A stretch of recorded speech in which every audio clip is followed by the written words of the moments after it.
윤석열 대통령에 대한 새로운 이해, 새로운 발견 뭐 이런 거 나오면서 윤석열 대통령의 지지율이 높아가고 있습니다. 자, 그러자 지금 민주당은 초비상이 걸렸습니다. 윤석열 대통령이 지금 이 상황에서 헌법재판소에서 재판을 해봐도 윤석열 대통령이 내란 수기로 몰아가지고 꼼짝하지 못할 줄 알았는데 그게 아니라 조목조목 반박을 하면서 윤석열 대통령이 지금 말하자면 우파 진영에서 나라를 새롭게 만드는 제2건국운동을 하고 있다.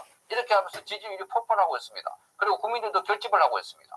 자, 주말 집회 그리고 3.1절 집회는 대규모 인원이 동원될 거라고 합니다. 그러니까 지금 이런 상황에서 헌법재판소도 4대4로 딱 나눠져 있는데 이 4대4로 나눠져 있는 이 구도가 깨질 기미를 보이지 않고 있습니다. 그러면 윤석열 대통령의 탄핵이 불가능해진다.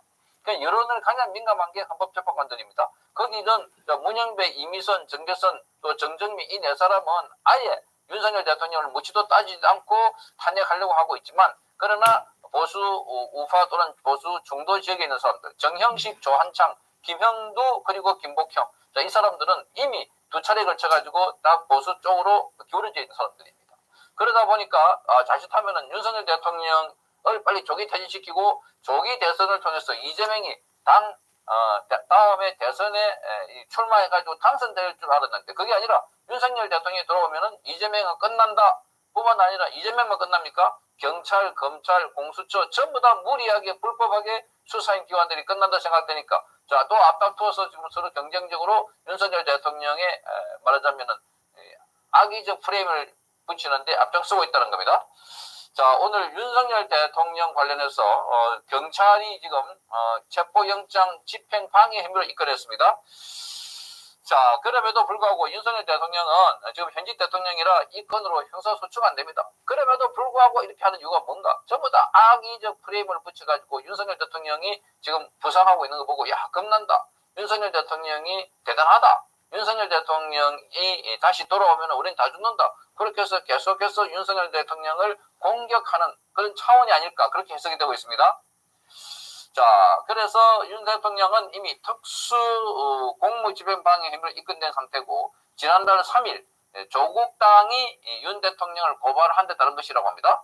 경찰의 비상계엄 특별수사단은 지난달 윤 대통령의 체포영장 당시에 윤 대통령이 김성훈 대통령 경호처 차장과 나눈 문자 메시지를 확보했다. 자, 그렇게 하면서 계속해서 또 부정적인 이미지를 만들고 있다고 보아집니다.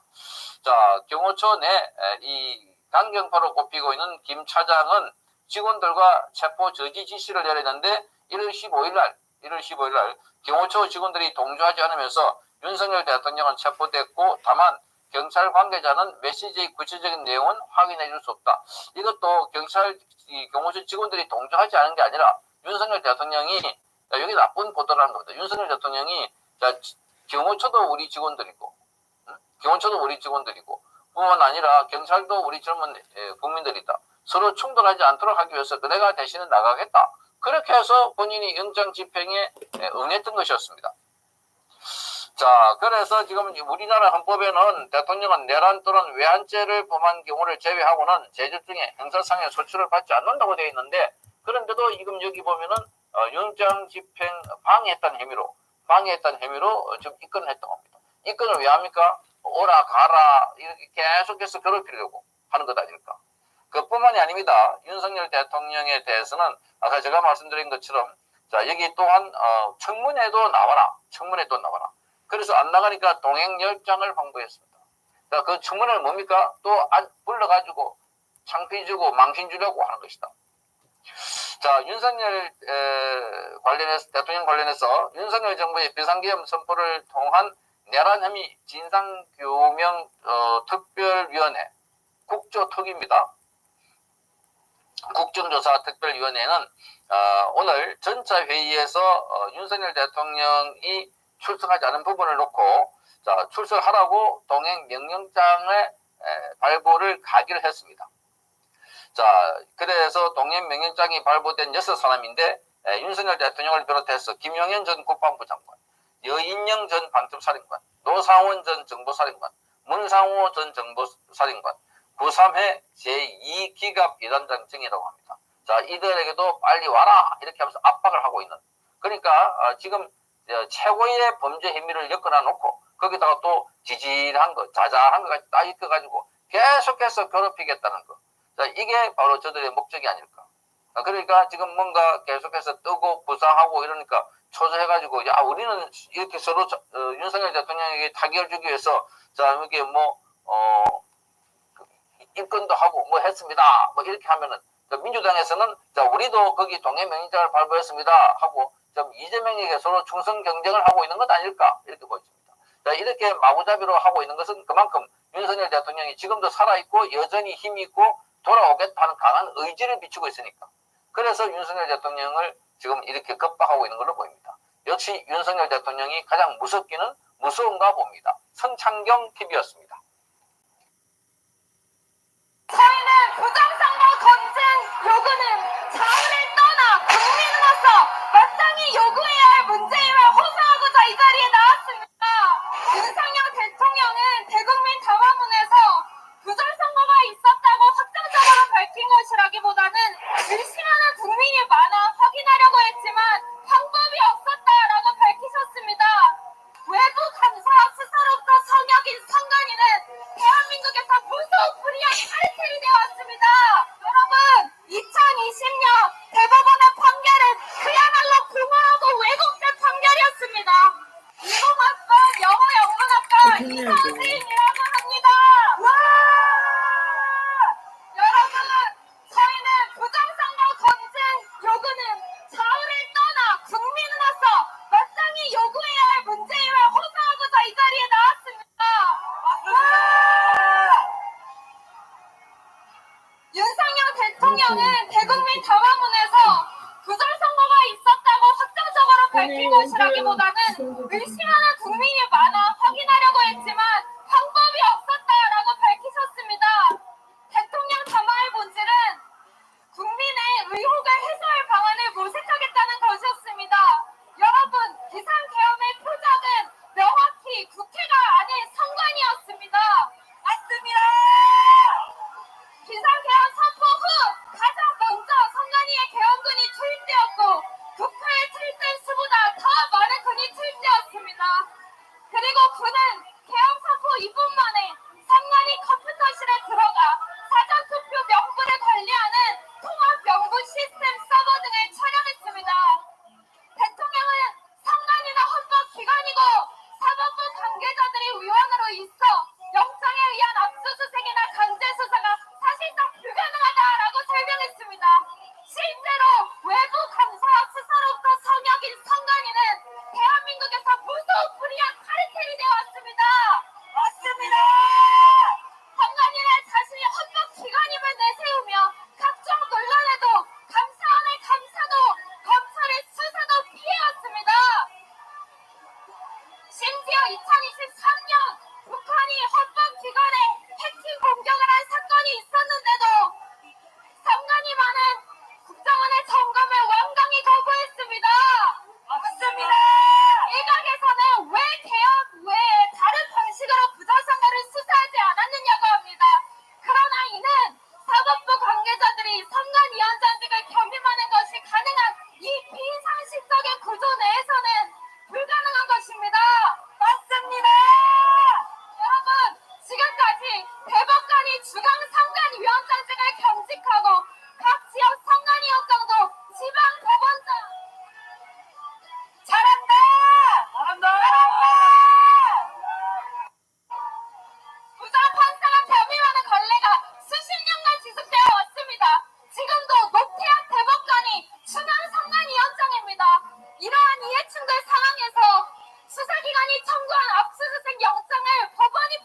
시켰습니다.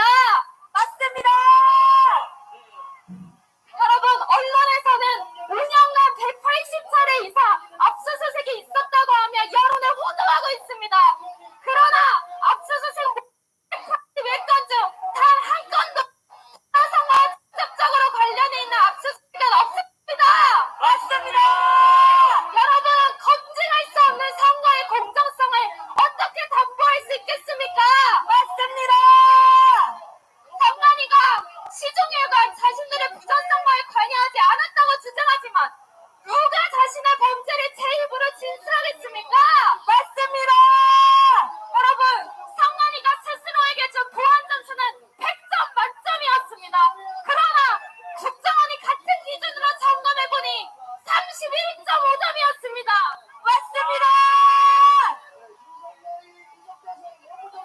그런데 선관위가 하는 말을 우리가 어떻게 절대적인 사실로 믿을 수가 있겠습니까?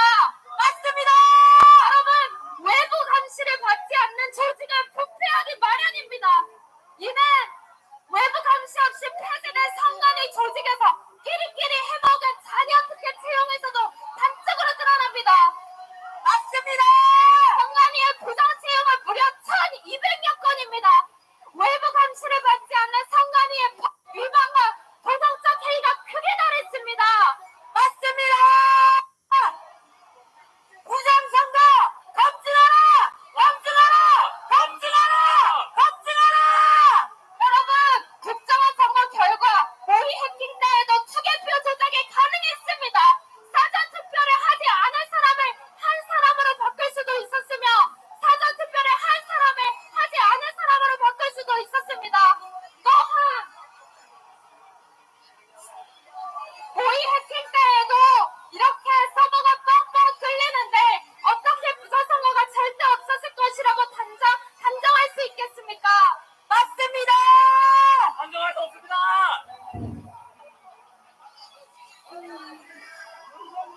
여러분, 2020년 대법원의 판결은 그야말로 공허하고 왜곡된 판결이었습니다. 그 이유는 단순합니다. 이 사건의 증거 조사는 전혀 되지 않은 것이나 다름이 없었기 때문입니다. 맞습니다. 사법부는 부정선거의 가능성, 즉 국민의 주권이 찬탈될 가능성이 1말이라도 있다면 가장 적극적으로 이를 검증하고 공정한 판결을 내려 국민의 주권을 되찾아 주어야 하는 최후의 보루가 아닙니까? 맞습니다. 그렇습니다. 대한민국의 선거 정의를 다시 세워야 할 최후의 보루가 아닙니까? 맞습니다. 네, 대한민국의 사법부는 부정선거 의혹 조사에 소극적이었을 뿐 아니라 애초부터 선관위와 한편이었습니다. 맞습니다.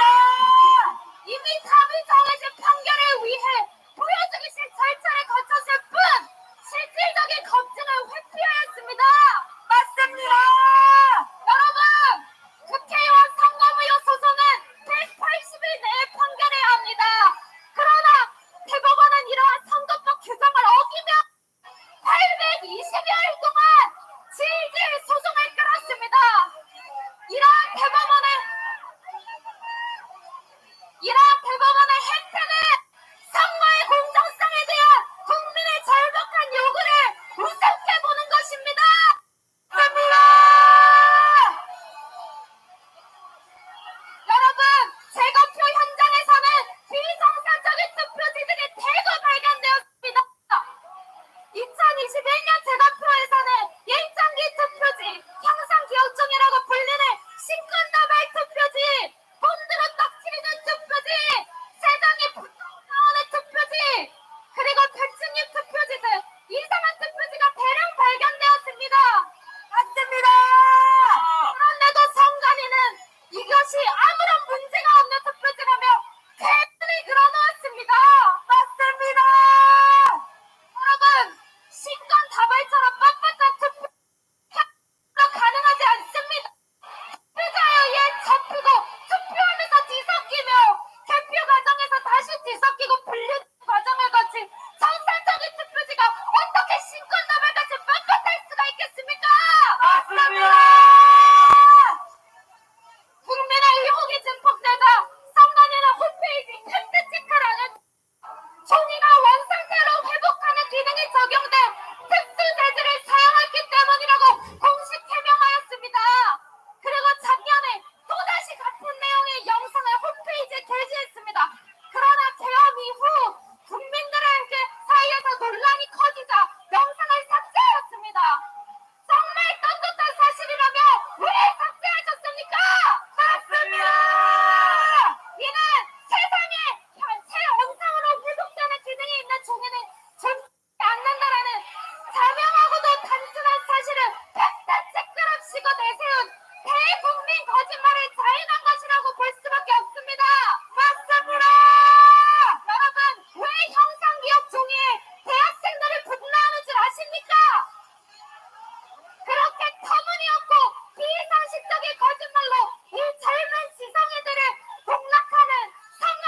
2023년에 국정원 점검 결과 나중에 거짓으로 밝혀진 성관이 임시사무소의 인터넷망이 주간 성관이와 분리됐다는 것을 인정한 유일한 근거가 돼 현장 검증을 무엇이었는지 아십니까? 성관이의 2시간짜리 PPT 발표였습니다. 그리고요! 그것이 어떻게 현장 검증이란 말입니까? 맞습니다!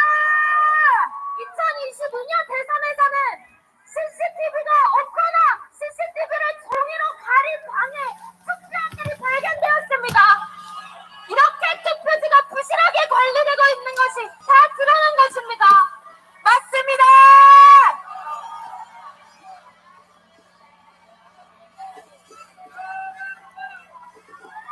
여러분, 우리나라의 법치는 사망했습니다. 윤석열 대통령은 선거 정의를 바로잡아야 할 사법부마저 무너진 상황에서 대한민국의 선거 정의를 바로 세우기 위해 사상 결단을 내렸습니다. 맞습니다. 저희는 곳곳이 있습니다.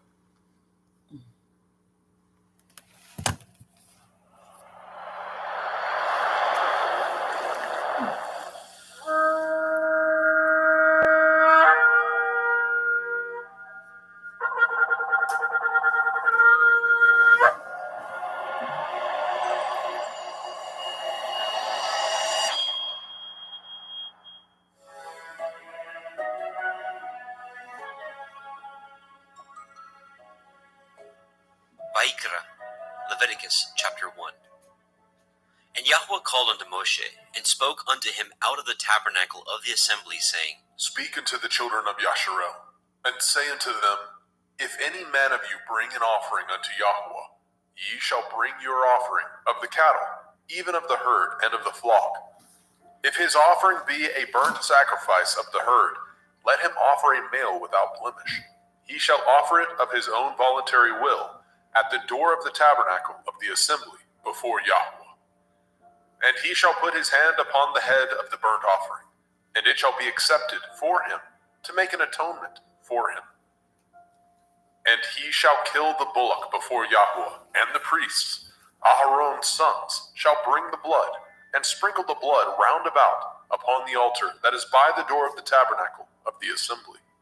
And he shall flay the burnt offering, and cut it into his pieces. And the sons of Aharon the priest shall put fire upon the altar, and lay the wood in order upon the fire. And the priests, Aharon's sons, shall lay the parts, the head, the fat, in order upon the wood that is on the fire, which is upon the altar. But his inwards and his legs shall he wash in water, and the priest shall burn all on the altar, to be a burnt sacrifice, an offering made by fire, of sweet savor unto Yahweh. And if his offering be of the flocks, namely of the sheep, or of the goats, for a burnt sacrifice, he shall bring it a male without blemish.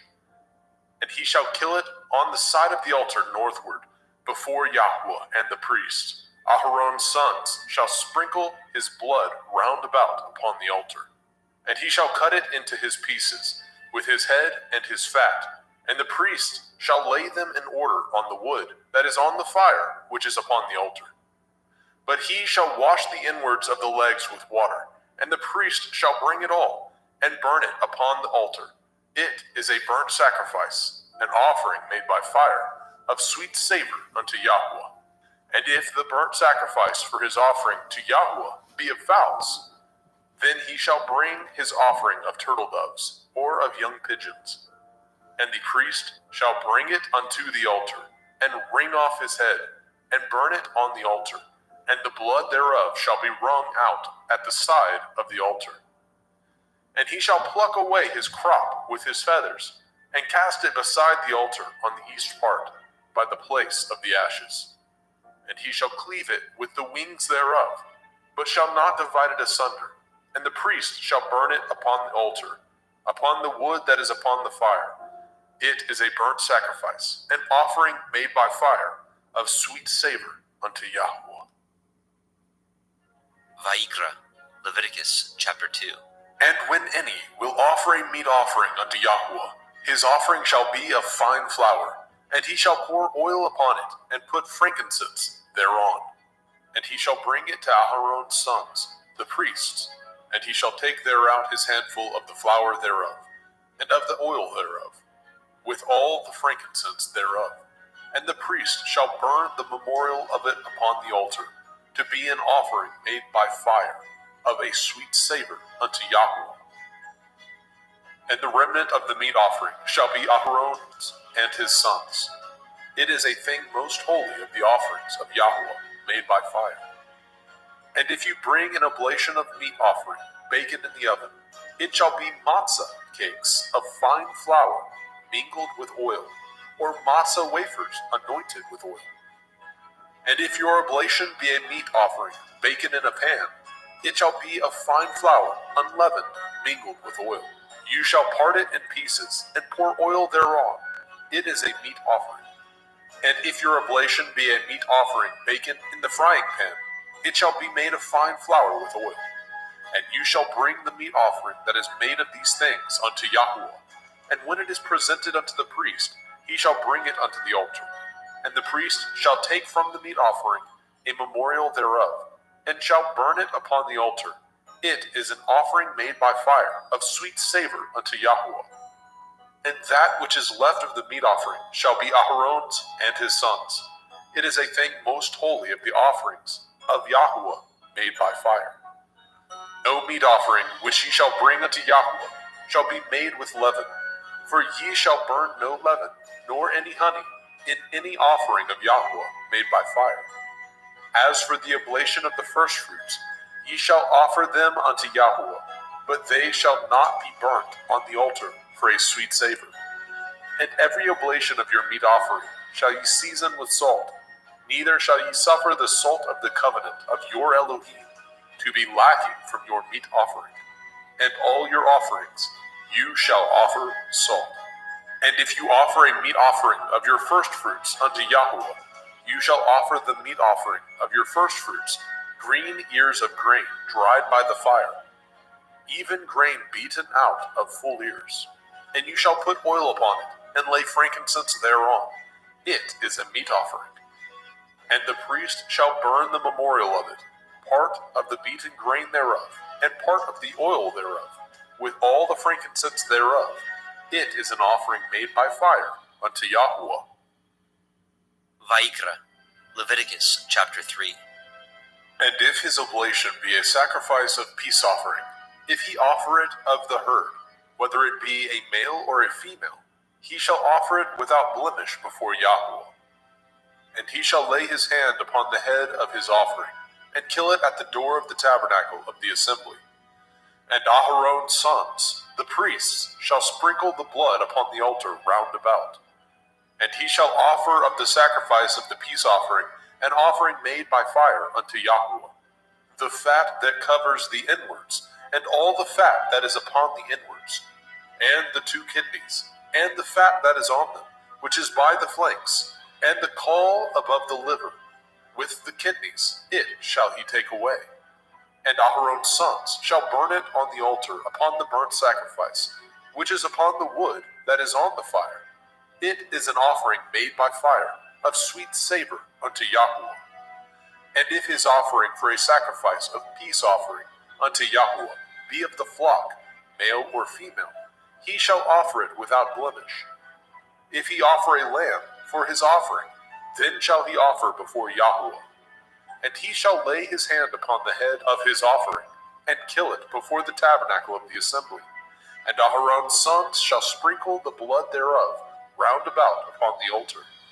And he shall offer of the sacrifice of the peace offering an offering made by fire unto Yahweh, the fat thereof, and the whole rump. It shall he take off hard by the backbone, and the fat that covers the inwards, and all the fat that is upon the inwards, and the 2 kidneys, and the fat that is upon them, which is by the flanks, and the caul above the liver, and the kidneys, it shall he take away. And the priest shall burn it upon the altar. It is the food of the offering made by fire unto Yahweh. And if his offering be a goat, then he shall offer it before Yahweh. And he shall lay his hand upon the head of it, and kill it before the tabernacle of the assembly. And the sons of Aharon shall sprinkle the blood thereof upon the altar round about. And he shall offer thereof his offering, even an offering made by fire unto Yahweh, the fat that covers the inwards, and all the fat that is upon the inwards, and the 2 kidneys, and the fat that is upon them, which is by the flanks, and the caul above the liver, with the kidneys, it shall he take away. And the priest shall burn them upon the altar. It is the food of the offering, made by fire for a sweet savor. All the fat is Yahweh's. It shall be a perpetual statute for your generations throughout all your dwellings, that ye eat neither fat nor blood. Vayikra, Leviticus chapter 4. And Yahweh spoke unto Moshe, saying, Speak unto the children of Yasharel, saying, If a soul shall sin through ignorance against any of the commandments of Yahweh concerning things which ought not to be done, and shall do against any of them, if the priest that is anointed do sin according to the sin of the people, then let him bring for his sin, which he has sinned, a young bullock, without blemish unto Yahweh, for a sin offering. And he shall bring the bullock unto the door of the tabernacle of the assembly before Yahweh, and shall lay his hands upon the bullock's head, and kill the bullock before Yahweh. And the priest that is anointed shall take of the bullock's blood, and bring it to the tabernacle of the assembly. And the priest shall dip his finger in the blood, and sprinkle of the blood 7 times before Yahweh, before the veil of the sanctuary. And the priest shall put some of the blood upon the horns of the altar of sweet incense before Yahweh, which is in the tabernacle of the assembly, and shall pour all the blood of the bullock at the bottom of the altar of the burnt offering, which is at the door of the tabernacle of the assembly. And he shall take off from it all the fat of the bullock for the sin offering, the fat that covers the inwards, and all the fat that is upon the inwards, and the 2 kidneys, and the fat that is upon them, which is by the flanks, and the caul above the liver, with the kidneys, it shall he take away. As it was taken off from the bullock of the sacrifice of peace offerings, and the priest shall burn them upon the altar of the burnt offering. And the skin of the bullock, and all his flesh, with his head, and with his legs, and his inwards, and his dung, even the whole bullock shall he carry forth without the camp, unto a clean place, where the ashes are poured out, and burn him on the wood with fire. Where the ashes are poured out shall he be burnt.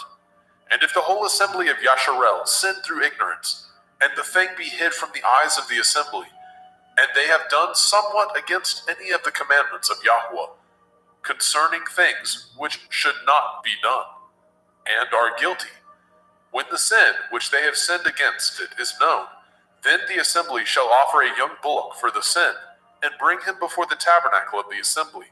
And the elders of the assembly shall lay their hands upon the head of the bullock before Yahweh, and the bullock shall be killed before Yahweh. And the priest that is anointed shall bring of the bullock's blood to the tabernacle of the assembly. And the priest shall dip his finger in some of the blood, and sprinkle it 7 times before Yahweh, even before the veil. And he shall put some of the blood upon the horns of the altar, which is set before Yahweh, that is in the tabernacle of the assembly, and shall pour out all the blood at the bottom of the altar of the burnt offering, which is at the door of the tabernacle of the assembly. And he shall take all his fat from him, and burn it upon the altar. And he shall do with the bullock as he did with the bullock for a sin offering, so shall he do with this. And the priest shall make an atonement for them, and it shall be forgiven them. And he shall carry forth the bullock without the camp, and burn him as he burned the first bullock. It is a sin offering for the assembly. When a ruler has sinned and done somewhat through ignorance against any of the commandments of Yahweh, Elohiah, concerning things which should not be done, and is guilty, or if his sin wherein he has sinned come to his knowledge, he shall bring his offering, a kid of the goats, a male without blemish, and he shall lay his hand upon the head of the goats, and kill it in the place where they killed the burnt offering before Yahweh. It is a sin offering. And the priest shall take of the blood of the sin offering with his finger, and put it upon the horns of the altar of burnt offering, and shall pour out his blood at the bottom of the altar of burnt offering. And he shall burn all his fat upon the altar, as the fat of the sacrifice of peace offerings.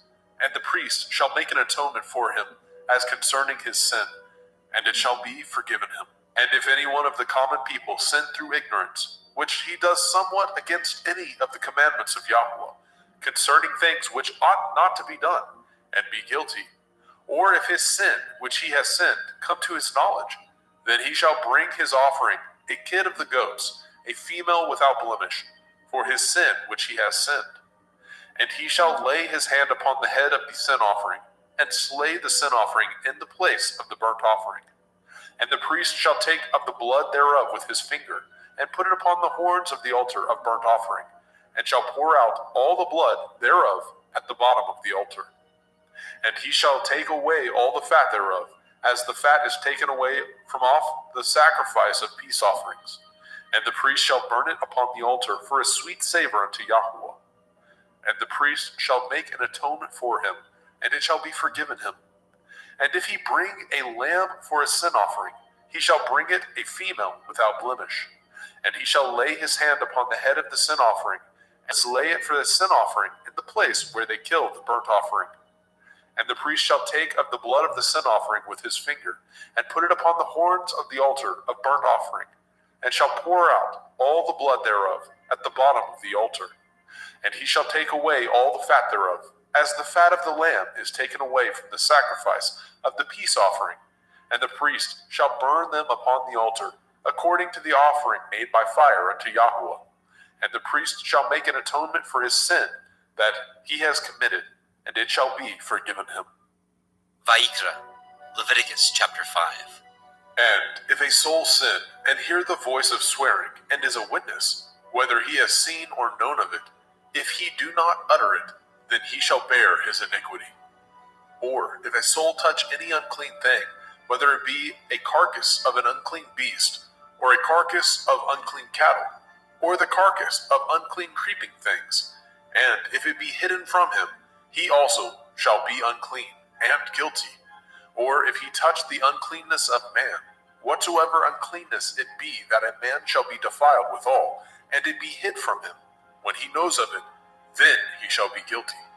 Or if a soul swear, pronouncing with his lips to do evil, or to do good, whatsoever it be that a man shall pronounce with an oath, and it be hid from him, when he knows of it, then he shall be guilty in one of these.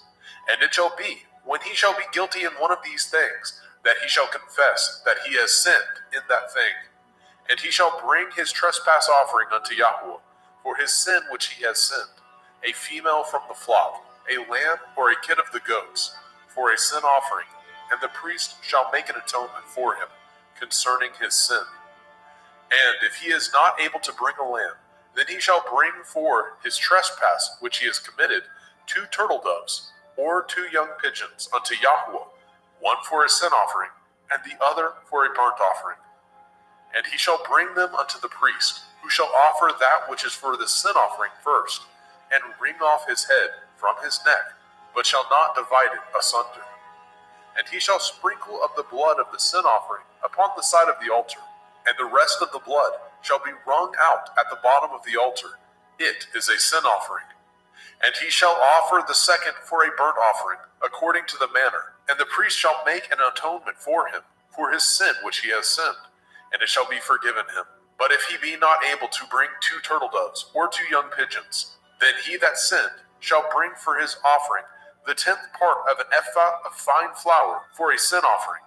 He shall put no oil upon it, neither shall he put any frankincense thereon, for it is a sin offering. Then shall he bring it to the priest, and the priest shall take his handful of it, even a memorial thereof, and burn it on the altar, according to the offerings made by fire unto Yahweh. It is a sin offering. And the priest shall make an atonement for him, as touching his sin, that he has sinned in one of these, and it shall be forgiven him, and the remnant shall be the priest's, as a meat offering. And Yahweh spoke unto Moshe, saying, If a soul commit a trespass, and sin through ignorance, in the holy things of Yahweh, then he shall bring for his trespass unto Yahweh a ram without blemish, out of the flocks, with your estimation by shekels of silver, after the shekel of the sanctuary, for a trespass offering. And he shall make the amends for the harm that he has done in the holy thing, and shall add the fifth part thereto, and give it unto the priest. And the priest shall make an atonement for him with the ram of the trespass offering, and it shall be forgiven him. And if a soul sin, and commit any of these things which are forbidden to be done by the commandment of Yahweh, though he knew it not, yet is he guilty, and shall bear his iniquity. And he shall bring a ram without blemish out of the flock, with your estimation, for a trespass offering, unto the priest. And the priest shall make an atonement for him concerning his ignorance, wherein he erred, and knew it not, and it shall be forgiven him. It is a trespass offering. He has certainly trespassed against Yahweh. Vayikra, Leviticus chapter 6. And Yahweh spoke unto Moshe, saying, If a soul sin, and commit a transgression against Yahweh, and lie unto his neighbor, in that which was delivered him to keep, or in fellowship, or in a thing taken away by violence, or has deceived his neighbor, or have found that which was lost, and lies concerning it, and swears falsely, in any of these that a man does, sinning therein, then it shall be, because he has sinned and is guilty, that he shall restore that which he took violently away, or the thing which he has deceitfully gotten, or that which was delivered him to keep, or the lost thing which he found, or all that which he has sworn falsely, he shall even restore it in the principal, and shall add the fifth part more thereto, and give it unto him to whom it appertains, in the day of his trespass offering. And he shall bring his trespass offering unto Yahweh, a ram without blemish out of the flock, with your estimation for a trespass offering unto the priest. And the priest shall make an atonement for him before Yahweh, and it shall be forgiven him for anything of all that he has done in trespass therein.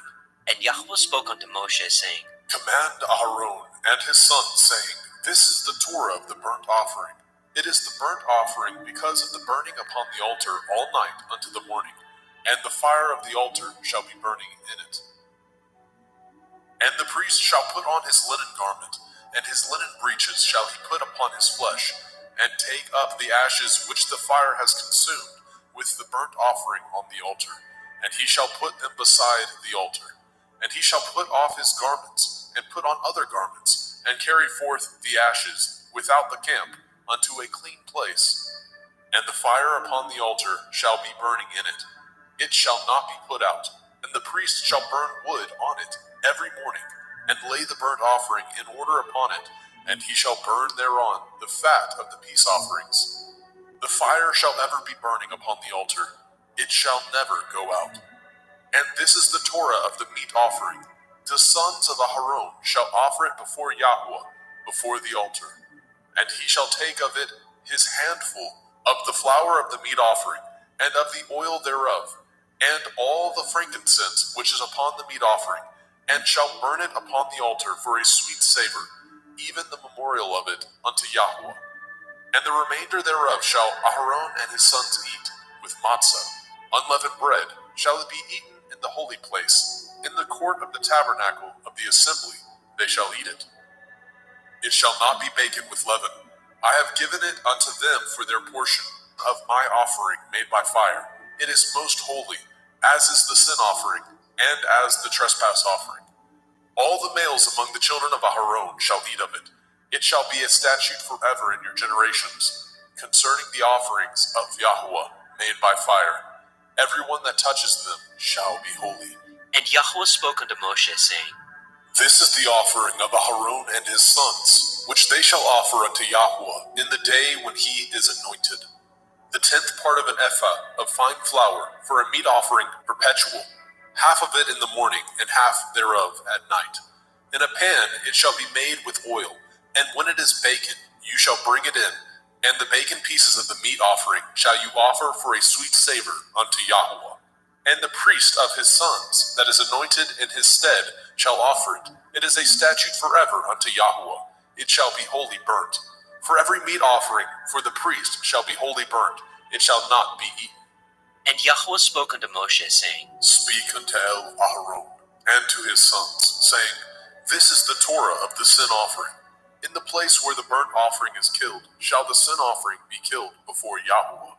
It is most holy. The priest that offers it for sin shall eat it. In the holy place shall it be eaten, in the court of the tabernacle of the assembly. Whatsoever shall touch the flesh thereof shall be holy. And when there is sprinkled of the blood thereof upon any garment, you shall wash that whereon it was sprinkled in the holy place. But the earthen vessel wherein it was sodden shall be broken. And if it be sodden in a brazen pot, it shall be both scoured and rinsed in water. All the males among the priests shall eat thereof. It is most holy. And no sin offering, whereof any of the blood is brought into the tabernacle of the assembly, to reconcile withal in the holy place, shall be eaten. It shall be burnt in the fire. Vaikra, Leviticus chapter 7. Likewise, this is the Torah of the trespass offering. It is most holy. In the place where they kill the burnt offering, shall they kill the trespass offering, and the blood thereof shall he sprinkle round about upon the altar. And he shall offer it of all the fat thereof, the rump, the fat that covers the inwards, and the 2 kidneys, and the fat that is on them, which is by the flanks, and the caul that is above the liver, with the kidneys it shall he take away. And the priest shall burn them upon the altar for an offering made by fire unto Yahweh. It is a trespass offering. Every male among the priests shall eat thereof. It shall be eaten in the holy place. It is most holy. As the sin offering is, so is the trespass offering. There is one Torah for them. The priest that makes atonement therewith shall have it. And the priest that offers any man's burnt offering, even the priest shall have to himself the skin of the burnt offering which he has offered. And all the meat offering that is baken in the oven, and all that is dressed in the frying pan, and in the pan, shall be the priest's that offer it. And every meat offering mingled with oil, and dry, shall all the sons of Aharon have, one as much as another. And this is the Torah of the sacrifice of peace offerings, which he shall offer unto Yahweh. If he offer it for thanksgiving, then he shall offer with the sacrifice of thanksgiving matzah, unleavened cakes, mingled with oil, and matzah wafers, anointed with oil, and cakes mingled with oil, of fine flour, fried. Besides the cakes, he shall offer for his offering hametz, leavened bread, with the sacrifice of thanksgiving of his peace offerings. And of it he shall offer one out of the whole oblation for a heave offering unto Yahweh, and it shall be the priest that sprinkles the blood of the peace offerings. And the flesh of the sacrifice of his peace offerings for thanksgiving shall be eaten the same day that it is offered. He shall not leave any of it until the morning. But if the sacrifice of his offering be a vow, or a voluntary offering, it shall be eaten the same day that he offers his sacrifice. On the morrow also the remainder of it shall be eaten. But the remainder of the flesh of the sacrifice on the 3rd day shall be burnt with fire. And if any of the flesh of the sacrifice of his peace offerings be eaten at all on the 3rd day, it shall not be accepted, neither shall it be imputed unto him that offers it. It shall be an abomination, and the soul that eats of it shall bear his iniquity. And the flesh that touches any unclean thing shall not be eaten. It shall be burnt with fire. And as for the flesh, all that be clean shall eat thereof. But the soul that eats of the flesh of the sacrifice of peace offerings that pertain unto Yahweh, having his uncleanness upon him, even that soul shall be cut off from his people. Moreover, the soul that shall touch any unclean thing, as the uncleanness of man, or any unclean beast, or any abominable unclean thing, and eat of the flesh of the sacrifice of peace offerings, which pertain unto Yahweh, even that soul shall be cut off from his people. And Yahweh spoke unto Moshe, saying, Speak unto the children of Yasharel, saying, Ye shall eat no manner of fat, of ox, or of sheep, or of goat, and the fat of the beast that dies of itself, and the fat of that which is torn with beast, may be used in any other use, but ye shall in no wise eat of it. For whosoever eats the fat of the beast, of which men offer an offering made by fire unto Yahweh, even the soul that eats it shall be cut off from his people. Moreover, ye shall eat no manner of blood, whether it be of fowl or of beast, in any of your dwellings. Whatsoever soul it be that eats any manner of blood, even that soul shall be cut off from his people. And Yahweh spoke unto Moshe, saying, Speak unto the children of Yasharel, saying, He that offers the sacrifice of his peace offerings unto Yahweh shall bring his oblation unto Yahweh of the sacrifice of his peace offerings. His own hand shall bring the offerings of Yahweh made by fire. The fat with the breast it shall he bring, that the breast may be waved for a wave offering before Yahweh. And the priest shall burn the fat upon the altar, but the breast shall be Aaron's and his sons'. And the right shoulder shall ye give unto the priest for a heave offering of the sacrifices of your peace offerings. He among the sons of Aaron that offers the blood of the peace offerings and the fat shall have the right shoulder for his part. For the wave breast and the heave shoulder have I taken of the children of Yasharel from off the sacrifices of their peace offerings, and have given them unto Aaron the priest, and unto his sons by a statute forever, from among the children of Yasharel. This is the portion of the anointing of Aharon, and of the anointing of his sons, out of the offerings of Yahweh made by fire, in the day when he presented them to minister unto Yahweh in the priest's office, which Yahweh commanded to be given them of the children of Yasharel, in the day that he anointed them, by a statute forever throughout their generations.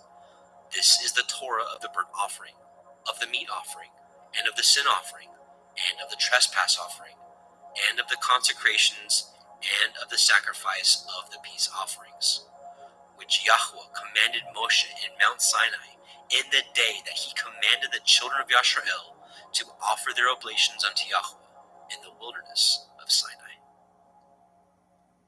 Vayikra, Leviticus chapter 8. And Yahweh spoke unto Moshe, saying, Take Aharon and his sons with him, and the garments, and the anointing oil, and a bullock for the sin offering, and 2 rams, and a basket of matzah, unleavened bread, and gather all the assembly together unto the door of the tabernacle of the assembly. And Moshe did as Yahweh commanded him, and the assembly was gathered together unto the door of the tabernacle of the assembly. And Moshe said unto the assembly, This is the thing which Yahweh commanded to be done. And Moshe brought Aharon and his sons, and washed them with water. And he put upon him the coat, and girded him with the belt, and clothed him with the robe, and put the ephod upon him. And he girded him with the belt of the ephod, and bound it unto him therewith. And he put the breastplate upon him.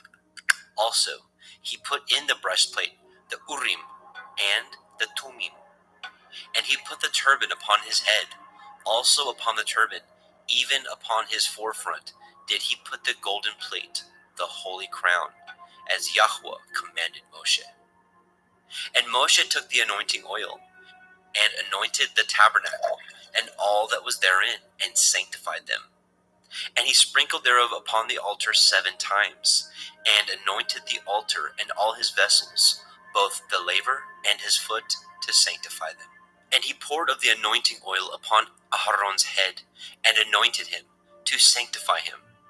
And Moshe brought Aharon's sons, and put coats upon them, and girded them with belts, and put bonnets upon them, as Yahweh commanded Moshe. And he brought the bullock for the sin offering, and Aharon and his sons laid their hands upon the head of the bullock for the sin offering, and he slew it. And Moshe took the blood, and put it upon the horns of the altar round about with his finger, and purified the altar, and poured the blood at the bottom of the altar, and sanctified it, to make reconciliation upon it. And he took all the fat that was upon the inwards, and the caul above the liver, and the 2 kidneys, and their fat, and Moshe burned it upon the altar. But the bullock, and his hide, and his flesh, and his dung, he burnt with fire without the camp, as Yahweh commanded Moshe. And he brought the ram for the burnt offering, and Aharon and his sons laid their hands upon the head of the ram, and he killed it. And Moshe sprinkled the blood upon the altar round about. And he cut the ram into pieces, and Moshe burnt the head, and the pieces, and the fat. And he washed the inwards and the legs in water, and Moshe burnt the whole ram upon the altar. It was a burnt sacrifice for a sweet savor, and an offering made by fire unto Yahweh, as Yahweh commanded Moshe. And he brought the other ram, the ram of consecration, and Aharon and his sons laid their hands upon the head of the ram, and he slew it. And Moshe took of the blood of it, and put it upon the tip of Aharon's right ear, and upon the thumb of his right hand, and upon the great toe of his right foot. And he brought Aharon's sons, and Moshe put of the blood upon the tip of their right ear, and upon the thumbs of their right hands, and upon the great toes of their right feet. And Moshe sprinkled the blood upon the altar round about. And he took the fat, and the rump, and the fat that was upon the inwards, and the caul above the liver, and the 2 kidneys, and their fat, and the right shoulder. And out of the basket of matzah that was before Yahweh, he took 1 matzah cake, and a cake of oiled bread, and 1 wafer, and put them on the fat, and upon the right shoulder. And he put all upon Aharon's hands, and upon his sons' hands, and waved them for a wave offering before Yahweh. And Moshe took them from off their hands, and burnt them on the altar upon the burnt offering. They were consecrations for a sweet savor. It is an offering made by fire unto Yahweh. And Moshe took the breast, and waved it for a wave offering before Yahweh. For of the ram of consecration it was Moshe's part, as Yahweh commanded Moshe. And Moshe took of the anointing oil, and of the blood which was upon the altar, and sprinkled it upon Aharon, and his garments, and upon his sons, and upon his sons' garments with him, and sanctified Aharon, and his garments, and his sons' garments with him. And Moshe said unto Aharon and to his sons, Boil the flesh at the door of the tabernacle of the assembly, and there eat it, with the bread that is in the basket of consecrations, as I commanded, saying, Aharon and his sons shall eat it. And that which remains of the flesh and of the bread shall ye burn with fire. And ye shall not go out of the door of the tabernacle of the assembly in 7 days, until the days of your consecration be at an end. For 7 days shall he consecrate you. As he has done this day, so Yahweh has commanded to do, to make an atonement for you. Therefore shall ye abide at the door of the tabernacle of the assembly day and night 7 days, and guard the watch of Yahweh, that ye die not. For so I am commanded. So Aharon and his sons did all the things which Yahweh commanded by the hand of Moshe. Vaikra, Leviticus chapter 9. And it came to pass on the 8th day that Moshe called Aharon and his sons and the elders of Yisrael. And he said unto Aharon, Take a young calf for a sin offering, and a ram for a burnt offering, without blemish, and offer them before Yahweh. And unto the children of Yisrael you shall speak, saying, Take ye a kid of the goats for a sin offering, and a calf and a lamb, both of the first year, without blemish, for a burnt offering. Also a bullock and a ram for peace offerings, to sacrifice before Yahweh, and a meat offering mingled with oil. For today Yahweh will appear unto you. And they brought which Moshe commanded before the tabernacle of the assembly. And all the assembly drew near and stood before Yahweh. And Moshe said, This is the thing which Yahweh commanded that you should do, and the glory of Yahweh shall appear unto you. And Moshe said unto Aharon, Go unto the altar, and offer your sin offering, and your burnt offering, and make an atonement for yourself and for the people, and offer the offering of the people, and make an atonement for them, as Yahweh commanded. Aharon therefore went unto the altar, and slew the calf of the sin offering, which was for himself. And the sons of Aharon brought the blood unto him, and he dipped his finger in the blood, and put it upon the horns of the altar, and poured out the blood at the bottom of the altar. But the fat, and the kidneys, and the caul above the liver of the sin offering he burnt upon the altar, as Yahweh commanded Moshe. And the flesh and the hide he burnt with fire without the camp. And he slew the burnt offering, and Aharon's sons presented unto him the blood, which he sprinkled round about upon the altar. And they presented the burnt offering unto him, with the pieces thereof, and the head, and he burnt them upon the altar. And he did wash the inwards and the legs, and burnt them upon the burnt offering on the altar. And he brought the people's offering, and took the goat, which was the sin offering for the people, and slew it, and offered it for sin as the first. And he brought the burnt offering, and offered it according to the manner. And he brought the meat offering, and took a handful thereof, and burnt it upon the altar, beside the burnt sacrifice of the morning. He slew also the bullock and the ram for a sacrifice of peace offerings, which was for the people. And Aharon's sons presented unto him the blood, which he sprinkled upon the altar round about. And the fat of the bullock and of the ram, the rump, and that which covers the inwards, and the kidneys, and the caul above the liver, and they put the fat upon the breasts, and he burnt the fat upon the altar. And the breasts and the right shoulder Aharon waved for a wave offering before Yahweh, as Moshe commanded. And Aharon lifted up his hand toward the people, and blessed them, and came down from offering of the sin offering, and the burnt offering, and peace offerings. And Moshe and Aharon went into the tabernacle of the assembly, and came out, and blessed the people. And the glory of Yahweh appeared unto all the people. And there came a fire out from before Yahweh, and consumed upon the altar the burnt offering and the fat, which when all the people saw, they shouted and fell on their face. Vaikra, Leviticus chapter 10.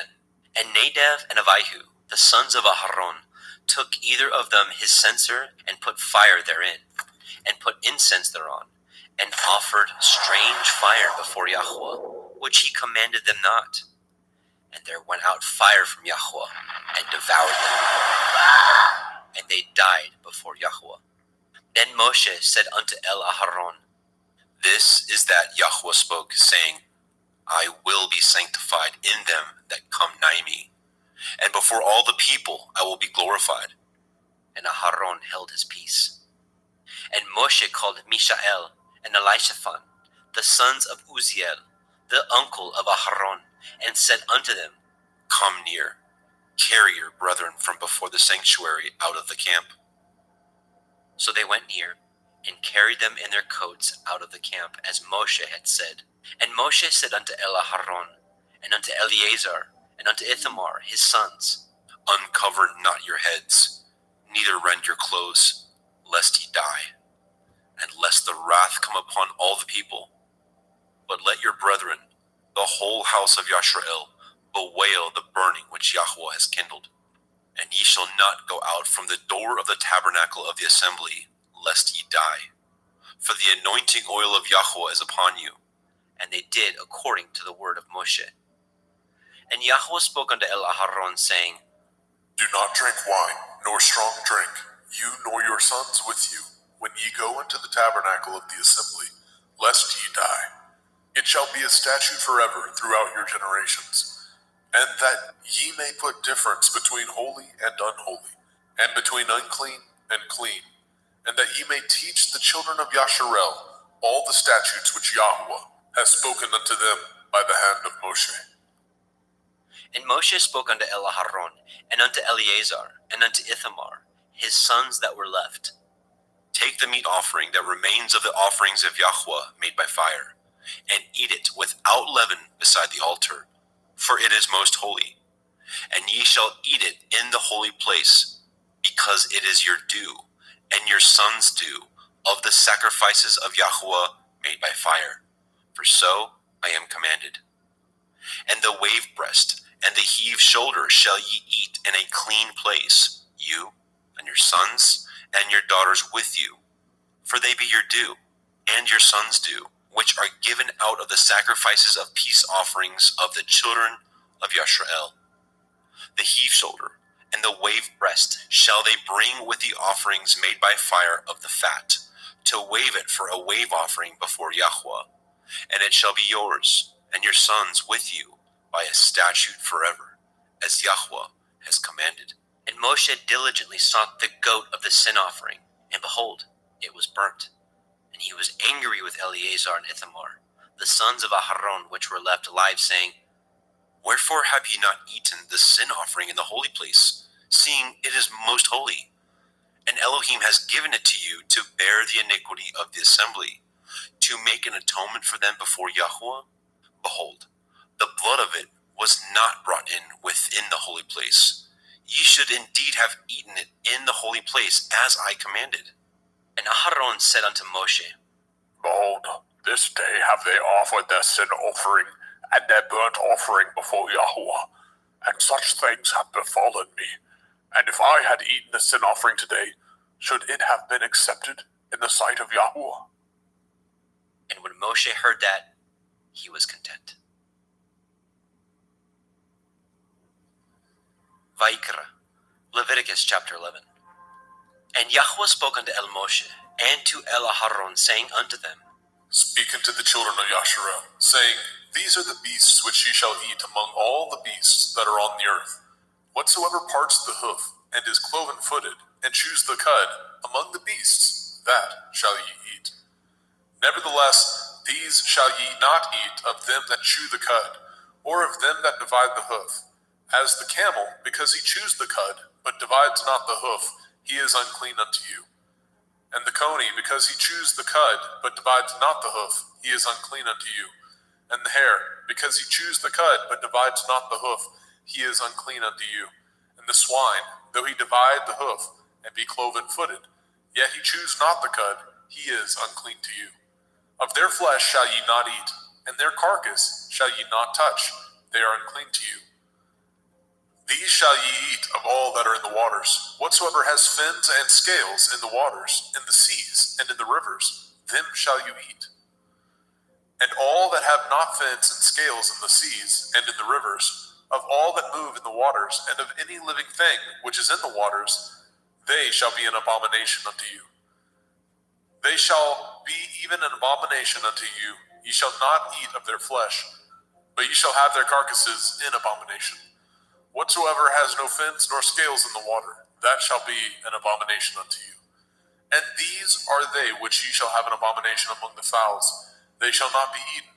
They are an abomination, the eagle, the ossifrage, and the osprey, and the vulture, and the kite after his kind, every raven after his kind, and the owl, and the nighthawk, and the cuckow, and the hawk after his kind, and the little owl, and the cormorant, and the great owl, and the swan, and the pelican, and the gier eagle, and the stork, and the heron after her kind, and the lapwing, and the bat.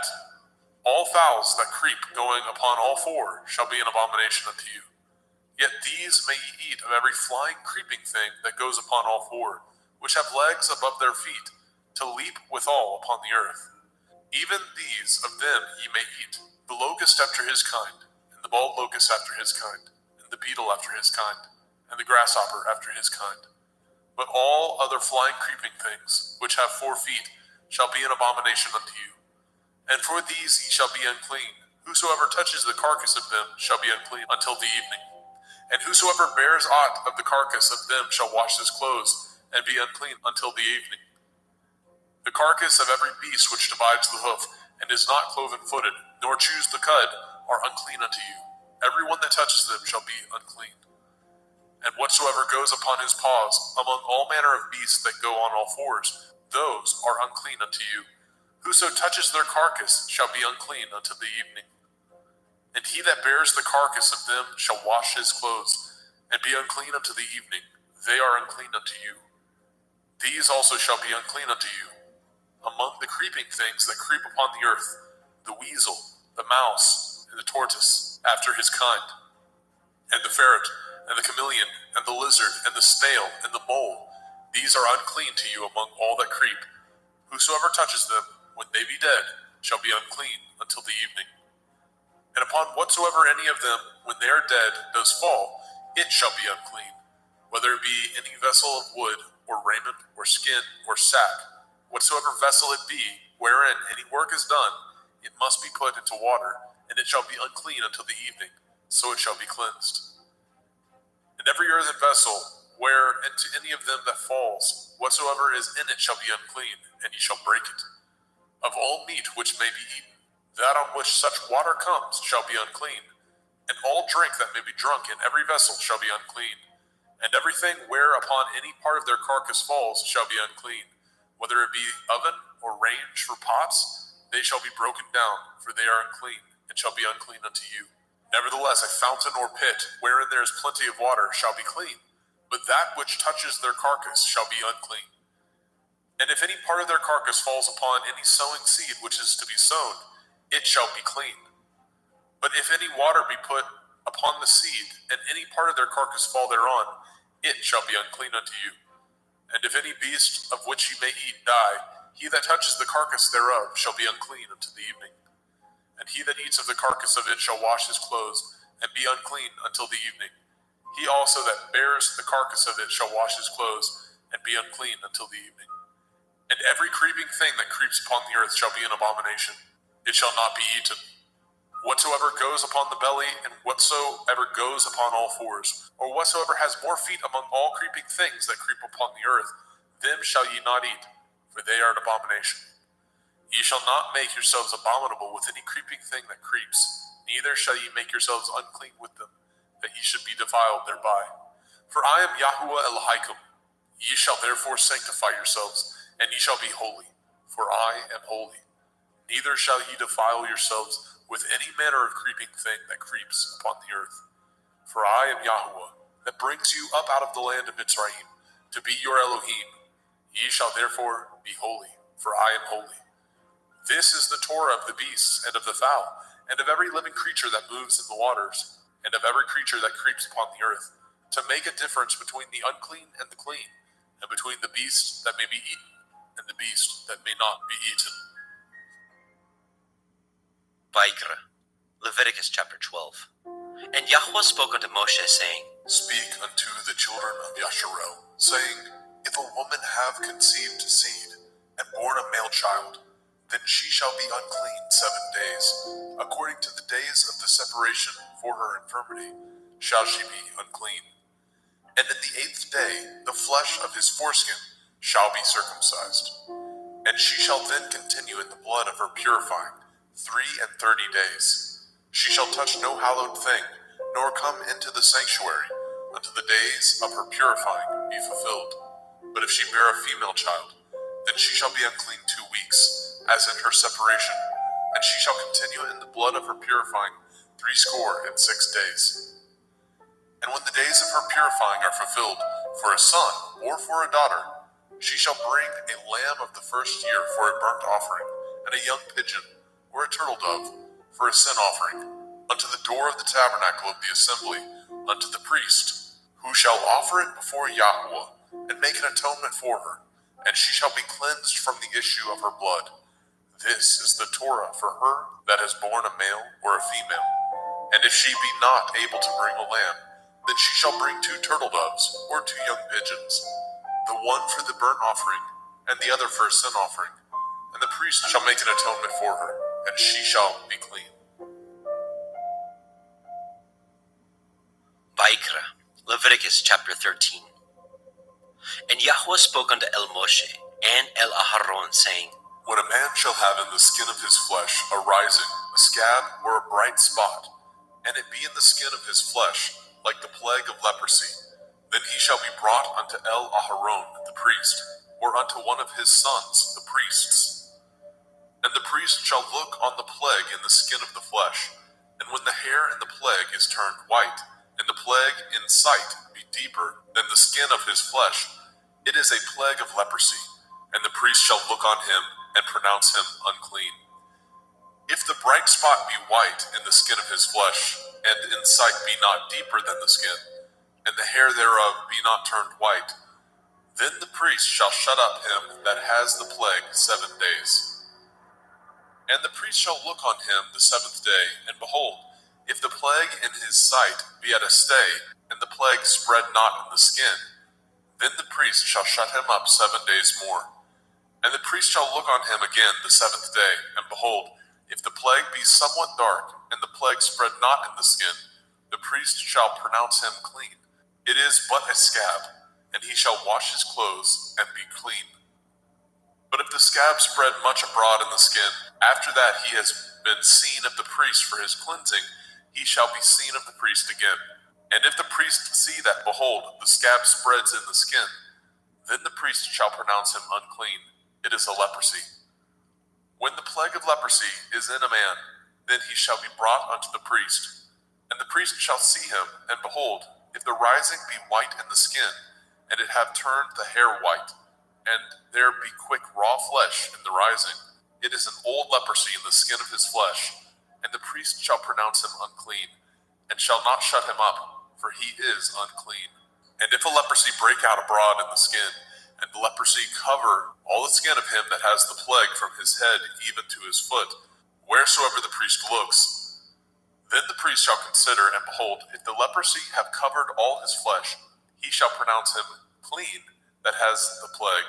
It is all turned white, he is clean. But when raw flesh appears in him, he shall be unclean.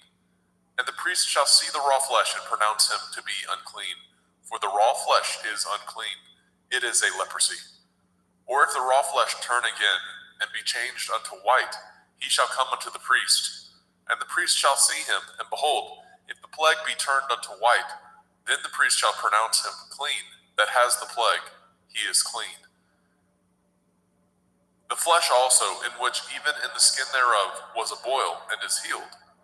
And in the place of the boil, where there be a white rising, or a bright spot, white, and somewhat reddish, and it be showed to the priest. And if, when the priest sees it, behold, it be in sight lower than the skin, and the hair thereof be turned white, the priest shall pronounce him unclean. It is a plague of leprosy, broken out of the boil. But if the priest look on it, and behold, there be no white hairs therein, and if it be not lower than the skin, but be somewhat dark, then the priest shall shut him up 7 days. And if it spread much abroad in the skin, then the priest shall pronounce him unclean. It is a plague.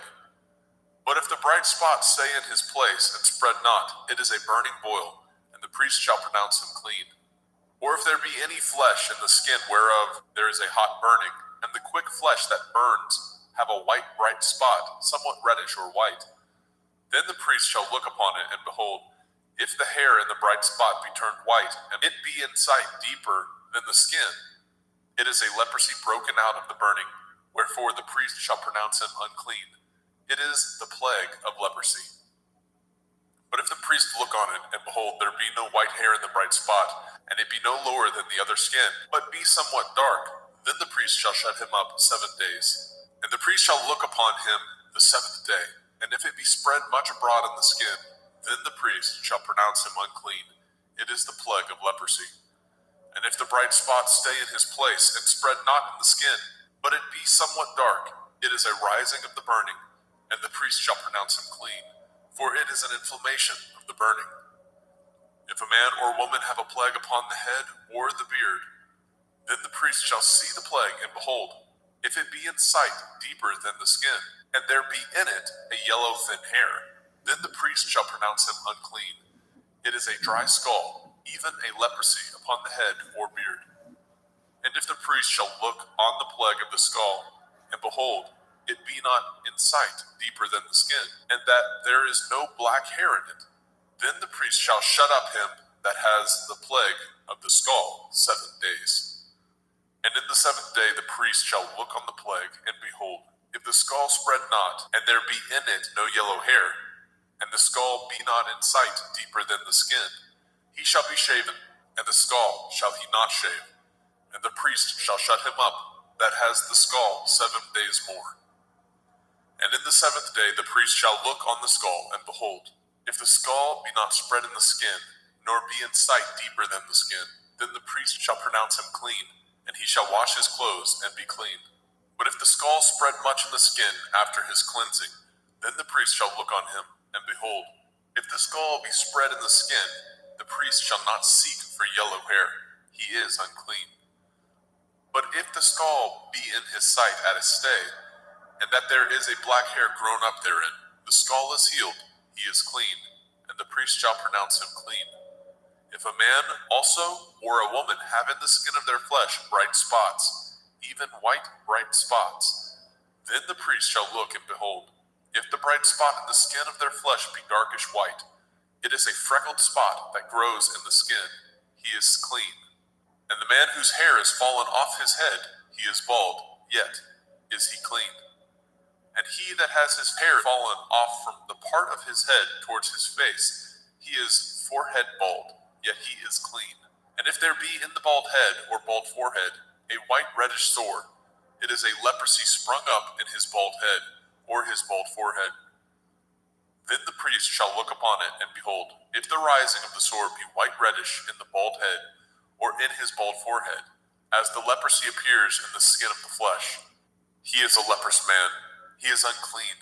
The priest shall pronounce him utterly unclean. His plague is in his head. And the leper in whom the plague is, his clothes shall be rent, and his head bare, and he shall put a covering upon his upper lip, and shall cry, Unclean, unclean. All the days wherein the plague shall be in him shall he be defiled. He is unclean. He shall dwell alone, without the camp shall his habitation be. The garment also that the plague of leprosy is in, whether it be a woolen garment or a linen garment, whether it be in the warp, the woof of linen, or of woolen, whether in a skin or anything made of skin. And if the plague be greenish or reddish in the garment or in the skin, either in the warp or in the woof or in anything of skin, it is a plague of leprosy, and shall be showed unto the priest. And the priest shall look upon the plague, and shut up it that has the plague 7 days. And he shall look on the plague on the 7th day. If the plague be spread in the garment, either in the warp, or in the woof, or in a skin, or in any work that is made of skin, the plague is a fretting leprosy, it is unclean.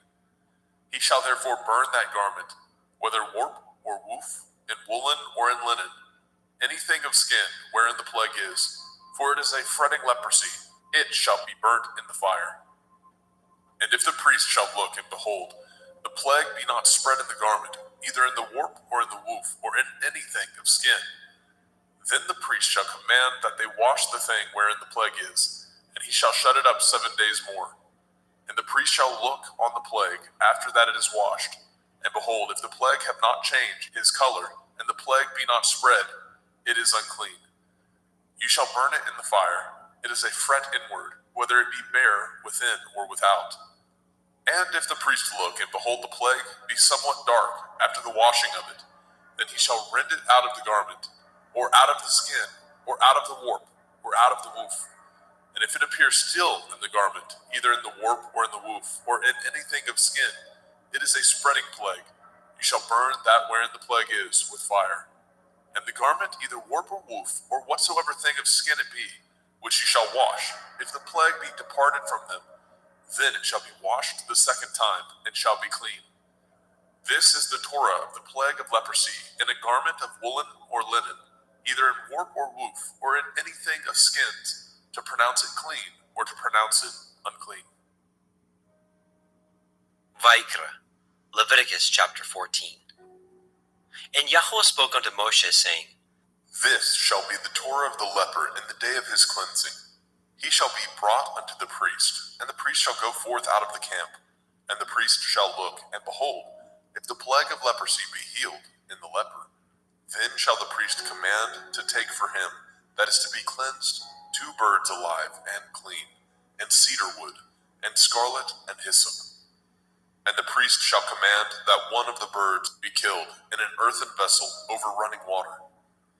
As for the living bird, he shall take it, and the cedar wood, and the scarlet, and the hyssop, and shall dip them, and the living bird in the blood of the bird that was killed over the running water. And he shall sprinkle upon him that is to be cleansed from the leprosy 7 times, and shall pronounce him clean, and shall let the living bird loose into the open field. And he that is to be cleansed shall wash his clothes, and shave off all his hair, and wash himself in water, that he may be clean. And after that he shall come into the camp, and shall tarry abroad out of his tent 7 days.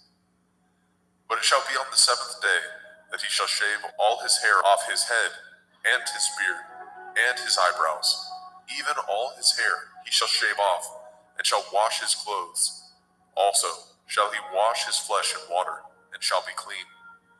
And on the 8th day he shall take 2 he-lambs without blemish, and 1 ewe-lamb of the 1st year without blemish, and 3/10 deal of fine flour for a meat offering, mingled with oil, and 1 log of oil. And the priest that makes him clean shall present the man that is to be made clean, and those things before Yahweh at the door of the tabernacle of the assembly. And the priest shall take 1 he-lamb, and offer him for a trespass offering, and the log of oil, and wave them for a wave offering before Yahweh. And he shall slay the lamb in the place where he shall kill the sin offering and the burnt offering in the holy place. For as the sin offering is the priest's, so is the trespass offering. It is most holy. And the priest shall take some of the blood of the trespass offering, and the priest shall put it upon the tip of the right ear of him that is to be cleansed, and upon the thumb of his right hand, and upon the great toe of his right foot. And the priest shall take some of the log of oil, and pour it into the palm of his own left hand. And the priest shall dip his right finger in the oil that is in his left hand, and shall sprinkle of the oil with his finger 7 times before Yahweh. And of the rest of the oil that is in his hand shall the priest put upon the tip of the right ear of him that is to be cleansed, and upon the thumb of his right hand, and upon the great toe of his right foot, upon the blood of the trespass offering. And the remnant of the oil that is in the priest's hand he shall pour upon the head of him that is to be cleansed, and the priest shall make an atonement for him before Yahweh. And the priest shall offer the sin offering, and make an atonement for him that is to be cleansed from his uncleanness, and afterwards he shall kill the burnt offering.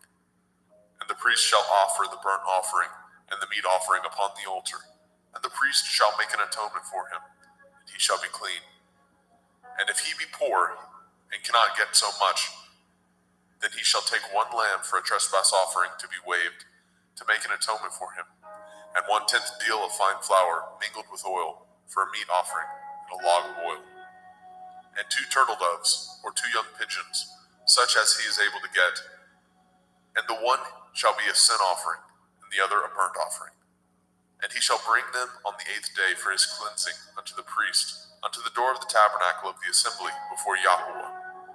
And the priest shall take the lamb of the trespass offering, and the log of oil, and the priest shall wave them for a wave offering before Yahweh. And he shall kill the lamb of the trespass offering, and the priest shall take some of the blood of the trespass offering, and put it upon the tip of the right ear of him that is to be cleansed, and upon the thumb of his right hand, and upon the great toe of his right foot. And the priest shall pour of the oil into the palm of his own left hand. And the priest shall sprinkle with his right finger some of the oil that is in his left hand 7 times before Yahweh. And the priest shall put of that oil that is in his hand upon the tip of the right ear of him that is to be cleansed, and upon the thumb of his right hand, and upon the great toe of his right foot, upon the place of the blood of the trespass offering. And the rest of the oil that is in the priest's hand he shall put upon the head of him that is to be cleansed, to make an atonement for him before Yahweh. And he shall offer the 1 of the turtle doves, or of the young pigeons, such as he can get, even such as he is able to get, the one for a sin offering, and the other for a burnt offering, with the meat offering. And the priest shall make an atonement for him that is to be cleansed before Yahweh. This is the Torah of him in whom is the plague of leprosy, whose hand is not able to get that which pertains to his cleansing.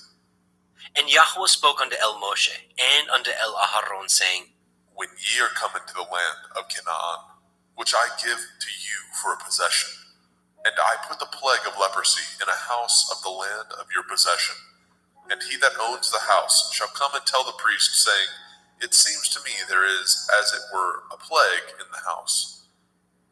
Then the priest shall command that they empty the house before the priest go into it, to see the plague, that all that is in the house be not made unclean. And afterward the priest shall go in to see the house. And he shall look on the plague, and behold, if the plague be in the walls of the house, with hollow strakes, greenish or reddish, which in sight are lower than the wall, then the priest shall go out of the house to the door of the house, and shut up the house 7 days. And the priest shall come again the 7th day, and shall look, and behold, if the plague be spread in the walls of the house, then the priest shall command that they take away the stones in which the plague is, and they shall cast them into an unclean place without the city. And he shall cause the house to be scraped within round about, And they shall pour out the dust that they scrape off without the city into an unclean place. And they shall take other stones, and put them in the place of those stones. And he shall take other mortar, and shall plaster the house. And if the plague come again, and break out in the house, after that he has taken away the stones, and after he has scraped the house, and after it is plastered, then the priest shall come and look, and behold, if the plague be spread in the house, it is a fretting leprosy in the house, it is unclean. And he shall break down the house, the stones of it, and the timber thereof, and all the mortar of the house, and he shall carry them forth out of the city into an unclean place. Moreover, he that goes into the house all the while that it is shut up shall be unclean until the evening. And he that lies in the house shall wash his clothes, and he that eats in the house shall wash his clothes. And if the priest shall come in and look upon it, and behold, the plague has not spread in the house, after the house was plastered, then the priest shall pronounce the house clean, because the plague is healed. And he shall take to cleanse the house 2 birds, and cedar wood, and scarlet, and hyssop. And he shall kill the one of the birds in an earthen vessel over running water. And he shall take the cedar wood, and the hyssop, and the scarlet, and the living bird, and dip them in the blood of the slain bird, and in the running water, and sprinkle the house 7 times. And he shall cleanse the house with the blood of the bird, and with the running water, and with the living bird, and with the cedar wood, and with the hyssop, and with the scarlet. But he shall let go of the living bird out of the city into the open field, and make an atonement for the house, and it shall be clean. This is the Torah for all manner of plague, of leprosy and scald, and for the leprosy of a garment and of a house, and for a rising, and for a scab, and for a bright spot, to teach when it is unclean and when it is clean. This is the Torah of leprosy. Vayikra, Leviticus chapter 15. And Yahweh spoke unto El Moshe and to El Aharon, saying, Speak unto the children of Yasharel, and say unto them, when any man has a running issue out of his flesh, because of his issue he is unclean. And this shall be his uncleanness in his issue, whether his flesh run with his issue, or his flesh be stopped from his issue. It is his uncleanness. Every bed whereon he lies that has the issue is unclean, and everything whereon he sits shall be unclean. And whosoever touches his bed shall wash his clothes, and bathe himself in water, and be unclean until the evening. And he that sits on anything whereon he sat that has the issue shall wash his clothes, and bathe himself in water, and be unclean until the evening. And he that touches the flesh of him that has the issue shall wash his clothes, and bathe himself in water, and be unclean until the evening. And if he that has the issue spit upon him that is clean, then he shall wash his clothes, and bathe himself in water, and be unclean until the evening. And what saddle soever he rides upon that has the issue shall be unclean. And whosoever touches anything that was under him shall be unclean until the evening. And he that bears any of those things shall wash his clothes, and bathe himself in water, and be unclean until the evening. And whomsoever he touches that has the issue, and has not rinsed his hands in water, he shall wash his clothes, and bathe himself in water, and be unclean until the evening. And the vessel of earth that he touches which has the issue shall be broken, and every vessel of wood shall be rinsed in water. And when he that has an issue is cleansed of his issue, then he shall number to himself 7 days for his cleansing, and wash his clothes, and bathe his flesh in running water, and shall be clean.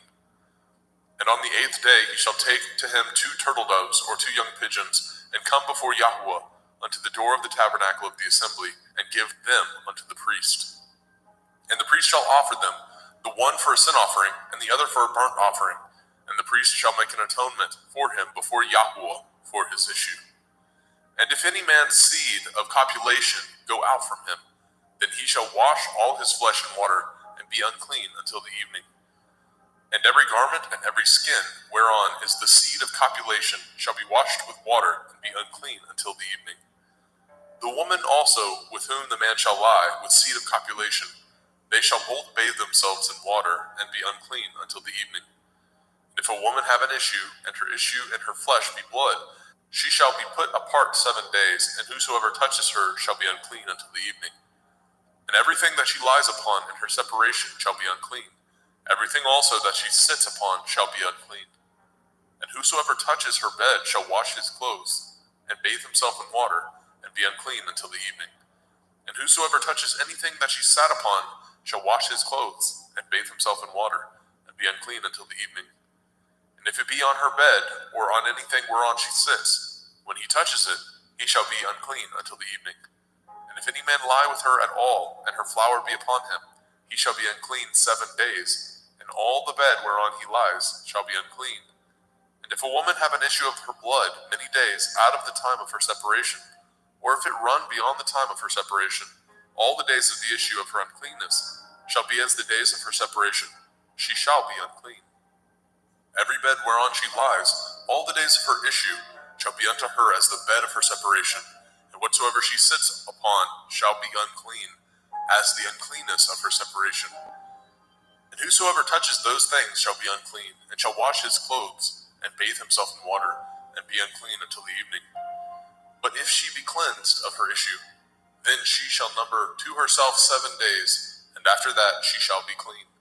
And on the 8th day she shall take unto her 2 turtle doves, or 2 young pigeons, and bring them unto the priest to the door of the tabernacle of the assembly. And the priest shall offer the one for a sin offering, and the other for a burnt offering. And the priest shall make an atonement for her before Yahweh for the issue of her uncleanness.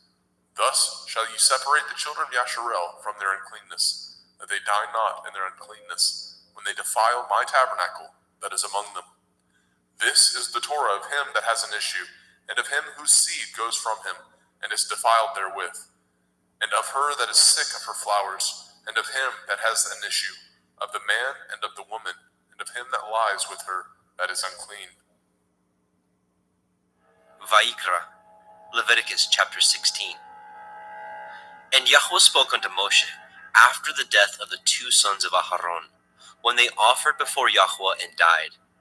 And Yahweh said unto Moshe, Speak unto Aharon your brother, that he come not at all times into the holy place within the veil before the mercy seat, which is upon the ark, that he die not. For I will appear in the cloud upon the mercy seat. Thus shall Aharon come into the holy place with a young bullock for a sin offering, and a ram for a burnt offering. He shall put on the holy linen coat, and he shall have the linen breeches upon his flesh, and shall be girded with a linen belt, and with the linen turban shall he be attired. These are holy garments. Therefore shall he wash his flesh in water, and so put them on. And he shall take of the assembly of the children of Yasharel 2 kids of the goats for a sin offering, and 1 ram for a burnt offering.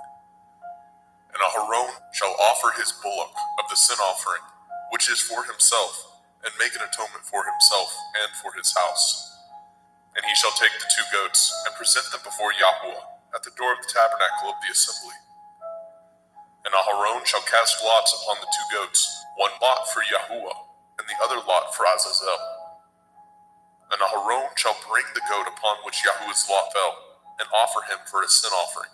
But the goat on which the lot fell to be for Azazel shall be presented alive before Yahweh, to make an atonement with him, and to let him go for Azazel into the wilderness. And Aharon shall bring the bullock of the sin offering, which is for himself, and shall make an atonement for himself and for his house, and shall kill the bullock of the sin offering, which is for himself. And he shall take a censer full of burning coals of fire from off the altar before Yahweh, and his hands full of sweet incense beaten small, and bring it within the veil. And he shall put the incense upon the fire before Yahweh, that the cloud of the incense may cover the mercy seat that is upon the testimony, that he die not. And he shall take of the blood of the bullock, and sprinkle it with his finger upon the mercy seat eastward. And before the mercy seat shall he sprinkle of the blood with his finger 7 times. Then shall he kill the goat of the sin offering that is for the people, and bring his blood within the veil, and do with that blood as he did with the blood of the bullock, and sprinkle it upon the mercy seat, and before the mercy seat. And he shall make an atonement for the holy place, because of the uncleanness of the children of Yasharel, and because of their transgressions, in all their sins. And so shall he do for the tabernacle of the assembly, that remains among them in the midst of their uncleanness. And there shall be no man in the tabernacle of the assembly, when he goes to make an atonement in the holy place, until he comes out, and have made an atonement for himself and for his household, and for all the assembly of Yasharel. And he shall go out unto the altar that is before Yahuwah, and make an atonement for it, and shall take of the blood of the bullock, and of the blood of the goat, and put it upon the horns of the altar round about. And he shall sprinkle the blood upon it with his finger 7 times, and cleanse it, and hallow it from the uncleanness of the children of Yasharel. And when he has made an end of reconciling the holy place, and the tabernacle of the assembly, and the altar, he shall bring the live goat, and Aharon shall lay both his hands upon the head of the live goat, and confess over him all the iniquities of the children of Yasharel, and all their transgression in all their sins, putting them upon the head of the goat, and shall send him away by the hand of a fit man into the wilderness. And the goat shall bear upon him all their iniquities, unto a land not inhabited, and he shall let go the goat in the wilderness.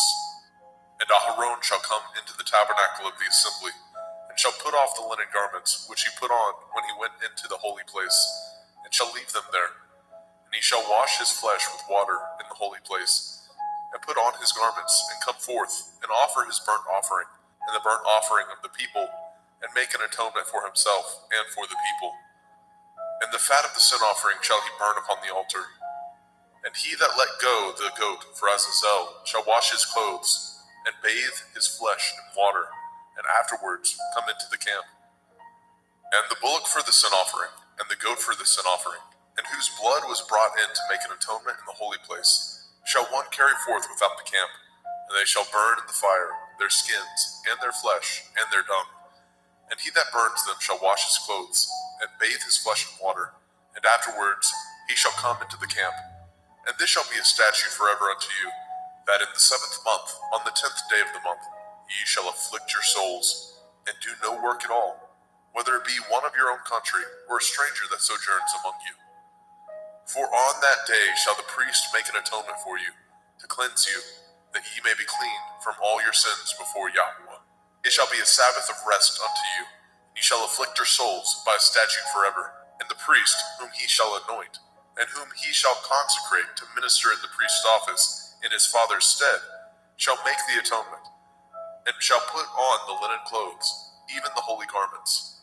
And he shall make an atonement for the holy sanctuary, and he shall make an atonement for the tabernacle of the assembly, and for the altar, and he shall make an atonement for the priests, and for all the people of the assembly.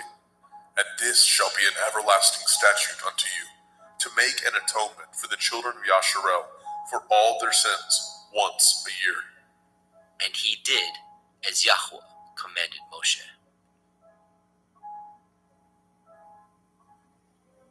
Vayikra, Leviticus chapter 17.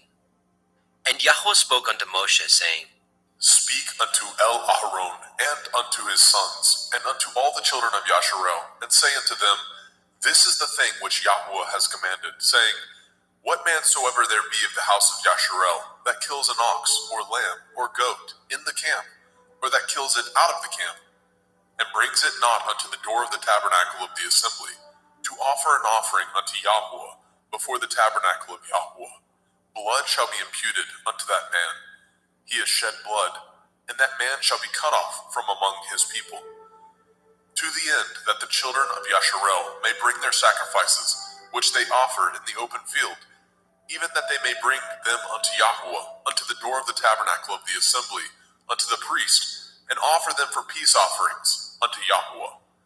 And priests shall sprinkle the blood upon the altar of Yahuwah, at the door of the tabernacle of the assembly, and burn the fat for a sweet savor unto Yahuwah. And they shall no more offer their sacrifices unto devils, after whom they have gone a-whoring. This shall be a statute forever unto them throughout their generations. And ye shall say unto them, Whatsoever man there be of the house of Yasharel, or of the strangers, which sojourn among you, that offers a burnt offering or sacrifice, and brings it not unto the door of the tabernacle of the assembly, to offer it unto Yahuwah, even that man shall be cut off from among his people. And whatsoever man there be of the house of Yasharel, or of the strangers that sojourn among you, that eats any manner of blood, I will even set my face against that soul that eats the blood, and will cut him off from among his people. For the soul of the flesh is in the blood. He and I have given it to you upon the altar to make an atonement for your souls. For it is the blood of him that makes an atonement in the soul. Therefore I said unto the children of Yasharel, no soul of you shall eat blood, neither shall any stranger that sojourns among you eat blood. And whatsoever man there be of the children of Yasharel, or of the strangers that sojourn among you, which hunts and catches a beast or fowl that may be eaten, he shall even pour out the blood thereof, and cover it with dust. For it is the life of all flesh, the blood of it is for the life thereof. Therefore I said unto the children of Yasharel, ye shall eat the blood of no manner of flesh, for the life of all flesh is the blood thereof. Whosoever eats it shall be cut off. And every soul that eats that which died of itself, or that which was torn with beasts, whether it be one of your own country or a stranger, he shall both wash his clothes and bathe himself in water, and be unclean until the evening. Then shall he be clean. But if he wash them not, nor bathe his flesh, then he shall bear his iniquity.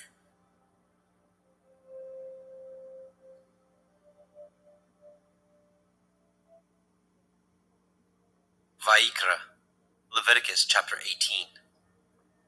And Yahweh spoke unto Moshe, saying, Speak unto the children of Yasharel, and say unto them, I am Yahweh Elohim.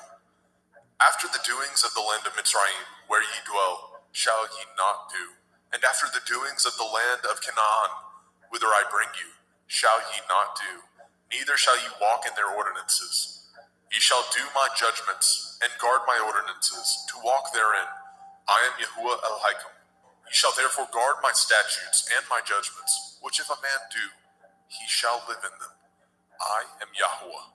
None of you shall approach to any that is near of kin to him, to uncover their nakedness. I am Yahuwah. The nakedness of your father, or the nakedness of your mother, shall you not uncover. She is your mother. You shall not uncover her nakedness. The nakedness of your father's woman shall you not uncover. It is your father's nakedness. The nakedness of your sister, the daughter of your father, the daughter of your mother, whether she be born at home or born abroad, even their nakedness you shall not uncover. The nakedness of your son's daughter, or of your daughter's daughter, even their nakedness you shall not uncover, for theirs is your own nakedness. The nakedness of your father's woman's daughter, begotten of your father, she is your sister, you shall not uncover her nakedness. You shall not uncover the nakedness of your father's sister, she is your father's near kinswoman. You shall not uncover the nakedness of your mother's sister, for she is your mother's near kinswoman. You shall not uncover the nakedness of your father's brother. You shall not approach to his woman, she is your aunt. You shall not uncover the nakedness of your daughter-in-law, she is your son's woman. You shall not uncover her nakedness. You shall not uncover the nakedness of your brother's woman, it is your brother's nakedness. You shall not uncover the nakedness of a woman and her daughter, neither shall you take her son's daughter, or her daughter's daughter to uncover her nakedness, for they are your near kinswoman, it is wickedness. Neither shall you take a woman to her sister to vex her, to uncover her nakedness, beside the other in her lifetime. Also you shall not approach unto a woman to uncover her nakedness, as long as she is put apart for her uncleanness. Moreover, you shall not lie carnally with your neighbor's woman to defile yourself with her. And you shall not let any of your seed pass through the fire to Molech, neither shall you profane the name of your Elohim. I am Yahweh. You shall not lie with mankind as with womankind. It is an abomination. Neither shall you lie with any beast to defile yourself therewith. Neither shall any woman stand before a beast to lie down thereto. It is confusion. Defile not ye yourselves in any of these things, for in all these the nations are defiled, which I cast out before you. And the land is defiled, therefore I do visit the iniquity thereof upon it, and the land itself vomits out her inhabitants. Ye shall therefore guard my statutes and my judgments, and shall not commit any of these abominations, neither any of your own nation, nor any stranger that sojourns among you. For all these abominations have the men of the land done, which were before you, and the land is defiled, that the land spew not you out also, when ye defile it, as it spewed out the nations that were before you. For whosoever shall commit any of these abominations, even the souls that commit them shall be cut off from among their people. Therefore shall ye guard my ordinance, that ye commit not any of these abominable customs, which were committed before you, and that ye defile not yourselves therein. I am Yahuwah Elohim.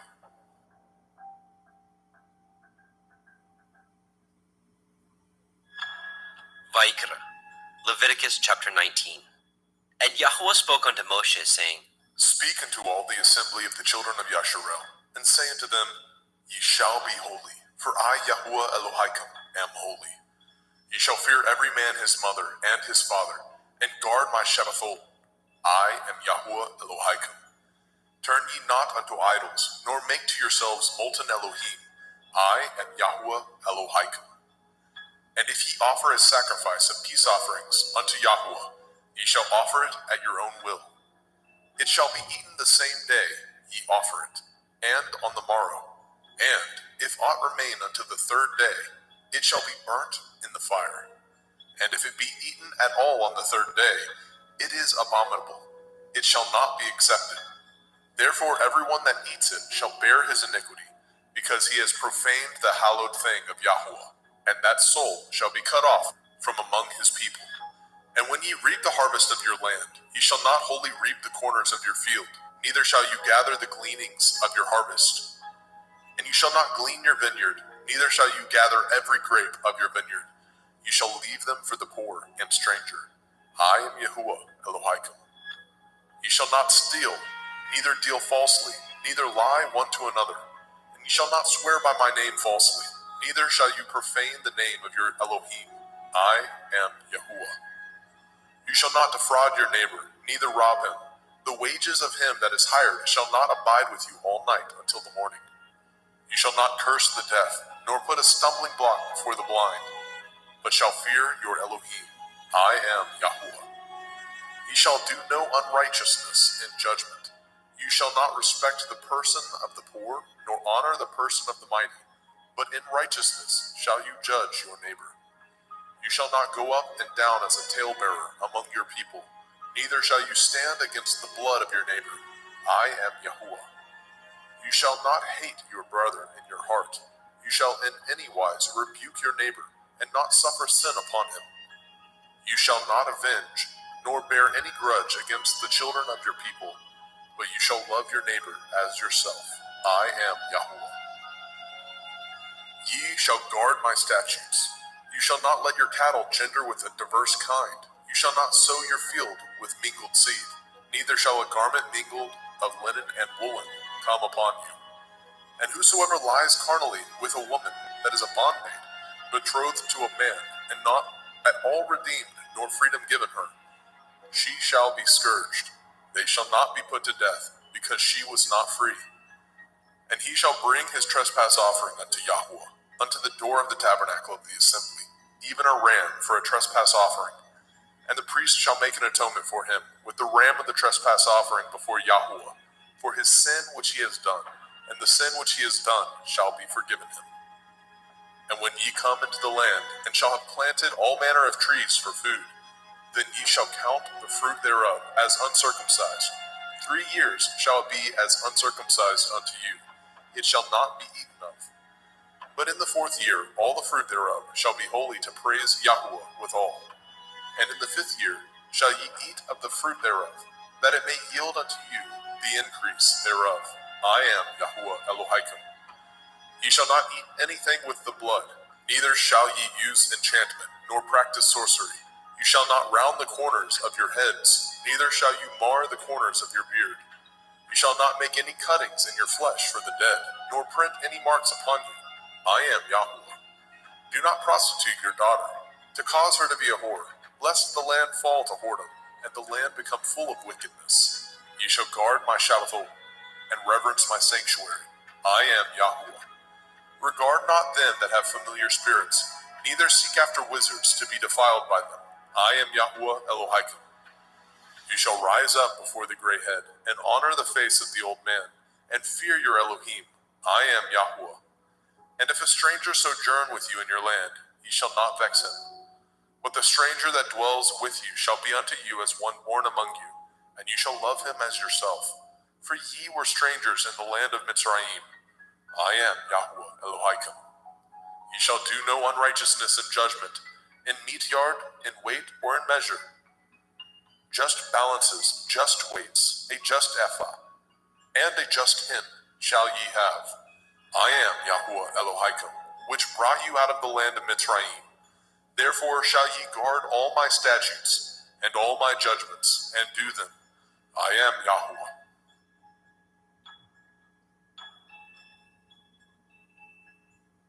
Vaikra, Leviticus chapter 20. And Yahuwah spoke unto Moshe, saying, Again you shall say to the children of Yasharel, whosoever he be of the children of Yasharel, or of the strangers that sojourn in Yasharel, that gives any of his seed unto Molech, he shall surely be put to death. The people of the land shall stone him with stones. And I will set my face against that man, and I will cut him off from among his people, because he has given of his seed unto Molech, to defile my sanctuary, and to profane my holy name. And if the people of the land do any ways hide their eyes from the man, when he gives of his seed unto Molech, and kill him not, then I will set my face against that man, and against his family, and will cut him off, and all that go a-whoring after him, to commit whoredom with Molech, from among their people. And the soul that turns after such as have familiar spirits, and after wizards, to go a-whoring after them, I will even set my face against that soul, and will cut him off from among his people. Sanctify yourselves, therefore, and be ye holy, for I am Yahuwah Elohaikum, and ye shall guard my statutes, and do them. I am Yahuwah Mekodishkim. For everyone that curses his father or his mother shall surely be put to death. He has cursed his father or his mother, his blood shall be upon him. And the man that breaks wedlock with another man's woman, even he that breaks wedlock with his neighbor's woman, the man and the woman that breaks wedlock shall surely be put to death. And the man that lies with his father's woman has uncovered his father's nakedness. Both of them shall surely be put to death. Their blood shall be upon them. And if a man lie with his daughter-in-law, both of them shall surely be put to death. They have wrought confusion. Their blood shall be upon them. If a man also lie with mankind, as he lies with a woman, both of them have committed an abomination. They shall surely be put to death. Their blood shall be upon them. And if a man take a woman and her mother, it is wickedness. They shall be burnt with fire, both he and they, that there be no wickedness among you. And if a man lie with a beast, he shall surely be put to death, and ye shall slay the beast. And if a woman approach unto any beast and lie down thereto, you shall kill the woman and the beast. They shall surely be put to death. Their blood shall be upon them. And if a man shall take his sister, his father's daughter, or his mother's daughter, and see her nakedness, and she see his nakedness, it is a wicked thing, and they shall be cut off in the sight of their people. He has uncovered his sister's nakedness, he shall bear his iniquity. And if a man shall lie with a woman having her sickness, and shall uncover her nakedness, he has discovered her fountain, and she has uncovered the fountain of her blood, and both of them shall be cut off from among their people. And you shall not uncover the nakedness of your mother's sister, nor of your father's sister, for he uncovers his near kin. They shall bear their iniquity. And if a man shall lie with his uncle's woman, he has uncovered his uncle's nakedness. They shall bear their sin. They shall die childless. And if a man shall take his brother's woman, it is an unclean thing. He has uncovered his brother's nakedness. They shall be childless. Ye shall therefore guard all my statutes and all my judgments, and do them, that the land whither I bring you to dwell therein spew you not out. And ye shall not walk in the manner of the nation which I cast out before you. For they committed all these things, and therefore I abhorred them. But I have said unto you, ye shall inherit their land, and I will give unto you to possess it, a land that flows with milk and honey. I am Yahuwah Elohaikum, which have separated you from other people. Ye shall therefore put difference between clean beasts and unclean, and between unclean fowls and clean. And ye shall not make your souls abominable by beast, or by fowl, or by any manner of living thing that creeps on the ground, which I have separated from you as unclean. And ye shall be holy unto me, for I, Yahuwah, am holy, and have severed you from other people, that ye should be mine. A man also, or a woman that has a familiar spirit, or that is a wizard, shall surely be put to death. They shall stone them with stones. Their blood shall be upon them. Vaikra, Leviticus chapter 21. And Yahweh said unto Moshe, Speak unto the priests, the sons of Aharon, and say unto them, There shall none be defiled for the dead among his people, but for his kin that is near unto him, that is, for his mother, and for his father, and for his son, and for his daughter, and for his brother, and for his sister a virgin, that is nigh unto him, which has had no man, for her may he be defiled. But he shall not defile himself, being a chief among his people, to profane himself. They shall not make baldness upon their head, neither shall they shave off the corners of their beard, nor make any cuttings in their flesh. They shall be holy unto their Elohim, and not profane the name of their Elohim. For the offerings of Yahweh made by fire, and the bread of their Elohim they do offer. Therefore they shall be holy. They shall not take a woman that is a whore, or profane, neither shall they take a woman put away from her man, for he is holy unto his Elohim.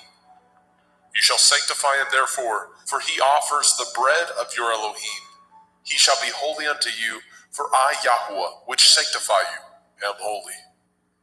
And the daughter of any priest, if she profane herself by playing the whore, she profanes her father, she shall be burnt with fire.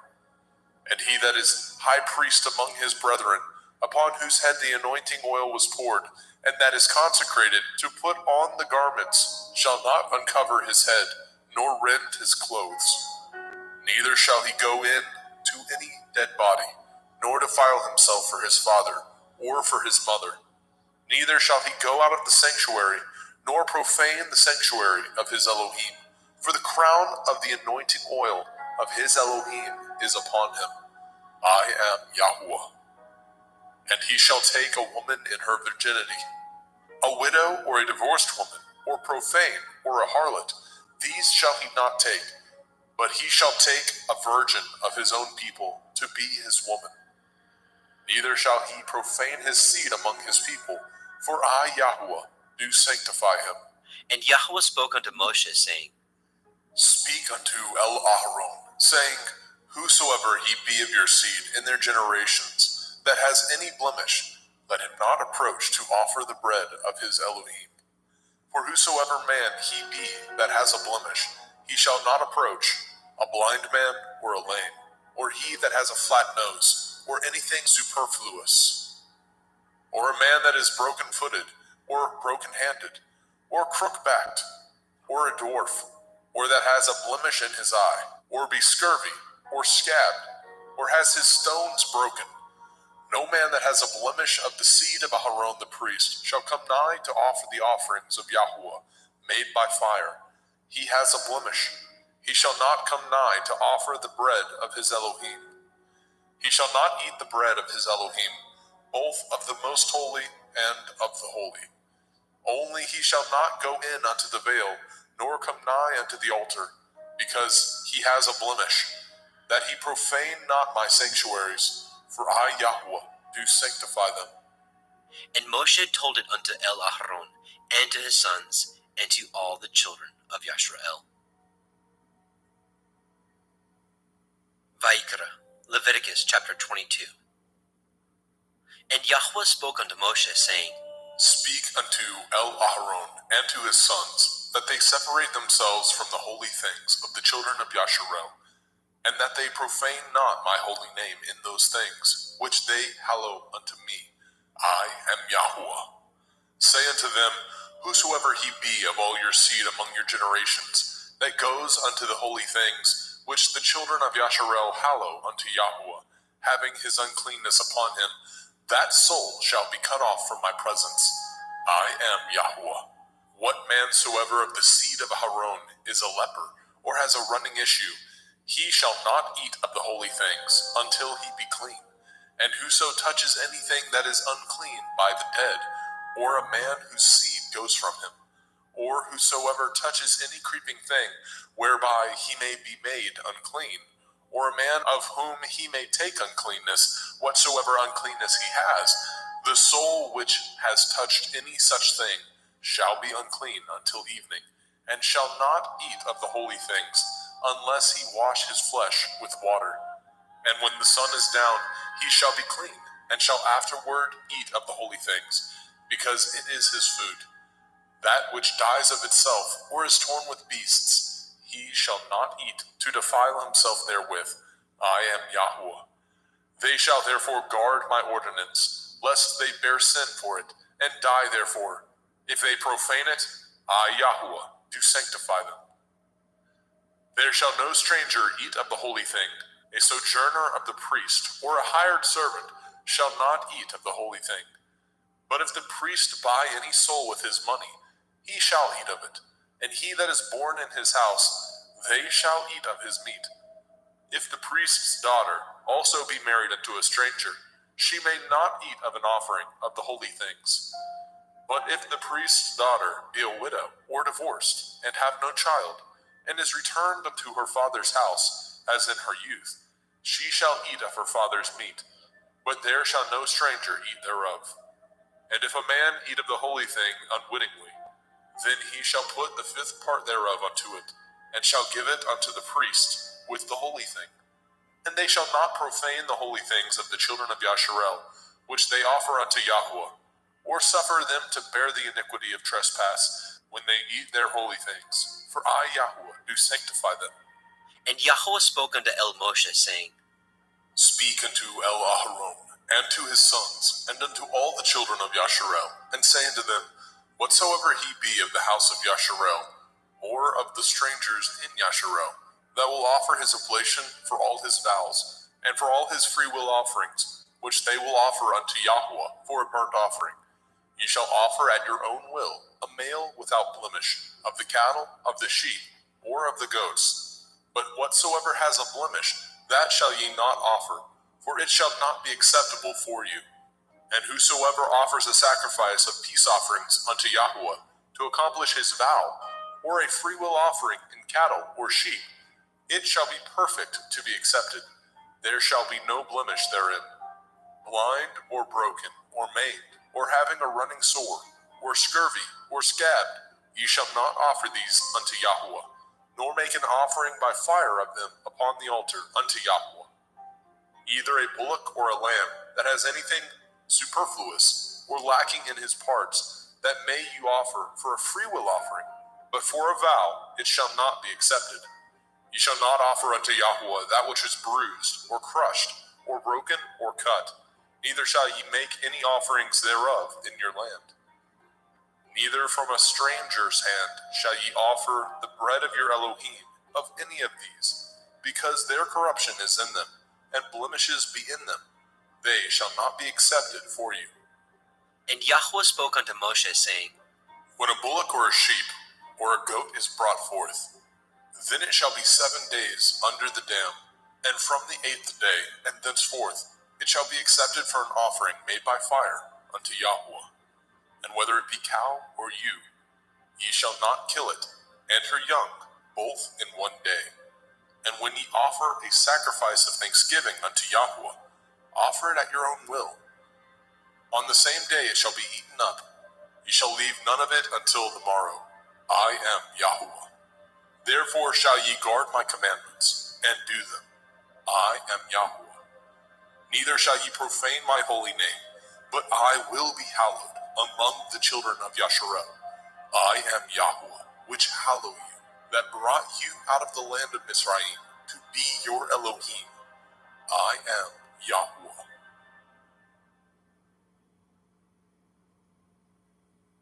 Vayikra, Leviticus chapter 23. And Yahweh spoke unto Moshe, saying, Speak unto the children of Yasharel, and say unto them concerning the feasts of Yahweh, which ye shall proclaim to be holy assemblies.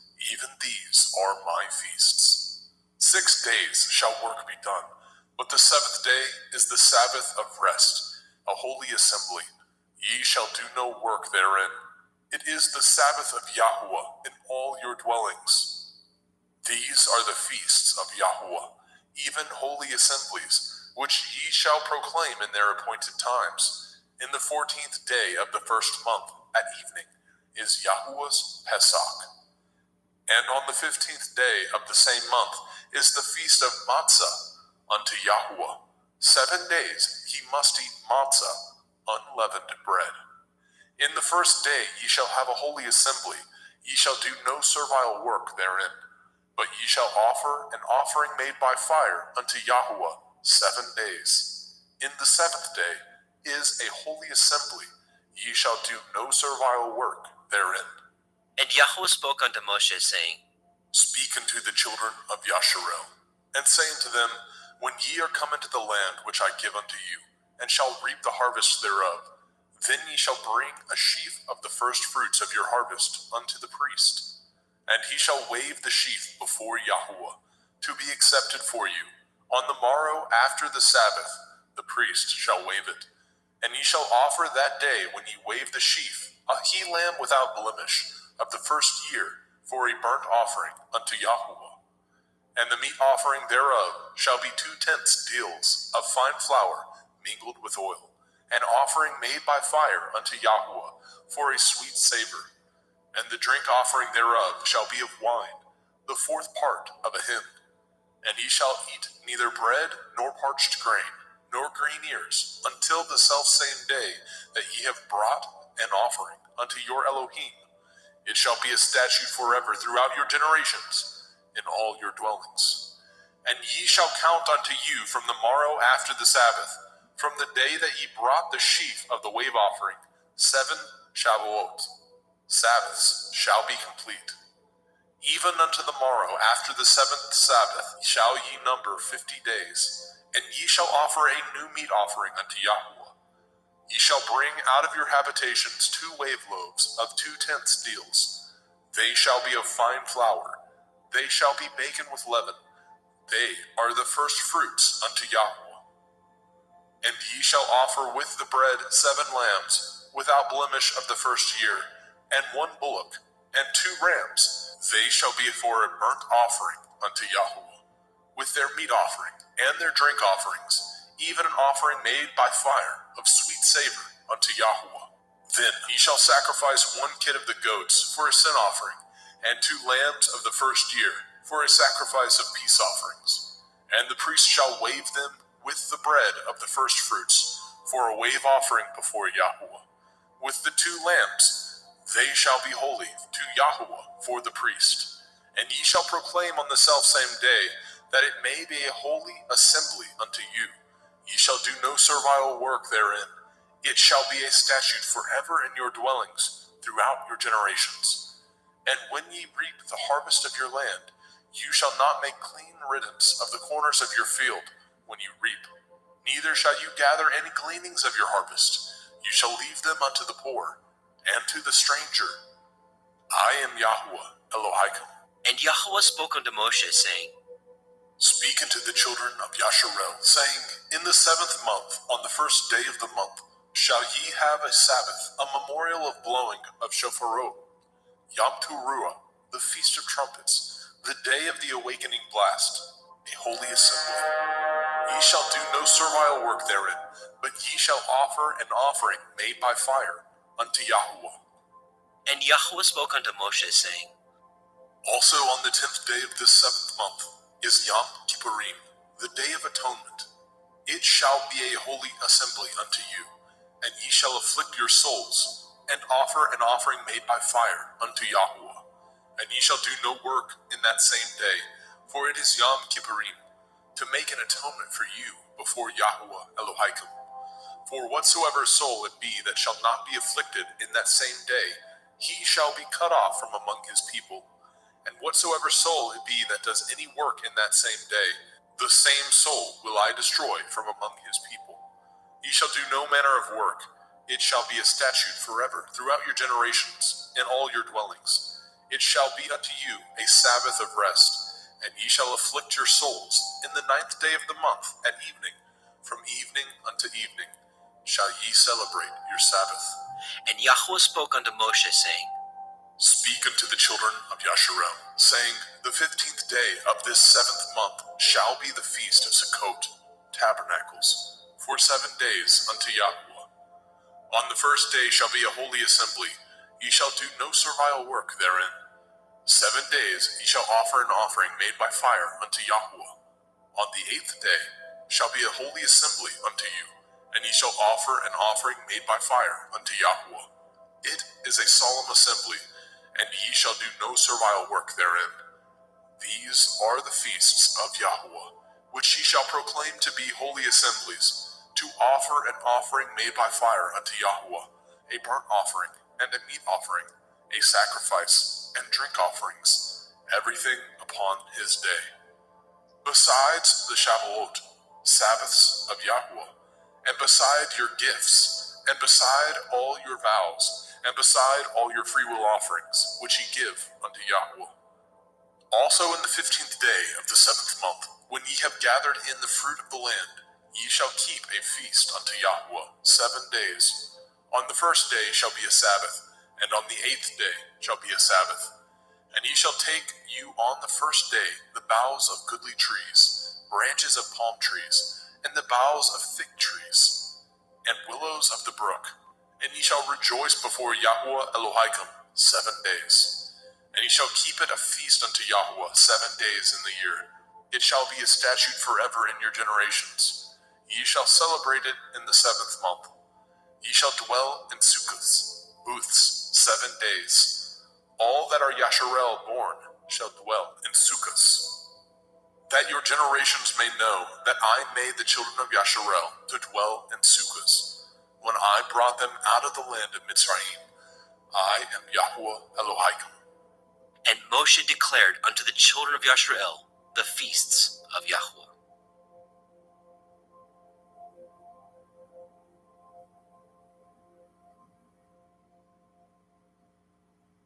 Vaikra, Leviticus chapter 24.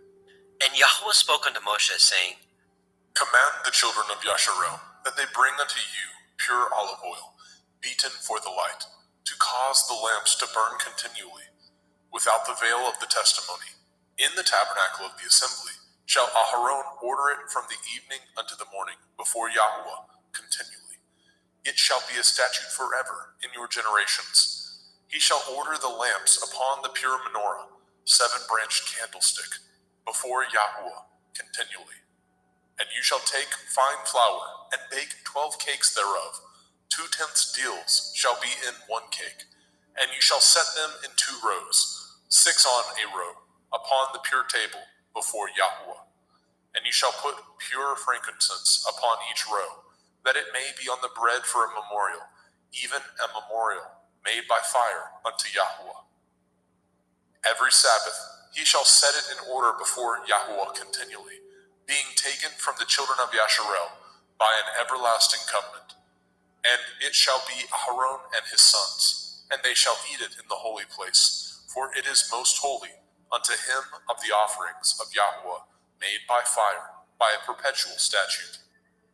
And the son of a Yashareliteth woman, whose father was a Mitzri, went out among the children of Yasharel. And this son of the Yashareliteth woman and a man of Yasharel strove together in the camp. And the Yashareliteth woman's son blasphemed the name of Yahweh and cursed. And they brought him unto Moshe, and his mother's name was Shelomith, the daughter of Divri, of the tribe of Dan.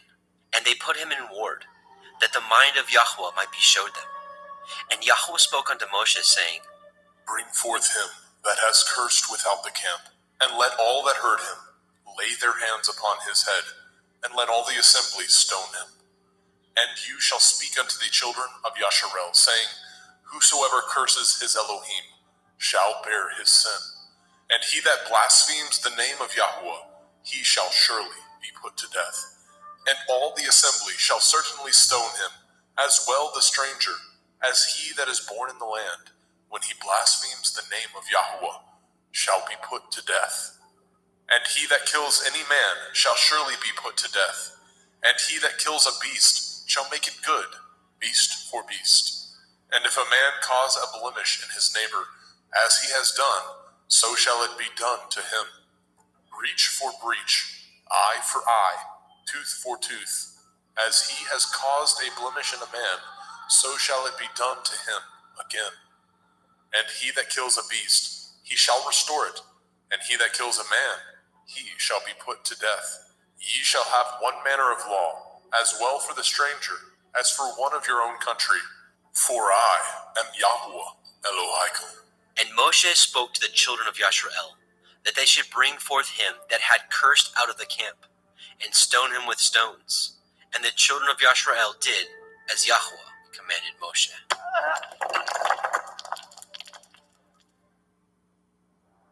Vayikra, Leviticus chapter 25.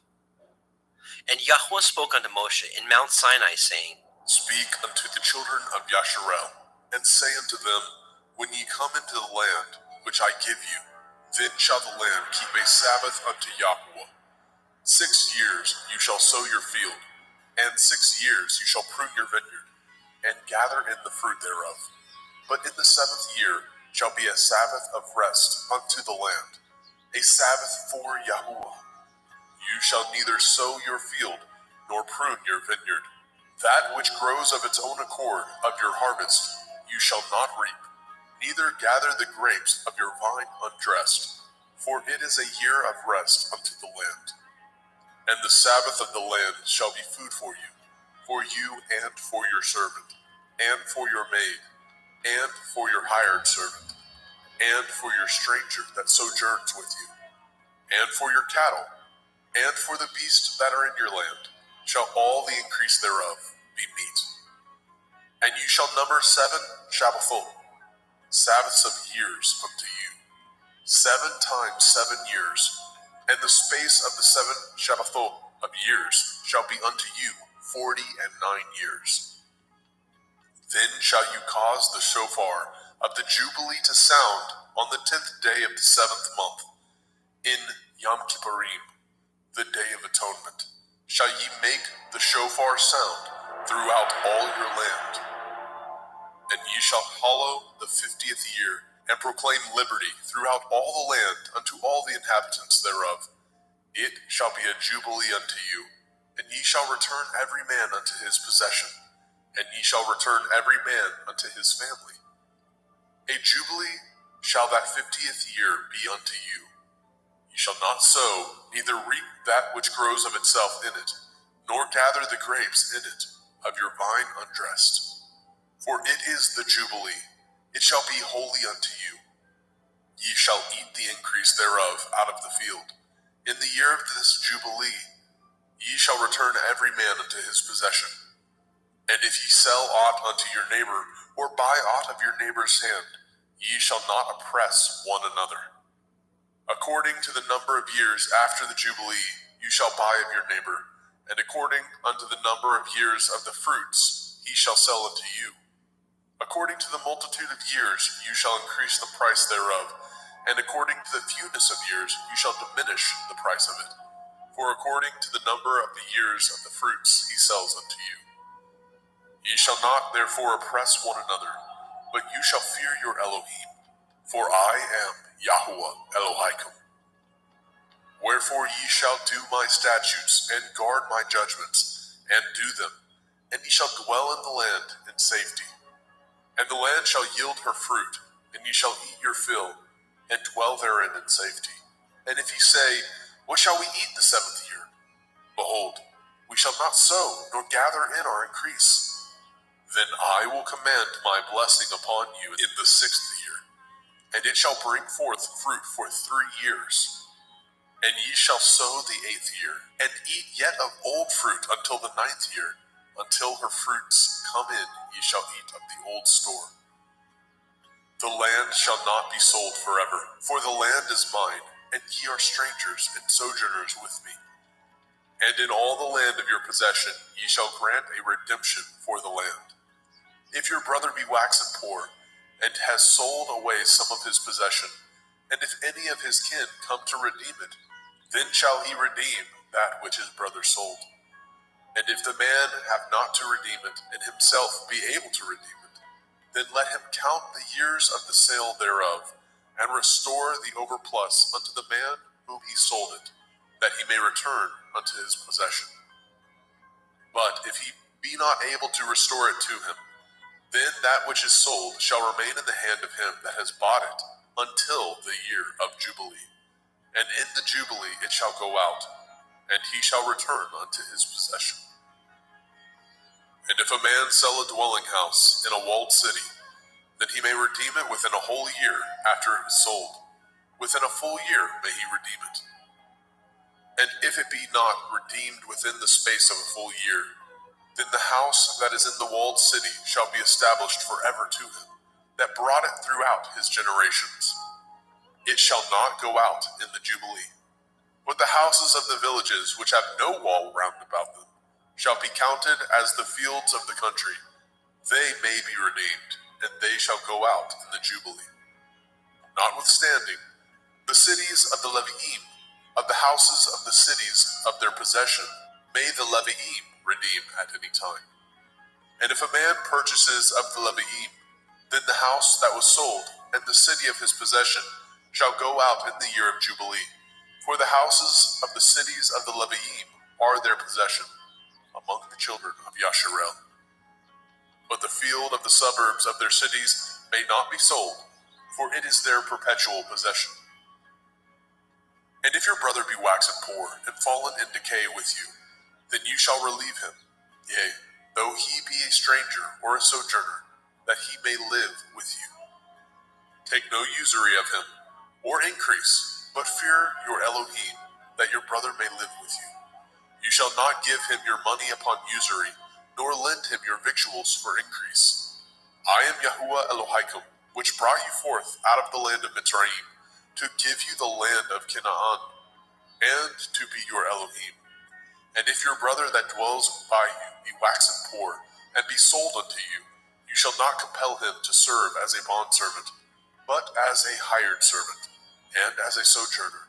He shall be with you, and shall serve you unto the year of Jubilee. And then shall he depart from you, both he and his children with him, and shall return unto his own family, and unto the possession of his fathers shall he return. For they are my servants, which I brought forth out of the land of Mitzrayim. They shall not be sold as bondmen. You shall not rule over him with rigor, but shall fear your Elohim. Both your bondmen and your bondmaids, which you shall have, shall be of the heathen that are round about you. Of them shall ye buy bondmen and bondmaids. Moreover, of the children of the strangers that do sojourn among you, of them shall ye buy, and of their families that are with you, which they begat in your land, and they shall be your possession. And ye shall take them as an inheritance for your children after you, to inherit them for a possession. They shall be your bondmen forever. But over your brethren, the children of Yasharel, you shall not rule one over another with rigor.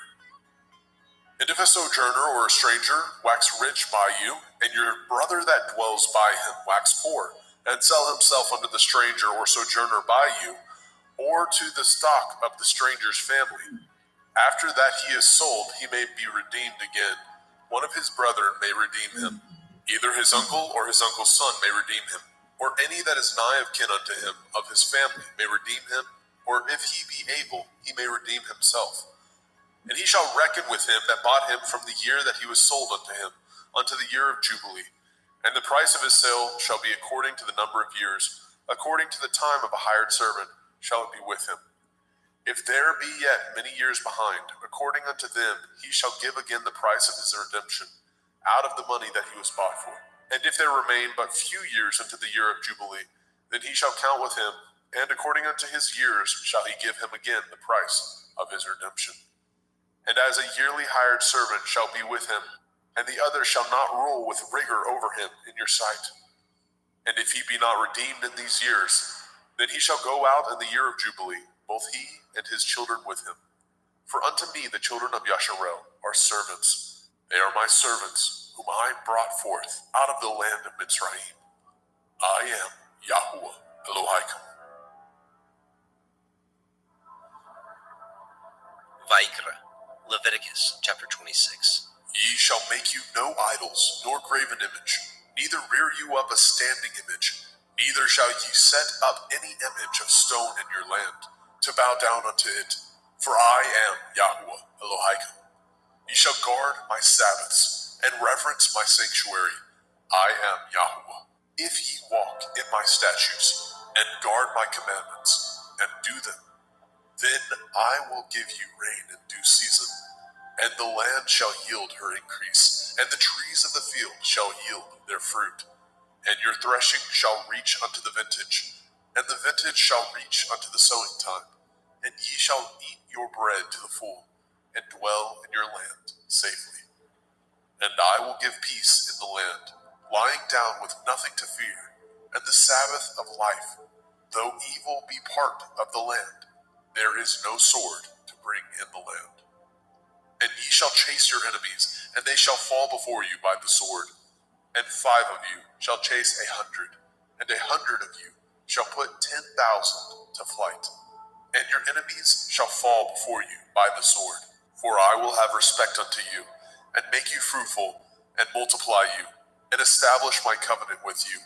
And ye shall eat old store, and bring forth the old because of the new. And I will set my tabernacle among you, and my soul shall not abhor you. And I will walk among you, and will be your Elohim, and ye shall be my people. I am Yahuwah Elohim, which brought you forth out of the land of Mitzrayim, that ye should not be their bondmen. And I have broken the bands of your yoke, and made you go upright. But if ye will not hearken unto me, and will not do all these commandments, and if ye shall despise my statutes, or if your soul abhor my judgments, so that ye will not do all my commandments, but that ye break my covenant, I also will do this unto you. I will even appoint over you terror, consumption, and the burning on, that shall consume the eyes, and cause sorrow of heart. And ye shall sow your seed in vain, for your enemies shall eat it. And I will set my face against you, and ye shall be slain before your enemies. They that hate you shall reign over you, and ye shall flee when none pursues you. And if ye will not yet for all this hearken unto me, then I will punish you 7 times more for your sins. And I will break the pride of your power, and I will make your heaven as iron, and your earth as brass. And your strength shall be spent in vain, for your land shall not yield her increase, neither shall the trees of the land yield their fruits. And if ye walk contrary unto me, and will not hearken unto me, I will bring 7 times more plagues upon you according to your sins. I will also send wild beasts among you, which shall rob you of your children, and destroy your cattle, and make you few in number, and your highways shall be desolate. And if ye will not be reformed by me by these things, but will walk contrary unto me, then will I walk contrary unto you, and will punish you yet 7 times for your sins.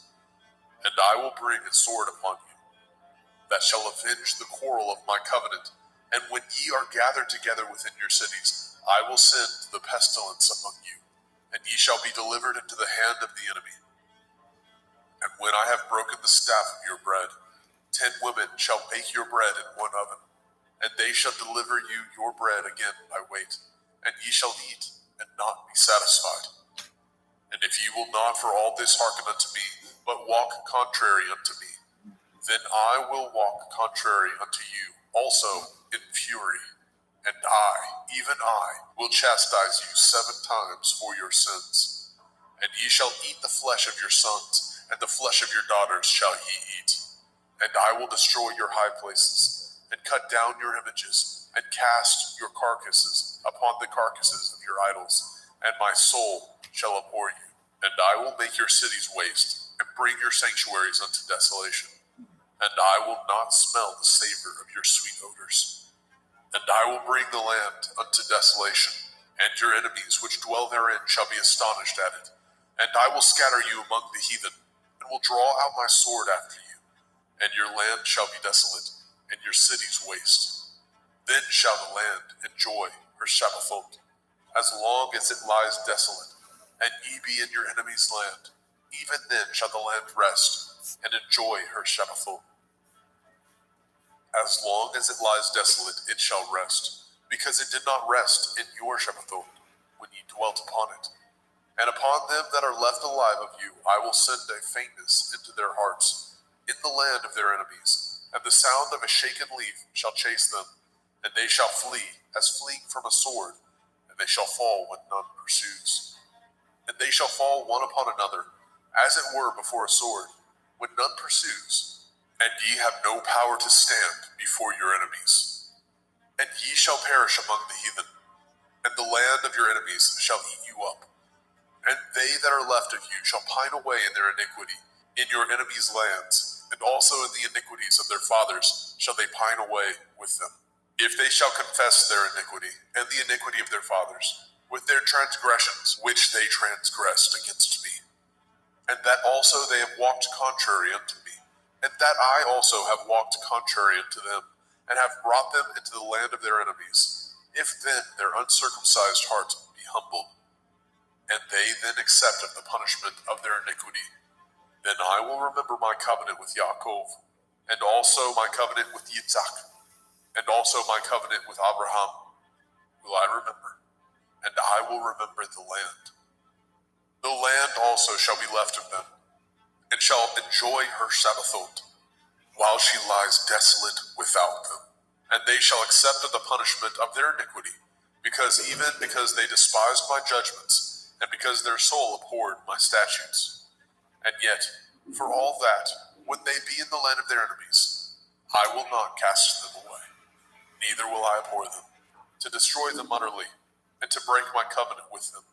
For I am Yahweh Elohim. But I will for their sakes remember the covenant of their ancestors, whom I brought forth out of the land of Mitzrayim, in the sight of the heathen, that I might be their Elohim. I am Yahweh. These are the commandments and judgments and Torah, which Yahweh made between him and the children of Yisrael in Mount Sinai by the hand of Moshe.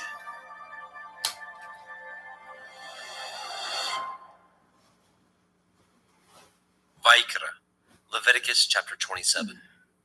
And Yahweh spoke unto Moshe, saying, Speak unto the children of Yasharel, and say unto them, when a man shall make a singular vow, the persons shall be for Yahuwah by your estimation. And your estimation shall be of the male from 20 years old, even unto 60 years old. Even your estimation shall be 50 shekels of silver, after the shekel of the sanctuary. And if it be a female, then your estimation shall be 30 shekels. And if it be from 5 years old, even unto 20 years old, then your estimation shall be of the male 20 shekels, and for the female 10 shekels. And if it be from a month old, even unto 5 years old, then your estimation shall be of the male 5 shekels of silver, and for the female your estimation shall be 3 shekels of silver. And if it be from 60 years old and above, if it be a male, then your estimation shall be 15 shekels, and for the female 10 shekels. But if he be poorer than your estimation, then he shall present himself before the priest, and the priest shall value him according to his ability. That vowed shall the priest value him. And if it be a beast, whereof men bring an offering unto Yahuwah, all that any man gives of such unto Yahuwah shall be holy. He shall not alter it, nor change it, a good for a bad, or a bad for a good. And if he shall at all change beast for beast, then it and the exchange thereof shall be holy. And if it be any unclean beast, of which they do not offer a sacrifice unto Yahuwah, then he shall present the beast before the priest. And the priest shall value it, whether it be good or bad, as you value it. Who are the priest, so shall it be. But if he will at all redeem it, then he shall add a 5th part thereof unto your estimation. And when a man shall sanctify his house to be holy unto Yahuwah, then the priest shall estimate it, whether it be good or bad. As the priest shall estimate it, so shall it stand. And if he that sanctified it will redeem his house, then he shall add the 5th part of the money of your estimation unto it, and it shall be his. And if a man shall sanctify unto Yahuwah some part of a field of his possession, then your estimation shall be according to the seed thereof. A omer of barley seed shall be valued at 50 shekels of silver. If he sanctify his field from the year of Jubilee, according to your estimation, it shall stand. But if he sanctify his field after the Jubilee, then the priest shall reckon unto him the money according to the years that remain, even unto the year of Jubilee, and it shall be abated from your estimation. And if he that sanctified the field will in any wise redeem it, then he shall add the fifth part of the money of your estimation unto it, and it shall be assured to him. And if he will not redeem the field, or if he have sold the field to another man, it shall not be redeemed any more. But the field, when it goes out in the Jubilee, shall be holy unto Yahuwah. As a field devoted, the possession thereof shall be the priest's. And if a man sanctify unto Yahuwah a field which he has bought, which is not of the fields of his possession, then the priest shall reckon unto him the worth of your estimation, even unto the year of the Jubilee. And he shall give your estimation in that day as a holy thing unto Yahuwah. In the year of the Jubilee, the field shall return unto him of whom it was bought, even to him to whom the possession of the land did belong. And all your estimation shall be according to the shekel of the sanctuary. 20 gerahs shall be the shekel. Only the firstling of the beasts, which should be Yahuwah's firstling. No man shall sanctify it, whether it be ox or sheep. It is Yahuwah's. And if it be of an unclean beast, and he shall redeem it according to your estimation, and shall add a fifth part of it thereto, or if it be not redeemed, then it shall be sold according to your estimation. Notwithstanding, no devoted thing that a man shall devote unto Yahuwah of all that he has, both of man and beast, and of the field of his possession, shall be sold or redeemed. Every devoted thing is most holy unto Yahuwah. None devoted which shall be devoted of men shall be redeemed, but shall surely be put to death. And all the tithe of the land, whether of the seed of the land, or of the fruit of the tree, is Yahuwah's. It is holy unto Yahuwah. And if a man shall at all redeem aught of his tithes, he shall add thereto the fifth part thereof. And concerning the tithe of the herd, or of the flock, even of whatsoever passes under the rod, the 10th shall be holy unto Yahuwah. He shall not search whether it be good or bad, neither shall he change it. And if he change it at all, then both it and the change thereof shall be holy. It shall not be redeemed. These are the commandments which Yahuwah commanded Moshe for the children of Yisrael in Mount Sinai.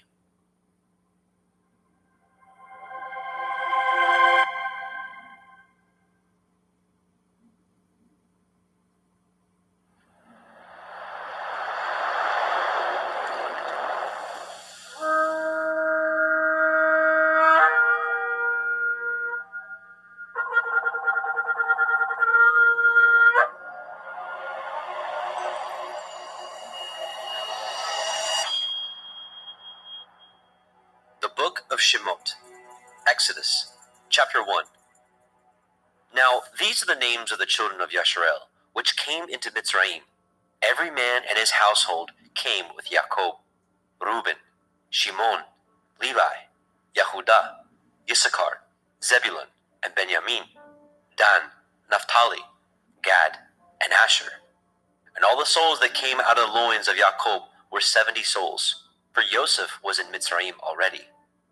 And Joseph died, and all his brethren, and all that generation.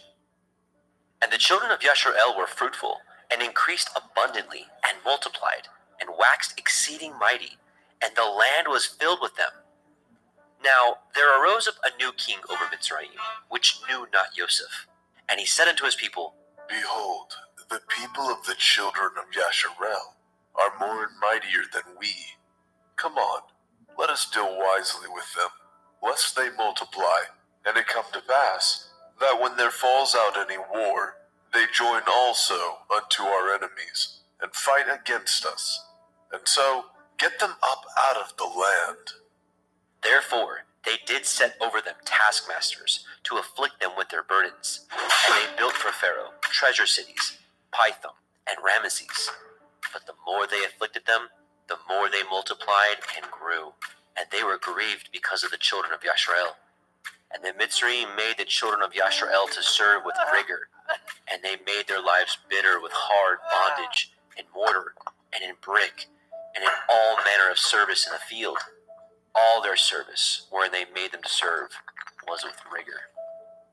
And the king of Mitzrayim spoke to the Ivri midwives, of which the name of the one was Shiphrah, and the name of the other Puah.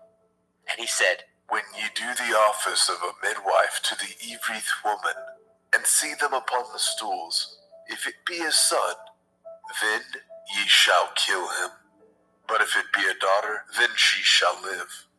But the midwives feared Elohim, and did not as the king of Mitzrayim commanded them, but saved the men children alive. And the king of Mitzrayim called for the midwives, and said unto them, Why have you done this thing, and have saved the men children alive? And the midwives said unto Pharaoh, Because the Evrith women are not as the Mitzrith women, for they are lively, and are delivered ere the midwives come in unto them. Therefore Elohim dealt well with the midwives, and the people multiplied, and waxed very mighty. And it came to pass, because the midwives feared Elohim, that he made them houses. And Pharaoh charged all his people, saying, Every son that is born ye shall cast into the river, and every daughter ye shall save alive. Shemot, Exodus, chapter 2. And there went a man of the house of Levi, and took to be his woman a daughter of Levi. And the woman conceived, and bore a son. And when she saw him that he was a goodly child, she hid him 3 months. And when she could no longer hide him, she took for him an ark of bulrushes, and daubed it with slime and with pitch, and put the child therein, and she laid it in the reeds by the river's brink. And his sister stood afar off, to wait what would be done to him. And the daughter of Pharaoh came down to wash herself at the river, and her maidens walked along by the river's side. And when she saw the ark among the reeds, she sent her maid to fetch it. And when she had opened it, she saw the child, and behold, the babe wept. And she had compassion on him, and said, This is one of the Ephraim children.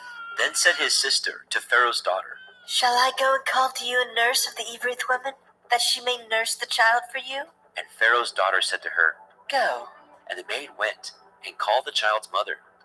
And Pharaoh's daughter said unto her, Take this child away and nurse it for me, and I will give you your wages. And the woman took the child, and nursed it. And the child grew, and she brought him unto Pharaoh's daughter, and became her son. And she called his name Moshe. And she said, Because I drew him out of the water. And it came to pass in those days, when Moshe was grown, that he went out unto his brethren, and looked on their burdens. And he spied a Mitzri smiting an Ivri, one of his brethren. And he looked this way, and that way. And when he saw that there was no man, he slew the Mitzri, and hid him in the sand. And when he went out the second day, behold, 2 men of the Ivrim strove together. And he said to him that did the wrong, Wherefore do you smite your fellow? And he said, Who made you a prince and a judge over us? Intend you to kill me as you killed the Mitzri? And Moshe feared and said, Surely this thing is known. Now when Pharaoh heard this thing, he sought to slay Moshe. But Moshe fled from the face of Pharaoh, and dwelt in the land of Midian, and he sat down by a well. Now the priest of Midian had 7 daughters, and they came and drew water, and filled the troughs to water their father's flock. And the shepherds came and drove them away. But Moshe stood up and helped them, and watered their flock. And when they came to Reuel their father, he said, How is it that ye are come so soon today? And they said, A Mitzri delivered us out of the hand of the shepherds, and also drew water enough for us, and watered the flock. And he said unto his daughters, And where is he? Why is it that ye have left the man? Call him that he may eat bread. And Moshe was content to dwell with the man. And he gave Moshe Zipporah his daughter, and she bore to him a son. And he called his name Gershom, for he said, I have been a stranger in a strange land. And it came to pass in the process of time that the king of Mitzrayim died. And the children of Yasharel sighed by reason of the bondage, and they cried. And their cry came up unto Elohim by reason of the bondage. And Elohim heard their groaning. And Elohim remembered his covenant with Abraham, with Yitzchak, and with Yaakov. And And Elohim looked upon the children of Yasharel, and Elohim had respect unto them.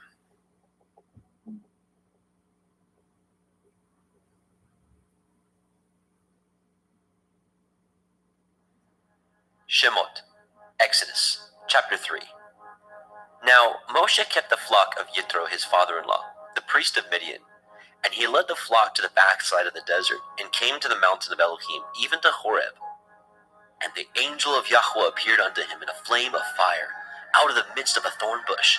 And he looked, and behold, the thorn bush burned with fire, and the thorn bush was not consumed. And Moshe said, I will now turn aside and see this great sight, why the thorn bush is not burnt. And when Yahweh saw that he turned aside to see, Elohim called unto him out of the midst of the thorn bush, and said, Moshe, Moshe, and he said, Here am I. And he said, draw not nigh hither. Put off your shoes from off your feet, for the place whereon you stand is holy ground. Moreover he said, I am the Elohai of your father, the Elohai of Abraham, the Elohai of Yitzhak, and the Elohai of Yaakov. And Moshe hid his face, for he was afraid to look upon Elohim. And Yahweh said, I have surely seen the affliction of my people, which are in Mitzrayim, and have heard their cry by reason of their taskmasters. For I know their sorrows, and I am come down to deliver them out of the hand of Mitzrayim, and to bring them up out of that land unto a good land, and a large, unto a land flowing with milk and honey, unto the place of the Canaanite, and the Hittim, and the Amorim, and the Perizim, and the Hivim, and the Yevusim. Now therefore, behold, the cry of the children of Yasharel is come unto me, and I have also seen the oppression wherewith the Mitzrayim oppress them. Come now therefore, I will send you unto Pharaoh, that you may bring forth my people, the children of Yasharel, out of Mitzrayim. And Moshe said unto Elohim, Who am I that I should go unto Pharaoh, and that I should bring forth the children of Yasharel out of Mitzrayim? And he said, Certainly I will be with you, and this shall be a sign unto you that I have sent you. When you have brought forth the people out of Mitzrayim, ye shall serve Elohim upon this mountain. And Moshe said unto Elohim, Behold, when I come unto the children of Yasharel, and say unto them, The Elohai of your fathers has sent me unto you, and they shall say unto me, What is his name? What shall I say unto them? And Elohim said unto El Moshe, Ahaya Asher Ahaya, I am that I am. and he said, Thus shall you say unto the children of Yasharel, Ahaya I am has sent me unto you. And Elohim said moreover unto El Moshe, Thus shall you say unto the children of Yasharel, Yahuwah Elohai of your fathers, the Elohai of Abraham, the Elohai of Yitzhak, and the Elohai of Yaakov, has sent me unto you. This is my name forever, and this is my mention unto all generations. Go and gather the elders of Yasharel together, and say unto them, Yahuwah Elohai of your fathers, the Elohai of Abraham, of Yitzhak, and the Elohai of Yaakov, appeared unto me, saying, I have surely visited you, and seen that which is done to you in Mitzrayim. And I have said, I will bring you up out of the affliction of Mitzrayim, unto the land of the Canaanite, and the Hittim, and the Amorim, and the Perizim, and the Hivim, and the Yevusim, unto a land flowing with milk and honey. And they shall hearken to your voice, and you shall come, you and the elders of Yasharel, unto the king of Mitzrayim, and ye shall say unto him, Yahuwah Elohai of the Ephraim has met us. And now let us go, we beseech you, 3 days' journey into the wilderness, that we may sacrifice to Yahuwah Eloheinu. And I am sure that the king of Mitzrayim will not let you go, no, not by a mighty hand. And I will stretch out my hand, and smite Mitzrayim, with all my wonders, which I will do in the midst thereof. And after that, he will let you go, and I will give this people favor in the sight of the Mitzrayim. And it shall come to pass that when ye go, ye shall not go empty. But every woman shall borrow of her neighbor, and of her that sojourns in her house, jewels of silver and jewels of gold and raiment. And ye shall put them upon your sons and upon your daughters, and ye shall spoil the Mitzrayim.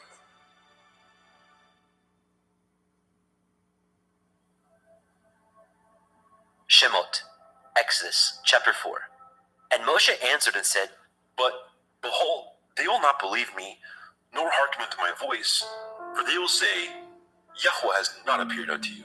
And Yahweh said unto him, What is that in your hand? And he said, A rod? And he said, Cast it on the ground. And he cast it on the ground, and it became a serpent. And Moshe fled from before it. And Yahweh said unto Moshe, Put forth your hand, and take it by the tail, and he put forth his hand, and caught it, and it became a rod in his hand. that they may believe that Yahuwah, Elohai of their fathers, the Elohai of Abraham, the Elohai of Yitzhak, and the Elohai of Yaakov, has appeared unto you. And Yahweh said furthermore unto him, Put now your hand into your bosom. And he put his hand into his bosom, and when he took it out, behold, his hand was leprous as snow. And he said, Put your hand into your bosom again. And he put his hand into his bosom again, and plucked it out of his bosom, and behold, it was turned again as his other flesh. And it shall come to pass, if they will not believe you, neither hearken to the voice of the first sign, that they will believe the voice of the latter sign.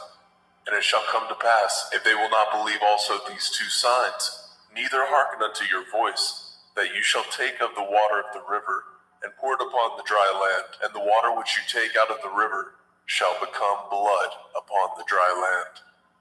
And Moshe said unto Eliyahu, Oh, my Adonai, I am not eloquent, neither heretofore, nor since you have spoken unto your servant, but I am slow of speech and of a slow tongue. And Yahweh said unto him, Who has made man's mouth, or who makes the dumb, or deaf, or the seeing, or the blind? Have not I, Yahuwah? Now therefore go, and I will be with your mouth, and teach you what you shall say. And he said, Oh, my Adonai, send, I pray you, by the hand of whom you will send. And the anger of Yahweh was kindled against Moshe, and he said, Is not Aharon the Levi your brother? I know that he can speak well, and also, behold, he comes forth to meet you. And when he sees you, he will be glad in his heart. And you shall speak unto him, and put the words in his mouth, and I will be with your mouth, and with his mouth, and will teach you what ye shall do. And he shall be your spokesman unto the people, and he shall be, even he shall be to you, instead of a mouth, and you shall be to him, instead of Elohim. And you shall take this rod in your hand, wherewith you shall do signs. And Moshe went and returned to Yitro his father-in-law, and said unto him, Let me go, I pray you, and return unto my brethren which are in Mitzrayim, and see whether they be yet alive. And Yitro said unto Moshe, Go in peace. And Yahweh said unto Moshe in Midian, Go, return into Mitzrayim, for all the men are dead which sought your life. And Moshe took his woman and his sons, and set them upon an ass, and he returned to the land of Mitzrayim. And Moshe took the rod of Elohim in his hand.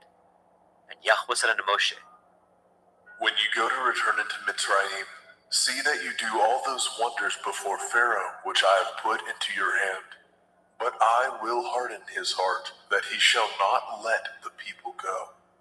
And you shall say unto Pharaoh, Thus says Yahuwah, Yasharel is my son, even my firstborn.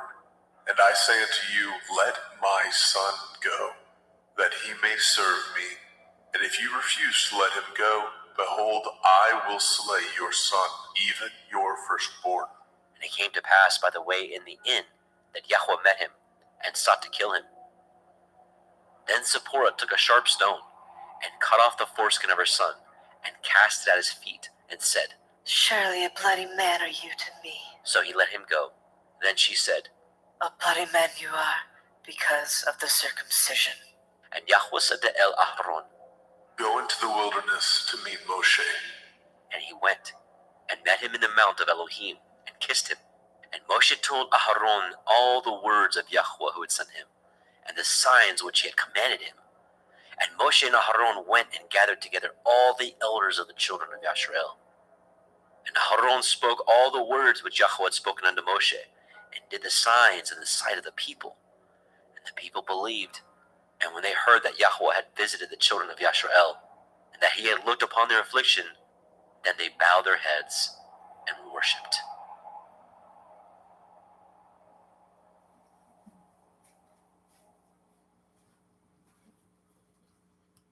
Shemot, Exodus, chapter 5. And afterward, Moshe and Aaron went in and told Pharaoh, Thus says Yahweh Elohai of Yasharel, Let my people go, that they may hold a feast unto me in the wilderness. And Pharaoh said, Who is Yahuwah that I should obey his voice to let Yasharel go? I know not Yahuwah, neither will I let Yasharel go. And they said, The Elohai of the Ephraim has met with us. Let us go, we pray you, 3 days' journey into the desert, and sacrifice unto Yahweh Elohim, lest he fall upon us with pestilence, or with a sword.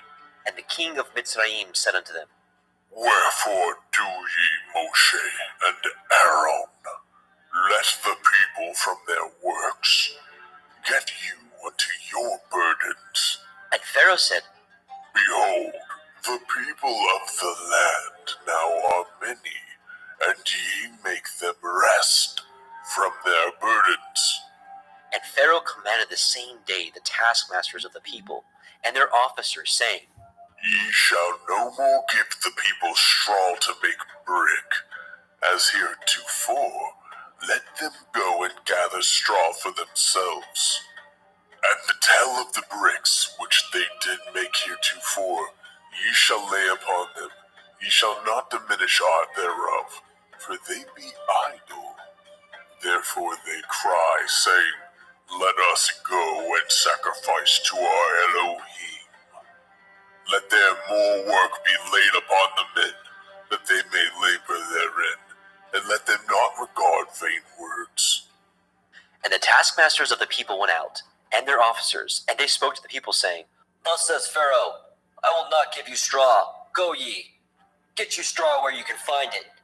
Yet not aught of your work shall be diminished. So the people were scattered abroad throughout all the land of Mitzrayim, to gather stubble instead of straw.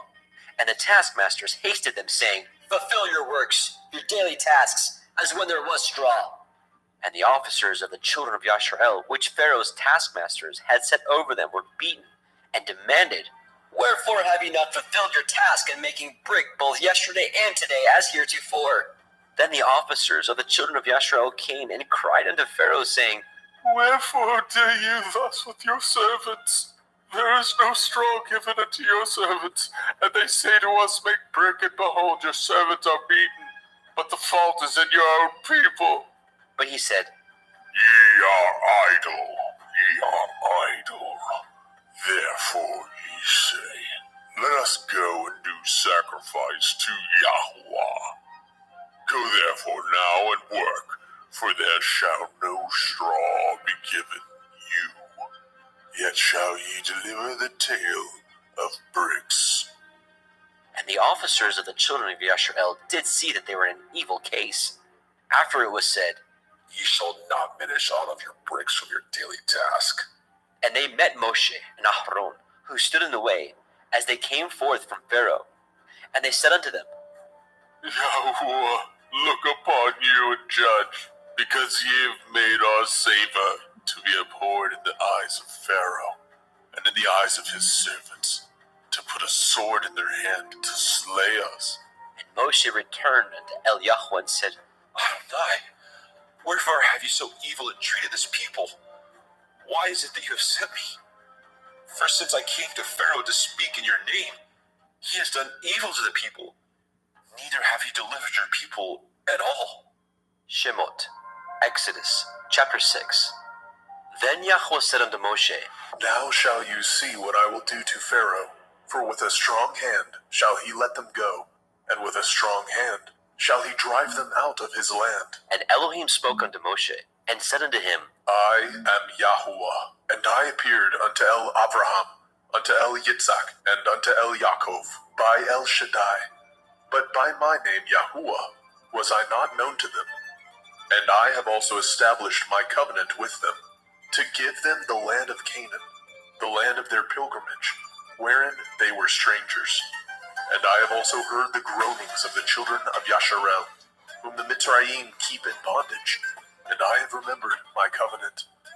Wherefore say unto the children of Yasharel, I am Yahuwah, and I will bring you out from under the burdens of the Mitzrayim, and I will rid you out of their bondage, and I will redeem you with a stretched out arm, and with great judgments. And I will take you to me for a people, and I will be to you Elohim, and ye shall know that I am Yahuwah Elohim, which brings you out from under the burdens of the Mitzrayim. And I will bring you into the land concerning the which I did swear to give it to Abraham, to Yitzhak, and to Yaakov, and I will give it to you for a heritage. I am Yahuwah. And Moshe spoke so unto the children of Yasharel, but they hearkened not unto Moshe, for anguish of the Ruach, and for cruel bondage. And Yahweh spoke unto Moshe, saying, Go in, speak unto Pharaoh, king of Mitzrayim, that he let the children of Yasharel go out of his land. And Moshe spoke before Yahweh, saying, Behold, the children of Yasharel have not hearkened unto me. How then shall Pharaoh hear me, who am of uncircumcised lips? And Yahweh spoke unto El Moshe and unto El Ahron, and gave them a charge unto the children of Yasharel and unto Pharaoh, king of Mitzrayim, to bring the children of Yasharel out of the land of Mitzrayim. These be the heads of their fathers' houses, the sons of Reuben, the firstborn of Yasharel, Chanok, and Palu, and Chetzron, and Carmi. These be the families of Reuben. And the sons of Shimon, Yemuel, and Yamin, and Ochad, and Yakin, and Tzochar, and Shaul, the son of the Canaanite woman. These are the families of Shimon. And these are the names of the sons of Levi, according to their generations, Gershon, and Kohath, and Merari. And the years of the life of Levi were 137 years. The sons of Gershon, Livni, and Shimei, according to their families. And the sons of Kohath, Amram, and Yitzchar, and Hebron, and Uziel. And the years of the life of Kohath were 133 years. And the sons of Merari, Machli, and Mushi. These are the families of Levi, according to their generations. And Amram took Jochebed, his father's sister, to be his woman, and she bore him Ahron and Moshe. And the years of the life of Amram were 137 years. And the sons of Yitzchar, Korach, and Nepheg, and Zikrai.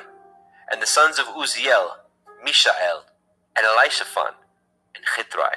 And Ahron took him Elisheba, daughter of Aminadab, sister of Nachshon, to be his woman.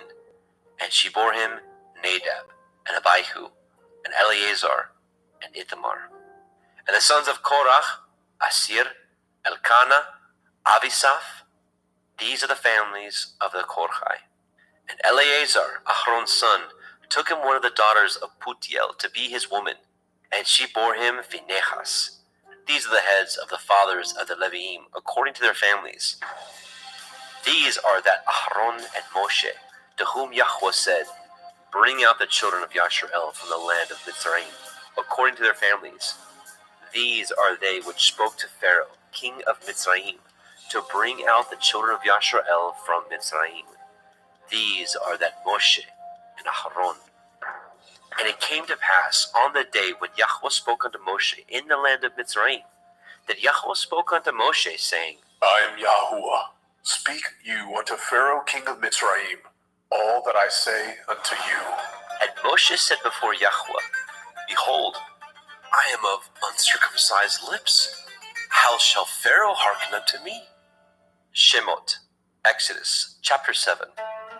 And Yahweh said unto Moshe, See, I have made you an Elohim to Pharaoh, and Aharon your brother shall be your prophet. You shall speak all that I command you, and Aharon your brother shall speak unto Pharaoh, that he send the children of Yasharel out of his land.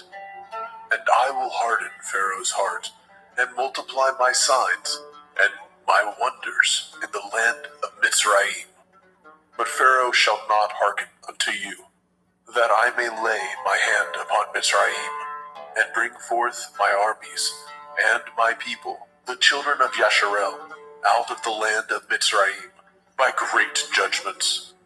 And the Mitzrayim shall know that I am Yahuwah, when I stretch forth my hand upon the Mitzrayim, and bring out the children of Yasharel from among them. And Moshe and Aharon did as Yahweh commanded them. So did they. And Moshe was 80 years old, and Aharon 83 years old, when they spoke unto Pharaoh. And Yahweh spoke unto El Moshe, and unto El Aharon, saying, When Pharaoh shall speak unto you, saying, Show a miracle for you, then you shall say unto El Aharon, Take your rod, and cast it before Pharaoh, and it shall become a serpent. And Moshe and Aharon went in unto Pharaoh, and they did so, as Yahweh had commanded. And Aharon cast down his rod before Pharaoh, and before his servants, and it became a serpent. Then Pharaoh also called the wise men and the sorcerers, now the magicians of Mitzrayim. They also did in like manner with their enchantments, for they cast down every man his rod, and they became serpents. But Aharon's rod swallowed up their rods, and he hardened Pharaoh's heart, that he hearkened not unto them, as Yahweh had said. And Yahweh said unto Moshe, Pharaoh's heart is hardened. He refuses to let the people go. Get you unto Pharaoh in the morning. Lo, he goes out unto the water. You shall stand by the river's brink, against he come. And the rod which was turned to a serpent shall you take in your hand. And you shall say unto him, Yahuwah Elohai of the Ivrim has sent me unto you, saying, Let my people go, that they may serve me in the wilderness. And behold, hitherto you would not hear. Thus says Yahuwah, In this you shall know that I am Yahuwah. Behold, I will smite with the rod that is in my hand upon the waters which are in the river, and they shall be turned to blood. And the fish that is in the river shall die, and the river shall stink, and the Mitzrayim shall loathe the drink of the water of the river. and Yahweh said unto Moshe, Say unto Aaron, Take your rod, and stretch out your hand upon the waters of Mitzrayim, upon their streams, upon their rivers, and upon their ponds, and upon all their pools of water, that they may become blood, and that there may be blood throughout all the land of Mitzrayim, both in vessels of wood and in vessels of stone. And Moshe and Aharon did so, as Yahweh commanded. And he lifted up the rod, and smote the waters that were in the river, in the sight of Pharaoh, and in the sight of his servants.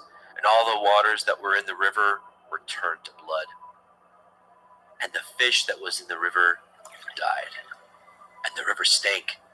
And the Mitzrayim could not drink of the water of the river, and there was blood throughout all the land of Mitzrayim. And the magicians of Mitzrayim did so with their enchantments, and Pharaoh's heart was hardened, neither did he hearken unto them, as Yahweh had said. And Pharaoh turned and went into his house, neither did he set his heart to this also.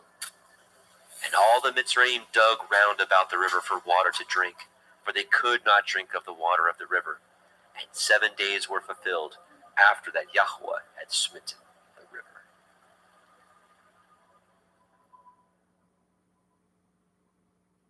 Shemot, Exodus, chapter 8. And Yahweh spoke unto Moshe, Go unto Pharaoh, say unto him, Thus says Yahuwah, Let my people go, that they may serve me. And if you refuse to let them go, behold, I will smite all your borders with frogs. And the river shall bring forth frogs abundantly, which shall go up and come into your house, and into your bedchamber, and upon your bed, and into the house of your servants, and upon your people, and into the ovens, and into your kneading troughs. And the frogs shall come up, both on you and upon your people, and upon all your servants. And Yahweh spoke unto El Moshe, Say unto El Aharon, stretch forth your hand with your rod over the streams, over the rivers, and over the ponds, and cause the frogs to come up upon the land of Mitzrayim. and Aharon stretched out his hand over the waters of Mitzrayim, and the frogs came up and covered the land of Mitzrayim. And the magicians did so with their enchantments, and brought up the frogs upon the land of Mitzrayim.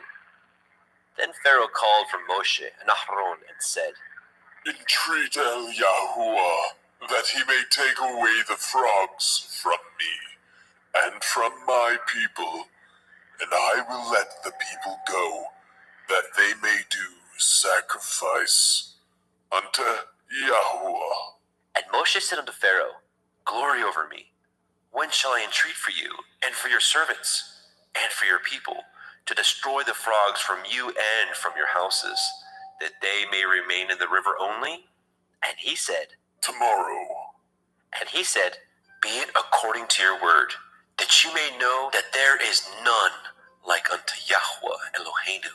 And the frogs shall depart from you, and from your houses, and from your servants, and from your people. They shall remain in the river only. And Moshe and Aharon went out from Pharaoh, and Moshe cried unto El Yahweh because of the frogs which he had brought against Pharaoh. And Yahweh did according to the word of Moshe, and the frogs died out of the houses, out of the villages, and out of the fields. And they gathered them together upon heaps, and the land stank. But when Pharaoh saw that there was respite, he hardened his heart, and hearkened not unto them, as Yahweh had said. And Yahweh said unto El Moshe, Say unto El Aharon, stretch out your rod, and smite the dust of the land, that it may become lice throughout all the land of Mitzrayim. And they did so. For Aharon stretched out his hand with his rod, and smote the dust of the earth, and it became lice in man and in beast. All the dust of the land became lice throughout all the land of Mitzrayim. And the magicians did so with their enchantments to bring forth the lice, but they could not. So there were lice upon man and upon beast. Then the magicians said unto Pharaoh, This is the finger of Elohim. And Pharaoh's heart was hardened, and he hearkened not unto them, as Yahweh had said. And Yahweh said unto Moshe, Rise up early in the morning, stand before Pharaoh. Lo, he comes forth to the water. And say unto him, Thus says Yahuwah, Let my people go, that they may serve me. Else if you will not let my people go, behold, I will send swarms of flies upon you, and upon your servants, and upon your people, and into your houses. And the houses of the Mitzrayim shall be full of swarms of flies, and also the ground whereon they are. And I will deliver in that day the land of Goshen, in which my people dwell, that no swarms of flies shall be there, to the end you may know that I am Yahuwah in the midst of the earth. And I will put a division between my people and your people. Tomorrow shall this sign be. And Yahweh did so, and there came a grievous swarm of flies into the house of Pharaoh, and into his servants' houses, and into all the land of Mitzrayim. The land was corrupted by reason of the swarm of flies. And Pharaoh called for Moshe and for Aharon and said, Go ye, sacrifice to your Elohim in the land. And Moshe said, It is not meet so to do, for we shall sacrifice the abomination of the Mitzrayim to Yahweh Eloheinu. Lo, shall we sacrifice the abomination of the Mitzrayim before their eyes? And will they not stone us? We will go 3 days' journey into the wilderness, and sacrifice to Yahweh Eloheinu, as he shall command us. And Pharaoh said, I will let you go, that ye may sacrifice to Yahuwah Elohika in the wilderness. Only ye shall not go very far away. Entreat for me. And Moshe said, Behold, I go out from you, and I will entreat El Yahweh, that the swarms of flies may depart from Pharaoh. from his servants and from his people tomorrow. But let not Pharaoh deal deceitfully any more in not letting the people go to sacrifice to Yahweh. And Moshe went out from Pharaoh and entreated Yahweh. And Yahweh did according to the word of Moshe, and he removed the swarms of flies from Pharaoh, from his servants, and from his people. There remained not one. And Pharaoh hardened his heart at this time also, neither would he let the people go.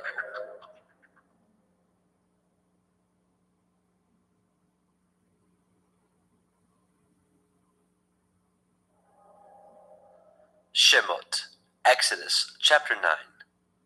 Then Yahweh said unto El Moshe, Go in unto Pharaoh and tell him, Thus says Yahuwah Elohai of the Ephraim, Let my people go, that they may serve me.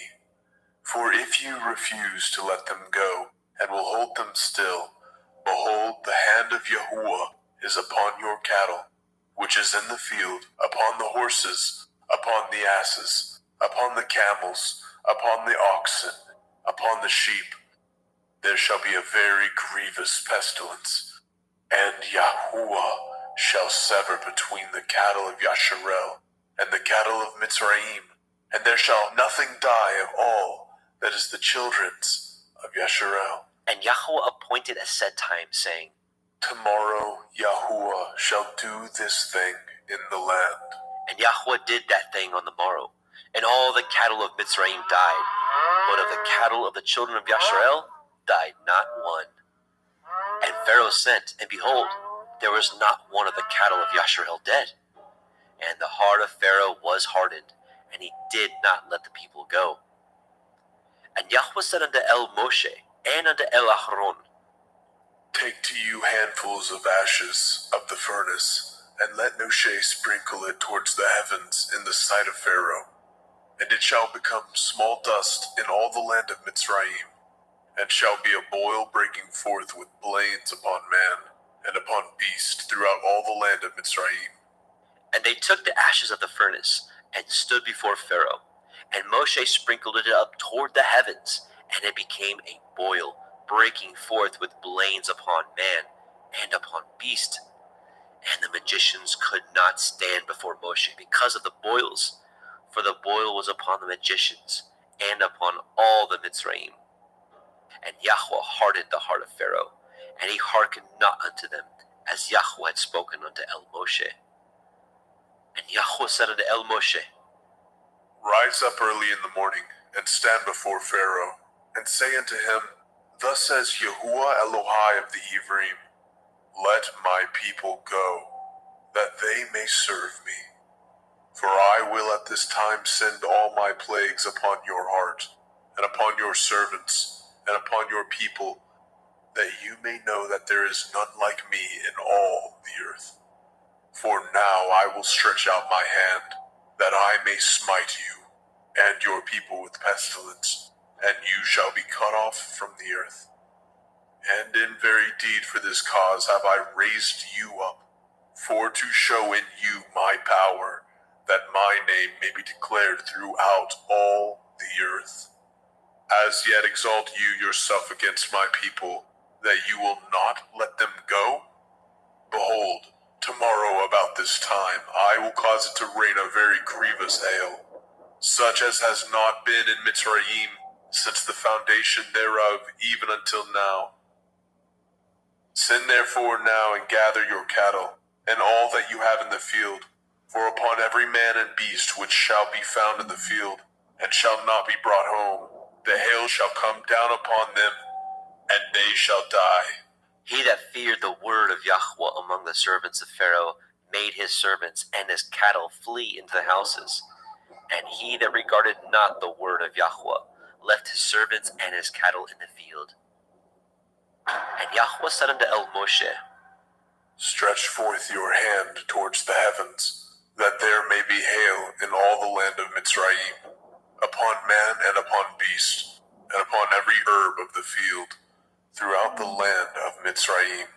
And Moshe stretched forth his rod toward the heavens, and Yahweh sent thunder and hail, and the fire ran along upon the ground, and Yahweh rained hail upon the land of Mitzrayim.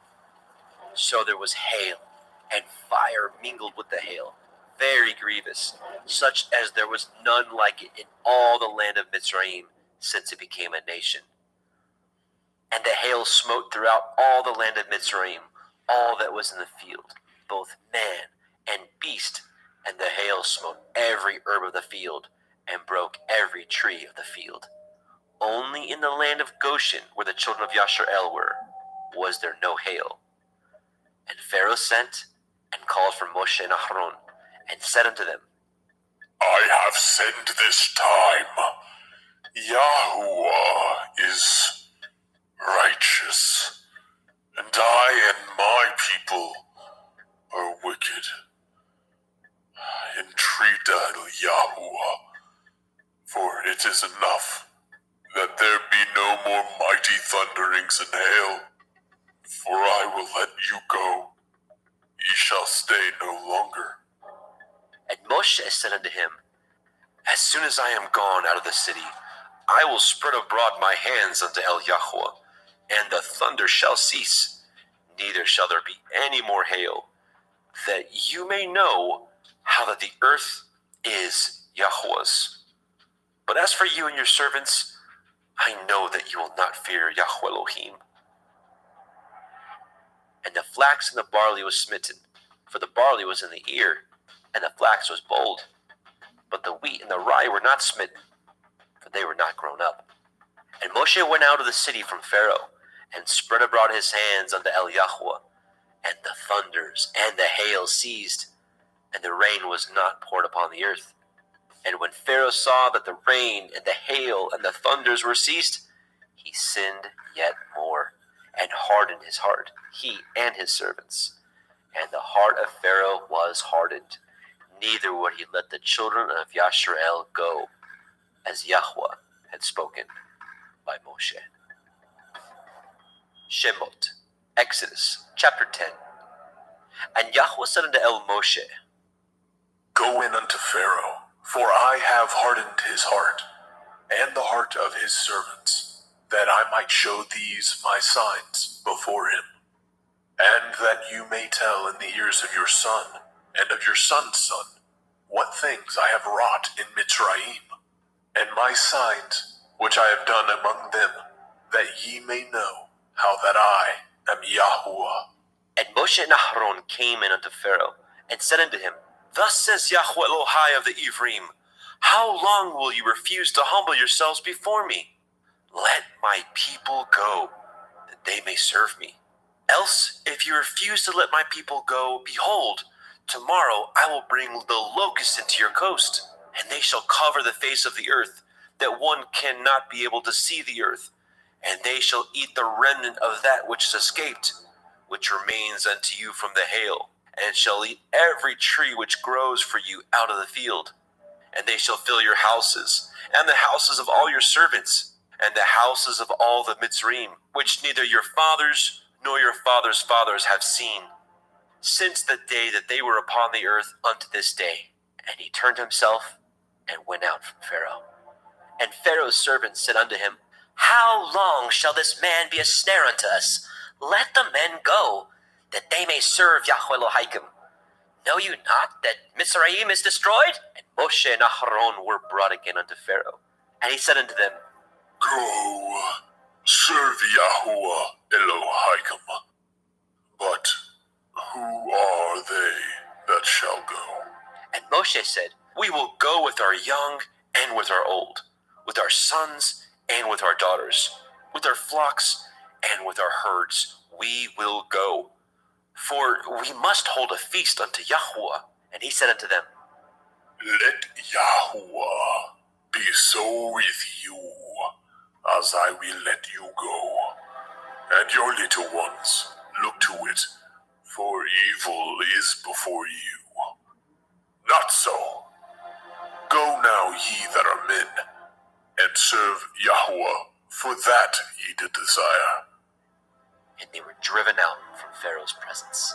And Yahweh said unto Moshe, Stretch out your hand over the land of Mitzrayim, for the locusts, that they may come up upon the land of Mitzrayim, and eat every herb of the land, even all that the hail has left. And Moshe stretched forth his rod over the land of Mitzrayim, and Yahweh brought an east wind upon the land all that day and all that night. And when it was morning, the east wind brought the locusts. And the locusts went up over all the land of Mitzrayim, and rested in all the coast of Mitzrayim. Very grievous were they. Before them there were no such locust as they, neither after them shall be such. For they covered the face of the whole earth, so that the land was darkened, and they did eat every herb of the land, and all the fruit of the trees which the hail had left, and there remained not any green thing in the trees, or in the herbs of the field, through all the land of Mitzrayim.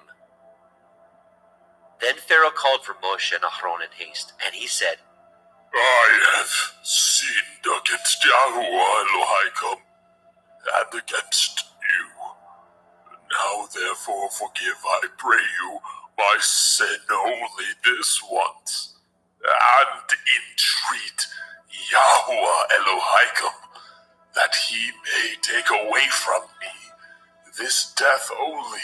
And he went out from Pharaoh and entreated Yahweh. And Yahweh turned a mighty strong west wind, which took away the locusts and cast them into the Red Sea. There remained not one locust in all the coasts of Mitzrayim. But Yahweh hardened Pharaoh's heart, so that he would not let the children of Yasharel go. And Yahweh said unto Moshe, Stretch out your hand towards the heavens, that there may be darkness over the land of Mitzrayim, even darkness which may be felt. And Moshe stretched forth his hand toward the heavens, and there was a thick darkness in all the land of Mitzrayim 3 days. They saw not one another, neither rose any from his place for 3 days. But all the children of Yasharel had light in their dwellings.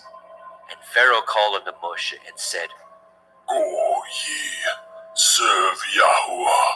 Only let your flocks and your herds be stayed. Let your little ones also go with you. And Moshe said, You must give us also sacrifices and burnt offerings, that we may sacrifice unto Yahweh Eloheinu. Our cattle also shall go with us. There shall not a hoof be left behind. For thereof must we take to serve Yahweh Eloheinu. And we know not with what we must serve Yahweh until we come thither. But Yahweh hardened Pharaoh's heart, and he would not let them go. And Pharaoh said unto him, Get you from me. Take heed to yourself. See my face no more. For in that day you see my face, you shall die. And Moshe said, You have spoken well. I will see your face again no more.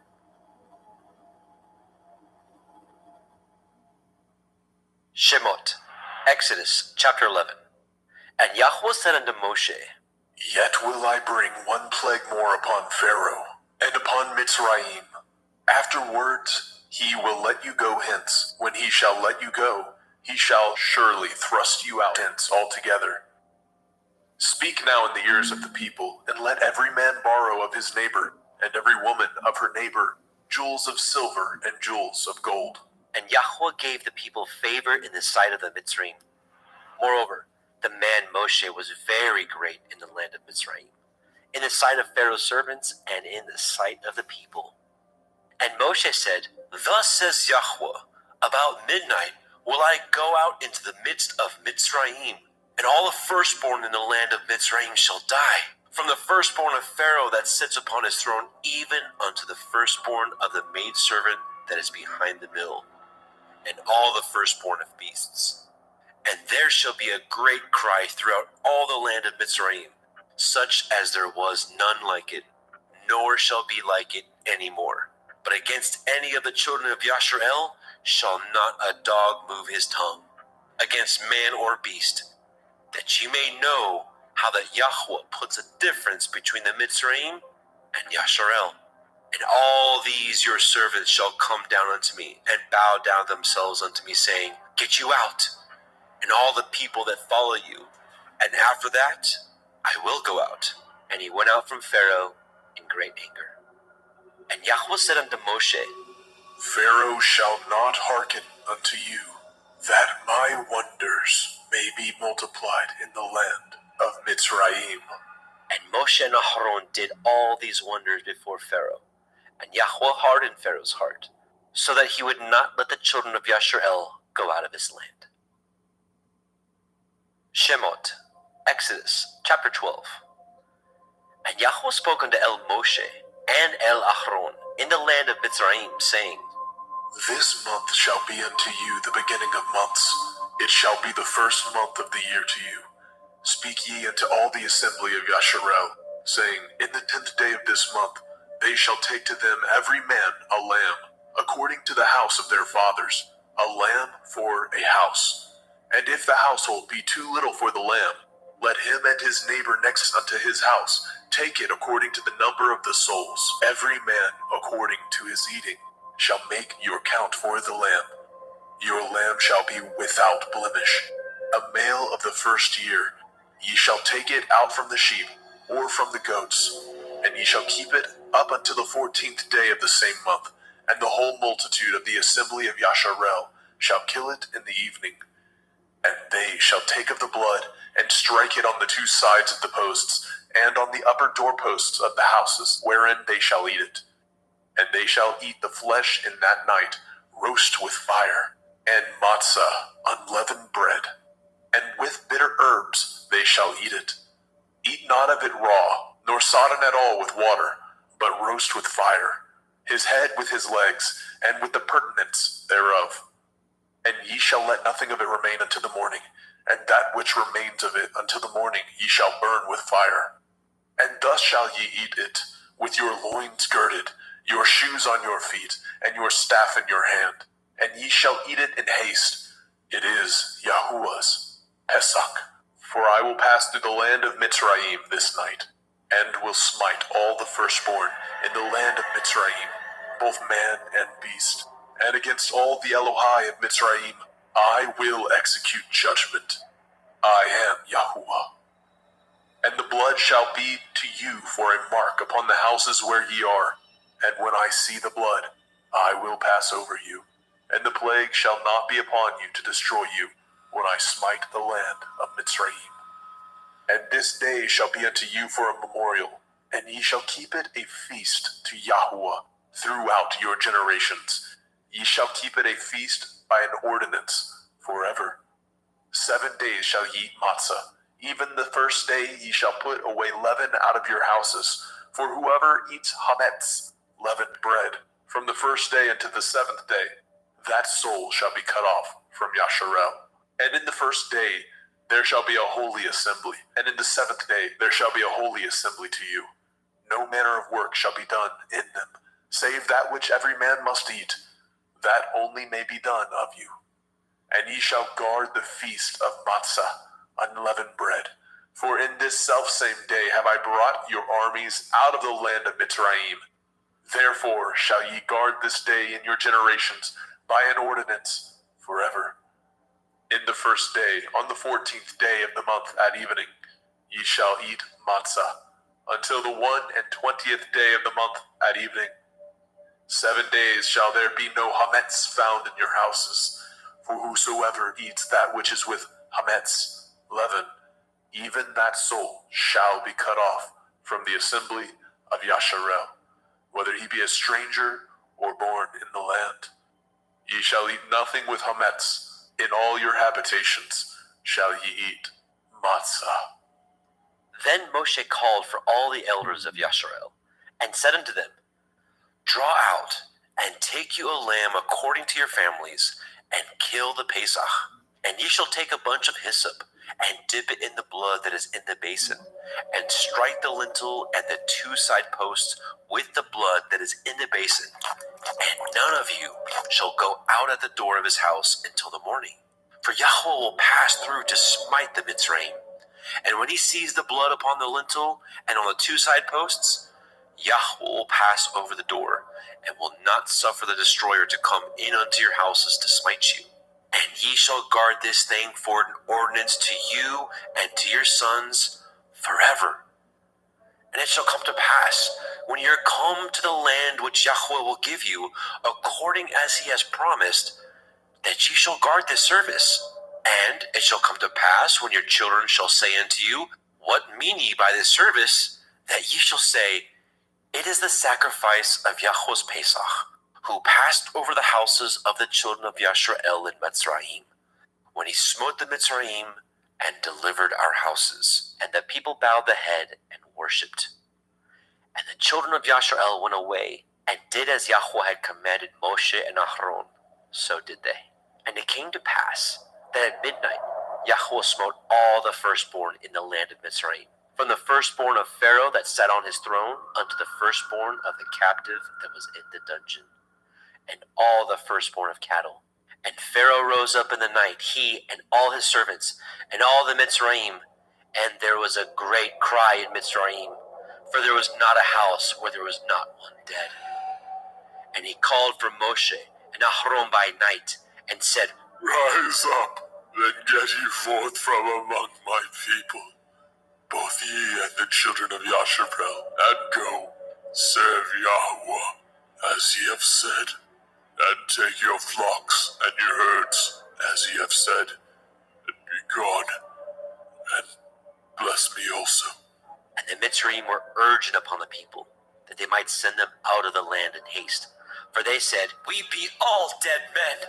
And the people took their dough before it was leavened, and their kneading troughs being bound up in their clothes upon their shoulders. And the children of Yashrael did according to the word of Moshe. And they borrowed of the Mitzrayim jewels of silver, and jewels of gold, and raiment. And Yahweh gave the people favor in the sight of the Mitzrayim, so that they lent unto them such things as they required. And they spoiled the Mitzrayim. And the children of Yashrael journeyed from Ramesses to Sukkot, about 600,000 on foot that were men, beside children. And a mixed multitude went up also with him, and flocks, and herds, even very much cattle. And they baked matzah cakes of the dough which they brought forth out of Mitzrayim, for it was not leavened, because they were thrust out of Mitzrayim, and could not tarry, neither had they prepared for themselves any victual. Now the sojourning of the children of Yashrael, who dwelt in the land of Mitzrayim, and in the land of Canaan, they and their fathers, was 430 years. And it came to pass at the end of the 430 years, even the selfsame day it came to pass, that all the hosts of Yahweh went out from the land of Mitzrayim. It is a night to be much observed unto Yahweh, for bringing them out of the land of Mitzrayim. This is that night of Yahweh, to be observed of all the children of Yashrael in their generations. And Yahweh said unto Moshe and Aharon, This is the ordinance of the Pesach. There shall no stranger eat thereof, but every manservant that is bought for money, when you have circumcised him, then he shall eat thereof. A foreigner and a hired servant shall not eat thereof. In one house shall it be eaten. You shall not carry forth aught of the flesh abroad out of the house, neither shall ye break a bone thereof. All the assembly of Yasharel shall keep it. And when a stranger shall sojourn with you, and will keep the Pesach to Yahweh, let all his males be circumcised, and then let him come near and keep it. And he shall be as one that is born in the land. For no one uncircumcised person shall eat thereof. 1 Torah shall be to him that is homeborn, and unto the stranger that sojourns among you. Thus did all the children of Yashrael, as Yahweh commanded Moshe and Aharon, so did they. And it came to pass at the selfsame day, that Yahweh did bring the children of Yashrael out of the land of Mitzrayim by their armies.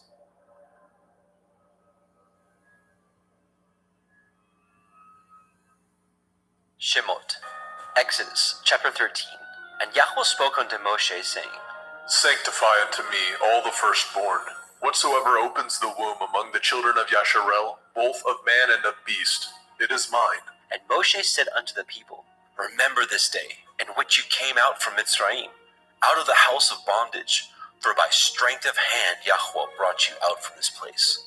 There shall no chametz be eaten. This day came ye out in the month Aviv. And it shall be when Yahweh shall bring you into the land of the Canaanim, and the Hittim, and the Amorim, and the Chivim, and the Yebusim, which he swore unto your fathers to give you, a land flowing with milk and honey, that you shall keep this service in this month.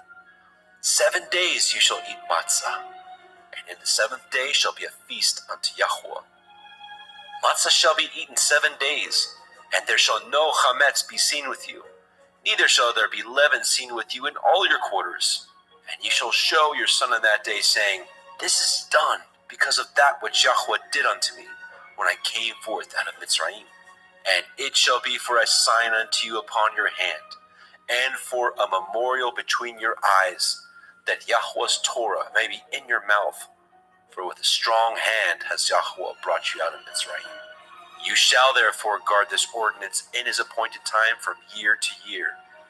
And it shall be, when Yahweh shall bring you into the land of the Canaanim, as he swore unto you and to your fathers, and shall give it you, that you shall set apart unto Yahweh all that open the womb, and every firstling that comes of a beast which you have. The males shall be Yahweh's.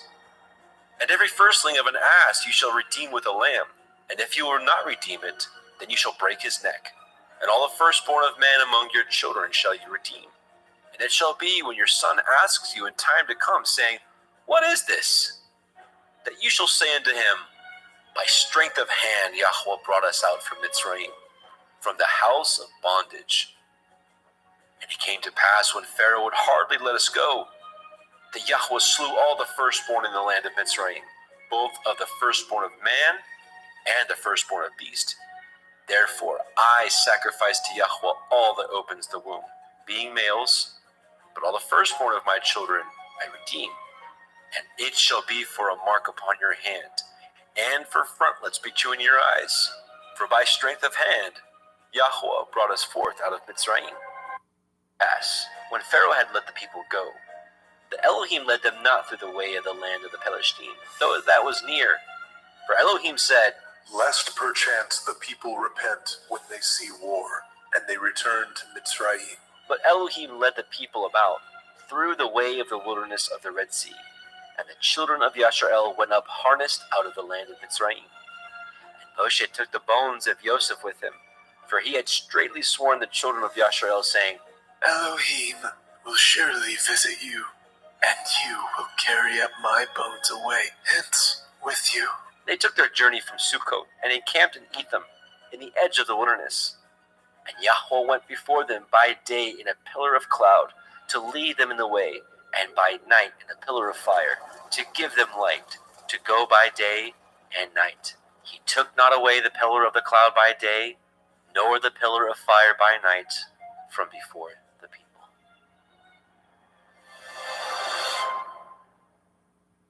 Shemot, Exodus, chapter 14. And Yahweh spoke unto Moshe, saying, Speak unto the children of Yasharel, that they turn and encamp before Pi Hachiron, between Migdol and the sea, over against Baal Zephon. Before it shall ye encamp by the sea. For Pharaoh will say of the children of Yasharel, They are entangled in the land, the wilderness has shut them in. And I will harden Pharaoh's heart, that he shall follow after them, and I will be honored upon Pharaoh, and upon all his host, that the Mitzrayim may know that I am Yahweh. And they did so. And it was told the king of Mitzrayim that the people fled, and the heart of Pharaoh and his servants was turned against the people. And they said, Why have we done this, that we have let Yasharel go from serving us? And he made ready his chariot, and took his people with him. And he took 600 chosen chariots, and all the chariots of Mitzrayim, and captains over every one of them. And Yahweh hardened the heart of Pharaoh, king of Mitzrayim, and he pursued after the children of Yasharel. And the children of Yasharel went out with a high hand. But the Mitzrayim pursued after them, all the horses and chariots of Pharaoh, and his horsemen, and his army, and overtook them encamping by the sea, beside Pi Hahiroth, before Baal Zephon. And when Pharaoh drew nigh, the children of Yasharel lifted up their eyes, and behold, the Mitzrayim marched after them, and they were sore afraid. And the children of Yasharel cried out unto Yahweh. And they said unto Moshe, Because there were no graves in Mitzrayim, have you taken us away to die in the wilderness? Wherefore have you dealt thus with us, to carry us forth out of Mitzrayim? Is not this the word that we did tell you in Mitzrayim, saying, Let us alone, that we may serve the Mitzrayim? For it had been better for us to serve the Mitzrayim than that we should die in the wilderness. And Moshe said unto the people, Fear ye not, stand still, and see the Yeshua of Yahweh, which he will show you today. For the Mitzrayim who ye have seen today, ye shall see them again no more forever. Yahweh shall fight for you, and ye shall hold your peace. And Yahweh said unto Moshe, Wherefore cry you unto me? Speak unto the children of Yasharel, that they go forward. But lift up your rod, and stretch out your hand over the sea, and divide it. And the children of Yasharel shall go on dry ground through the midst of the sea.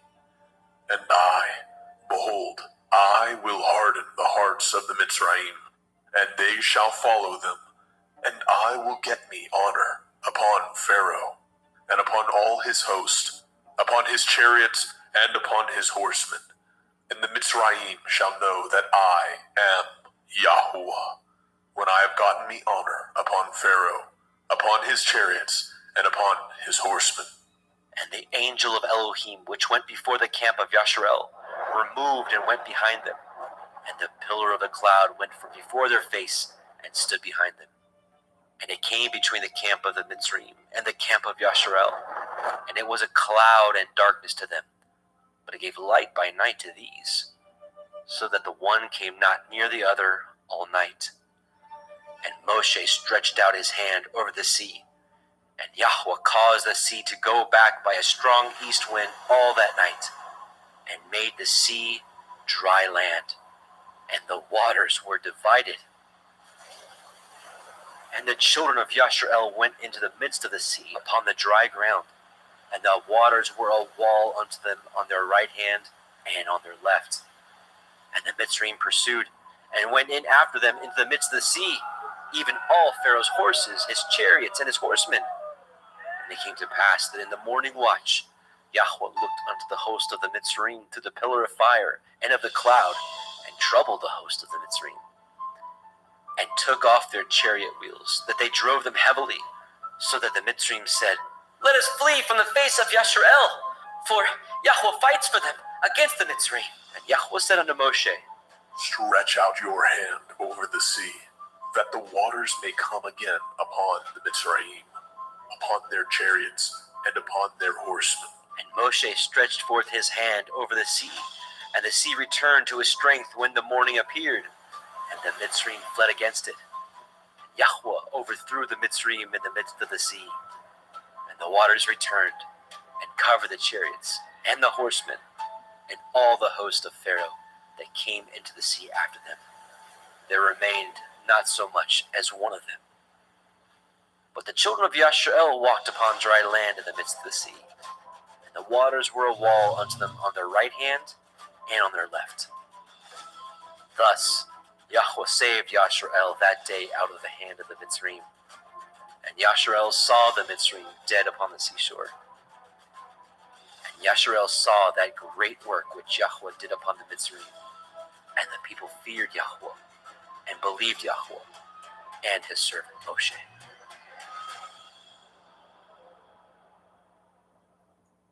Shemot, Exodus, chapter 15. Then sang Moshe and the children of Yasharel this song unto Yahweh, saying, I will sing unto Yahweh, for he has triumphed gloriously. The horse and the rider has he thrown into the sea. Yah is my strength and song, and he has become my Yeshua. He is my El, and I will prepare him a habitation. My father's Elohai, and I will exalt him. Yahweh is a man of war. Yahweh is his name. Pharaoh's chariots and his host has he cast into the sea. His chosen captains also are drowned in the Red Sea. The depths have covered them. They sank into the bottom as a stone. Your right hand, O Yahweh, is become glorious in power. Your right hand, O Yahweh, has dashed in pieces the enemy, and in the greatness of your excellency, you have overthrown them that rose up against you. You sent forth your wrath, which consumed them as stubble. And with the blast of your nostrils, the waters were gathered together. The flood stood upright as a heap, and the depths were congealed in the heart of the sea. The enemy said, I will pursue, I will overtake, I will divide the spoil. My lust shall be satisfied upon them. I will draw my sword, my hand shall destroy them. You blew with your ruach, the sea covered them. They sank as lead in the mighty waters. Who is like unto you, O Yahweh, among the Elohim? Who is like you, glorious in holiness, fearful in praises, doing wonders? You stretched out your right hand, the earth swallowed them. You and your mercy have led forth the people which you have redeemed. You have guided them in your strength unto your holy habitation. The people shall hear and be afraid. Sorrow shall take hold on the inhabitants of Pelesheth. Then the dukes of Edom shall be amazed, the mighty men of Moab, trembling shall take hold upon them. All the inhabitants of Canaan shall melt away. Fear and dread shall fall upon them by the greatness of your arm. They shall be as still as a stone, till your people pass over, O Yahweh, till the people pass over which you have purchased. You shall bring them in and plant them in the mountain of your inheritance, in the place, O Yahweh, which you have made for you to dwell in the sanctuary, O Adonai, which your hands have established. Yahweh shall reign forever and ever. For the horse of Pharaoh went in with his chariots and with his horsemen into the sea, and Yahweh brought again the waters of the sea upon them. But the children of Yashrael went on dry land in the midst of the sea. And Miriam, the prophetess, the sister of Aharon, took a timbrel in her hand, and all the women went out after her with timbrels and dances. And Miriam answered them, Sing ye to Yahweh, for he has triumphed gloriously. The horse and his rider has he thrown into the sea. So Moshe brought Yashrael from the Red Sea, and they went out into the wilderness of Shur. And they went 3 days in the wilderness and found no water. And when they came to Marah, they could not drink of the waters of Marah, for they were bitter. Therefore, the name of it was called Marah. And the people murmured against Moshe, saying, What shall we drink? And he cried unto El Yahweh. And Yahweh showed him a tree, which, when he had cast into the waters were made sweet. There he made for them a statute and an ordinance, and there he proved them, and said, If you will diligently hearken to the voice of Yahweh Elohim, and will do that which is right in his sight, and will give ear to his commandments, and guard all his statutes, I will put none of these diseases upon you, which I have brought upon the Mitzrayim, for I am Yahweh Ropheka. And they came to Elim, where there were 12 wells of water, and 70 palm trees, and they encamped there by the waters.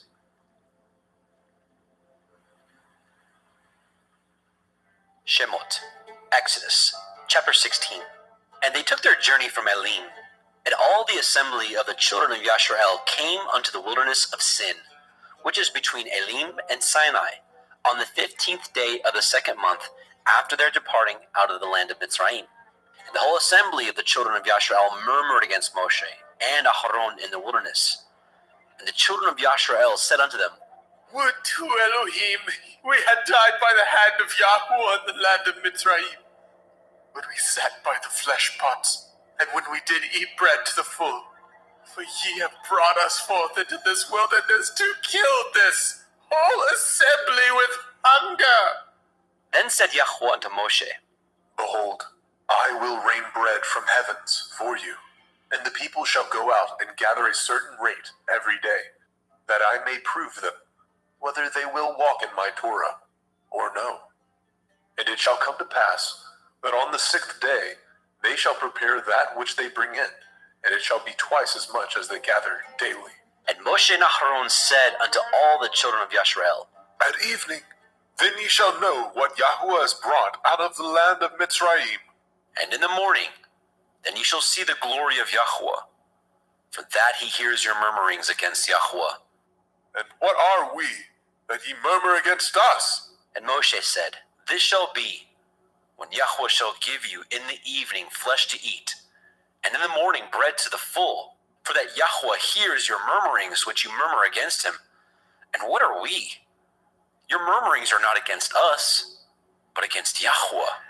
And Moshe spoke unto Aharon, Say unto all the assembly of the children of Yisrael, Come near before Yahweh, for he has heard your murmurings. And it came to pass, as Aharon spoke unto the whole assembly of the children of Yisrael, that they looked toward the wilderness, and behold, the glory of Yahweh appeared in the cloud.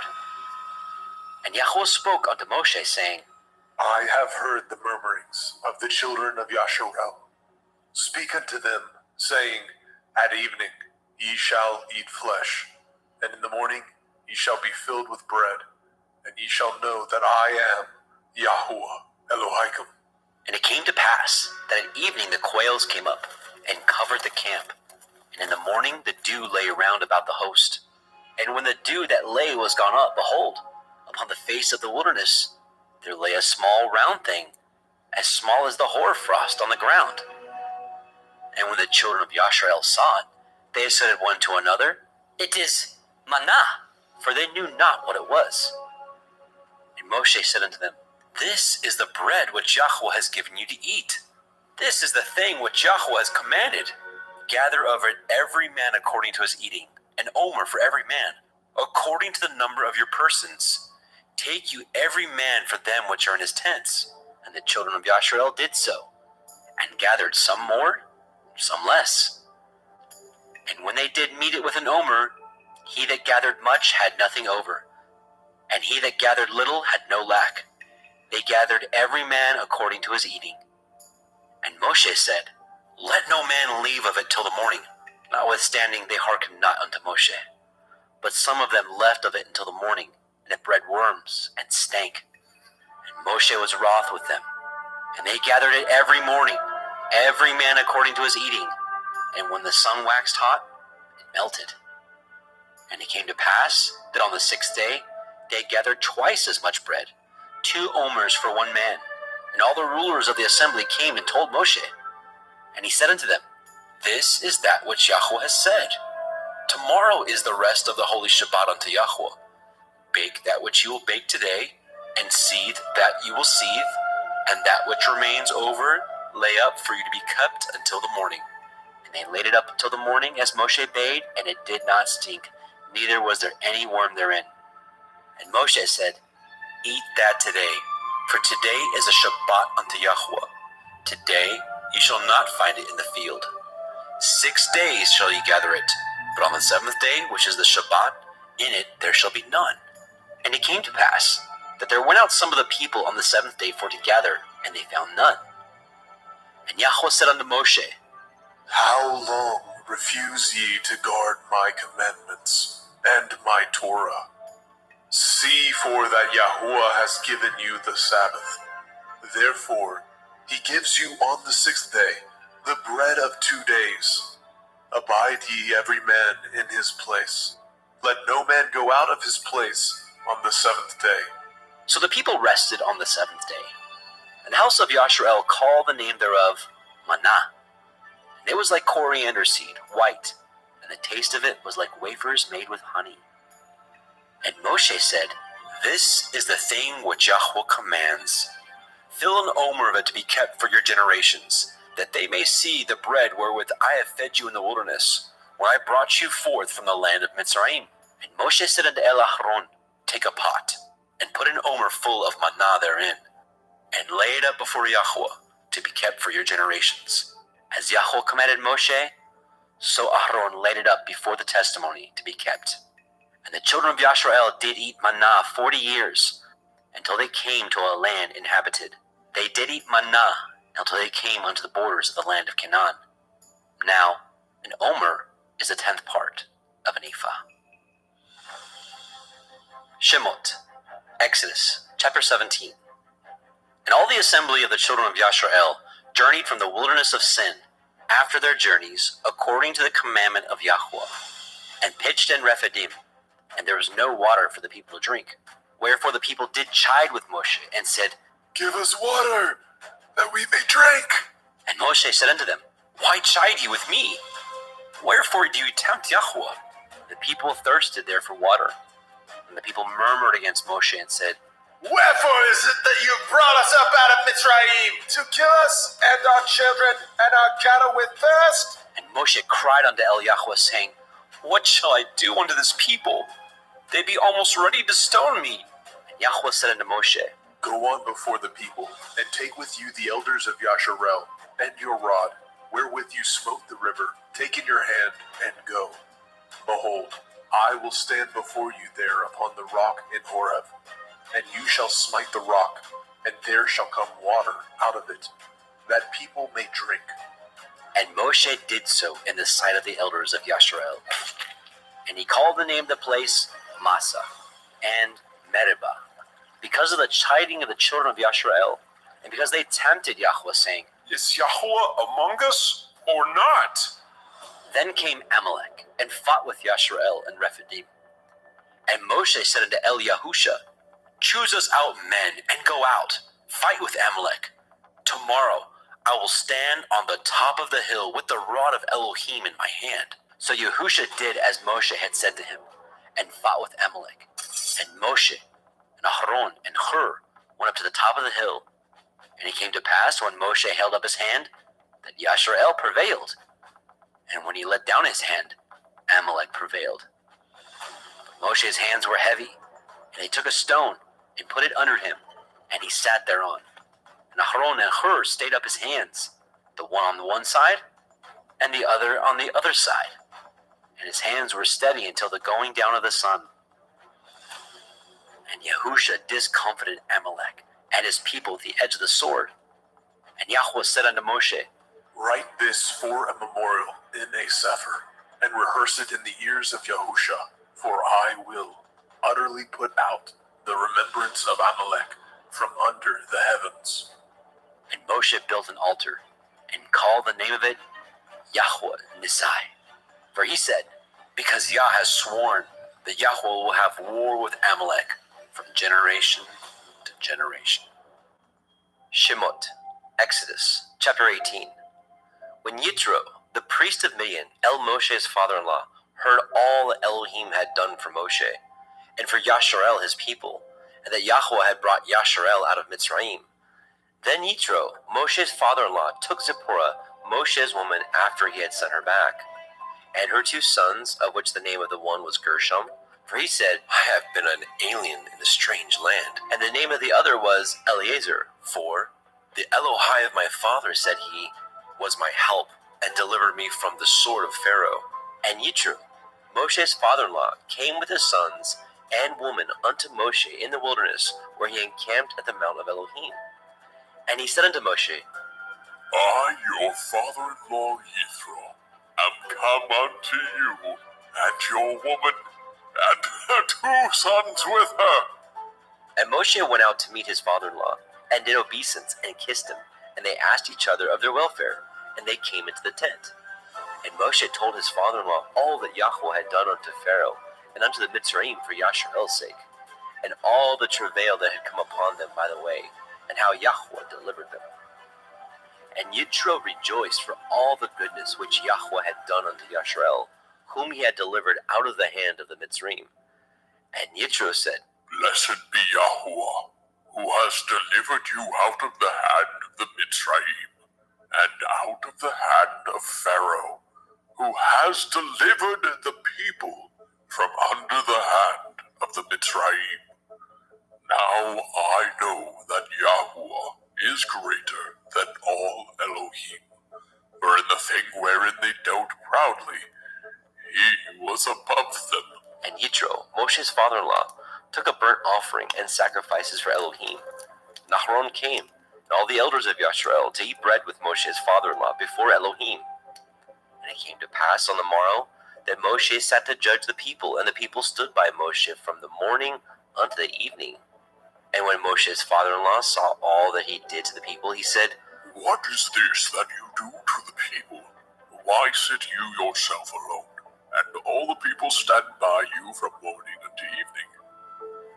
And Moshe said unto his father-in-law, Because the people come unto me to inquire of Elohim. When they have a matter, they come unto me, and I judge between one and another. And I do make them know the statutes of Elohim and his Torah. And Moshe's father-in-law said unto him, The thing you do is not good. You will surely wear away, both you and this people that is with you, for this thing is too heavy for you. You are not able to perform it yourself alone. Hearken now unto my voice. I will give you counsel, and Elohim shall be with you. Be for the people to Elohimward, that you may bring the causes unto Elohim. And you shall teach them ordinances and Torah, and shall show them the way wherein they must walk, and the work that they must do.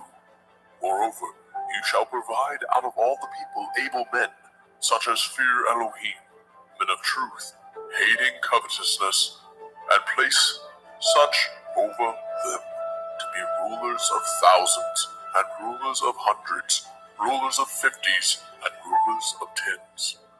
And let them judge the people at all seasons, and it shall be that every great matter they shall bring unto you, but every small matter they shall judge. So shall it be easier for you, and they shall bear the burden with you. If you shall do this thing, and Elohim command you, so, then you shall be able to endure, and all this people shall also go to their place in peace.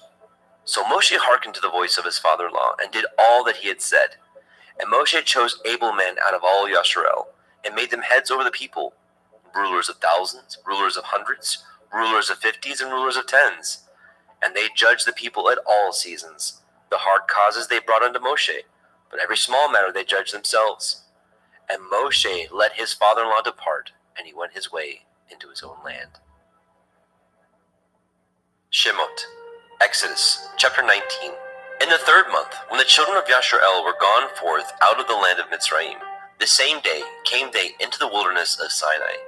For they were departed from Rephidim, and were come to the desert of Sinai, and had pitched in the wilderness.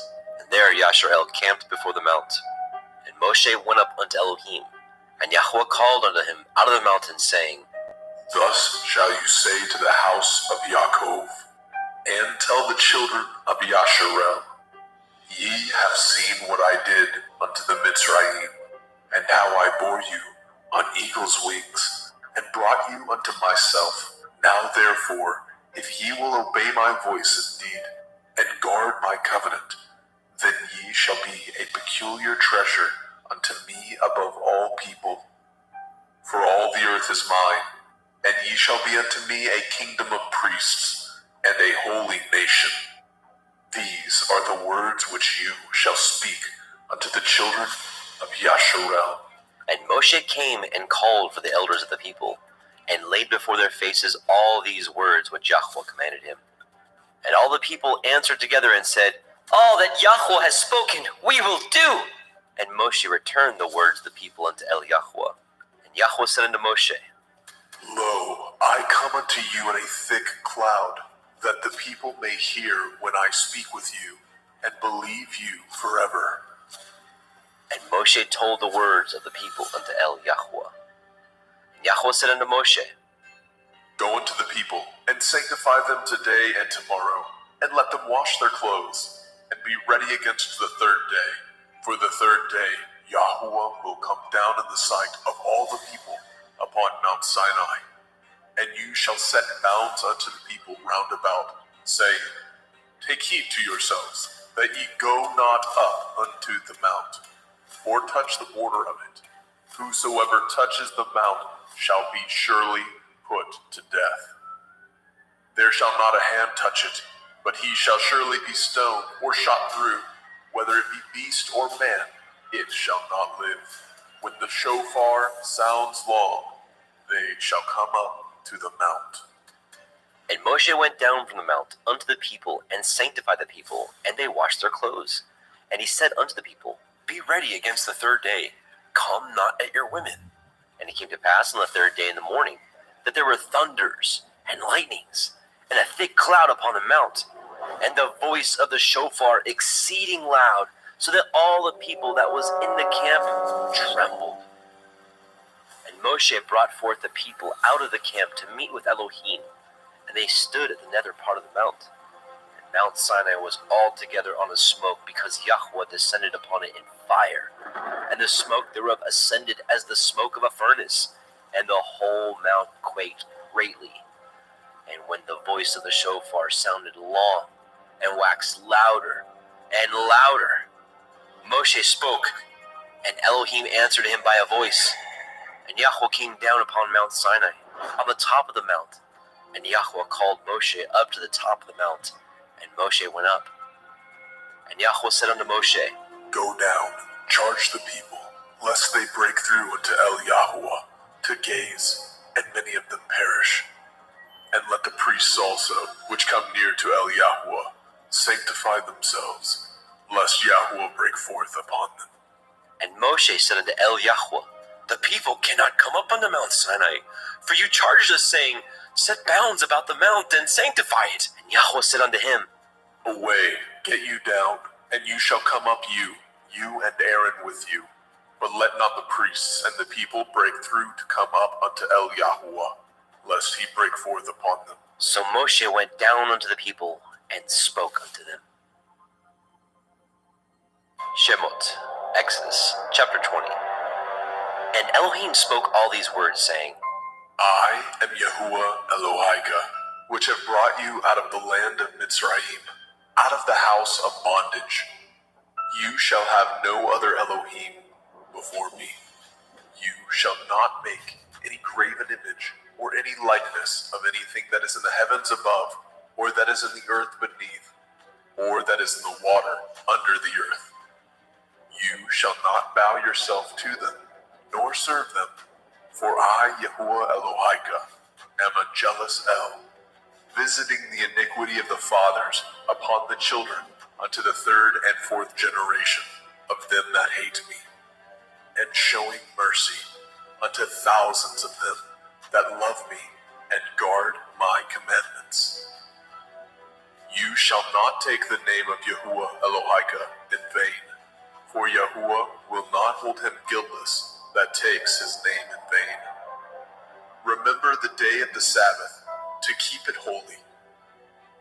6 days shall you labor and do all your work, but the seventh day is the Sabbath of Yahuwah Elohika. In it you shall not do any work, you nor your son, nor your daughter, your manservant, nor your maidservant, nor your cattle, nor your stranger that is within your gates. For in 6 days Yahweh made the heavens and the earth, the sea and all that is in them, and rested the seventh day. Wherefore Yahweh blessed the day of the Sabbath, and hallowed it. Honor your father and your mother, that your days may be long upon the land which Yahuwah Elohika gives you. You shall not kill. You shall not break wedlock. You shall not steal. You shall not bear false witness against your neighbor. You shall not lust after your neighbor's house. You shall not lust after your neighbor's woman, nor his manservant, nor his maidservant, nor his ox, nor his ass, nor anything that is your neighbor's. And all the people saw the thunderings and the lightnings, and the noise of the shofar, and the mountain smoking.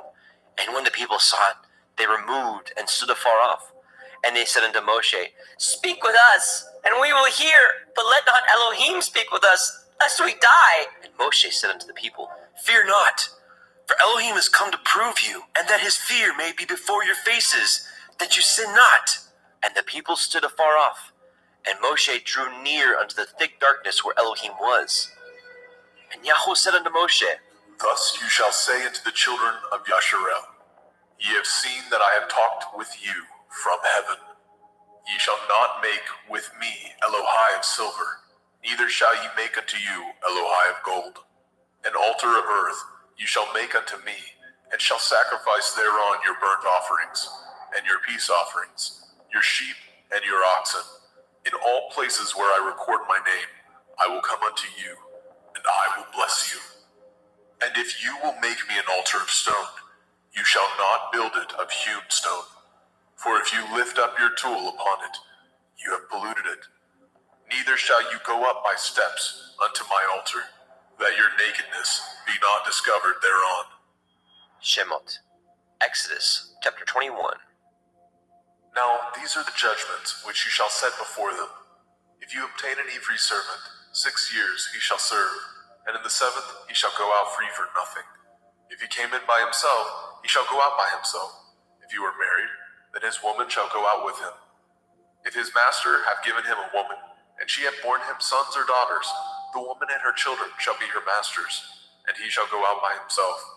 And if the servant shall plainly say, I love my master, my woman, and my children, I will not go out free, then his master shall bring him unto the judges. He shall also bring him to the door, or unto the doorpost, and his master shall pierce his ear through with an awl, and he shall serve him forever.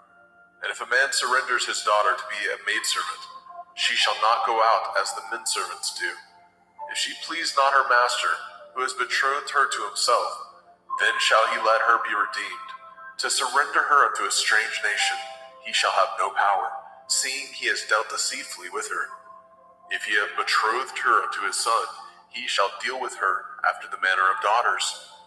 If he take him another woman, her food, her raiment, and her duty of marriage shall he not diminish. And if he do not these 3 unto her, then shall she go out free without money. He that smites a man so that he die shall be surely put to death. And if a man lie not in wait, but Elohim deliver him into his hand, then I will appoint you a place whither he shall flee. But if a man come presumptuously upon his neighbor to slay him with guile, you shall take him from my altar, that he may die. And he that smites his father or his mother shall be surely put to death. And he that steals a man and sells him, or if he be found in his hand, he shall surely be put to death. And he that curses his father or his mother shall surely be put to death. And if men strive together, and one smite another with a stone, or with his fist, and he die not, but keeps his bed, if he rise again, and walk abroad upon his staff, then shall he that smote him be innocent. Only he shall pay for the loss of his time, and shall cause him to be thoroughly healed. And if a man smite his servant, or his maid with a rod, and he die under his hand, he shall surely be punished. Notwithstanding, if he continue a day or 2, he shall not be punished, for he is his money. If men strive and hurt a woman with a child, so that her fruit depart from her, and yet no mischief follow, he shall surely be punished, according as the woman's man will lay upon him. He shall pay as the judges determine. And if any mischief follow, then you shall give life for life, eye for eye, tooth for tooth, hand for hand, foot for foot, burning for burning, wound for wound, stripe for stripe. And if a man smite the eye of his servant, or the eye of his maid, that it perish, he shall let him go free for his eye's sake. If he smite out his manservant's tooth, or his maidservant's tooth, he shall let him go free for his tooth's sake. If an ox gore a man or a woman, that they die, then the ox shall be surely stoned, and his flesh shall not be eaten, but the owner of the ox shall be innocent.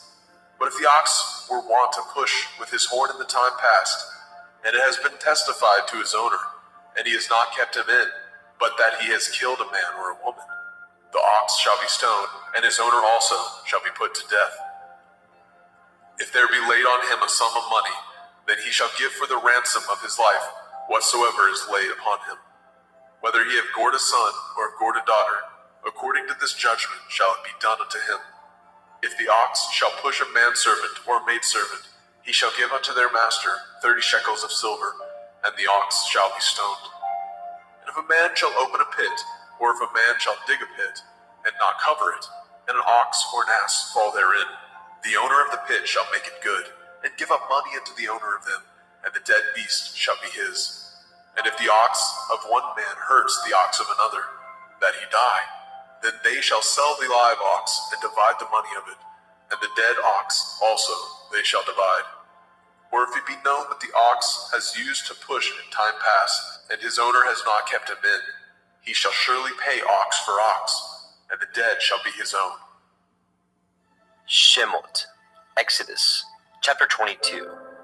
If a man shall steal an ox or a sheep and kill it, or sell it, he shall restore 5 oxen for an ox, and 4 sheep for a sheep.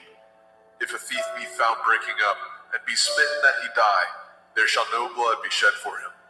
If the sun be risen upon him, there shall be blood shed for him, for he should make full restitution. If he have nothing, then he shall be sold for his theft.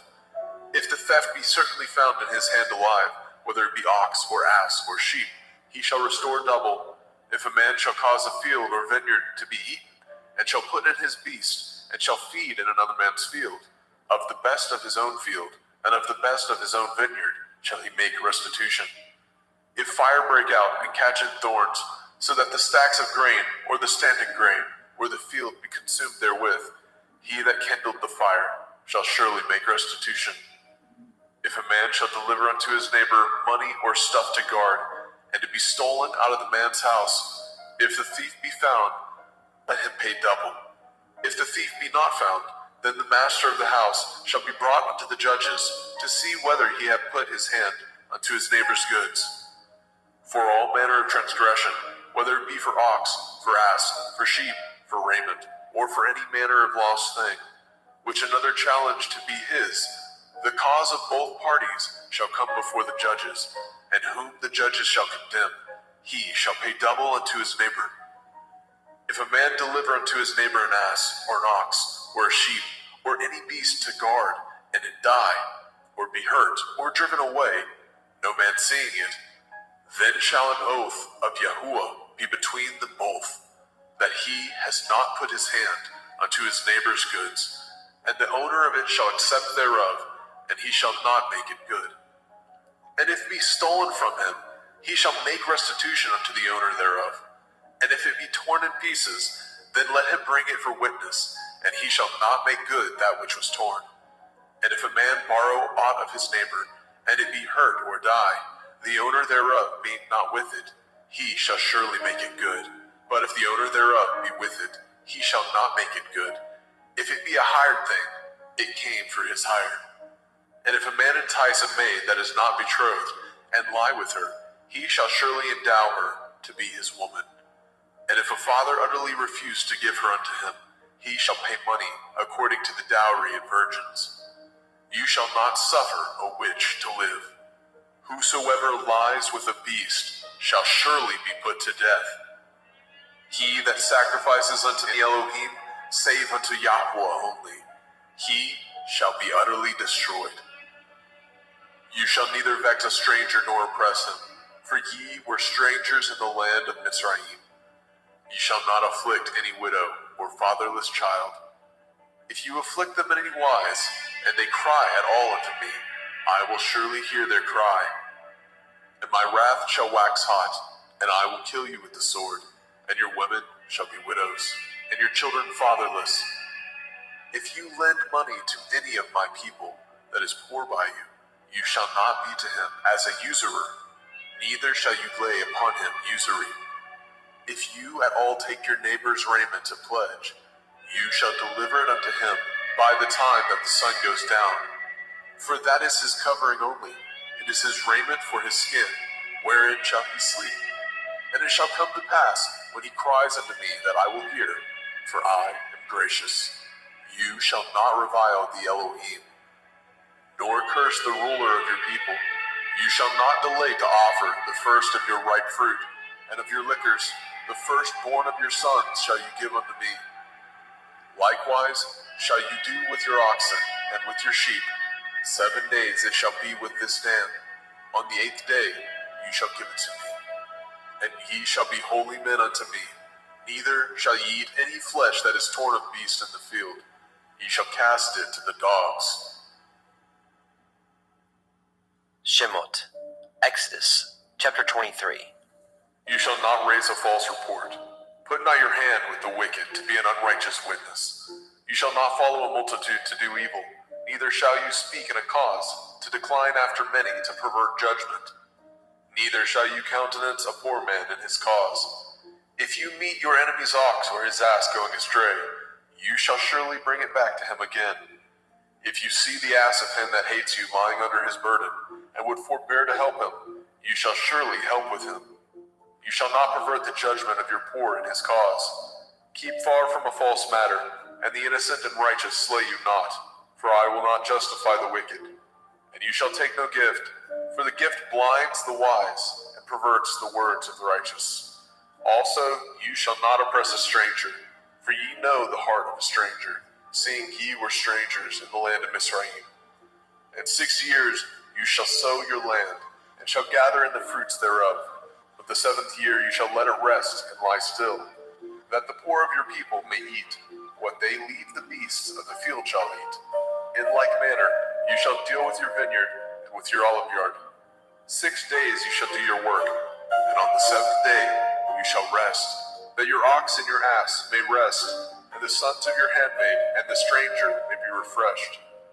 And in all things that I have said unto you, be guarded, and make no mention of the name of other Elohim, neither let it be heard out of your mouth.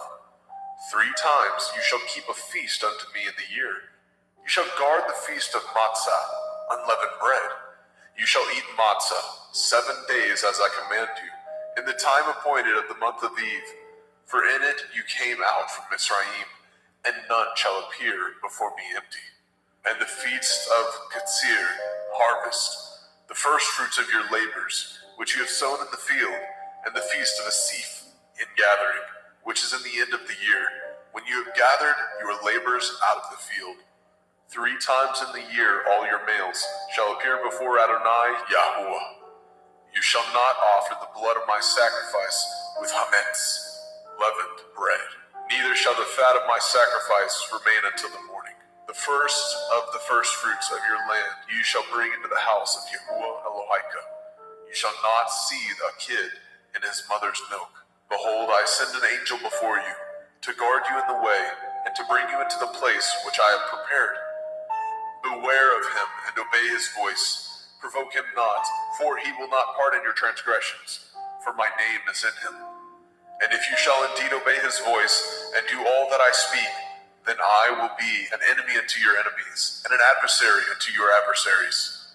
For my angel shall go before you, and bring you in unto the Amorim, and the Hittim, and the Perizim, and the Kenainim, and the Hivim, and the Yebusim, and I will cut them off.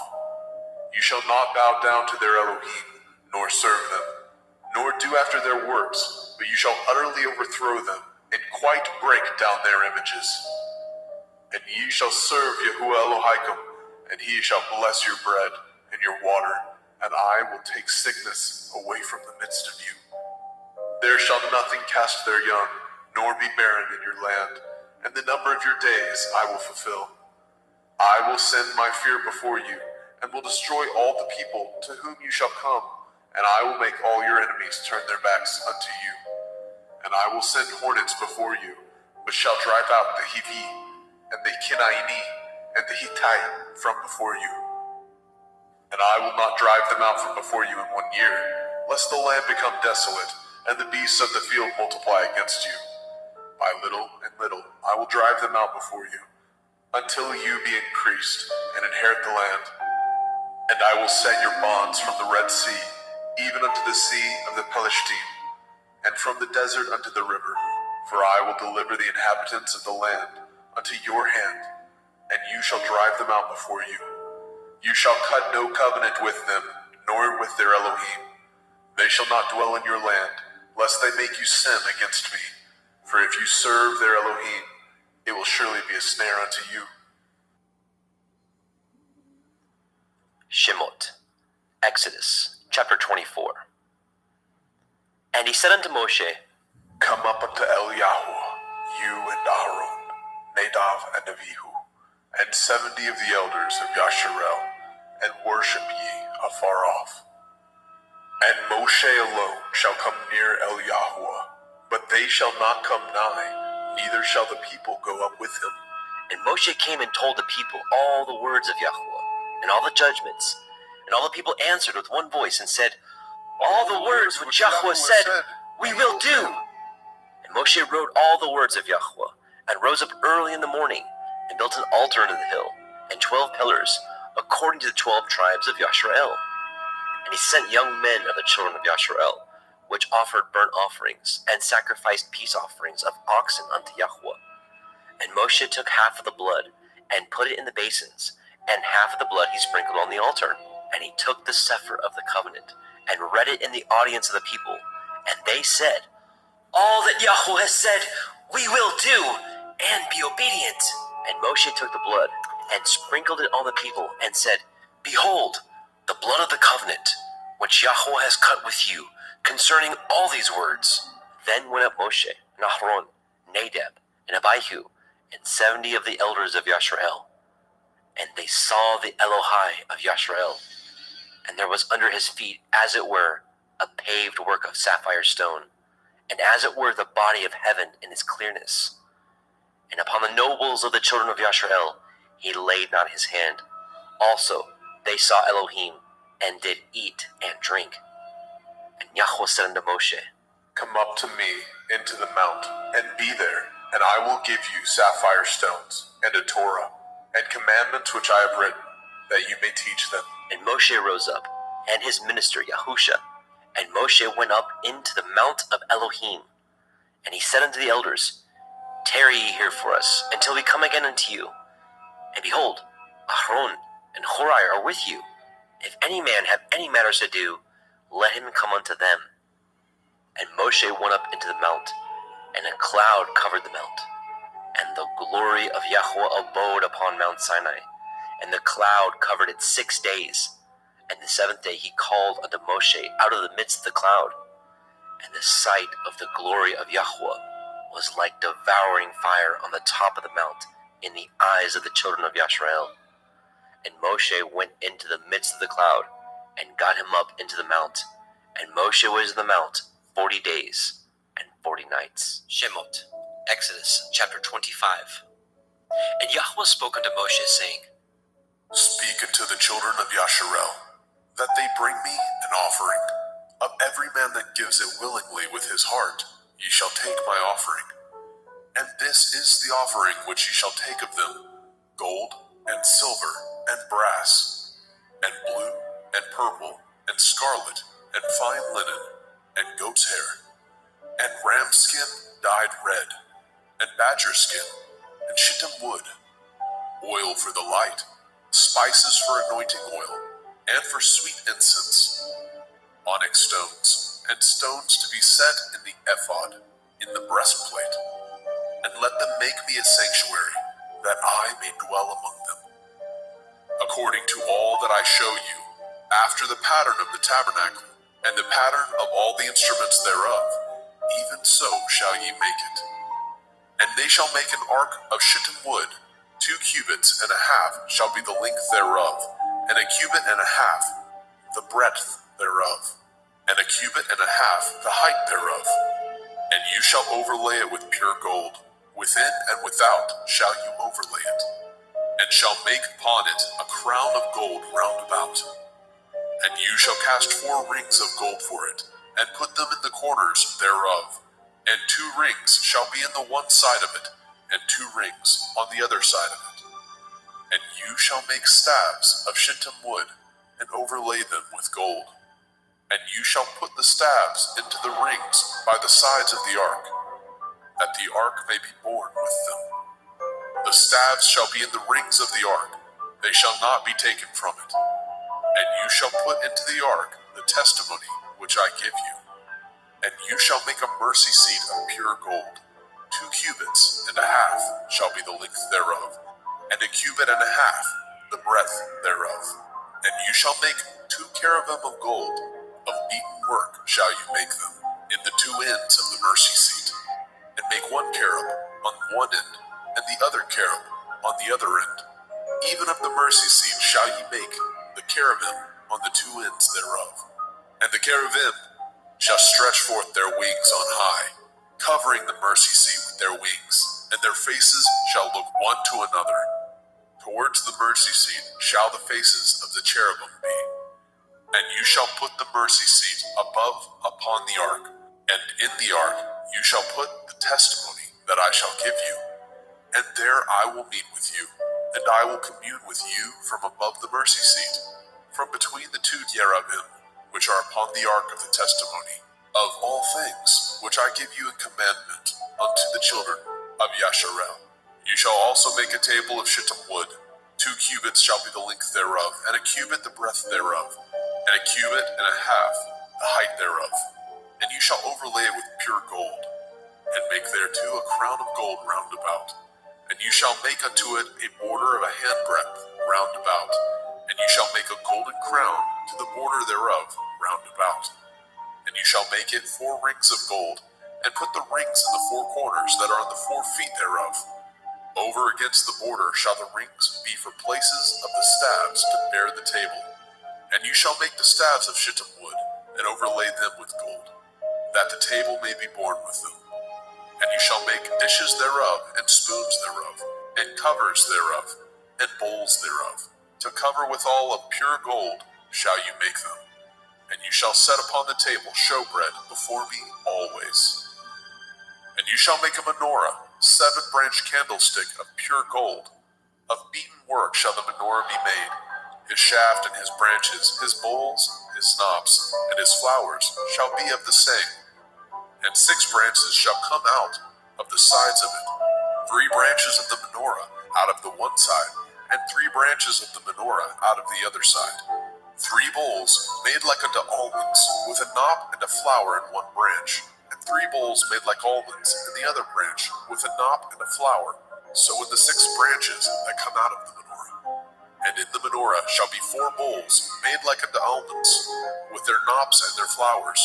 And there shall be a knop under 2 branches of the same, and a knop under 2 branches of the same, and a knop under 2 branches of the same, according to the 6 branches that proceed out of the menorah. Their knops and their branches shall be of the same. All of it shall be one beaten work of pure gold. And you shall make the 7 lamps thereof, and they shall light the lamps thereof, that they may give light over against it. And the tongs thereof, and the snuff dishes thereof, shall be of pure gold. Of a talent of pure gold shall he make it, with all these vessels. And look that you make them after the pattern, which was showed you in the mount. Shemot, Exodus chapter 26. Moreover, you shall make the tabernacle with 10 curtains of fine twined linen, and blue and purple, and scarlet, with cherubim of cunning work shall you make them. The length of one curtain shall be 28 cubits, and the breadth of one curtain 4 cubits. Every one of the curtains shall have one measure. The 5 curtains shall be coupled together, one to another, and other 5 curtains shall be coupled one to another. And you shall make loops of blue upon the edge of the one curtain from the selvage in the coupling, and likewise shall you make in the uttermost edge of another curtain in the coupling of the second. 50 loops shall you make in the one curtain, and 50 loops shall you make in the edge of the curtain that is the coupling of the second, and the loops may take hold one of another. And you shall make 50 taches of gold, and couple the curtains together with the taches, and it shall be one tabernacle. And you shall make curtains of goat hair to be a covering upon the tabernacle. 11 curtains shall you make. The length of one curtain shall be 30 cubits, and the breadth of one curtain 4 cubits, and the 11 curtains shall be all of one measure. And you shall couple 5 curtains by themselves, and 6 curtains by themselves, and shall double the 6th curtain in the forefront of the tabernacle. And you shall make 50 loops on the edge of the one curtain that is utmost in the coupling, and 50 loops in the edge of the curtain which couples the second. And you shall make 50 taches of brass, and put the taches into the loops, and couple the tent together, that it may be one. And the remnant that remains of the curtain of the tent, the half curtain that remains, shall hang over the backside of the tabernacle, and a cubit on the one side, and a cubit on the other side, of that which remains in the length of the curtains of the tent, It shall hang over the sides of the tabernacle, on this side and on that side, to cover it. And you shall make a covering for the tent of ram skin dyed red, and a covering above of badger skin. And you shall make the boards for the tabernacle of shittim wood, standing up. 10 cubits shall be the length of a board, and a cubit and a half shall be the breadth of one board. 2 tenons shall be in one board, set in order one against another. Thus shall you make for all the boards of the tabernacle. You shall make the boards for the tabernacle, 20 boards on the south side southward. And you shall make 40 sockets of silver under the 20 boards, 2 sockets under one board for his 2 tenons, and 2 sockets under another board for his 2 tenons. And for the second side of the tabernacle on the north side there shall be 20 boards, and their 40 sockets of silver, 2 sockets under one board, and 2 sockets under another board. And for the sides of the tabernacle westward you shall make 6 boards, and 2 boards shall you make for the corners of the tabernacle in the 2 sides. And they shall be coupled together beneath, and they shall be coupled together above the head of it unto one ring. Thus shall it be for them both. They shall be for the 2 corners. And they shall be 8 boards, and their sockets of silver, 16 sockets, 2 sockets under one board, and 2 sockets under another board. And you shall make bars of shittim wood, 5 for the boards of the one side of the tabernacle, and 5 bars for the boards of the other side of the tabernacle, and 5 bars for the boards of the side of the tabernacle for the 2 sides westward. And the middle bar in the middle of the boards shall reach from end to end. And you shall overlay the boards with gold, and make their rings of gold for places for the bars. And you shall overlay the bars with gold. And you shall rear up the tabernacle according to the fashion thereof, which was showed you in the mount. And you shall make a veil of blue, and purple, and scarlet, and fine twined linen of cunning work, with cherubim shall it be made. And you shall hang it upon the 4 pillars of shittim wood, overlaid with gold. Their hooks shall be of gold, upon the 4 sockets of silver. And you shall hang up the veil under the taches, that you may bring in hither within the veil the ark of the testimony. And the veil shall divide unto you between the holy place and the most holy. And you shall put the mercy seat upon the ark of the testimony in the most holy place. And you shall set the table without the veil, and the menorah, 7-branched candlestick, over against the table, on the side of the tabernacle towards the south. And you shall put the table on the north side. And you shall make a hanging for the door of the tent of blue and purple and scarlet and fine twined linen, wrought with needlework. And you shall make for the hanging 5 pillars of shittim wood, and overlay them with gold, and their hooks shall be of gold, and you shall cast 5 sockets of brass for them. Shemot, Exodus chapter 27. And you shall make an altar of shittim wood, 5 cubits long, and 5 cubits broad. And the altar shall be 4 square, and the height thereof shall be 3 cubits. And you shall make the horns of it upon the 4 corners thereof. His horns shall be of the same, and you shall overlay it with brass. And you shall make his pans to receive his ashes, and his shovels, and his basins, and his flesh hooks, and his fire pans. All the vessels thereof you shall make of brass, and you shall make it for a grate of network of brass, and upon the net shall you make 4 brazen rings in the 4 corners thereof. And you shall put it under the compass of the altar beneath, that the net may be even to the midst of the altar. And you shall make staves for the altar, staves of shittim wood, and overlay them with brass. And the staves shall be put into the rings, and the staves shall be upon the 2 sides of the altar, to bear it. Hollow with boards shall you make it, as it was showed you in the mount, so shall they make it. And you shall make the court of the tabernacle.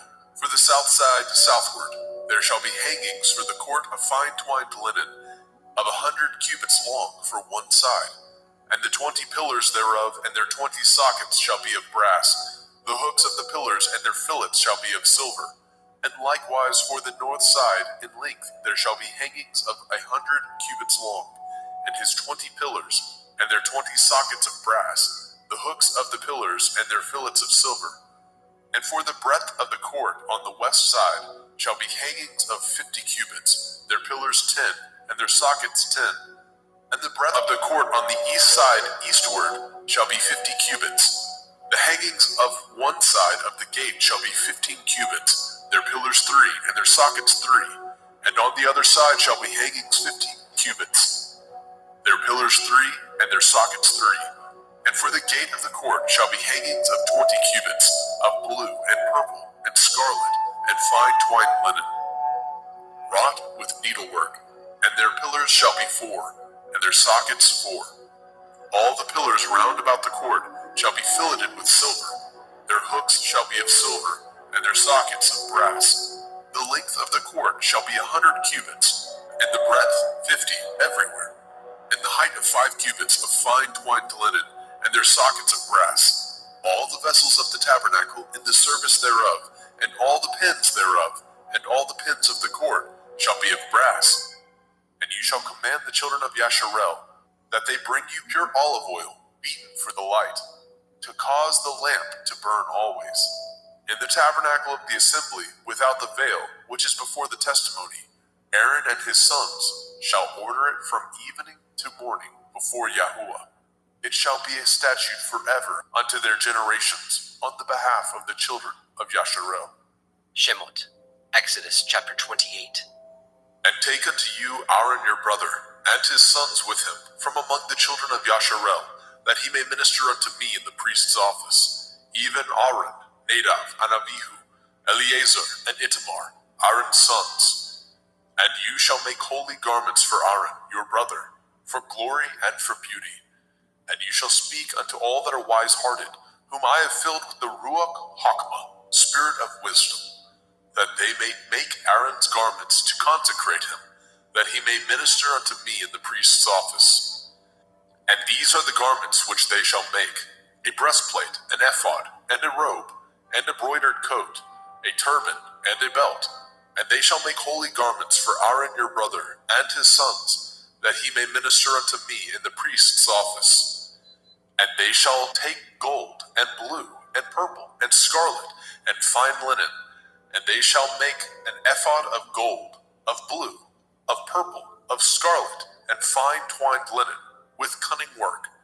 It shall have the 2 shoulder pieces thereof joined at the 2 edges thereof, and so it shall be joined together. And the belt of the ephod, which is upon it, shall be of the same, according to the work thereof, even of gold, of blue, and purple, and scarlet, and fine twined linen. And you shall take the 2 onyx stones, and grave on them the names of the children of Yasharel, 6 of their names on one stone, and the other 6 names of the rest on the other stone, according to their birth, with the work of an engraver in stone, like the engravings of a signet, shall you engrave the 2 stones with the names of the children of Yasharel.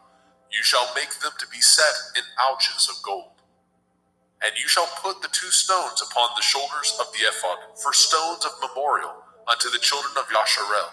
And Aaron shall bear their names before Yahuwah upon his 2 shoulders for a memorial. And you shall make ouches of gold, and 2 chains of pure gold at the ends of wreathen work shall you make them, and fasten the wreathen chains to the ouches. And you shall make the breastplate of judgment with cunning work. After the work of the ephod you shall make it, of gold, of blue, and of purple, and of scarlet, and of fine twined linen shall you make it. 4 square it shall be, being doubled. A span shall be the length thereof, and a span shall be the breadth thereof. And you shall set in it settings of stone, even 4 rows of stones. The first row shall be sardius, a topaz, a carbuncle. This shall be the first row. And the second row shall be an emerald, a sapphire, and a diamond. And the third row, a ligure, an agate, and an amethyst. And the 4th row, a beryl, and an onyx, and a jasper. They shall be set in gold in their enclosings. And the stones shall be with the names of the children of Yasharel, 12, according to their names, like the engravings of a signet. Everyone with his name shall they be according to the 12 tribes. And ye shall make upon the breastplate chains at the end of wreathen work of pure gold. And ye shall make upon the breastplate 2 rings of gold, and shall put the 2 rings on the 2 ends of the breastplate. And ye shall put the 2 wreathen chains of gold in the 2 rings which are on the ends of the breastplate. And the other 2 ends of the 2 wreathen chains ye shall fasten in the 2 ouches, and put them on the shoulder pieces of the ephod before it.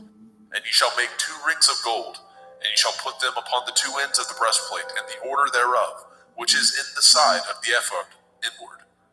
And 2 other rings of gold you shall make, and shall put them on the 2 sides of the ephod underneath, towards the forepart thereof, over against the other coupling thereof, above the belt of the ephod. And they shall bind the breastplate by the rings thereof unto the rings of the ephod, with a lace of blue, that it may be above the belt of the ephod, and that the breastplate be not loosed from the ephod. And Aaron shall bear the names of the children of Yasharel in the breastplate of judgment upon his heart, when he goes in unto the holy place, for a memorial before Yahweh continually. And you shall put in the breastplate of judgment the Urim and the Thummim, and they shall be upon Aaron's heart, when he goes in before Yahweh. And Aaron shall bear the judgment of the children of Yasharel upon his heart before Yahweh continually. And you shall make the robe of the ephod all of blue, and there shall be a hole in the top of it. In the midst thereof it shall have a binding of woven work round about the whole of it, as it were the hole of a habergeon, that it be not rent. And beneath upon the hem of it you shall make pomegranates of blue, of purple, and of scarlet, round about the hem thereof, and bells of gold between them round about, a golden bell and a pomegranate, a golden bell and a pomegranate, upon the hem of the robe round about. And it shall be upon Aaron to minister, and his sound shall be heard when he goes in unto the holy place before Yahweh, and when he comes out, that he die not.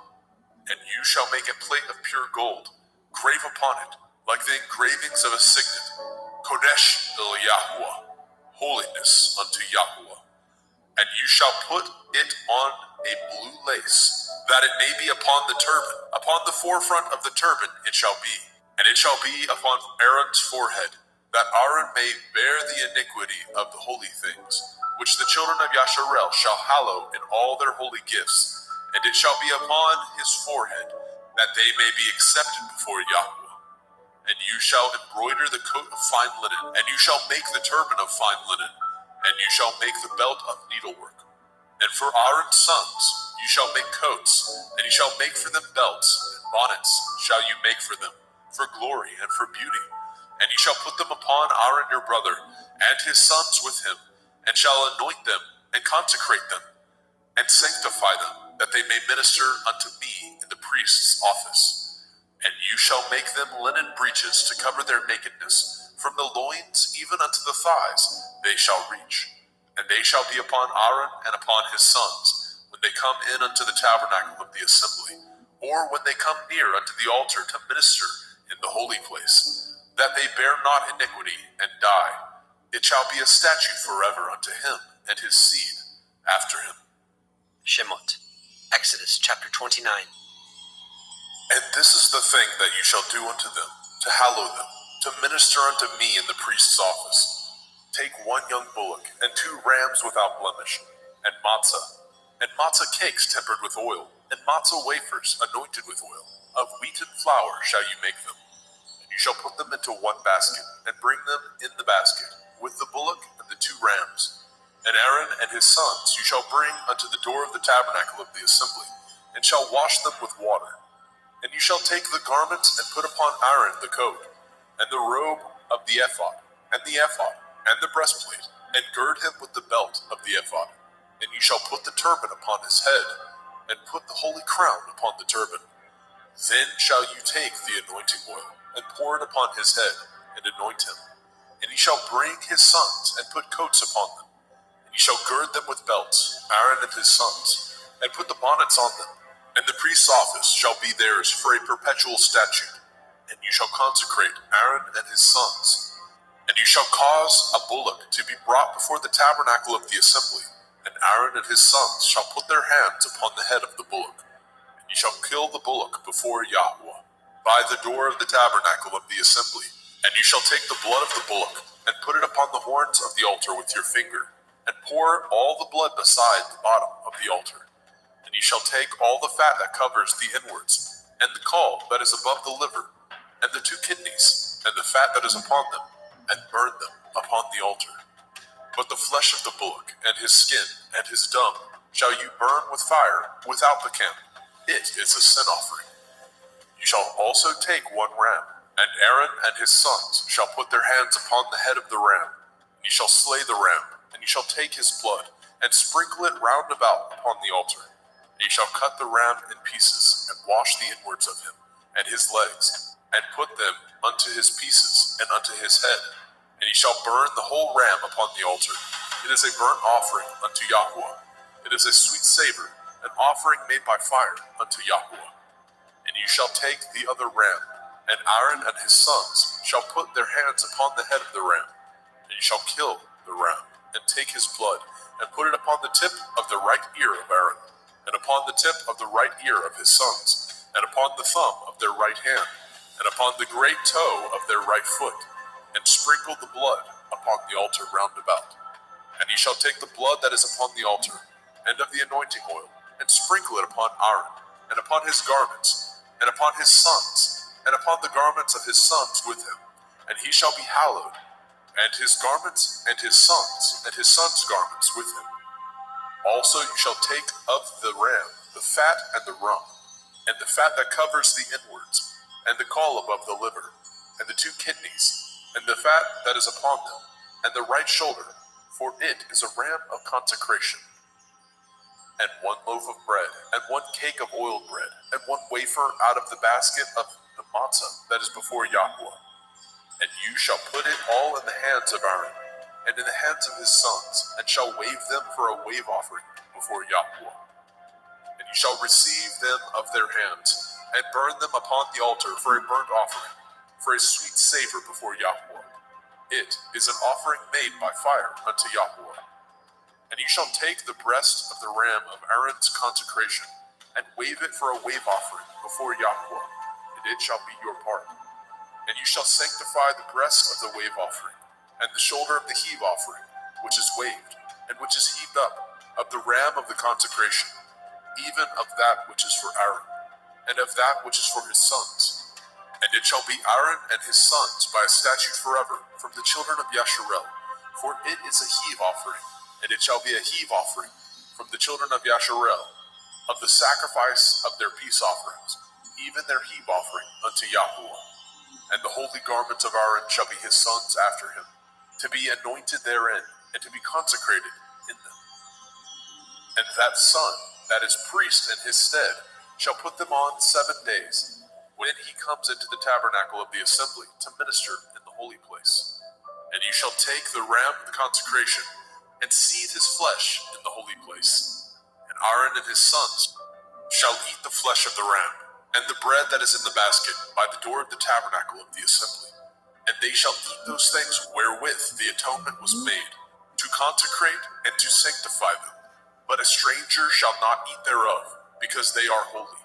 And if aught of the flesh of the consecrations, or of the bread, remain unto the morning, then you shall burn the remainder with fire. It shall not be eaten, because it is holy. And thus shall you do unto Aaron and to his sons, according to all things which I have commanded you. 7 days shall you consecrate them. And you shall offer every day a bullock for a sin offering, for atonement. And you shall cleanse the altar when you have made an atonement for it, and you shall anoint it to sanctify it. 7 days you shall make an atonement for the altar, and sanctify it, and it shall be an altar most holy. Whatsoever touches the altar shall be holy. Now this is that which you shall offer upon the altar: 2 lambs of the first year, day by day, continually. The one lamb you shall offer in the morning, and the other lamb you shall offer at evening. And with the one lamb 1/10 deal of flour, mingled with the 4th part of a hin of beaten oil, and the 4th part of a hin of wine, for a drink offering. And the other lamb you shall offer at evening, and shall do thereto according to the meat offering of the morning, and according to the drink offering thereof, for a sweet savor, an offering made by fire unto Yahweh. This shall be a continual burnt offering throughout your generations at the door of the tabernacle of the assembly before Yahweh, where I will meet you, to speak there unto you. And there I will meet with the children of Yasharel, and the tabernacle shall be sanctified by my glory. And I will sanctify the tabernacle of the assembly and the altar, and I will sanctify also both Aaron and his sons to minister to me in the priest's office. And I will dwell among the children of Yasharel, and will be their Elohim. And they shall know that I am Yahuwah Elohim, that brought them forth out of the land of Mitzrayim, that I may dwell among them. I am Yahuwah Elohim. Shemot, Exodus chapter 30. And you shall make an altar to burn incense upon. Of shittim wood shall you make it. A cubit shall be the length thereof, and a cubit the breadth thereof. 4 square shall it be, and 2 cubits shall be the height thereof. The horns thereof shall be of the same. And you shall overlay it with pure gold, the top thereof and the sides thereof round about, and the horns thereof. And you shall make unto it a crown of gold round about. And 2 golden rings shall you make it under the crown of it. By the 2 corners thereof, upon the 2 sides of it, shall you make it. And they shall be for places for the staves to bear it withal. And you shall make the staves of shittim wood, and overlay them with gold. And you shall put it before the veil that is by the ark of the testimony, before the mercy seat that is over the testimony, where I will meet with you. And Aaron shall burn thereon sweet incense every morning. When he dresses the lamps, he shall burn incense upon it. And when Aaron lights the lamp at evening, he shall burn incense upon it, a perpetual incense before Yahweh throughout your generations. Ye shall offer no strange incense thereon, nor burnt sacrifice, nor meat offering, neither shall ye pour drink offering thereon. And Aaron shall make an atonement upon the horns of it once in a year, with the blood of the sin offering of atonement. Once in the year shall he make atonement upon it throughout your generations. It is most holy unto Yahweh. And Yahweh spoke unto Moshe, saying, When you take the sum of the children of Yasharel after their number, then shall they give every man a ransom for his soul unto Yahweh, when you number them, that there be no plague among them when you number them. This they shall give, every one that passes among them that are numbered, 1/2 shekel after the shekel of the sanctuary. A shekel is 20 gerahs. A 1/2 shekel shall be the offering of Yahweh. Every one that passes among them that are numbered, from 20 years old and above, shall give an offering unto Yahweh. The rich shall not give more, and the poor shall not give less than 1/2 shekel, when they give an offering unto Yahweh to make an atonement for your souls. And you shall take the atonement money of the children of Yasharel, and shall appoint it for the service of the tabernacle of the assembly, that it may be a memorial unto the children of Yasharel before Yahweh, to make an atonement for your souls. And Yahweh spoke unto Moshe, saying, You shall also make a laver of brass, and his foot also of brass, to wash withal, and you shall put it between the tabernacle of the assembly and the altar, and you shall put water therein. For Aaron and his sons shall wash their hands and their feet thereat. When they go into the tabernacle of the assembly, they shall wash with water, that they die not, or when they come near to the altar to minister, to burn offering made by fire unto Yahweh. So they shall wash their hands and their feet, that they die not, and it shall be a statute forever to them, even to him and to his seed throughout their generations. And Yahweh spoke unto Moshe, saying, Take also unto you principal spices of pure myrrh, 500 shekels, and of sweet cinnamon, 1/2 so much, even 250 shekels, and of sweet calamus, 250 shekels. And of cassia, 500 shekels, after the shekel of the sanctuary, and of olive oil, a hin.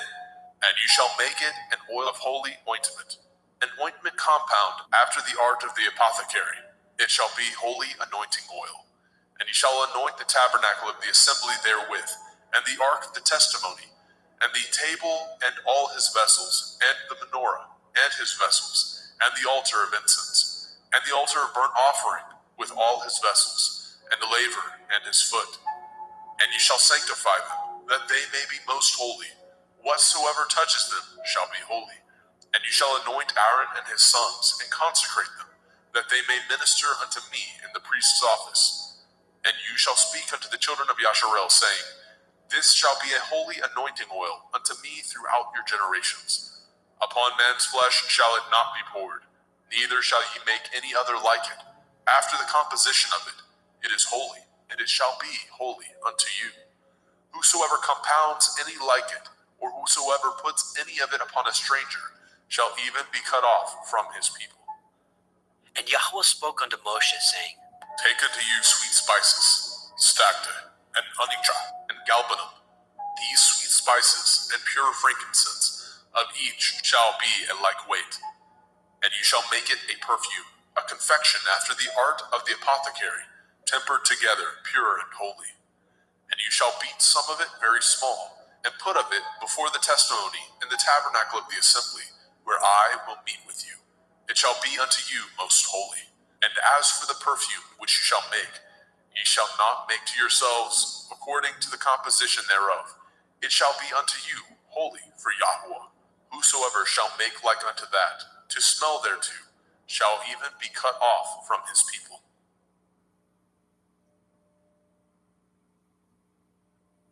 Shemot, Exodus chapter 31. And Yahweh spoke unto Moshe, saying, See, I have called by name Bezalel, the son of Uri, the son of Hori, of the tribe of Yehudah, and I have filled him with the Ruach Elohim, in wisdom and in understanding, and in knowledge, and in all manner of workmanship, to devise cunning works, to work in gold, and in silver, and in brass, and in cutting of stones, to set them, and in carving of timber, to work in all manner of workmanship. And I, behold, I have given with him Aholiab, the son of Ahisamach, of the tribe of Dan, and in the hearts of all that are wise-hearted I have put wisdom, that they may make all that I have commanded you.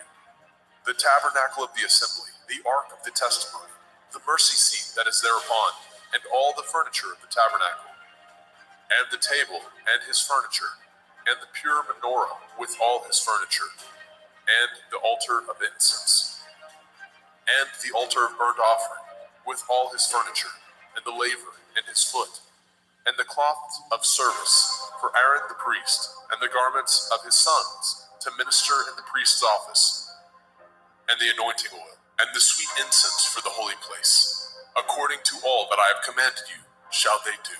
And Yahweh spoke unto Moshe, saying, Speak also unto the children of Yasharel, saying, Truly my Shabbatot ye shall guard, for it is a sign between me and you throughout your generations, that ye may know that I am Yahuwah Mekodeshim, Yahuwah who sanctifies you. Ye shall guard the Sabbath, therefore, for it is holy unto you. Every one that defiles it shall surely be put to death, for whosoever does any work thereon, that soul shall be cut off from among his people. 6 days may work be done, but in the seventh is the Sabbath of rest, holy unto Yahuwah. Whosoever does any work in the Sabbath, he shall surely be put to death. Wherefore the children of Yasharel shall guard the Sabbath, to keep the Sabbath throughout their generations, for a perpetual covenant. It is a sign between me and the children of Yasharel forever. For in 6 days Yahuwah made the heavens and the earth, and on the seventh day he rested, and was refreshed. And he gave unto Moshe, when he had made an end of communing with him upon Mount Sinai, 2 sapphires of testimony, sapphire stones, written with the finger of Elohim. Shemot, Exodus chapter 32.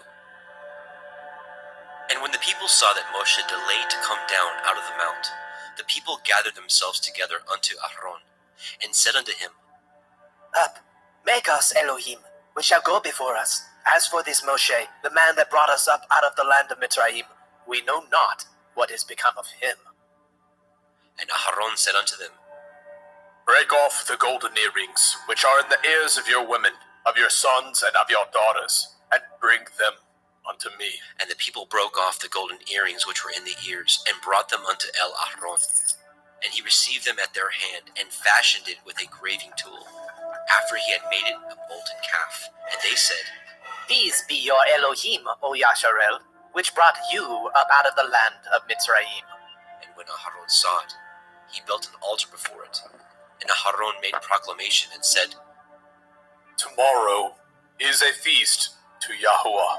And they rose up early on the morrow, and offered burnt offerings, and brought peace offerings. And the people sat down to eat and to drink, and rose up to play.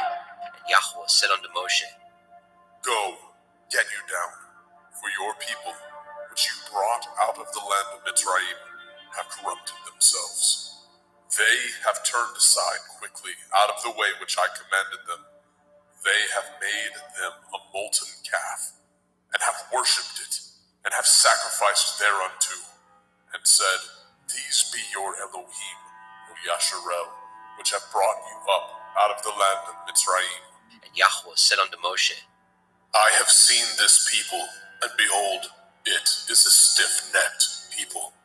Now therefore let me alone, that my wrath may wax hot against them, and that I may consume them, and I will make of you a great nation.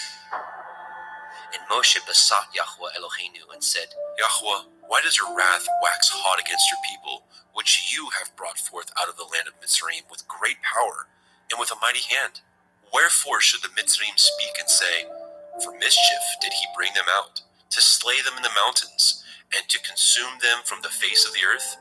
Turn from your fierce wrath, and repent of this evil against your people. Remember Avraham, Yitzchak, and Yasharel, your servants, to whom you swore by your own self and said unto them, I will multiply your seed as the stars of heaven. And all this land that I have spoken of will I give unto your seed, and they shall inherit it forever. And Yahuwah repented of the evil which he thought to do unto his people. And Moshe turned and went down from the mount, and the 2 sapphires of the testimony were in his hand. The sapphires were written on both their sides. On the one side and on the other were they written. And the sapphires were the work of Elohim, and their writing was the writing of Elohim, graven upon the sapphires. And when Yahusha heard the noise of the people as they shouted, he said unto Moshe, There is noise of war in the camp. And he said, It is not the voice of them that shout for mastery, neither is it the voice of them that cry for being overcome, but the noise of them that sing do I hear. And it came to pass, as soon as he came nigh unto the camp, that he saw the calf and the dancing. And Moshe's anger waxed hot, and he cast the sapphires out of his hands, and broke them beneath the mount. And he took the calf which they had made, and burnt it in the fire, and ground it to powder, and strawed it upon the water, and made the children of Yasharel drink of it. And Moshe said unto Aharon, What did this people unto you, that you have brought so great a sin upon them? And Aharon said, Let not the anger of my Lord wax hot. You know the people, that they are set on mischief. For they said unto me, Make us Elohim, which shall go before us. For as for this Moshe, the man that brought us up out of the land of Mitzrayim, we know not what has become of him. And I said unto them, Whosoever has any gold, let them break it off. So they gave it me, and I cast it into the fire. And there came out this calf. And when Moshe saw that the people were naked, for Aharon had made them naked unto their shame among their enemies, then Moshe stood in the gate of the camp and said, Who is on Yahweh's side? Let him come unto me. And all the sons of Levi gathered themselves together unto him. And he said unto them, Thus says Yahuwah Elohai of Yasharel, Put every man his sword by his side, and go in and out from gate to gate throughout the camp, and slay every man his brother, and every man his companion, and every man his neighbor. The children of Levi did according to the word of Moshe, and there fell of the people that day about 3,000 men. For Moshe had said, Consecrate yourselves today to Yahuwah, even every man upon his son, and upon his brother, that he may bestow upon you a blessing this day. It came to pass on the morrow that Moshe said unto the people, Ye have sinned a great sin, and now I will go up unto El Yahuwah. Perchance I shall make an atonement for your sin. And Moshe returned unto Eliyahu and said, Oh, this people have sinned a great sin, and have made them Elohai of gold. Yet now, if you will forgive their sin, and if not, blot me, I pray you, out of your sefer which you have written. And Yahweh said unto Moshe, Whosoever has sinned against me, him will I blot out of my sefer. Therefore now go, lead the people into the place of which I have spoken unto you. Behold, my angel shall go before you. Nevertheless, in the day when I will visit their sin upon them. And Yahweh plagued the people, because they made the calf which Aharon made. Shemot, Exodus chapter 33. And Yahweh said unto Moshe, Depart, and go up hence, you and the people which you have brought up out of the land of Mitzrayim, unto the land which I swore unto Abraham, to Yitzhak, and to Yaakov, saying, Unto your seed will I give it. And I will send an angel before you, and I will drive out the Kenai, the Amorite, the Hittite, the Perizzite, the Hivite, and the Jebusite, unto a land flowing with milk and honey, for I will not go up in the midst of you, for you are a stiff-necked people, lest I consume you in the way. And when the people heard the evil report, they mourned. And no man did put on him his ornaments. For Yahweh had said unto Moshe, Say unto the children of Yasharel, Ye are a stiff-necked people.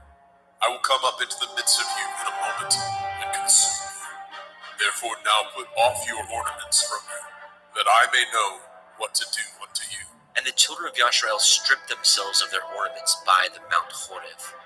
And Moshe took the tabernacle, and pitched it without the camp, afar off from the camp, and called it the tabernacle of the assembly. And it came to pass that everyone which sought Yahweh went out unto the tabernacle of the assembly, which was without the camp. And it came to pass, when Moshe went out unto the tabernacle, that all the people rose up, and stood every man at his tent door, and looked after Moshe until he was gone into the tabernacle. And it came to pass, as Moshe entered into the tabernacle, the cloudy pillar descended, and stood at the door of the tabernacle, and Yahweh talked with Moshe.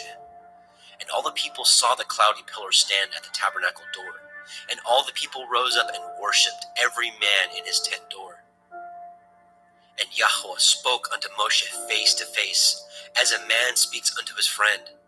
And he turned again into the camp, but his servant Yahusha, the son of Nun, a young man, departed not out of the tabernacle. And Moshe said unto Eliyahu, See, you say unto me, Bring up this people, and you have not let me know whom you will send with me.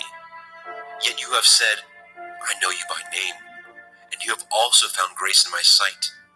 Now therefore, I pray you, if I have found grace in your sight, show me now your way, that I may know you, that I may find grace in your sight, and consider that this nation is your people. And he said, My presence shall go with you, and I will give you rest. And he said unto him, If your presence go not with me, carry us not up hence. For wherein shall it be known here that I and your people have found grace in your sight? Is it not in that you go with us? So shall we be separated, I and your people, from all the people that are upon the face of the earth. And Yahweh said unto Moshe, I will do this thing also that you have spoken, for you have found grace in my sight, and I know you by name. And he said, I beseech you, show me your glory. And he said, I will make all my goodness pass before you, and I will proclaim the name of Yahweh before you, and will be gracious to whom I will be gracious, and will show mercy on whom I will show mercy. And he said, You cannot see my face, for there shall no man see me and live. And Yahweh said, Behold, there is a place by me, and you shall stand upon a rock. And it shall come to pass, while my glory passes by, that I will put you in the cleft of the rock, and will cover you with my hand, while I pass by. And I will take away my hand, and you shall see my back parts, but my face shall not be seen.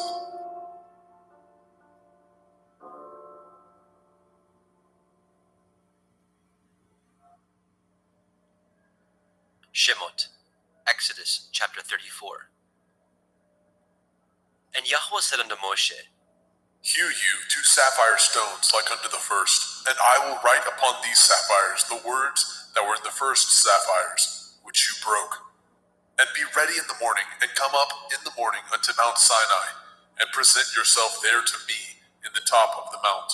And no man shall come up with you, neither let any man be seen throughout all the mount, neither let the flocks nor herds feed before that mount. And he hewed 2 sapphire stones like unto the first.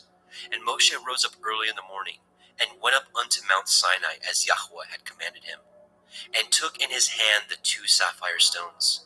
And Yahweh descended in the cloud, and stood with him there, and proclaimed the name of Yahweh. And Yahweh passed by before him, and proclaimed, Yahweh, Yahweh El, merciful and gracious, long-suffering and abundant in goodness and truth, keeping mercy for thousands, forgiving iniquity and transgression and sin, and that will by no means clear the guilty, visiting the iniquity of the fathers upon the children, and upon the children's children, unto the 3rd and 4th generation. And Moshe made haste, and bowed his head toward the earth, and worshipped. And he said, If now I have found grace in your sight, O Adonai, let my Adonai, I pray you, go among us, for it is a stiff-necked people, and pardon our iniquity and our sin, and take us for your inheritance. And he said, Behold, I cut a covenant before all your people. I will do wonders, such as have not been done in all the earth, nor in any nation. And all the people among which you are shall see the work of Yahweh. For it is a terrible thing that I will do with you. Guard that which I command you this day. Behold, I drive out before you the Emori, the Kenani, the Hittite, and the Perizzai, and the Hivi, and the Jebusai. Take heed to yourselves, lest you cut a covenant with the inhabitants of the land whither you go, lest it be for a snare in the midst of you. But ye shall destroy their altars, break their images, and cut down their Asherah poles. For you shall worship no other El, for Yahweh Kana. Yahweh is jealous, is my name. He is a jealous El. Lest you cut a covenant with the inhabitants of the land, and they go a-whoring after their Elohim, and do sacrifice unto their Elohim, and one call you, and you eat of his sacrifice. And take of their daughters unto your sons, and their daughters go a-whoring after their Elohim, and make your sons go a-whoring after their Elohim. You shall make no molten Elohai. The feast of matzah, unleavened bread, shall you guard. 7 days you shall eat matzah, unleavened bread, as I commanded you, in the time of the month of Eve. For in the month of Eve you came out from Mitzrayim. All that opens the womb is mine, and every firstling among your cattle, whether ox or sheep, that is male. But the firstling of an ass you shall redeem with a lamb, and if you redeem him not, then shall you break his neck. All the firstborn of your sons you shall redeem, and none shall appear before me empty. 6 days you shall work, but on the 7th day you shall rest. In earing time and in harvest you shall rest. And you shall observe the feast of Katsir, harvest, of the first fruits of wheat harvest, and the feast of Asif, ingathering, at the year's end. Thrice in the year shall all your men children appear before Adonai Yahweh, the Elohai of Yasharel.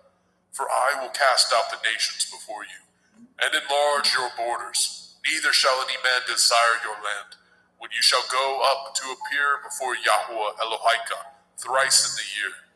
You shall not offer the blood of my sacrifice with leaven, neither shall the sacrifice of the feast of the Pesach be left unto the morning. The first of the first fruits of your land you shall bring into the house of Yahweh Elohika. You shall not see the kid in his mother's milk. And Yahweh said unto Moshe, Write these words, for after the tenor of these words I have cut a covenant with you and with Yasharel. And he was there with Yahweh 40 days and 40 nights. He did neither eat bread nor drink water.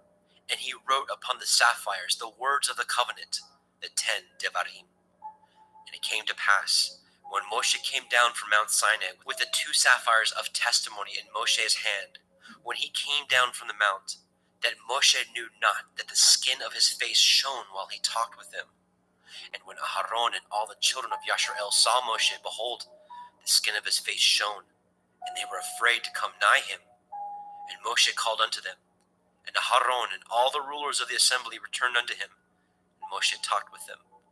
And afterward all the children of Yasharel came nigh, and he gave them in commandment all that Yahweh had spoken with him in Mount Sinai. And till Moshe had done speaking with them, he put a veil on his face.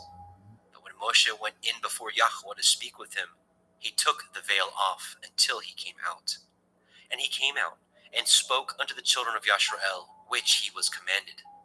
And the children of Yasharel saw the face of Moshe, that the skin of Moshe's face shone.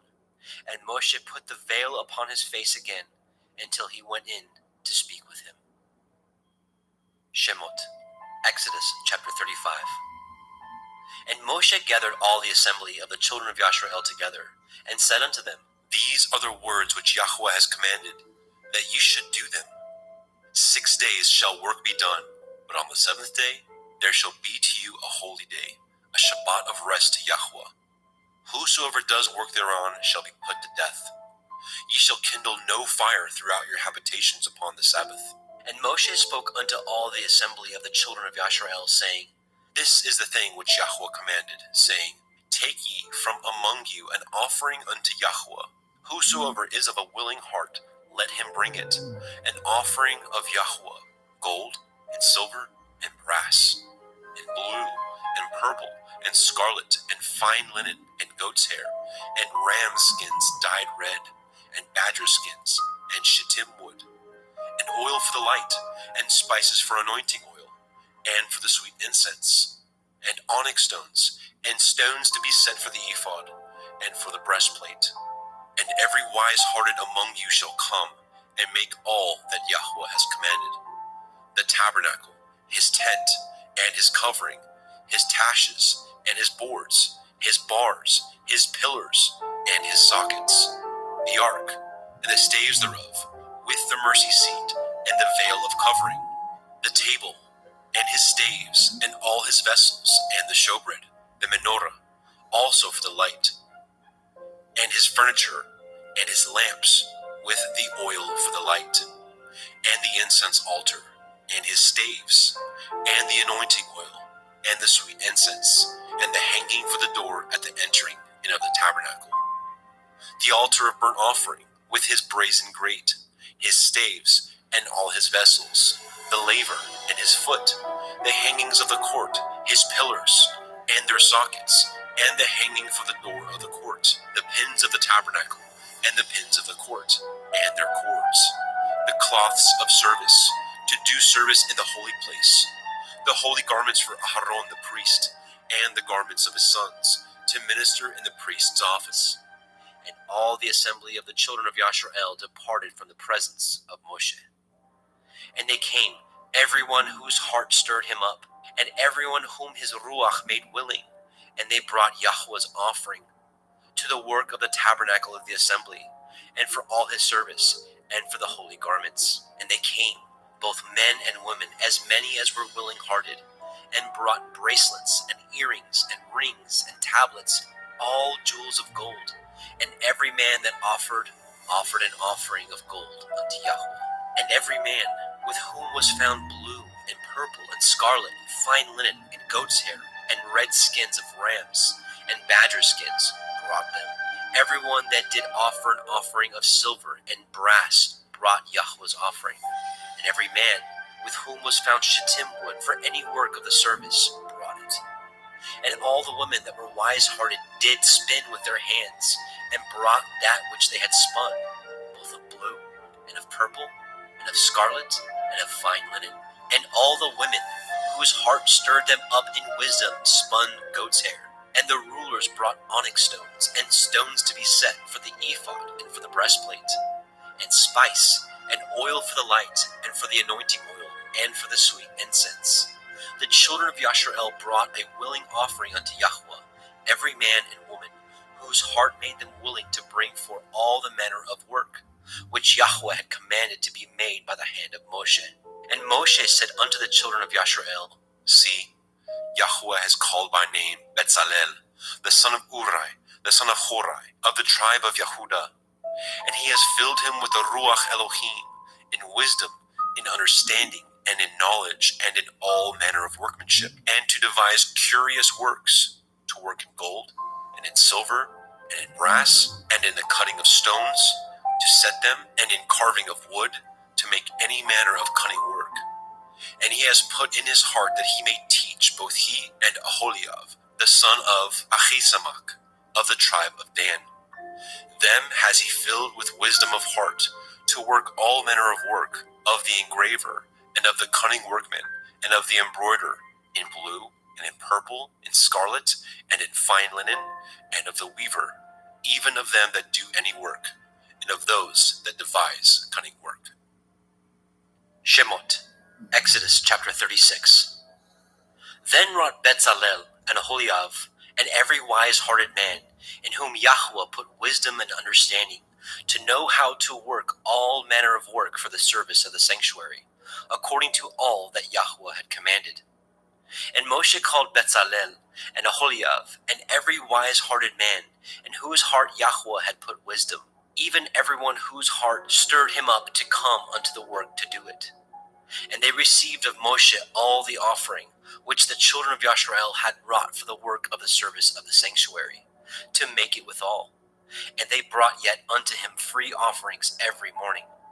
And all the wise men that wrought all the work of the sanctuary came every man from his work which they had made. And they spoke unto Moshe, saying, The people bring much more than enough for the service of the work which Yahweh commanded to make. And Moshe gave commandment, and they caused it to be proclaimed throughout the camp, saying, Let neither man nor woman make any more work for the offering of the sanctuary. So the people were restrained from bringing, for the stuff they had was sufficient for all the work to make it, and too much. And every wise-hearted man among them that wrought the work of the tabernacle made 10 curtains of fine twined linen, and blue, and purple, and scarlet. With cherubim of cunning work made he them. The length of one curtain was 28 cubits, and the breadth of one curtain 4 cubits. The curtains were all of one size. And he coupled the 5 curtains one unto another, and the other 5 curtains he coupled one unto another. And he made loops of blue on the edge of one curtain from the selvage in the coupling. Likewise, he made in the uttermost side of another curtain in the coupling of the second. 50 loops made he in one curtain, and 50 loops made he in the edge of the curtain which was in the coupling of the second. The loops held one curtain to another. He made 50 taches of gold, and coupled the curtains one unto another with the taches. So it became one tabernacle. And he made curtains of goat's hair for the tent over the tabernacle. 11 curtains he made them. The length of one curtain was 30 cubits, and 4 cubits was the breadth of one curtain. 11 curtains were of one size. And he coupled the 5 curtains by themselves, and 6 curtains by themselves. And he made 50 loops upon the uttermost edge of the curtain in the coupling, and 50 loops made he upon the edge of the curtain which couples the second. And he made 50 taches of brass to couple the tent together, that it might be one. And he made a covering for the tent of ram skins dyed red, and a covering of badger skins above that. And he made the boards for the tabernacle of shittim wood, standing up. The length of a board was 10 cubits, and the breadth of a board 1 cubit and a half. One board had 2 tenons, equally distant one from another. Thus did he make for all the boards of the tabernacle. And he made the boards for the tabernacle, 20 boards for the south side, southward. And 40 sockets of silver he made under the 20 boards, 2 sockets under one board for his 2 tenons, and 2 sockets under another board for his 2 tenons. And for the other side of the tabernacle, which is toward the north corner, he made 20 boards, and there 40 sockets of silver, 2 sockets under one board, and 2 sockets under another board. And for the sides of the tabernacle westward, he made 6 boards. And 2 boards made he for the corners of the tabernacle and the 2 sides. And they were coupled beneath, and coupled together at the head thereof, to one ring. Thus he did to both of them in both of the corners. And there were 8 boards, and their sockets were 16 sockets of silver, and under every board 2 sockets. And he made bars of shittim wood, 5 for the boards of the one side of the tabernacle, and 5 bars for the boards of the other side of the tabernacle, and 5 bars for the boards of the tabernacle for the sides westward. And he made the middle bar to shoot through the boards from the one end to the other. And he overlaid the boards with gold, and made their rings of gold, to be places for the bars, and overlaid the bars with gold. And he made a veil of blue, and purple, and scarlet, and fine twined linen. With cherubim he made it of cunning work. And he made thereunto 4 pillars of shittim wood, and overlaid them with gold. Their hooks were of gold. And he cast for them 4 sockets of silver. And he made a hanging for the tabernacle door of blue, and purple, and scarlet, and fine twined linen of needlework. And the 5 pillars of it, their hooks, and he overlaid their chapiters and their fillets with gold. But their 5 sockets were of brass. Shemot, Exodus chapter 37. And Bezalel made the ark of shittim wood. 2 cubits and a half was the length of it, and a cubit and a half the breadth of it, and a cubit and a half the height of it. And he overlaid it with pure gold, within and without, and made a crown of gold to it round about. And he cast for it 4 rings of gold, to be set by the 4 corners of it, even 2 rings upon the one side of it, and 2 rings upon the other side of it. And he made staves of shittim wood, and overlaid them with gold. And he put the staves into the rings by the sides of the ark, to bear the ark. And he made the mercy seat of pure gold. 2 cubits and a half was the length thereof, and 1 cubit and a half the breadth thereof. And he made 2 cherubim of gold, beaten out of one piece made he them, on the 2 ends of the mercy seat. 1 cherub on the end of this side, and another cherub on the other end of that side. Out of the mercy seat made he the cherubim on the 2 ends thereof. And the cherubim spread out their wings on high, and covered with their wings over the mercy seat, with their faces one to another, even to the mercy seatward were the faces of the cherubim. And he made the table of shittim wood. 2 cubits was the length thereof, and a cubit the breadth thereof, and a cubit and a half the height thereof. And he overlaid it with pure gold, and made thereunto a crown of gold round about. Also he made thereunto a border of a handbreadth round about, and made a crown of gold for the border thereof round about. And he cast for it 4 rings of gold, and put the rings upon the 4 corners that were in the 4 feet thereof. Over against the border were the rings, the places for the staves to bear the table. And he made the staves of shittim wood, and overlaid them with gold, to bear the table. And he made the vessels which were upon the table, his dishes, and his spoons, and his bowls, and his covers to cover withal of pure gold.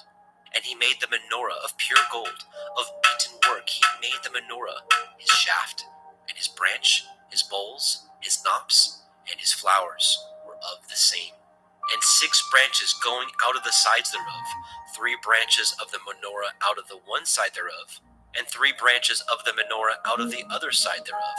3 bowls made after the fashion of almonds in one branch, a knop and a flower, and 3 bowls made like almonds in another branch, a knop and a flower. So throughout the 6 branches going out of the menorah.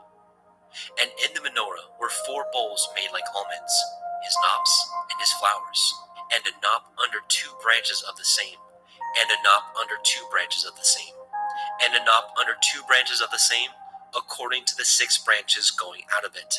Their knops and their branches were of the same. All of it was one beaten work of pure gold.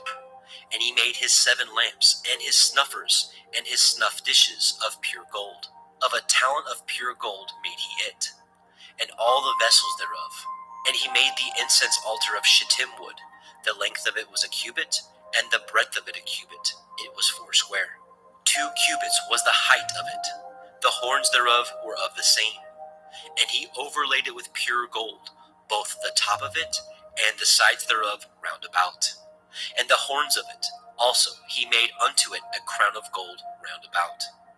And he made 2 rings of gold for it under the crown thereof, by the 2 corners of it, upon the 2 sides thereof, to be places for the staves to bear it withal. And he made the staves of shittim wood, and overlaid them with gold. And he made the holy anointing oil, and the pure incense of sweet spices, according to the work of the apothecary. Shemot, Exodus chapter 38. And he made the altar of burnt offering of shittim wood. 5 cubits was the length thereof, and 5 cubits the breadth thereof.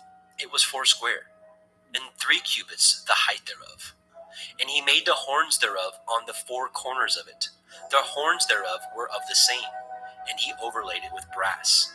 And he made all the vessels of the altar, the pots, the shovels, and the basins, and the flesh hooks, and the fire pans, all the vessels thereof he made of brass.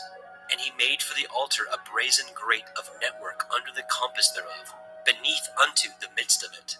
And he cast 4 rings for the 4 ends of the grate of brass, to be places for the staves. And he made the staves of shittim wood, and overlaid them with brass. And he put the staves into the rings on the sides of the altar, to bear it withal.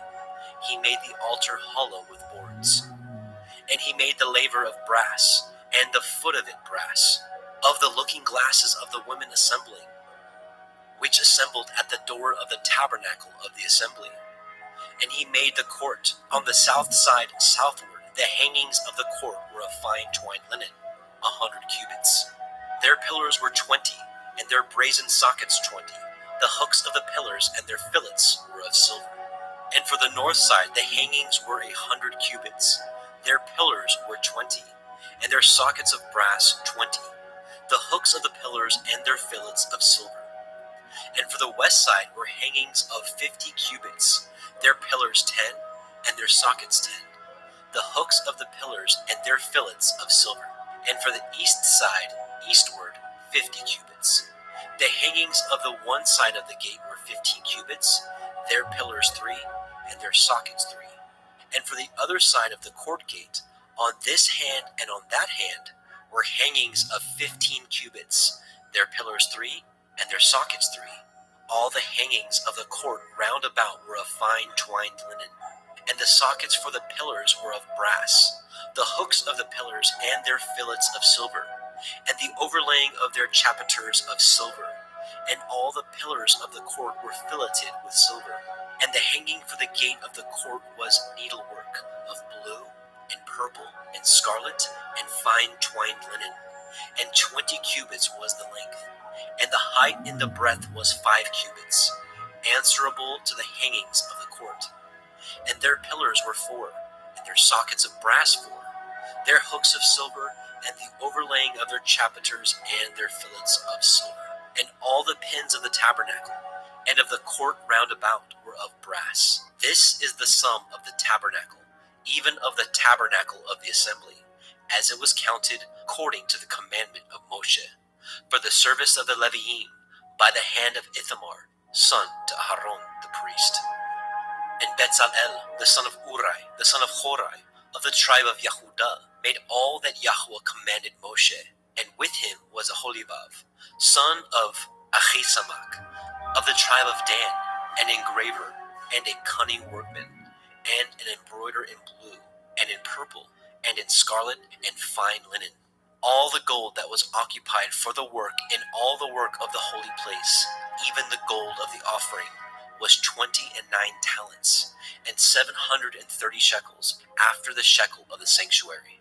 And the silver of them that were numbered of the assembly was 100 talents, and 100,703 shekels, after the shekel of the sanctuary. A beka for every man, that is, half a shekel, after the shekel of the sanctuary, for every one that went to be numbered from 20 years old and upward, for 600,000 and 3,550 men. And of the 100 talents of silver were cast the sockets of the sanctuary, and the sockets of the veil, 100 sockets of 100 talents, a talent for a socket. And of the 1,775 shekels he made hooks for the pillars, and overlaid their chapiters, and filleted them. And the brass of the offering was 70 talents, and 2,400 shekels. And therewith he made the sockets to the door of the tabernacle of the assembly, and the brazen altar, and the brazen grate for it, and all the vessels of the altar, and the sockets of the court round about, and the sockets of the court gate, and all the pins of the tabernacle, and all the pins of the court round about. Shemot, Exodus chapter 39. And of the blue, and purple, and scarlet, they made cloths of service, to do service in the holy place, and made the holy garments for Aharon, as Yahweh commanded Moshe. And he made the ephod of gold, blue, and purple, and scarlet, and fine twined linen. And they did beat the gold into thin plates, and cut it into wires, to work it in the blue, and in the purple, and in the scarlet, and in the fine linen, with cunning work. They made shoulder pieces for it, to couple it together. By the two edges was it coupled together. And the belt of his ephod, that was upon it, was of the same, according to the work thereof, of gold, blue, and purple, and scarlet, and fine twined linen, as Yahweh commanded Moshe. And they wrought onyx stones enclosed in ouches of gold, graven as signets are graven, with the names of the children of Yasharel. And he put them on the shoulders of the ephod, that they should be stones for a memorial to the children of Yasharel, as Yahweh commanded Moshe.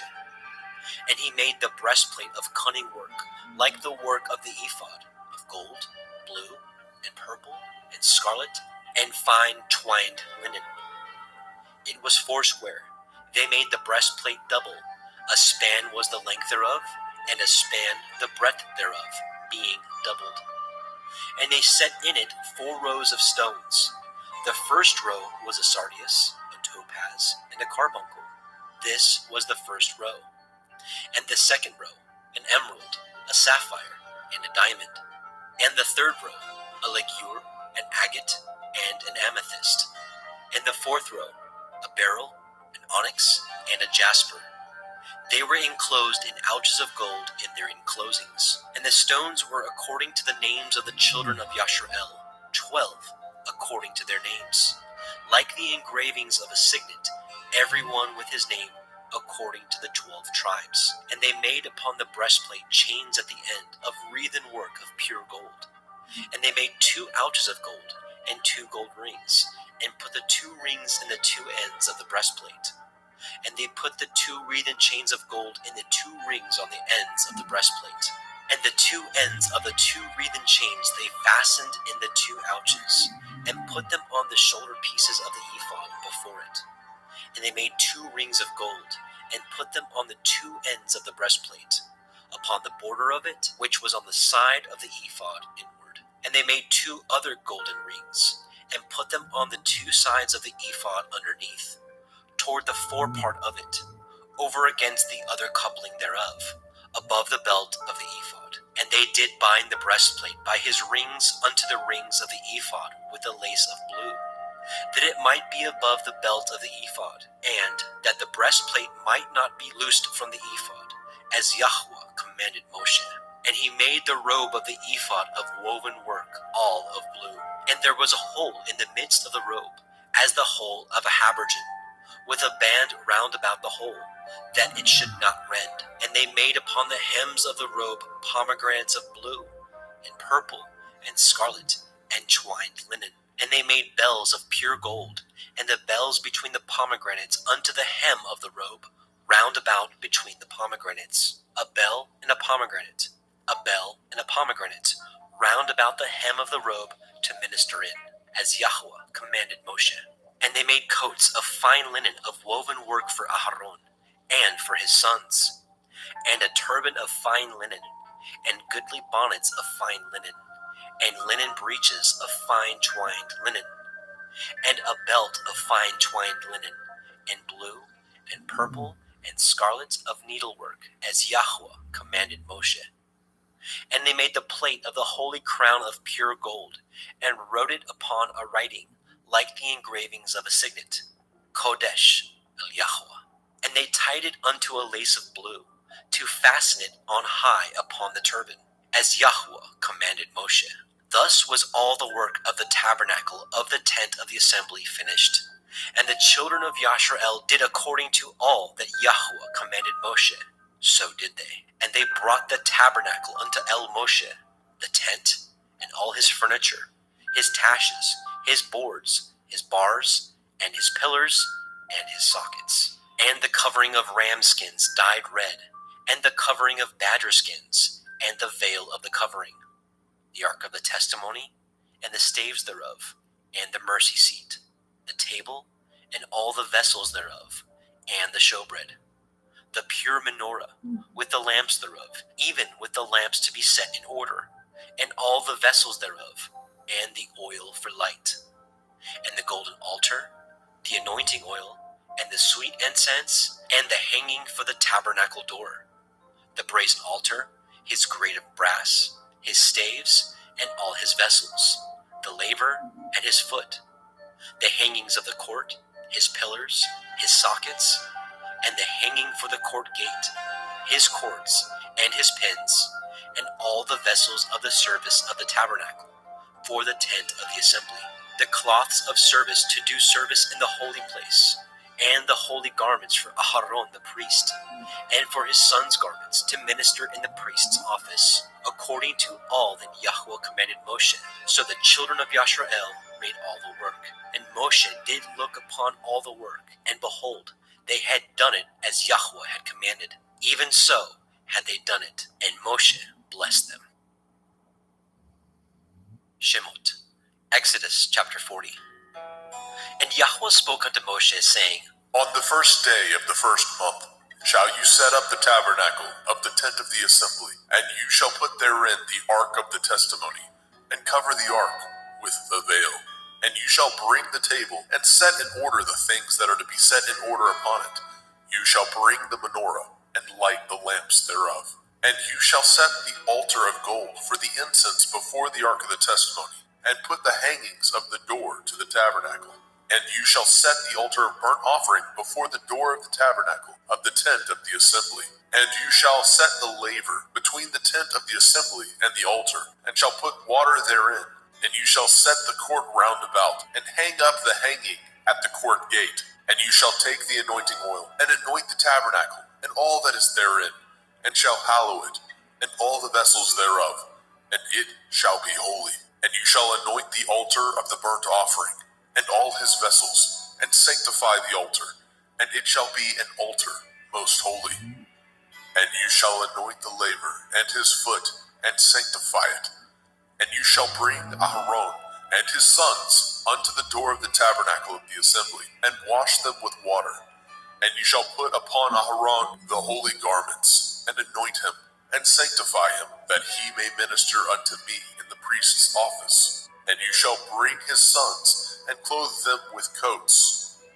And you shall anoint them, as you anointed their father, that they may minister unto me in the priest's office. For their anointing shall surely be an everlasting priesthood throughout their generations.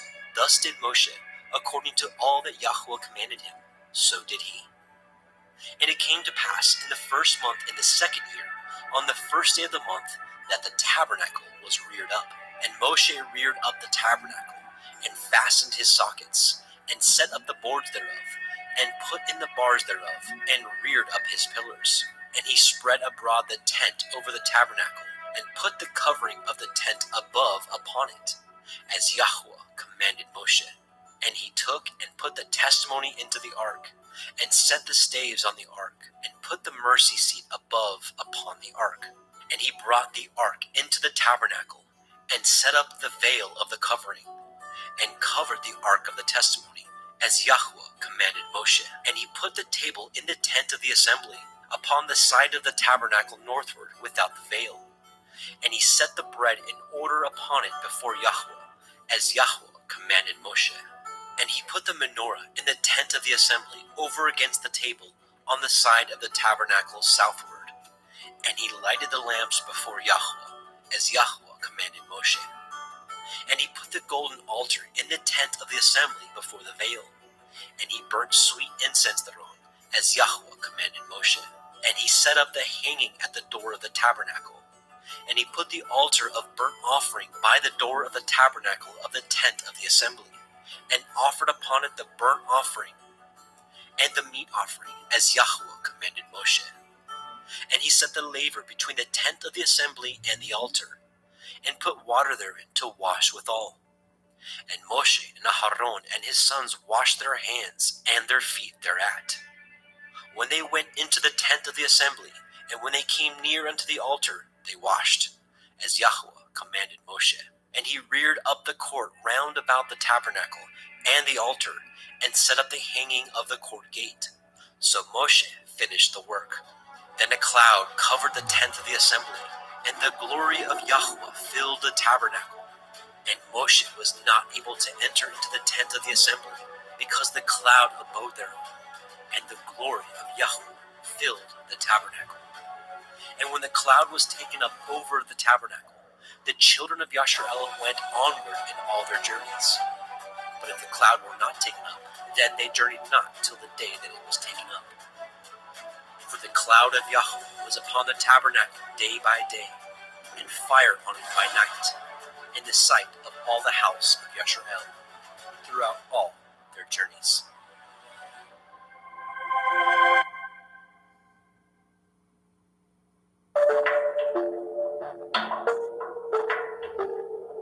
We could have been born at any time in history, and the Most High Yahweh chose for us to be here and now, a time when knowledge has increased and many go to and fro. We find ourselves in the time of the end, according to the book of Daniel, and as we have seen, comes with both blessings and spiritual trials like no other. The book of Revelation, the field manual to the end times, tells us what to expect and how to prepare, but was obscured from the generations with parables and hidden understandings just waiting for these last days to be unsealed. While we may also not get everything right, we will be leaning on the spirit of truth of the Most High Yahuwah Sebaoth in the name of Yahushua HaMashiach to reveal to us the proper understanding. For who knows if you have come to the kingdom for such a time as this?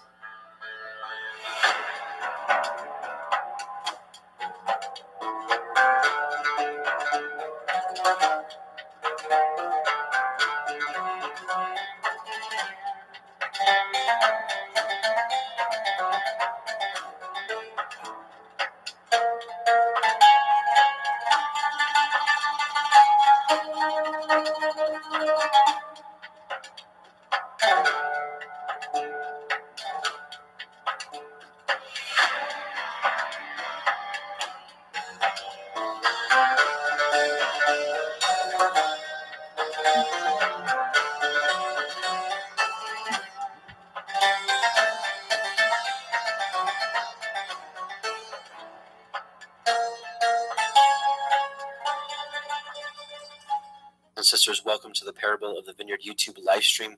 My name is Adam, your host, and I welcome you.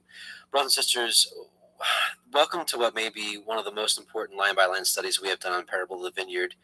The book of Revelation has truly been veiled over the centuries, and I do believe that Yahweh has begun to unseal it over the past few years. Now, with that being said, let it be known that I am merely a student of the Word and have felt led to share the little bit of wisdom that Yahweh may have bestowed upon me, which means that I will not get everything right. This study, I ask you to test everything, and honestly, with all studies for that matter, and with all studies out there. This study will be so in-depth that even the new believer will be able to understand it, and likewise, the learned disciple will also be able to glean new information. Some concepts shared during the study may give you confirmations to understandings you may already have, and some may be new to you. Either way, take all matters to Yahweh in prayer, and he will guide you, as it must be known that 1 John 2:27 says, "The anointing which you have received of him abides in you, and you need not that any man teach you, but as the same anointing teaches you of all things, and is truth, and is no lie, and even as it has taught you, you shall abide in him." Again, 1 John 2:27. And one more verse to start this out. Matthew 23:8 says, "But be ye not called rabbi," which means teacher, right, or master, "for one is your master, even Mashiach, and all you are brethren." So let that be known that Messiah is the teacher, the Ruach HaKodesh is the teacher. We're just study partners together. So before we get started, let's do a quick prayer and supplicate to Yahuwah. Let's bow our hearts. Heavenly Father, Yahuwah, in Yahushua's name we come before you. We thank you first and foremost for Messiah Yahusha, because we know, as the scripture says, that no one can come to you but by belief in Messiah. So we thank you for his blood that has washed us from our sins. We ask you to continue to cultivate in our heart fruit that you've always been looking for from us, obedience to your ways. We just pray that you open our eyes and ears to the understanding tonight, to understanding of your word tonight. And we just pray that you continue to strengthen us as the world gets darker and darker. We pray that your light shines through us, that we can be a witness of your majesty.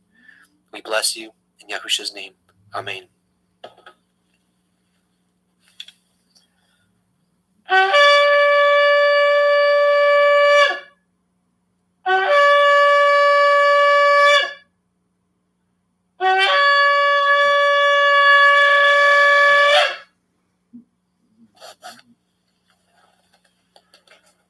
Let's get into it. So last week in part 1, we got through Revelation 1:1 through 1:13.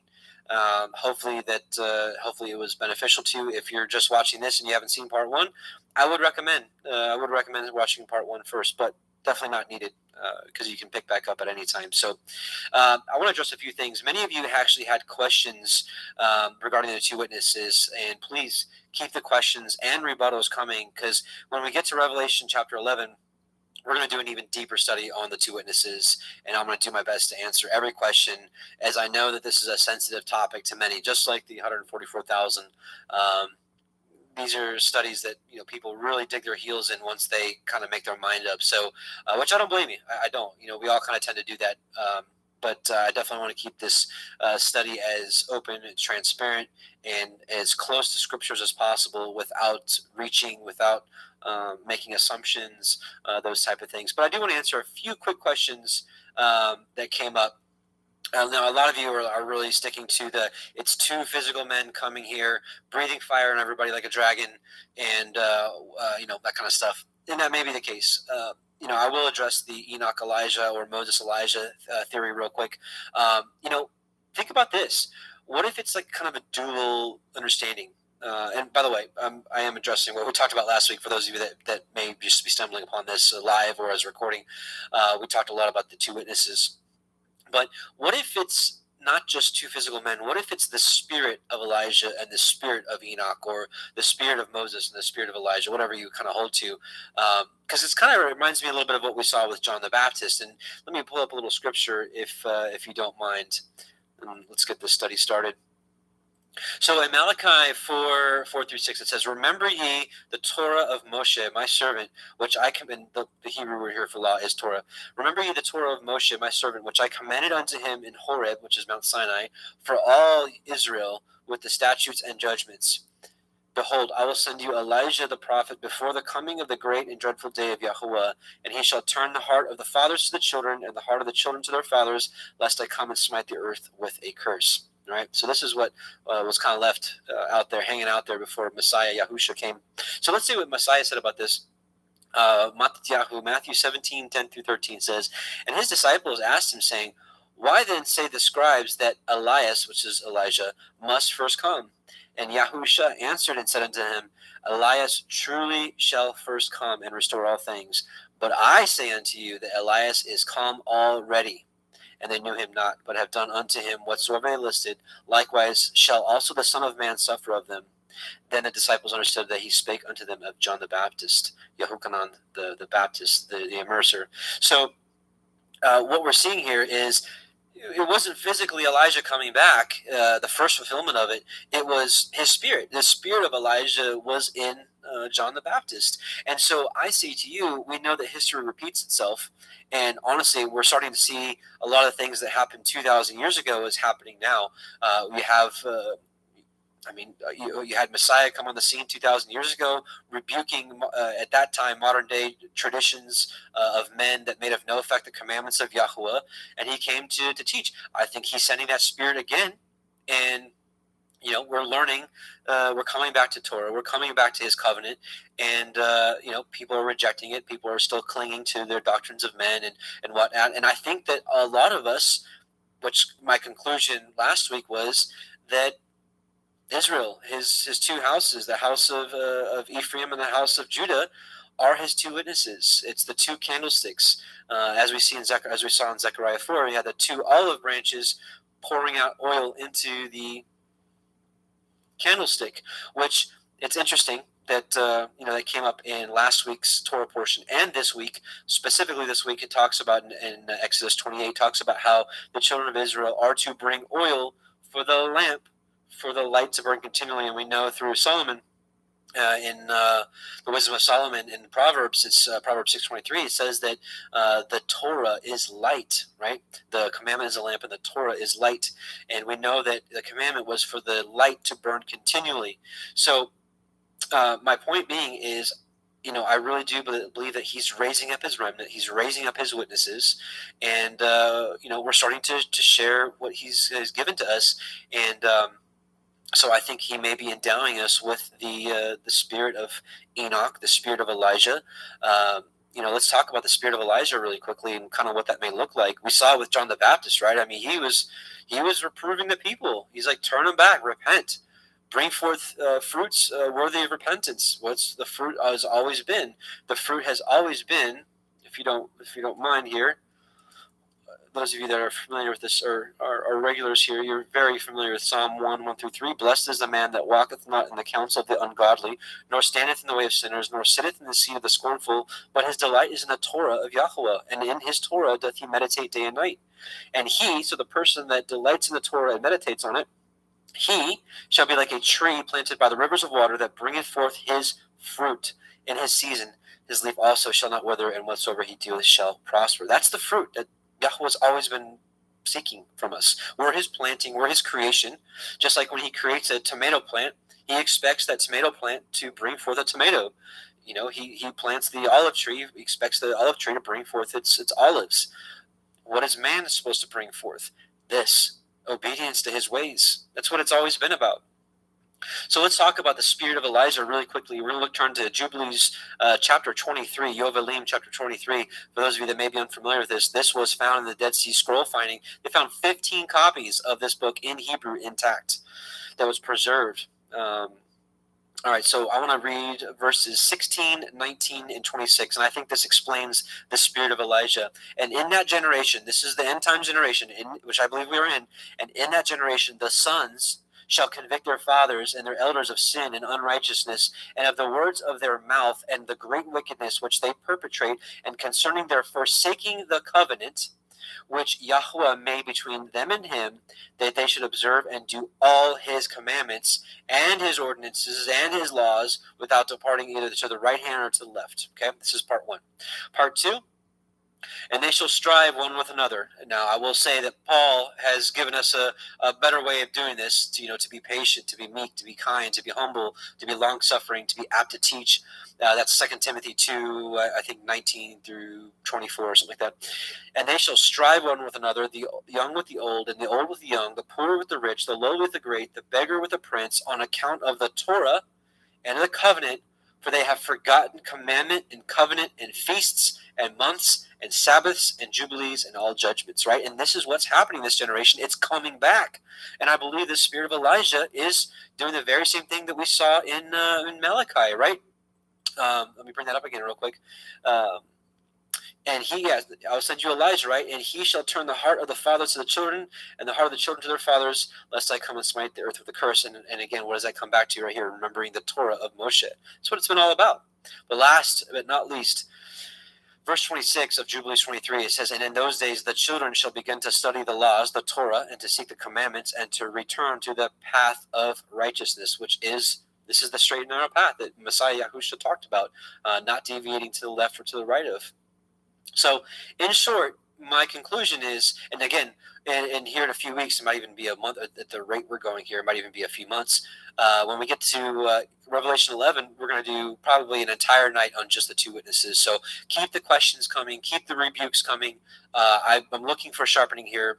Remember, the book of Proverbs says a wise man loves correction and invites reproof. It's the foolish man that does not like it because he doesn't want to be wrong, and that's pride. So, excuse me.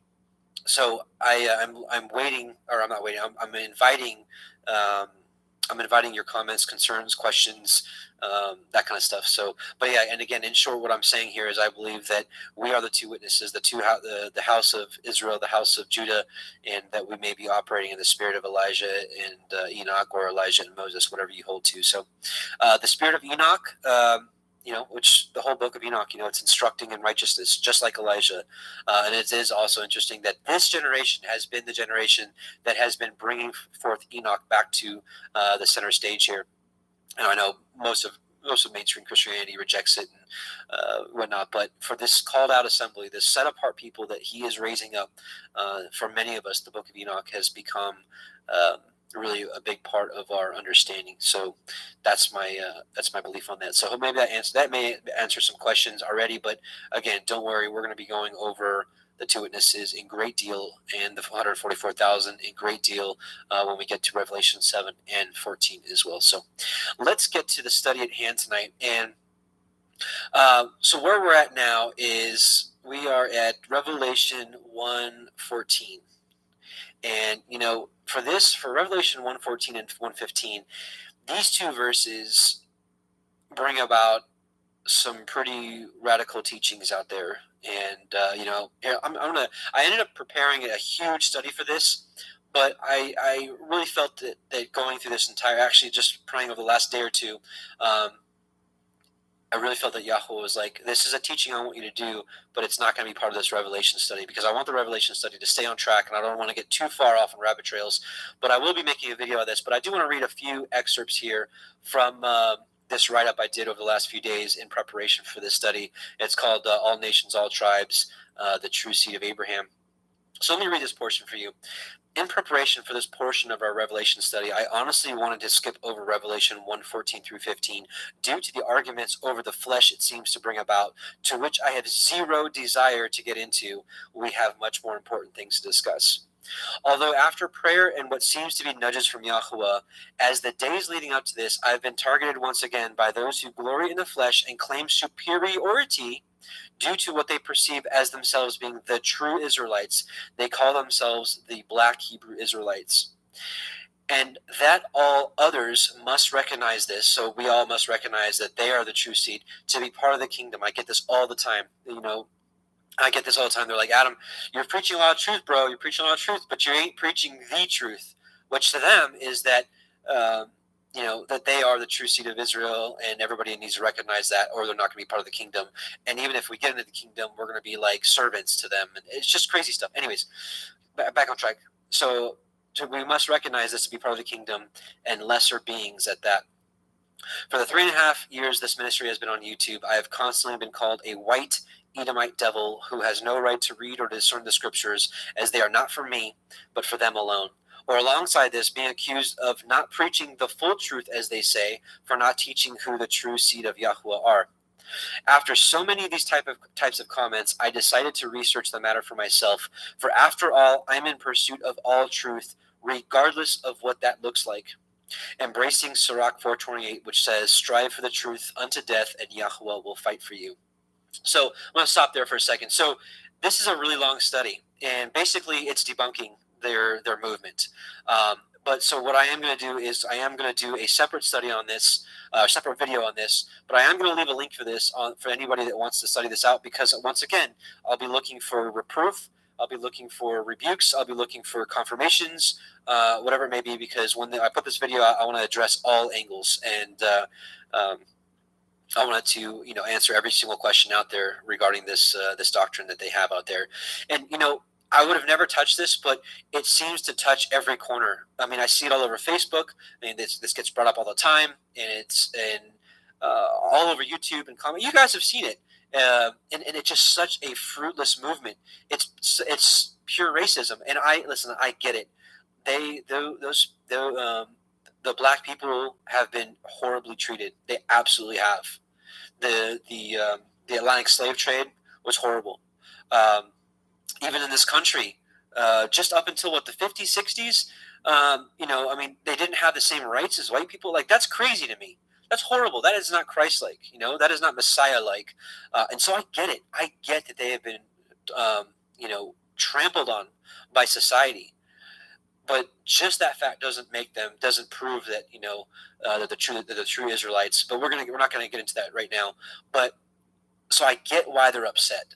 But for those out there that believe this and that hate people, hate white people, like, I didn't do this to you. We didn't do this to you. It was generations beforehand. But don't turn around and make the same mistakes that they did. We're supposed to be ambassadors for Messiah. How can we be ambassadors for Messiah if you're going around and telling people that they're inferior to you because of skin color? So you're making the same mistakes that other generations have. So we know that Messiah said, no longer is it eye for an eye, tooth for a tooth, but do good to them, right? Even do good. If you think that we're your enemies, you're still supposed to love us, right? So, anyways, so I'm not going to go through this whole study. I am going to leave a link for this if you want to study it for yourself. But I am going to be making a video on this in the coming weeks. But I am going to at least go through the part here that talks about Revelation 1:14 and 1:15 that brings about so much strife. So first, it should be made clear that it does not matter to me what skin color we are. We are the true seed by faith in Messiah Yahusha. Beware of anyone who teaches superiority based off skin color or being the true seed because of their race. My goal for this study is not to glory in the flesh, but to free those who are held captive by this belief. Yes, they are held captive by this belief because it's a glory in the flesh. This is not from the Ruach. That there is something to boast about in our racial genealogy. Let's review the scriptures, as with these three short passages I'll include will clearly state that the grace and salvation of Yahweh through Yahusha is free to all men and women who believe, and that this shouldn't even be a topic of discussion. Nevertheless, here we are. And this is not even complete. There's probably 40 verses I could have included here, but I'm just including three sections. Galatians 3:28-29 says, there is neither Jew nor Greek, which I would interpret as Gentile.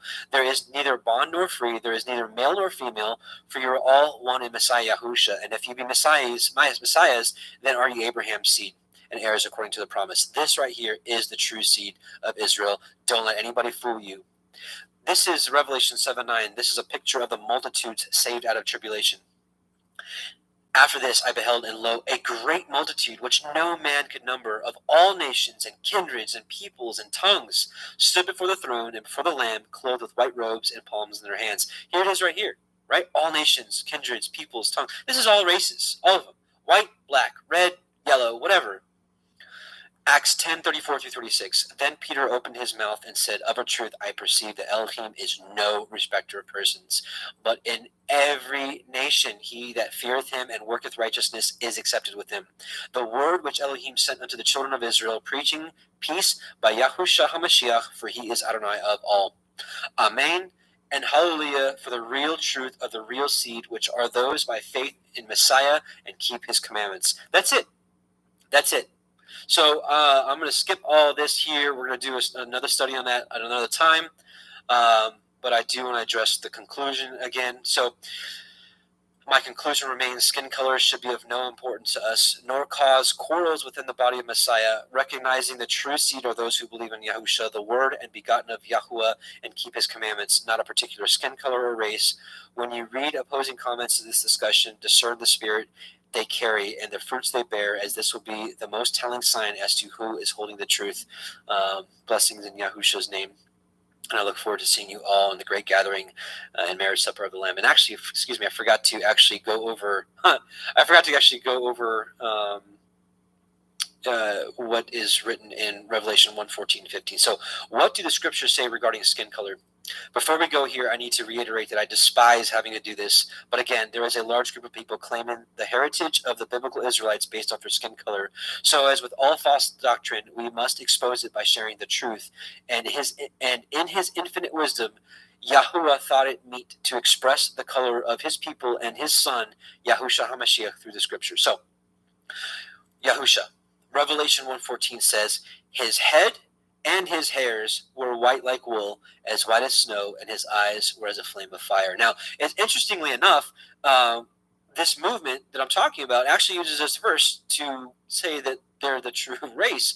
But it says right here, right, his head and his hair. So actually, let me read it here. So notice it emphasizes the color twice.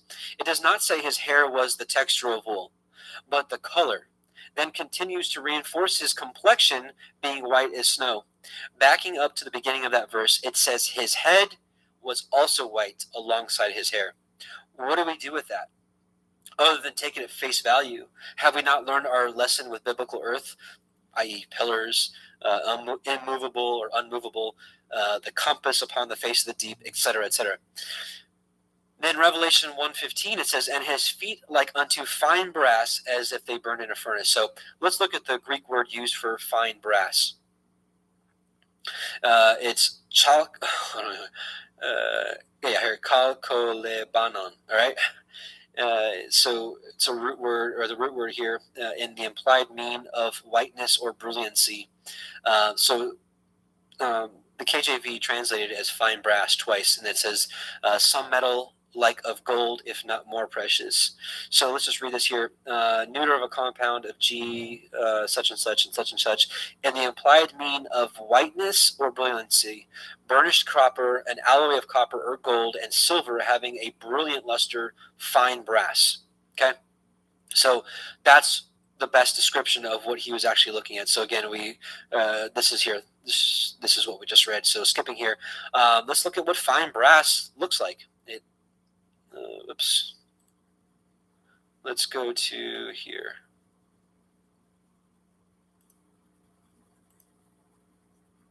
Oh, that's weird. So this is what fine brass looks like. Okay. Let's look at what brass in a furnace looks like. I'm not going to have any sound here, but so this is brass. Yes, most gun shells or bullet shells are made out of brass. So, anyways, he pours into this little furnace here, right? So this is what brass looks like in a furnace. We'll just skip ahead here. Anyways, and then this is when it's refined. So just to give you an idea of what Yehochanan was saying, and then here's another witness for Yahusha. This is Enoch 46:1, and there I saw one who had a head of days, and his head was white like wool, and with him was another being whose countenance had the appearance of a man, and his face was full of graciousness like one of the holy angels. So just a second witness, and also it's in Daniel as well. But what they say is that his hair had the texture of wool, but that's not what it says. It says his hair was white like wool, and anyways, I really hate even talking about this, but like I said, Abba put it on my heart that we have to address this because it was written. I can't just skip over what he found it was meet to write in his scripture. So that's enough for now. Like I said, I'm going to put this link in the description box for those that want to read up on this and maybe even rebuke me before I put out that video to sharpen me in any way I can. But that movement needs to be addressed, and God put it on my heart that I've got to address it. So I don't know what to do with that. So other than obey. All right, so moving on now. Revelation 1:16, and he had in his right hand 7 stars, and out of his mouth went a sharp 2-edged sword, which we're going to read that here in Yeshayah here in a second, and his countenance was white as the sun shines in his strength. Yeah, his countenance was as the sun shines in his strength. Amen. So let's, actually, my goodness, I'm all over the place here. I forgot to address the second part of Revelation 1:15, and his voice as the sound of many waters. There's actually lots of different scriptures we can pull up about this, but I actually want to pull up a vision that included this section right here. So we're going to take a look at 2 Esdras chapter 6, verses 1 through 28, and this is going to have a little section in here about the sound of many waters. So, and he said to me, at the beginning of the circle of the earth, before the portals of the world were in place, and before the assembled winds blew, and by the way, it is interesting, right? The circle of the earth, just like we see in Yeshayah, in Isaiah 40:22, it reminds me of the compass set upon the face of the deep, right? A circle does not mean a ball. And in Isaiah 22, he actually says the word kadur, which is ball. And so he could have said that in Isaiah, but he didn't. He said circle. Anyways, and before the rumblings of the thunder sounded, and before the flashes of lightning shone, and before the foundations of paradise were laid, and before the beautiful flowers were seen, and before the powers of movement were established, and before the innumerable hosts of angels were gathered together, and before the heights of the air were lifted up, and before the measures of the firmaments were named, and before the footstool of Zion was established, and before the present years were reckoned, and before the imaginations of those who now sin were estranged, and before those who stored up treasures of faith were sealed, then I planted these things, and they were made through me and not through another, just as the end shall come through me and not through another. And I answered, this is Ezra speaking, right, to the angel Uriel, and I answered and said, what will be the dividing of times, or when will be the end of the first age and the beginning of the age that follows? And he said to me, from Abraham to Yitzchak, because from him were born Yaakov and Esau. For Jacob's hand held Esau's heel from the beginning. For Esau is the end of this age, and Jacob is the beginning of the age that follows. For the beginning of a man is his hand, and the end of a man is his heel. Between the heel and the hand, seek for nothing else, Ezra. It is interesting that right now, technically, Esau is ruling this earth in the physical sense. With the Rothschilds, the royal families, the DuPonts, the Rockefellers. These are all Esau. Esau is ruling this age, but there's going to be a time at the end of this age when Messiah Yahusha comes back and gives us that sword. Jacob will be the beginning of the age that follows. I answered and said, O sovereign Adonai, if I have found favor in your sight, show your servant the end of the signs which you did show me in part on the previous night. He answered and said to me, rise to your feet, and you will hear a full resounding voice. And if the place where you are standing is greatly shaken while the voice is speaking, do not be terrified, because the word concerns the end, and the foundations of the earth will understand that the speech concerns them, right? The foundations of the earth, right? Just like a house is built, it has foundations it's set upon. They will tremble and be shaken, for they know that their end must be changed. When I heard this, I rose to my feet and listened, and behold, a voice was speaking, and its sound was like the sound of many waters. So what we just saw, right? And his voice, the sound of many waters. This is Messiah Yahusha speaking to Ezra. And it said, behold, the days are coming, and it shall be that when I draw near to visit the inhabitants of the earth, and when I require from the doers of iniquity the penalty of their iniquity, right? Iniquity is lawlessness. And when the humiliation of Zion is complete, and when the seal is placed upon the age which is about to pass away, then I will show these signs. The book shall be opened before the firmament, which we saw in Daniel, and all shall see it together. Infants a year old shall speak with their voices, and women with child shall give birth to premature children at 3 or 4 months, and these shall live and dance. Now, I will say, this kind of happens. I've had 5 children, and I've had infants at a year speaking with their voices. Now, not full sentences, and maybe this is what this is implying, so maybe we're not there yet. But with modern day medicine, which I hate even saying that word, but I mean, let's just say what it is. I mean, there's technology, and I don't know. I mean, is this the will of Yahweh that this technology came about so that premature preemies that are born at 3 or 4 months, they can live? There's cases out there of preemies born at 3 or 4 months that do live. Now, I don't know if that's what this is implying, but it is interesting to think about. And these shall live and dance. Sown places shall suddenly appear unsown, and full storehouses shall suddenly be found to be empty. And the trumpet shall sound aloud, which we're going to talk about this in a bit. Remember this. And the trumpet shall sound aloud, and when all hear it, they shall suddenly be terrified. At that time, friends shall make war on friends like enemies, and the earth and all those who inhabit it shall be terrified, and the springs of the fountains shall stand still, so that for 3 hours they shall not flow. This is hard for me to understand exactly what's going on here, just being honest. And it shall be that whoever remains after that I have foretold you shall himself be saved. Right, so there's going to be an end times remnant that lasts till the end, and shall see my salvation at the end of my world, and they shall see the men, so a different group, who were taken up, who from their birth have not tasted death, and the heart of the earth's inhabitants shall be changed and converted to a different spirit. For evil shall be blotted out, and deceit shall be quenched, faithfulness shall flourish, and corruption shall be overcome, and the truth, the Torah, which has been so long without fruit, we talked about this earlier, shall be revealed, which this is happening now. So it is interesting how all this is going on. But remember this trumpet. I think we're going to go over this a little bit later on today, if I have this right. Oh, you know what? I didn't save that. Let's pull it up now. It's what is it? I remember correctly. It was Joel 2.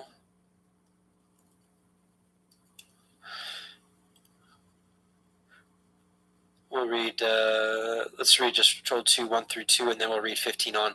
Joel 2 says, blow ye the trumpet, which this Hebrew word is actually shofar. So blow ye the shofar in Zion, and sound an alarm in my holy mountain.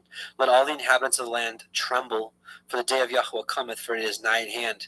Right, his holy mountain is New Jerusalem coming down. So this is another piece of evidence for me that at the beginning of the day of Yahuwah, the shofar is blown, it comes down, all the inhabitants of the land are going to tremble, right? Because this is that alien invasion they've all been afraid of, so-called alien invasion, right? Because Yahusha and his called out assembly are going to be that the alien threat that brings the whole world together. For the day of Yahweh cometh, for it is nigh at hand, a day of darkness and of gloominess, a day of clouds and of thick darkness, as the morning spread upon the mountains, a great people and a strong. There hath not been ever the like, neither shall any more after it, even to the ends of many generations. So let's jump down to verse 15. Blow the trumpet in Zion, blow the shofar in Zion, sanctify a fast, call us all in assembly, gather the people. This is the gathering. Sanctify the congregation. This is the call out assembly that is gathered when the shofar is blown. Assemble the elders, gather the children, and those that suck the breast. Let the bridegroom go forth of his chamber, and let the bride out of her closet. Let the priests, the ministers of Yahweh, weep between the porch and the altar, and let them say, spare thy people, Yahweh, and give not thine inheritance to reproach, that the heathen should rule over them. Wherefore should they say among the people, where is their Elohim? Right? Yeah. Anyways, so we'll stop there, but it's just really interesting. So I brought up 2 Esdras because I wanted to let you know about what happens. It says right here, and the shofar shall sound aloud, and when all hear it, they shall suddenly be terrified. And at that time, friends shall make war, and friends like enemies. Right. So this is kind of what we see in Matthew 24, nation against nation. People against people, but also another passage later in 2 Esdras, it says at this time also is when people stop this war, and then they unite their forces against Yahusha, which I think we're going to see. Actually, let's pull it up now. It's in 2 Esdras 13. 213. After 7 days I dreamed a dream in the night, and behold, a wind arose from the sea and stirred up all its waves. And I looked, and behold, this wind made something like the figure of a man come up out of the heart of the sea.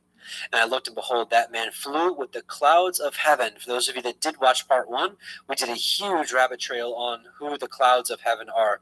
And wherever which is basically his Kodeshim, his called out ones, his assembly, his 144,000, I believe, and maybe possibly the great multitude. I'm not sure exactly how all that works, and wherever he turned his face to look, everything under his gaze trembled. And whenever his voice issued from his mouth, all who heard his voice melted as wax melts when it feels the fire. After this I looked, and behold, an innumerable multitude of men were gathered together from the 4 winds of heaven to make war against the man who came up out of the sea. And I looked, and behold, he carved out for himself a great mountain, and flew upon it. And I tried to see the region of place which the mountain was. It was carved, but I could not. And I forgot to also put up Daniel 2. Daniel 2, I think it's 34 to 35, but I'll put 36. Oops. So I may be wrong. Oh. Yeah, here we go. Thou sawest till that stone was cut without hands. So backing up, I know I'm jumping all over the place. Hopefully you can follow me here. This is the dream that Nebuchadnezzar was given, and Daniel interpreted that giant statue that had the head of gold, the chest and arms of silver, the waist and thighs of bronze or brass, and then the feet and the legs of iron and the feet of iron mixed with clay. And then at the end of those kingdoms, the stone that was cut without hands came and broke all these to pieces. And we're going to see what that is. Thou sawest till that stone was cut without hands. Right? And I looked, and behold, he carved out for himself a great mountain. He carved it out, right? So cut without human hands, which smote the image upon his feet that were of iron and clay, and brake them into pieces. Then was the iron, the clay, the brass, the silver, and the gold broken to pieces together, and became like the chaff of the summer threshing floors. And the wind carried them away, that no place was found for them. And the stone that smote the image became a great mountain.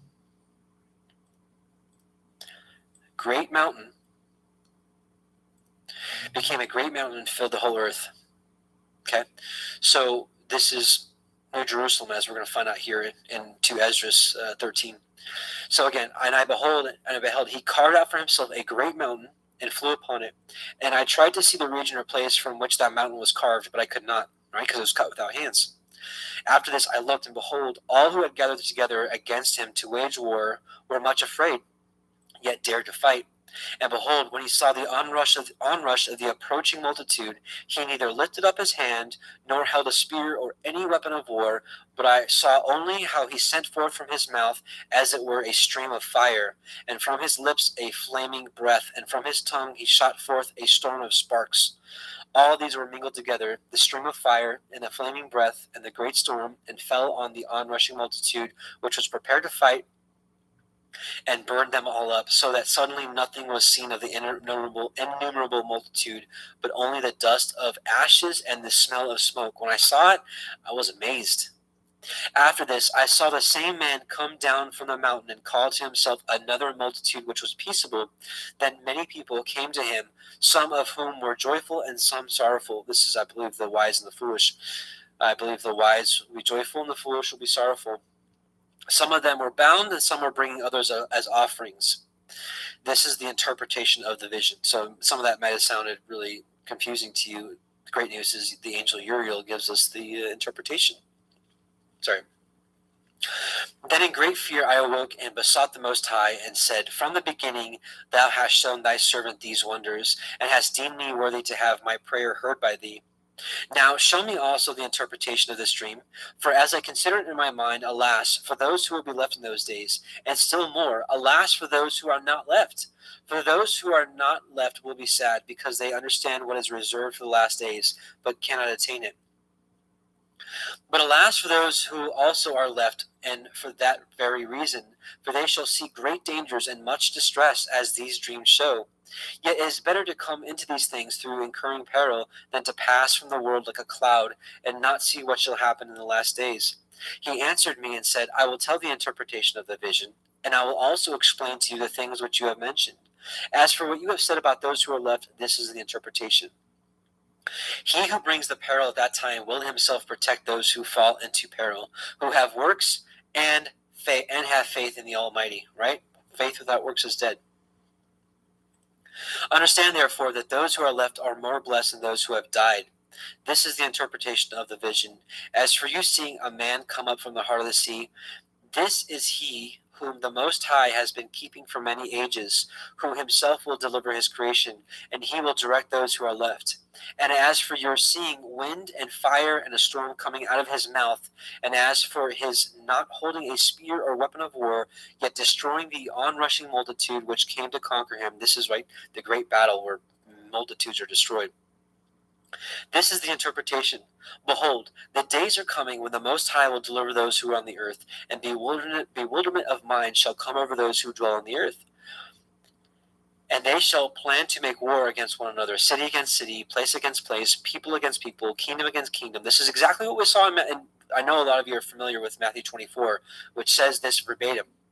City against, make war one against another, city against city, place against place, people against people, and kingdom against kingdom, right? And when these things come to pass, and these signs occur, which I showed you before, then my son shall be revealed. So I believe we're still on the cusp of this great war, this World War III that everybody's been talking about. I believe that's going to happen before this day that we're waiting for is going to happen. Excuse me. Shofar, so good. So when this happens, then my son will be revealed, whom you saw as a man coming up from the sea. And when all the nations hear his voice, every man shall leave his own land and the warfare that they have against one another, and an innumerable multitude shall be gathered together, as you saw, desiring to come and conquer him. So isn't that interesting? Let's pause for a second. This is the Hollywood narrative right here in one verse. What I was saying earlier about the alien deception, the alien threat, well, Hollywood keeps putting in the minds of the people that there's going to be this invasion, right? And when this invasion comes, people are going to have to gather together to fight this force. I mean, Independence Day is like the epitome of that. And in that movie, you see how everybody puts their differences aside, and they're like, "Hey, we're not each other's enemy. This is the real enemy." You see it in the Avengers movie, like Thanos and all that, right? everybody unites. Everybody, even enemies, unite to go against this threat, to take it down. And and Hollywood teaches that if everybody comes together, they can defeat this force. This force comes down with superior technology. They come down with impenetrable barriers. I believe that they'll be shooting rockets at New Jerusalem, and it's going to be like we see in these alien movies. They have this superior technology, which obviously Yahweh has. All these weapons, I think, will be of none effect. But people will have in their minds, we just got to figure this out, because we figured it out in these movies. If we come together, we can take this down. We can take this threat down. Sorry, I'm like getting excited here. But I think this is it right here. So let me read it again. Remember, I think we're going to see great war, people against people, nation against nation. But then this is going to happen right in the middle of that. The shofar is going to sound. The people are going to be gathered. New Jerusalem's coming down, and the world will turn their weapons against each other towards New Jerusalem and come together to take this down. So keep that in mind and read this again. So once again. And they shall plan to make war against another, city against city, place against place, people against people, kingdom against kingdom. And when these things shall come to pass, and the signs occur which I showed you before, then my son will be revealed, whom you saw as a man coming up from the sea. And when all the nations hear his voice, every man shall leave his own land, and the warfare that they have against one another, right? They're going to take the guns off each other and point it towards New Jerusalem. And an innumerable multitude shall be gathered together, as you saw, desiring to come and conquer him, Messiah. But he will stand on the top of Mount Zion, and Zion will come and be made manifest to all people, prepared and built, as you saw the mountain carved without hands. Right? So it just showed us right here that mountain that we saw in Daniel, that mountain that we saw at the beginning of this chapter, is New Jerusalem, cut without hands. And he, my son, will reprove the assembled nations for their ungodliness. This was symbolized by the storm. And he will reproach them to their face with their evil thoughts and the torments with which they are to be tortured, which were symbolized by the flames, and will destroy them without effort by the Torah, the law, which was symbolized by fire. Amen. And as you see and as for your seeing himself gathered to him gather to himself another multitude that was peaceable, these are the 10 tribes which were led away from their own land into captivity in the days of King Hoshea, whom Shalmaneser, the king of the Assyrians, led captive. And he took them across the river, and they were taken into another land. But they formed for this plan for themselves, that they would leave the multitude of the nations and go to a more distant region where mankind had never lived, that there at least they might keep their statutes, which had not been kept in their own land. And they went by the narrow passages of the Euphrates River, for at that time the Most High performed signs for them, and stopped the channels of the river until they passed over. Through that region there was a long way to go, a journey of a year and a half, and that country is called Arzreth. I believe this is the dispersion of the 10 tribes into Europe, and then ultimately into America, which a lot of people do believe Arzreth here is America. So something interesting. And then lastly, then there they dwelt until the last times. Here we are. And now, when they are about to come again, the Most High will stop the channels of the river again, that they may be able to pass over. And therefore you saw the multitude gather in peace. Anyways, so that's a long rabbit trail, but I thought that was really interesting of a passage to talk about with, and his voice was the sound of many waters. So really off topic, but I wanted to share with you another section where it was shown that he has a voice of many watchers, and what that prophecy would bring forth. So pretty interesting, right? Revelation 1:16, and he had in his right hand 7 stars, and out of his mouth went a sharp 2-edged sword, and his countenance was as the sun shines in his strength. Let's take a look at some passages here. Isaiah 49, Yeshayah 49, 1-2. Listen, O isles, unto me, and hearken ye, people from far. Yahweh has called me from the womb. This is specifically Messiah Yahusha, right? From the bowels of my mother hath he made mention of my name. Now, we saw that some of the apostles took hold of this as well. And his prophets like Jeremiah, same thing. And I think for his call-out assembly, his end times remnant, which I know you guys know by now that I believe are his witnesses. In a sense, we are not, we're prophesying because we're sharing the scriptures with discernment and sharing it with people. So this can also, kind of in a shadow relate to us as well, because he separated us from the beginning of the earth. He knew who would be who from the beginning, from the foundation of the earth. Let that sink in. Think about it. He thought about you before the world was made. And he had made my mouth like a sharp sword. In the shadow of his hand he hath hid me, and made me a polished shaft. In his quiver hath he hid me. Hebrews 4:12. For the word of Yahweh is quick and powerful and sharper than any two-edged sword, piercing even to the dividing asunder of soul and spirit and the joints and marrow, and as a discerner of the thoughts and the intents of the heart. Amen. And then lastly, so that's talking about the sharp two-edged sword out of his mouth. It's the law, it's the Torah, it's the prophets, it's the writings, it's all of it.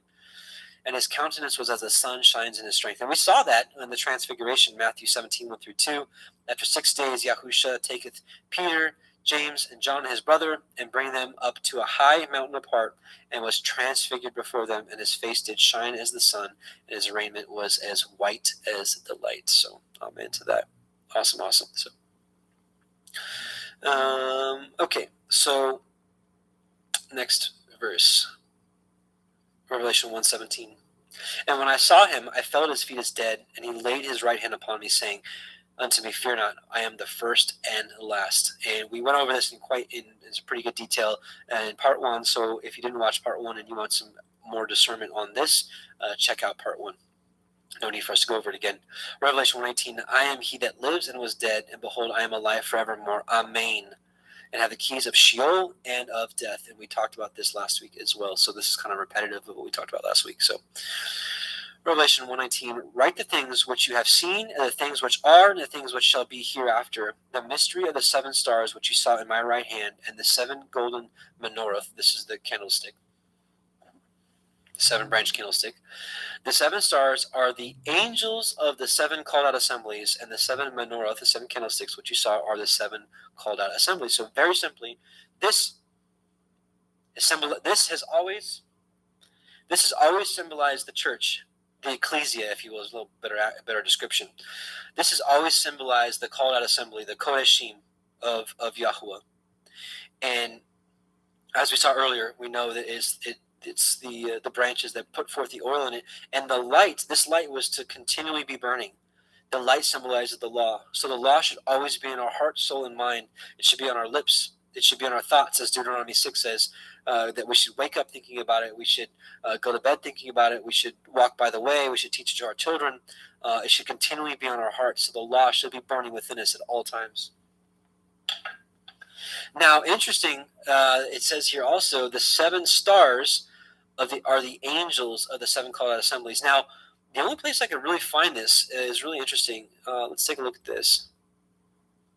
This is in Enoch 20. Here, this is the 7 archangels. Are these the 7 angels that he mentions? It's not conclusive, but I think it's interesting, and I think it's worthy of testing. And these are the names of the holy angels, the Kodesh angels who watch. Uriel, this is the same angel that was talking to Ezra in the passage that we just read, or the passages we read. Uriel, one of the holy angels who is over the world and over Tartarus. Raphael, one of the holy angels who is over the spirits of men. Raguel, one of the holy angels who takes vengeance on the world of the luminaries. Michael, one of the holy angels who, to wit, he that is set over the best part of mankind and over chaos. Sarakiel, one of the Kodesh angels who is set over the spirits, the Ruachs, who sin in the spirit. Gabriel, one of the holy angels, the Kodesh angels, who is over paradise and the serpents and the cherubim. Remiel, one of the holy angels, whom Elohim set over those who rise. So, could this be the 7? Could this be the 7 angels spoken of here in Revelation 20? Again, not conclusive, but here's 7 angels, and these are like leaders, right? So I think it's definitely possible. Okay, I wanted to also read Hebrews 1:13-14. But to which of the angels said he at any time, sit on my right hand until I make thine enemies thy footstool? Are they, the angels, not all ministering spirits, set forth to minister for them who shall be heirs of salvation? Amen, right? Pretty awesome. That's why all those times we see throughout the scriptures, they're like, no, don't bow down to me, right? Don't worship me, worship Yahweh. Because they know that that's what their role is, actually, is to serve us, and not like in a, I'm not saying it like in a slave kind of way or manner, but that is their function, as what he says in Hebrews. So okay, so here we are finally in chapter 2, and we're going to get into the 7 ecclesia, the 7 churches, and I want to re-go over what we went over last week just really quickly, because I thought it was so interesting that the meanings of the names of the 7 churches. So let's go over it again. So Ephesus means desirable or desired. Smyrna means myrrh, but we got to dig deeper, which means bitterness. And if we look in the book of 1 Adam and Eve, chapter 31, verse 2, Messiah Yahusha explains to Adam the symbolic meaning of what myrrh means, which means it's a token of the suffering and death that Yahusha would experience for us. So with myrrh, we can say bitterness of the suffering of his death, right? Pergamos, married tower / city. So we'll call it a married city. Thyatira, sacrifice or sacrifice and offering. Sardis, prince of joy. Philadelphia, you all know this, brotherly love. Laodicea, just and lawful ruling people. There's many descriptions out there. Some said just ruling people, some said lawful ruling people. So I said, you know what, it's the same thing, just and lawful ruling people. I put it together. So when you put all those together, you get a message. The desired bitter suffering and death brings the married city and sacrifices and offerings to the Prince of Joy and brotherly love from a just and lawful ruling people. Amen, amen. So I just thought that is so awesome. Praise be to Yah for that. So I got a little comment here I want to preface before we get into the 7 churches. And I don't know how many we'll be able to get into tonight, maybe 1 or 2 of them. But I want to read this real quickly. So with the descriptions of the 7 churches, the ecclesias, I've seen many interpretations regarding them. Some will say these 7 ecclesias span from the time of the apostles until now, so one following after the other in a timeline fashion. Another says that 1 or 2 may be around in these last days, but the rest have passed. As we dig into each ecclesia, you'll notice that you may recognize the qualities of all of these ecclesia may be around now, and that is what the Ruach, the Spirit, has led me to understand. Now, I don't like making this comparison, but just so you can understand it better, the qualities of each of these 7 called out assemblies reminds me of, this is totally secular, so just bear with me here. Okay, I'm not really equating it to be the same. I'm just giving you a something to think about, a comparison. Some of you are familiar with the Briggs-Meyer MTBI, the personality exam, which puts people in categories in a basic sense based off your personality and the choices you make. Of course, you can't box everybody into 16 personality types, but this is a modern way of explaining as to what we're going to see in the 7 called out assemblies. They all have good characteristics. Some of them only have good characteristics, and some of them have some good characteristics, but some of them have some things they got to work on, right? So it's like, what I truly believe is that in the teaching of these 7 ecclesia, you're going to see great qualities in some of these, and you're going to see some things that they need to work on. But the great news is I think we can glean from all of these called out assemblies, right? And what's interesting is at the end of them, you'll see a reward, but I don't think that reward is specifically for that church or that ecclesia. I think that reward is for everybody, because we all have this, we have the eventual same reward, which we'll see. Now, people will have different crowns and that kind of stuff, but the basic premise of these rewards, which is to have everlasting life and to walk with Him in white and whatnot, for all those that overcome, that is, because I believe all those that overcome out of each church each ecclesia will have their reward, which we'll talk about here as we get into it. So. So yeah, like that Briggs-Myers thing, like I took that long ago, and I'm not saying that that it's something to be heralded or whatever, but like it said, I was an INFJ, and then you look at the explanation of it, and you're like, well, that's pretty close to who I am, But again, that's really secular, not part of this discussion. But I just want to give you an example of kind of maybe what the theme overall of what these 7 ecclesia are. Is it kind of it describes certain 7 different types of people that I think that are alive right now that are quote unquote believers. So, all right, without further delay, let's get into the church, the Ecclesia of Ephesus, right? And so let's give a quick synopsis of Ephesus. This is not going to be a quick one. Oh, it won't let us read it anyways because we have to subscribe. Oh, I've got ad blocker. Okay, I get it. Okay. Well, darn. I wanted to share with you guys some basic stuff. How do I do this? Maybe not this time. Okay. Let's read this quick description of Ephesus. Ephesus, the capital of proconsular Asia, which was the western. Let me zoom in a little more. I know you guys want to like to read this sometimes with me. Here we go. Ephesus, the capital of proconsular Asia, which was the western part of Asia Minor. This is proconsul. This is the consulate before Rome turned into a consulate, I imagine. Which was the western part of Asia Minor. It was colonized principally from Athens. In the times of the Romans, it bore the title of the first and greatest metropolis of Asia. It was distinguished for the temple of Diana, who there had her chief shrine, and for its theater, which was the largest in the world, capable of containing 50,000 spectators. It was like all ancient theaters open to the sky. Here were exhibited the fights of wild beasts and of men with beasts. Many Jews took up their residence in this city, and here the seeds of the gospel were sown immediately after Pentecost. At the close of his second missionary journey, about 51 AD, when Paul was returning from Greece to Syria, he first visited the city. He remained, however, for only a short time, as he was hastening to keep the feast. Right, so people who say that Paul, did away with the law and the feasts, you just misunderstand him. Now, we're going to get into it because there's some things that it's really hard to understand with Paul. I'm going to be honest with you, especially when you get into these churches and we're talking about food sacrificing to idols, because Yahusha says, don't do it, get away from it. And Paul's like, it's not a big deal. You're like, well, I'm going to go with Yahusha on this one.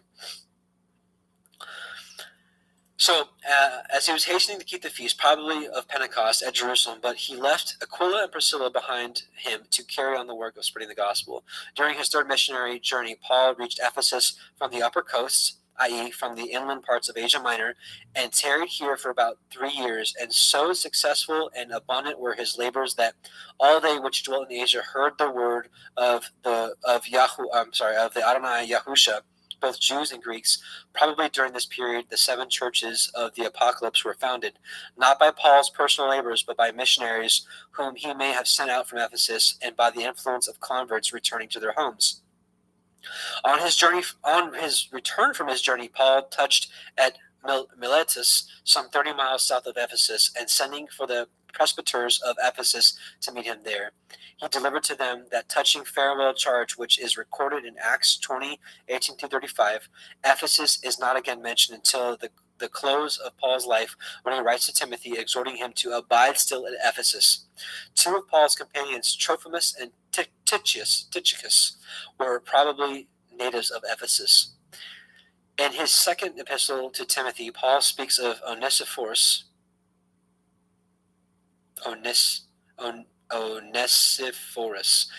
as having served him in many things at Ephesus. He also sent Tychicus to Ephesus, probably to attend to the interests of the church there.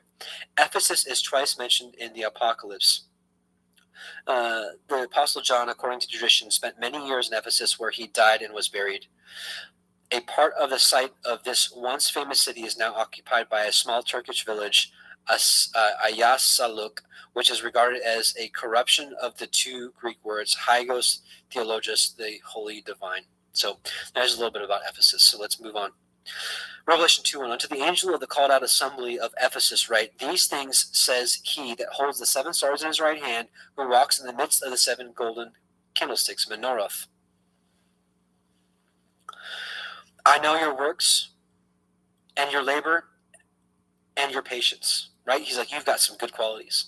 And how you cannot bear them which are evil. And you have tried them which say they are apostles and are not, and have found them liars. Okay?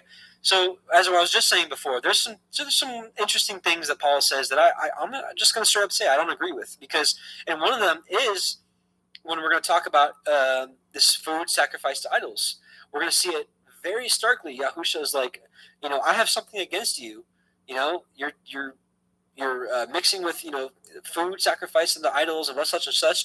And then there's a passage from Paul that's like, hey, food sacrificed to idols, it's nothing. Don't even worry about it. And you're like, what?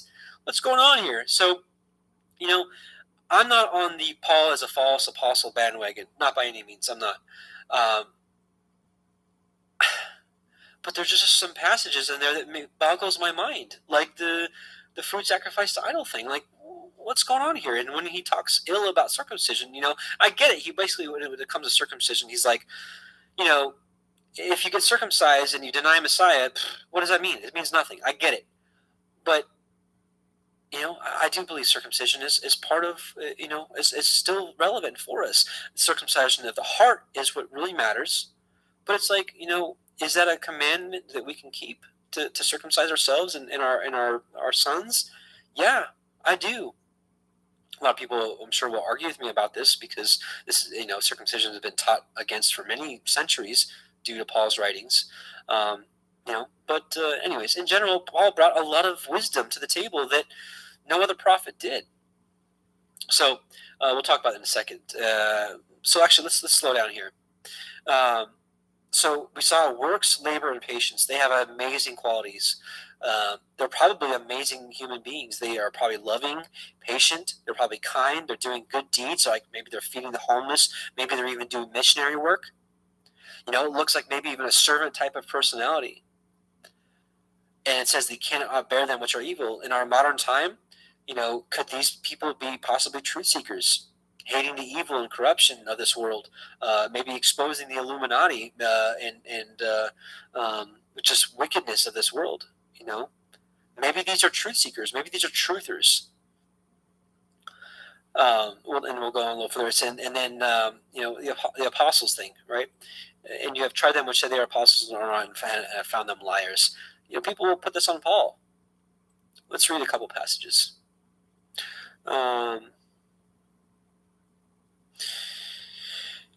This is pinpointing the false apostles or false prophets here. 1 John 4:1, Beloved, believe not every spirit, but try the spirits whether they are of Elohim, because many false prophets are gone out into the world. Matthew 7:15-23, Beware of false prophets, which come to you in sheep's clothing, but are inwardly are ravening wolves. Ye shall know them by their fruits. And it's always been about the Torah. That's the fruits Yahweh has always been looking for. And Yahusha taught nothing different. He just taught in parables, so to veil the understanding for those that don't love his word and don't understand what the word actually says. Do men gather grapes of thorns or of figs and thistles? Right? Even so, every good tree bringeth forth good fruit, but a corrupt tree bringeth forth evil fruit. A good tree cannot bring forth evil fruit, neither can a corrupt tree bring forth good fruit. Every tree that bringeth forth not good fruit is hewn down and cast into the fire. Wherefore by their fruits ye shall know them. Not everyone that saith unto me, Adonai, Adonai, shall enter into the kingdom of heaven, but he that doeth the will of my Father which is in heaven.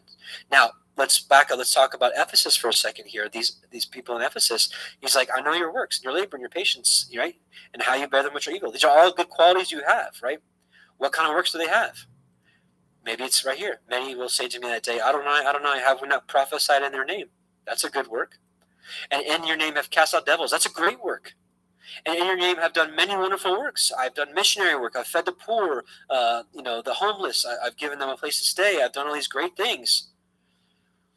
And then Messiah says, and then I'll profess unto them, I never knew you. Depart from me, you that work iniquity. This word is lawlessness. They were lawless to his Torah.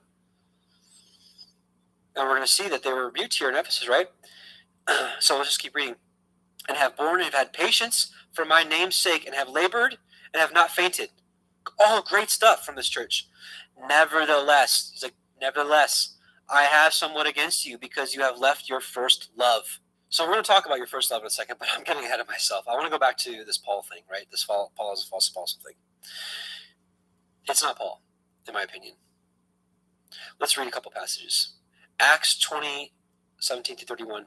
And from Miletus he sent to Ephesus and called the elders of the church. And when they were come into him, he said to them, You know from the first day that I came into Asia, after what manner I have been with you at all seasons, serving Yahweh with all humility of mind, and with many tears and temptations which befell me by the lying in wait of the Jews. And how I kept back nothing that was profitable unto you, but have showed you and have taught you publicly from house to house, testifying both to the Jews and also to the Greeks, repentance towards Elohim and faith towards our Adonai Yahushua HaMashiach. Now, behold, I go bound in the Spirit unto Jerusalem, not knowing the things that shall befall me there, save that the Ruach HaKodesh witnesses in every city, saying that the bonds and afflictions abide me. But none of these things move me, neither count I my life dear unto myself, so that I might finish my course with joy, and the ministry which I have received of the Adonai Yahusha, to testify the gospel of the grace of Elohim. And now, behold, I know that ye all among whom I have gone preaching the kingdom of Elohim shall see my face no more. Here we go.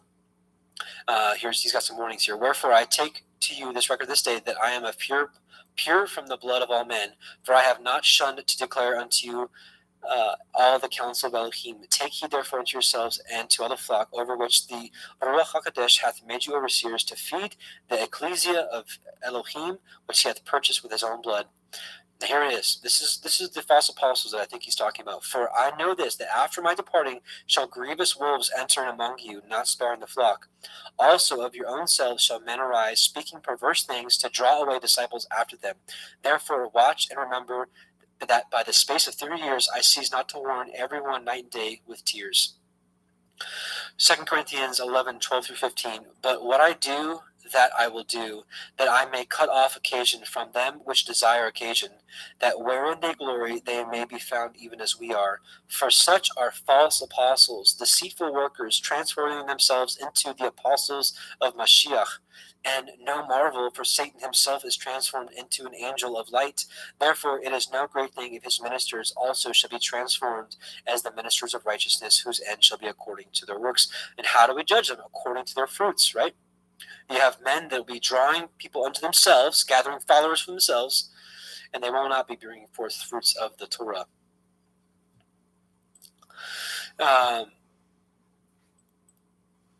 So if you want to do further study, Polycarp was a disciple of John the Apostle, right? Who wrote Revelation. And Polycarp had a lot of great things to say about Paul. He confirmed Paul. Polycarp was considered one of the three main. Polycarp is regarded as one of the three chief apostolic fathers, along with Clement of Rome and Ignatius of Antioch. Okay, he confirmed Paul. We're going to read one quick chapter from Polycarp's letter. Just a quick chapter 3, right here. Brothers, I am not writing these things that concern righteousness to you because I took it upon myself to do so, but because you invited me to. Neither I nor anyone else can live up to the wisdom of the blessed and glorified Paul. When he was among you, he accurately and consistently taught the word of truth, the word of the Torah, in front of those who were living then. When he was away from you, he wrote you a letter. If you study that letter, you will find it to be the way to build you up in the faith you have been given, which, when it is followed by hope and preceded by love towards Elohim, Mashiach, and our neighbor, is the mother of us all. For if anyone has these graces inside and is moved by them, he has fulfilled the command of righteousness, since the one that has love is far from all sin. And we know that the love is defined by the Torah, so Polycarp was teaching the truth as well. Peter backs up Paul. So basically what I'm saying is, what I'm getting at is, if we're going to call Paul a false apostle, you've got to throw out all the book of Acts. You got to throw out all of Paul's letters, of course. You got to throw out 2 Peter here, which we're going to read right here. 2 Peter 3:15 through 18. On account that the long suffering of our Adonai is salvation, even as our beloved brother Paul, also according to the wisdom given unto him, hath written unto you, as also in all his epistles, speaking in them of these things, in which are some things hard to be understood. So even Peter was like, he says some stuff that it's just like, I don't know, which they that are unlearned and are unstable rest, as they do other scriptures, unto their own destruction. So he prophesied that people would use Paul's letters for lawlessness. Ye therefore, beloved, seeing ye know these things before. He's like, I'm prophesying to you right now. Beware lest ye also, being led away with the error of the wicked, fall from your own steadfastness. But grow in grace and the knowledge of our Adonai and Savior, Yahushua HaMashiach. To him be glory, both now and forever. Amen.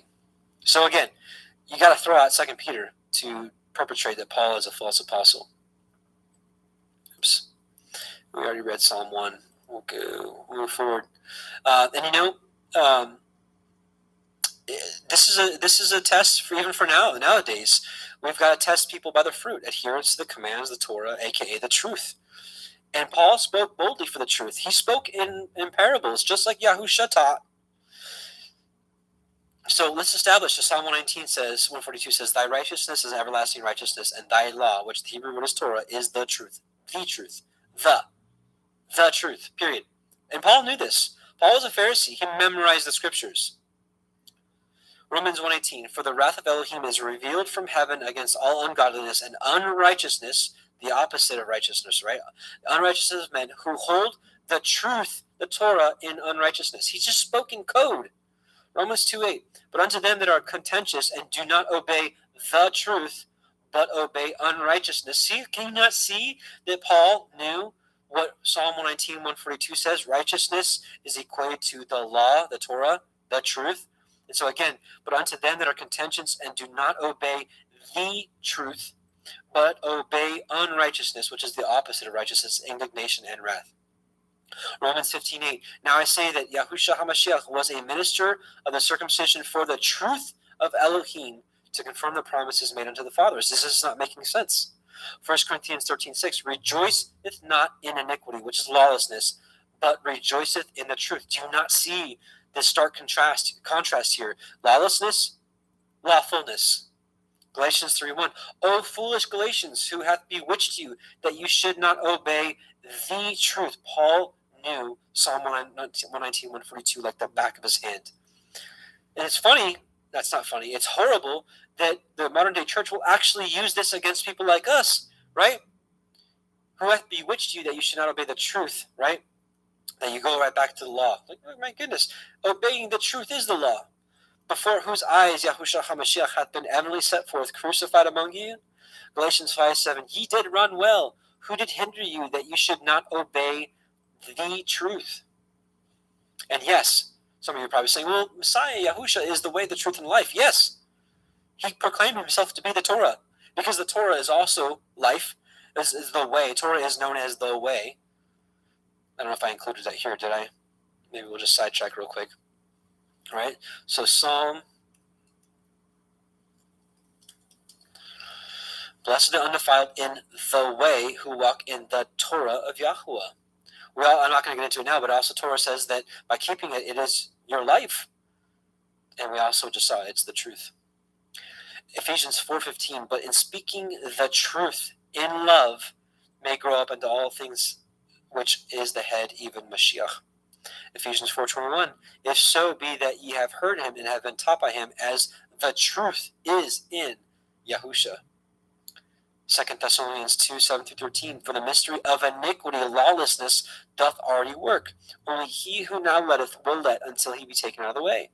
And then shall that wicked be revealed, whom the Adonai shall consume with the spirit of his mouth, and shall destroy with the brightness of his coming, even him whose coming is after the working of Satan, with all power and signs and lying wonders, and with deceivableness of unrighteousness in them that perish, because they receive not the love of the truth, that they might be saved. And for this cause Elohim shall send them a strong delusion, that they should believe a lie, that they might all be damned who believed not the truth, but had pleasure in unrighteousness.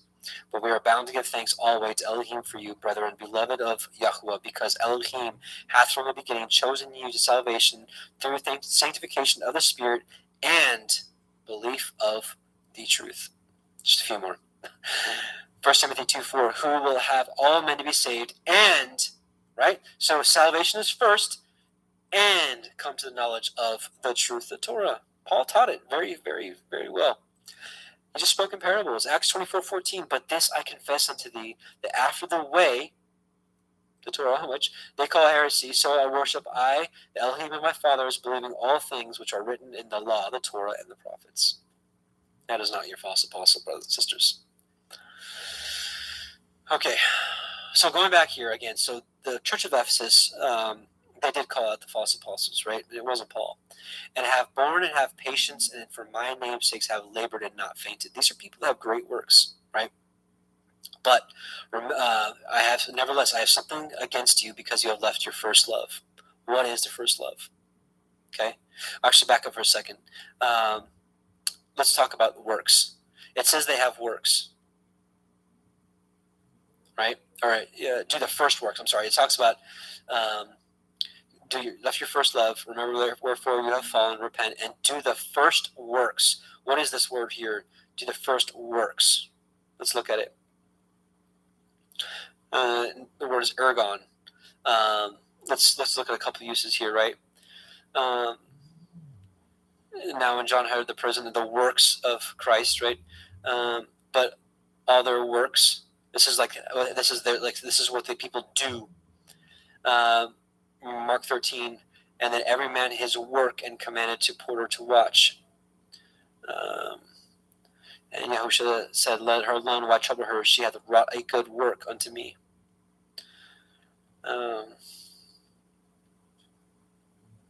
Right? Yahushua said to them, "My meat is to do the will of him that sent me, and to finish his work." And they said unto him, "What shall we do that we might work the works of Elohim?" To the works of Abraham. So, anyways, obviously this is some form of works here, right? So let's talk about what it means to have left your first love. Modern day church will say that you left Jesus, you left Messiah, your first love. He's not our first love. Well, in a sense, he is, and I'll explain that. Actually, let me explain a little further. Deuteronomy 6:1-8, because Yahushua is the lawgiver, right? I believe it was Yahushua that was the lawgiver. The Torah is him. So Deuteronomy 6:1-8. Now these are the commandments, the statutes, and the judgments which Yahweh your Elohim commanded to teach you, that you might do them in the land whither you go to possess it, that you might fear Yahweh your Elohim, to keep all his statutes and his commandments, which I command you this day, you and your son and your son's son, all the days of your life, that your days may be prolonged. Hear therefore, O Israel, and observe to do it, that it may be well with you, and that you may increase mightily, as Yahweh Eloheinu of your fathers has promised you, in a land that flows with milk and honey. Hear, O Israel, Yahweh our Elohim is one Yahweh, and thou shalt love Yahweh thy Elohim with all thy heart, with all thy soul, and with all thy might. So this is our commanded, our first love. And this is confirmed right here. And these words which I command you this day shall be in your heart. And thou shalt teach them diligently unto your children, and shalt talk of them when you sit in your house, and when you walk by the way, when you lie down, when you rise up. And you shall bind them for a sign upon your hand, and they shall be as frontlets between your eyes. So in my opinion, from what I see in the scriptures, that our first love is the words, the commandments that shall be in our hearts. So again, nevertheless, so all these good works you had, nevertheless, I have someone against you because you have left your first love. Remember, therefore, when you have fallen, and repent and do the first works, or else I'll come unto you quickly and will remove your menorah, your 7-branch candlestick, out of his place, except you repent. So it's the same thing as we saw in Matthew 7:21-23. He's like, you did all these great things, but I didn't know you because you didn't keep the commandments. He is a just Elohim. His law is just, period. And it is interesting, right? His commandments, they shall be a sign upon our hand, and they shall be as frontlets between our eyes. It's the very same thing that we see the mark in their right hand or in their foreheads. It's the very same thing.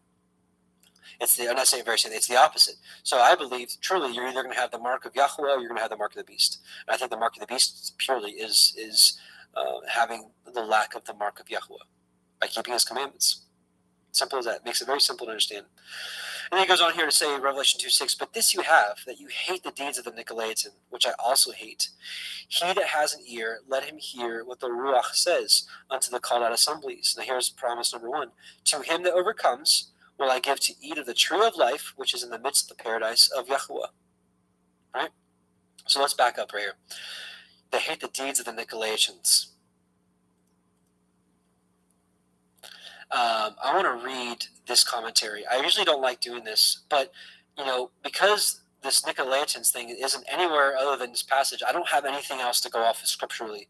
So I want to defer to somebody that has maybe a little more wisdom here than I do of who the Nicolaitans are. So this is Elcott's commentary for English readers for the Nicolaitans. The Nicolaitans were, as has been expressed, the antinomians of the Asiatic church. Okay?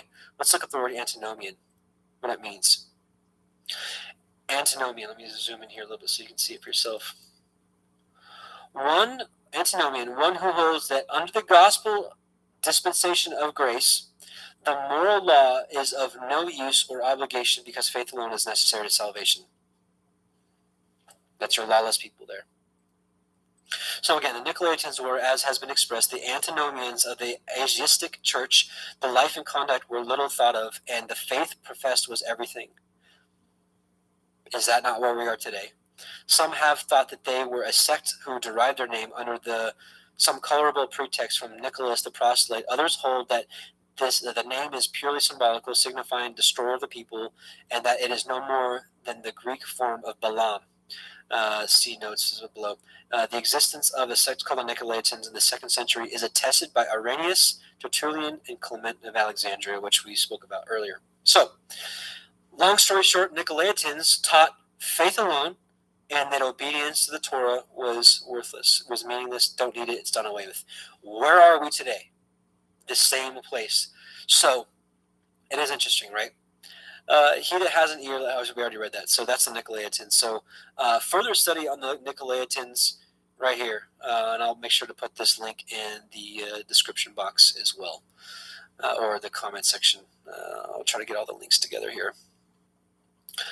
So, in conclusion here, right, what did they have to overcome? Verse 4 through 5, which is the keeping of the first works, the love, the commandments. Notice it says, he who has an ear, let him hear what the Ruach says to the assemblies. Right? Let him hear what he says to the assemblies. Which means, that we can learn from each ecclesia, even if we aren't part of it. And I believe the rewards for every one that it overcomes for each church, each ecclesia, are scattered throughout all the churches, but are all for one. Or no, one for all. No, all of them are for all. There you go. And it lines up with the promise of Revelation 22:14. Over this first one, eating of the tree of life, which this confirms our conclusion of this church. Blessed are they that do his commandments, that they have the right to the tree of life, which we just read, and may enter into the gates into the city. The city is New Jerusalem. So this is my conclusion on that. So it is interesting. Before we actually, unfortunately, I think we're going to have to end it here.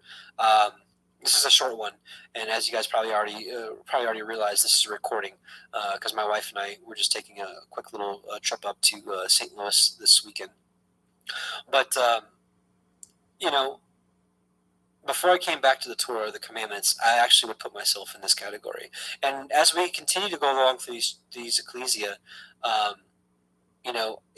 want you to take note because they will be interesting. You may recognize yourself in some of these, and you may recognize yourself in all of these. And this whole thing could just all be symbolic because some of us could be have a little bit of Ephesus in us. Some of us can have a little Smyrna in us, and but I think we're all shooting for Philadelphia. So we'll see with that. But unfortunately, we only got through one church today, but we'll try to get through quite a few of them next week, and also again keep a lookout for this video that I wanted to put out about that movement we spoke about at the beginning of this. So let's gather together in a little bit of prayer, and I want to remind you all about the Zoom studies. If you want to go to, that's one extra W. Oh, here we go. You want to go to parableofthevineyard.com. It is super zoomed in. These Zoom studies we have right here. This is what we're doing now. But these Zoom studies are like more of a personal one-on-one fellowship. We've got a handful for men and a handful for women. Most of them happen on Saturdays, on Shabbat. But we've got a men's study on Wednesday and we've got a temple maintenance going on Monday nights, but we may actually be shifting that to also a Saturday as well.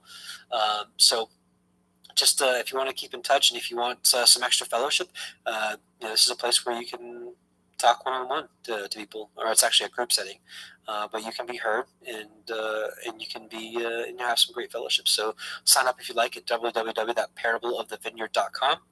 And otherwise, what else did I want to mention? Oh, yes, we've got a sister in need. Her name is Patrice Wolverton, and she is in the midst of her trials right now, and just it's been one thing after another with her, and she could really use our financial assistance. And she's got a PayPal, or if you just want to maybe even pray for her, that's great. But anybody that has maybe a little extra, maybe if you were planning on giving some to me, maybe just rethink that, maybe give it to her instead. But it's spelled WOLVERTON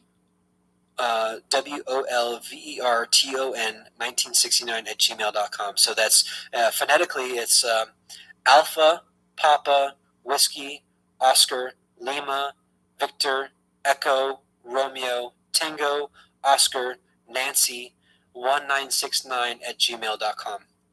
And just pray about it, consider it.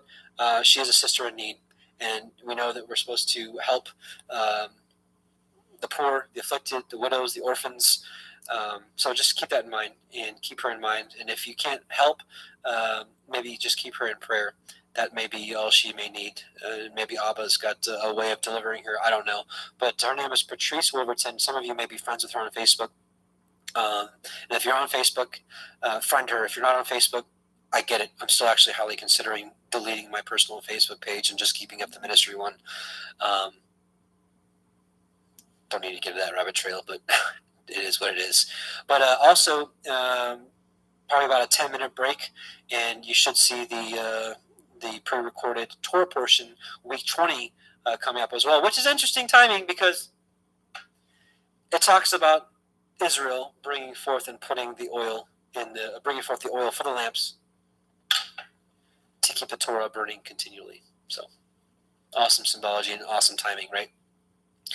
So also, we'll be talking about the priestly breastplate, which I think this is actually upside down. I don't know. It's just some symbolic of the priestly breastplate on the shofar.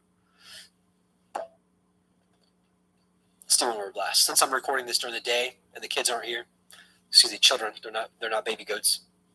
Let's give this a blow, eh? I sounded Canadian there. Eh? My shirt, that's weird. It's the the green screen thing.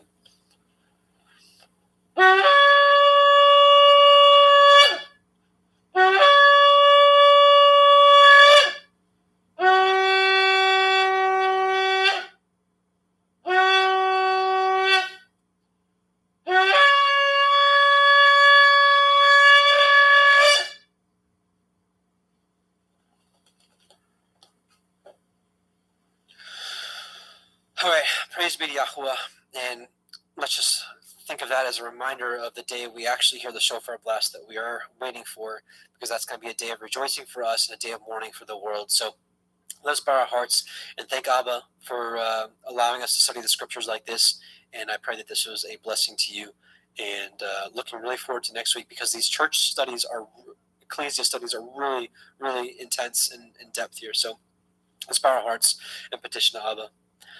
Heavenly Father, Yahuwah, Most High, the Elohim of Avraham, Yitzchak, and Yaakov, we just come before you in your Son's name, Yahushua HaMashiach, to whom we love and we believe and obey and want to walk as he walked. Abba, cultivate in our heart your Torah, that we may bring forth the fruits that you've desired for so long.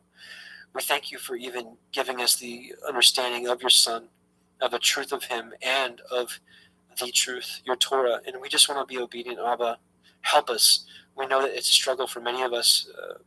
We may have, I just have different situations. Abba, it's impossible to name them all. Just help us all, each individually, in our situations, that we can be as obedient as possible to you. And we just bless you and thank you. We just can't wait for the day that we're with you in New Jerusalem, that we can rejoice forevermore and we can walk out your Torah perfectly as it was intended for man to do. And we just bless you. We glorify your name, Yahuwah Sevaoth. We glorify your son's name, Yahusha HaMashiach, to which every knee shall bow. And we love you and thank you and are eagerly waiting your return. And we're waiting for you, as your scriptures say to do.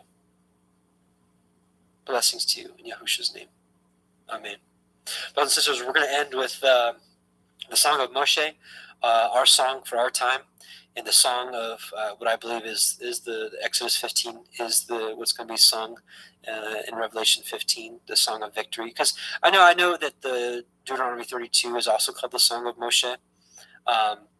It just doesn't fit the context. A lot of it is basically Yahuwah condemning the people for their wicked behavior and whatnot, and prophesying that they would turn away from him and whatnot. Whereas the Song of Moshe in Exodus 15 is all about the Exodus, getting away from oppression, getting away from slavery, and being under Yahuwah's arms.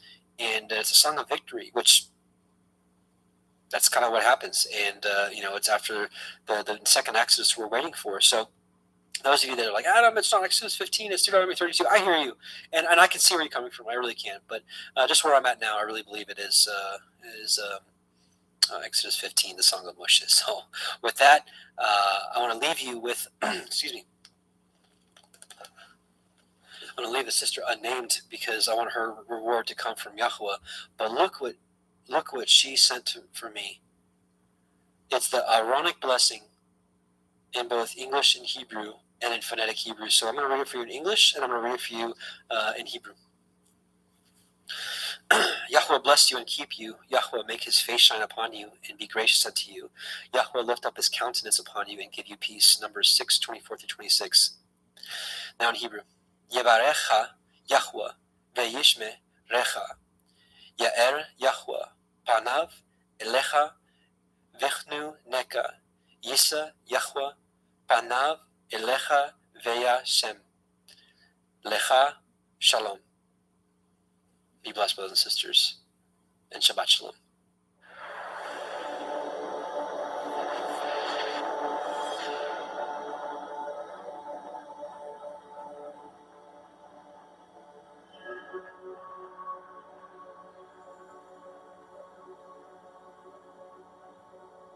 I sing to Yahweh, for he is highly exalted. The horse and its rider he has thrown into the sea. Yah is my strength and song, and he has become my deliverance. He is my El, and I praise him, Elohim of my father. And I exalt him. Yahweh is a man of battle. Yahweh is his name.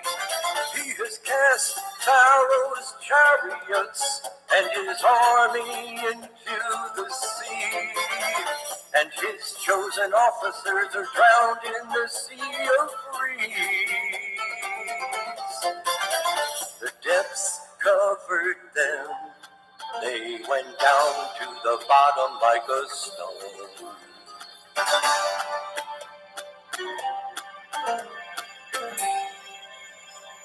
Your right hand, O Yahuwah, has become great in power. Your right hand, O Yahuwah, has crushed the enemy. And in the greatness of your excellence, you pulled down those who rose up against you. You sent forth your wrath. It consumes them like stubble, and with the wind of your nostrils, the waters were heaped up. The floods stood like a wall, the depths became stiff in the heart of the sea. The enemy said, I pursue, I overtake, I divide the spoil, my being is satisfied on them. I draw out my sword, my hand destroys them. You blew with your wind, the sea covered them. They sank like lead in the mighty waters. Who is like you? Oh, Yahweh, among the mighty ones. Who is like you? Great in Kodeshah. Awesome in praises, working wonders. You stretched out your right hand, the earth swallowed them. In your kindness, you led the people whom you have redeemed. In your strength, you guided them to your Kodesh dwelling. Peoples heard, they trembled. Anguish gripped the inhabitants of Elisheth. Then the chiefs of Edom were troubled, the mighty men of Moab. Trembling grips them, all the inhabitants of Canaan melted. Fear and dread fell on them by the greatness of your arm. They are as silent as a stone.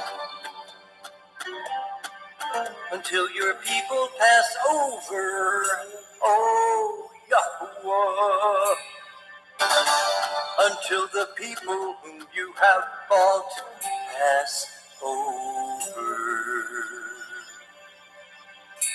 You bring them in and plant them in the mountain of your inheritance, in the place, oh Yahweh, which you have made for your own dwelling, the Mikdash, oh Yahweh, which your hands have prepared.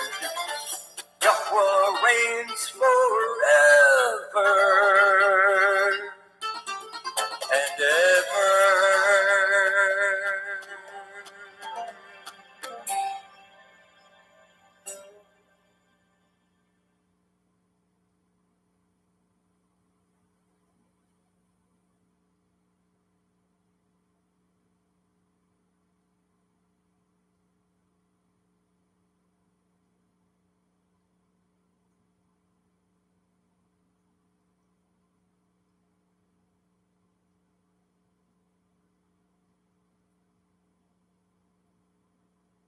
Those that were numbered thereof were 57,400.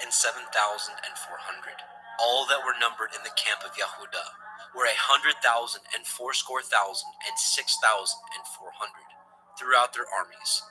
These shall first set forth. On the south side shall be the standard of the camp of Reuven, according to their armies, and the captain of the children of Reuven shall be Elitzur, the son of Shedeur, and his host, and those that were numbered thereof were 46,500. And those which pitch by him shall be the tribe of Shimon, and the captain of the children of Shimon shall be Shalumiel, the son of Shaddai, and his host, and those that were numbered of them were 59,300. Then the tribe of Gad, and the captain of the sons of Gad shall be Eliasaph, the son of Reuel, and his host, and those that were numbered of them were 45,650. All that were numbered in the camp of Reuven were 100,050 and 1,450 throughout their armies. And they shall set forth in the second rank. Then the tabernacle of the assembly shall set forward with the camp of the Leviim in the midst of the camp. As they encamp, so shall they set forward, every man in his place by their standards. On the west side shall be the standard of the camp of Ephraim, according to their armies. And the captain of the sons of Ephraim shall be Elishama, the son of Ammihud. And his host, and those that were numbered of them, were 40,500. And by him shall be the tribe of Manasseh. And the captain of the children of Manasseh shall be Gamliel, the son of Pedasjur. And his host, and those that were numbered of them, were 32,200. Then the tribe of Benjamin, and the captain of the sons of Benjamin shall be Abidan, the son of Gideoni. And his host, and those that were numbered of them, were 35,400. All that were numbered of the camp of Ephraim were 100,000 and 8,100 throughout their armies. And they shall go forward in the third rank. The standard of the camp of Dan shall be on the north side by their armies, and the captain of the children of Dan shall be Achiezer, the son of Ammishaddai. And his host, and those that were numbered of them, were 62,700. And those that encamp by him shall be the tribe of Asher, and the captain of the children of Asher shall be Pagiel, the son of Okran. And his host, and those that were numbered of them, were 41,500. Then the tribe of Naphtali, and the captain of the children of Naphtali shall be Ahira, the son of Enan. And his host, and those that were numbered of them, were 53,400. All they that were numbered in the camp of Dan were 100,050 and 7,600. They shall go hindmost with their standards. These are those which were numbered of the children of Yasharel by the house of their fathers. All those that were numbered of the camps throughout their host were 600,000 and 3,550. But the Leviim were not numbered among the children of Yasharel, as Yahweh commanded Moshe. And the children of Yasharel did according to all that Yahweh commanded Moshe. So they pitched by their standards, and so they set forward, everyone after their families, according to the house of their fathers. Bemidbar, Numbers chapter 3. These also are the generations of Aharon and Moshe, in the day that Yahweh spoke with Moshe in Mount Sinai. And these are the names of the sons of Aharon: Nadav, the firstborn, and Abihu, Eleazar, and Ithamar. These are the names of the sons of Aharon, the priests which were anointed, whom he consecrated to minister in the priest's office. And Nadav and Abihu died before Yahweh, when they offered strange fire before Yahweh, in the wilderness of Sinai, and they had no children. And Eleazar and Ithamar ministered in the priest's office, in the sight of Aharon their father. And Yahweh spoke unto Moshe, saying, Bring the tribe of Levi near, and present them before Aharon the priest, that they may minister unto him. And they shall guard his watch, and the watch of the whole assembly before the tabernacle of the assembly, to do the service of the tabernacle. And they shall guard all the instruments of the tabernacle of the assembly, and the charge of the children of Yasharel, to do the service of the tabernacle. And you shall give the Leviim unto Aharon and to his sons. They are wholly given unto him out of the children of Yasharel. And you shall appoint Aharon and his sons, and they shall guard their priest's office, and the stranger that comes nigh shall be put to death. And Yahweh spoke unto Moshe, saying, And I, behold, I have taken the Leviim from among the children of Yasharel, instead of all the firstborn that opens the womb among the children of Yasharel. Therefore the Leviim shall be mine, because all the firstborn are mine. For on the day that I smote all the firstborn in the land of Mitzrayim, I hallowed unto me all the firstborn in Yasharel, both man and beast. Mine shall they be. I am Yahweh. And Yahweh spoke unto Moshe in the wilderness of Sinai, saying, Number the children of Levi after the house of their fathers, by their families. Every male from a month old and upward shall you number them. And Moshe numbered them according to the word of Yahweh, as he was commanded. And these were the sons of Levi by their names, Gershon, and Kohath, and Merari. And these are the names of the sons of Gershon by their families, Livni, and Shimei. And the sons of Kohath by their families, Amram, and Yitzchar, Chevron, and Uziel. And the sons of Merari by their families, Machli, and Mushi. These are the families of the Leviim. according to the house of their fathers. Of Gershon was the family of the Libniim, and the family of the Shimeim. These are the families of the Gershonim. Those that were numbered of them, according to the number of all the males, from a month old and upward, even those that were numbered of them were 7,500. The families of the Gershonim shall pitch behind the tabernacle westward, and the chief of the house of the father of the Gershonim shall be Eliasaph, the son of Lael, and the charge of the sons of Gershon in the tabernacle of the assembly shall be the tabernacle, and the tent, the covering thereof, and the hanging for the door of the tabernacle of the assembly, and the hangings of the court, and the curtain for the door of the court, which is by the tabernacle, and by the altar round about, and the cords of it for all the service thereof. And of Kohath was the family of the Amramim, and the family of the Yitzharim, and the family of the Chevronim, and the family of the Uzzialim. These are the families of the Kohathim. In the number of all the males, from a month old and upward, were 8,600, guarding the watch of the sanctuary. The families of the sons of Kohath shall pitch on the side of the tabernacle southward, and the chief of the house of the father of the families of the Kohathim shall be Eliatzaphan, the son of Uzziah, and their charge shall be the ark, and the table, and the menorah, 7-branched candlestick, and the altars, and the vessels of the sanctuary, wherewith they minister, and the hanging, and all the service thereof. And Eleazar, the son of Aharon the priest, shall be chief over the chief of the Leviim, and have the oversight of them, that guard the watch of the sanctuary. Of Merari was the family of the Machlim, and the family of the Mushim. These are the families of Merari, and those that were numbered of them, according to the number of all the males, from a month old and upward, were 6,200. And the chief of the house of the father of the families of Merari shall be Zuriel, the son of Abihail. These shall pitch on the side of the tabernacle northward. And under the custody and charge of the sons of Merari shall be the boards of the tabernacle, and the bars thereof, and the pillars thereof, and the sockets thereof, and all the vessels thereof, and all that serves thereto, and the pillars of the court round about, and their sockets, and their pins, and their cords.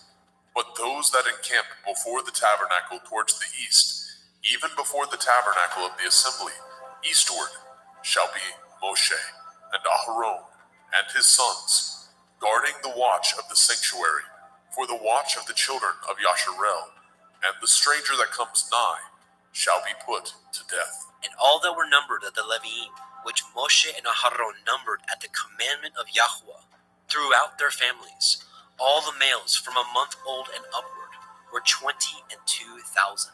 And Yahweh said unto El Moshe, Number all the firstborn of the males of the children of Yasharel, from a month old and upward, and take the number of their names, and you shall take the Leviim for me.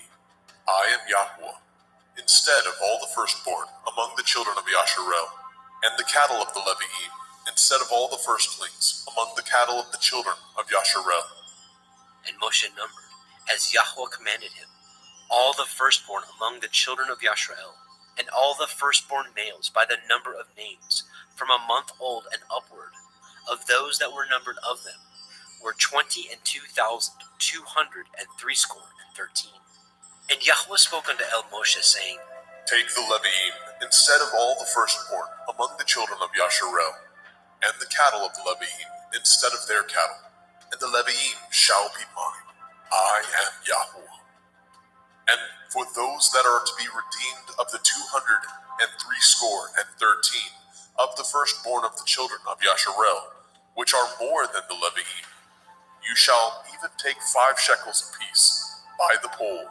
After the shekel of the sanctuary shall you take them, and you shall give the money wherewith the odd number of them is to be redeemed unto Aharon and to his sons. And Moshe took the redemption money of them that were over and above them that were redeemed by the Leviim. Of the firstborn of the children of Yasharel took he the money, 1,035. 365 shekels, after the shekel of the sanctuary. And Moshe gave the money of them that were redeemed unto Aharon and to his sons, according to the word of Yahweh, as Yahweh commanded Moshe.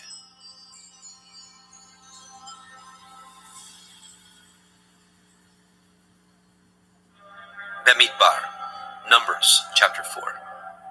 And Yahweh spoke unto El Moshe and unto El Aharon, saying, Take the sum of the sons of Kohath from among the sons of Levi, after their families, by the house of their fathers, from 30 years old and upward, even until 50 years old, all that enter into the host, to do the work in the tabernacle of the assembly. This shall be the service of the sons of Kohath in the tabernacle of the assembly, about the most holy things. And when the camp sets forward, Aharon shall come, and his sons, and they shall take down the covering veil, and cover the ark of the testimony with it, and shall put thereon the covering of badger skins, and shall spread over it a cloth wholly of blue, and shall put in the staves thereof, and upon the table of showbread they shall spread a cloth of blue, and put thereon the dishes, the spoons, the bowls, and covers to cover withal, and the continual bread shall be thereon. And they shall spread upon them a cloth of scarlet, and cover the same with a covering of badger skins, and shall put in the staves thereof. And they shall take a cloth of blue, and cover the menorah, 7-branched candlestick, of the light, and his lamps, and his tongs, and his snuff dishes, and all the oil vessels thereof, wherewith they minister unto it. And they shall put it, and all the vessels thereof, within a covering of badger skins, and shall put it upon a bar. And upon the golden altar they shall spread a cloth of blue, and cover it with a covering of badger skins, and shall put the staves thereof. And they shall take all the instruments of ministry, wherewith they minister in the sanctuary, and put them in a cloth of blue, and cover them with a covering of badger skins, and shall put them on a bar. And they shall take away the ashes from the altar, and spread a purple cloth thereon. And they shall put upon all the vessels thereof, wherewith they minister about it, even the censers, the flesh hooks, the shovels, the basins, all the vessels of the altar. And they shall spread upon it a covering of badger skins, and put to the staves of it. And when Aharon and his sons have made an end of covering the sanctuary, and all the vessels of the sanctuary, as the camp is to set forward, after that the sons of Kohath shall come to bear it, but they shall not touch any holy thing, lest they die. These things are the burden of the sons of Kohath in the tabernacle of the assembly. And to the office of Eleazar, the son of Aharon, the priest, pertains the oil for the light, and the sweet incense, and the daily meat offering, and the anointing oil, and the oversight of all the tabernacle, and of all that therein is, in the sanctuary, and in the vessels thereof. And Yahweh spoke unto El Moshe and unto El Aharon, saying, Cut ye not off the tribe of the families of the Kohathim from among the Leviim, but thus do unto them, that they may live and not die. When they approach unto the most holy things, Aharon and his sons shall go in, and appoint them every one to his service and to his burden. But they shall not go in to see when the holy things are covered, lest they die.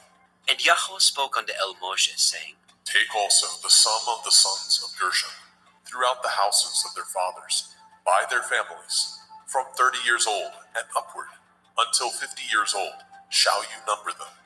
All that enter in to perform the service, to do the work in the tabernacle of the assembly. This is the service of the families of the Gershonim, to serve and for burdens. And they shall bear the curtains of the tabernacle, and the tabernacle of the assembly, his covering, and the covering of the badger skins that is above upon it, and the hanging for the door of the tabernacle of the assembly, and the hangings of the court, and the hangings for the door of the gate of the court, which is by the tabernacle, and by the altar round about, and their cords, and all the instruments of their service, and all that is made for them, so shall they serve, At the appointment of Aharon and his sons shall be all the service of the sons of the Gershonim, in all their burdens, and in all their service, and he shall appoint unto them in charge all their burdens. This is the service of the families of the sons of Gershon in the tabernacle of the assembly, and their charge shall be under the hand of Ithamar, the son of Aharon, the priest.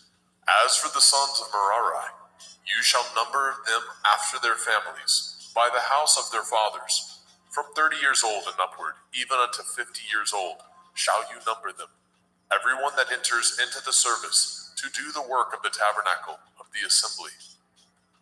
And this is the charge of their burden, according to all their service in the tabernacle of the assembly, the boards of the tabernacle, and the bars thereof, and the pillars thereof, and sockets thereof, and the pillars of the court round about, and their sockets, and their pins, and their cords, with all their instruments, and with all their service, and by name ye shall reckon the instruments of the charge of their burden. This is the service of the families of the sons of Merari, according to all their service in the tabernacle of the assembly, under the hand of Ithamar, the son of Aharon, the priest. And Moshe and Aharon and the chief of the assembly numbered the sons of the Kohathim after their families, and after the house of their fathers, from 30 years old and upward, even unto 50 years old, everyone that enters into the service, for the work in the tabernacle of the assembly. And those that were numbered of them by their families were 2,750. These were they that were numbered of the families of the Kohathim, all that might do service in the tabernacle of the assembly, which Moshe and Aharon did number according to the commandment of Yahweh by the hand of Moshe. And those that were numbered of the sons of Gershon throughout their families, and by the house of their fathers, from 30 years old and upward, even unto 50 years old, everyone that enters into the service for the work in the tabernacle of the assembly. Even those that were numbered of them throughout their families, by the house of their fathers, were 2,630. These are they that were numbered of the families of the sons of Gershon, of all that might do service in the tabernacle of the assembly, whom Moshe and Aharon did number according to the commandment of Yahweh. And those that were numbered of the families of the sons of Merari, throughout their families, by the house of their fathers, from 30 years old and upward, even unto 50 years old, everyone that entered into the service for the work in the tabernacle of the assembly. Even those that were numbered of them after their families were 3,200. These be those that were numbered of the families of the sons of Merari, whom Moshe and Aharon numbered according to the word of Yahweh by the hand of Moshe. All those that were numbered of the Leviim, whom Moshe and Aharon and the chief of Yashrael numbered, after their families, and after the house of their fathers, from 30 years old and upward, even unto 50 years old, everyone that came to do the service of the ministry and the service of the burden in the tabernacle of the assembly, even those that were numbered of them were 8,540. According to the commandment of Yahweh, they were numbered by the hand of Moshe, everyone according to his service and according to his burden. Thus were they numbered of him, as Yahweh commanded Moshe.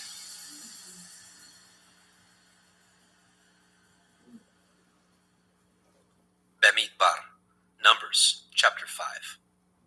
And Yahweh spoke unto El Moshe, saying, Command the children of Yasharel that they put out of the camp every leper, and everyone that has an issue, whosoever is defiled by the dead. Both male and female shall ye put out, without the camp shall ye put them, that they defile not their camp, in the midst whereof I dwell. And the children of Yashrael did so, and put them out without the camp, as Yahweh spoke unto Moshe. So did the children of Yashrael. And Yahweh spoke unto Moshe, saying, Speak unto the children of Yasharel, when a man or woman shall commit any sin that men commit, to do a trespass against Yahweh, and that person be guilty, then they shall confess their sin which they have done, and he shall recompense his trespass, with the principal thereof, and add unto it the fifth part thereof, and give it unto him against whom he has trespassed. But if the man have no kinsman to recompense the trespass unto, let the trespass be recompensed unto Yahweh, even to the priest, beside the ram of the atonement, whereby an atonement shall be made for him. And every offering of all the holy things of the children of Yasharel, which they bring unto the priest, shall be his. And every man's hallowed thing shall be his. Whatsoever any man gives the priest, it shall be his.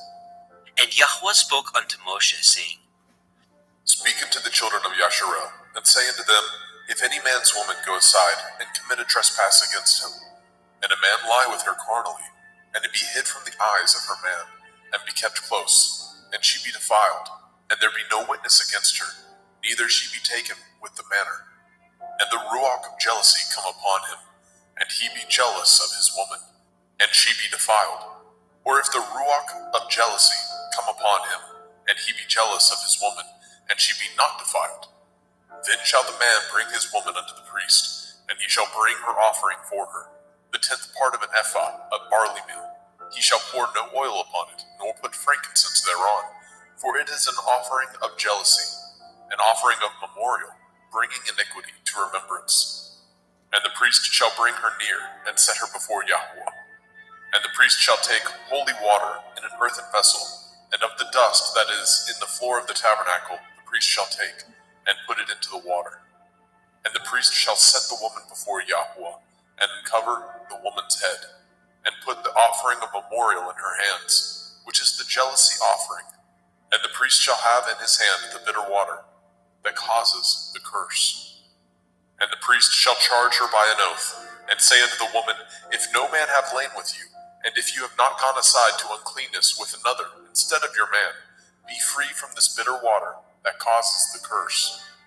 But if you have gone aside to another instead of your man, and if you be defiled, and some man have lain with you beside your man, then the priest shall charge the woman with an oath of cursing, and the priest shall say unto the woman, Yahweh make you a curse and an oath among your people, when Yahweh makes your thigh to rot, and your belly to swell. And this water that causes the curse shall go into your bowels, to make your belly to swell, and your thigh to rot. And the woman shall say, Amen, Amen. And the priest shall write these curses in a sefer, and he shall blot them out with the bitter water. And he shall cause the woman to drink the bitter water that causes the curse, and the water that causes the curse shall enter into her and become bitter. Then the priest shall take the jealousy offering out of the woman's hand, and shall wave the offering before Yahweh, and offer it upon the altar. And the priest shall take a handful of the offering, even the memorial thereof, and burn it upon the altar, and afterward shall cause the woman to drink the water. And when he has made her to drink the water, then it shall come to pass, that if she be defiled, and have done trespass against her man, that the water that causes the curse shall enter into her, and become bitter, and her belly shall swell, and her thigh shall rot, and the woman shall be a curse among her people. And if the woman be not defiled, but be clean, then she shall be free, and shall conceive seed. This is the Torah of jealousies, when a woman goes aside to another instead of her man, and is defiled. Or when the ruach of jealousy come upon him, and he be jealous over his woman, and shall set the woman before Yahweh, and the priest shall execute upon her all this Torah. Then shall the man be guiltless from iniquity, and his woman shall bear her iniquity. Bemidbar, Numbers chapter 6. And Yahweh spoke unto Moshe, saying, Speak unto the children of Yasharel, and say unto them, When either man or woman shall separate themselves to vow a vow of a Nazir, to separate themselves unto Yahweh, he shall separate himself from wine and strong drink, and shall drink no vinegar of wine, or vinegar of strong drink.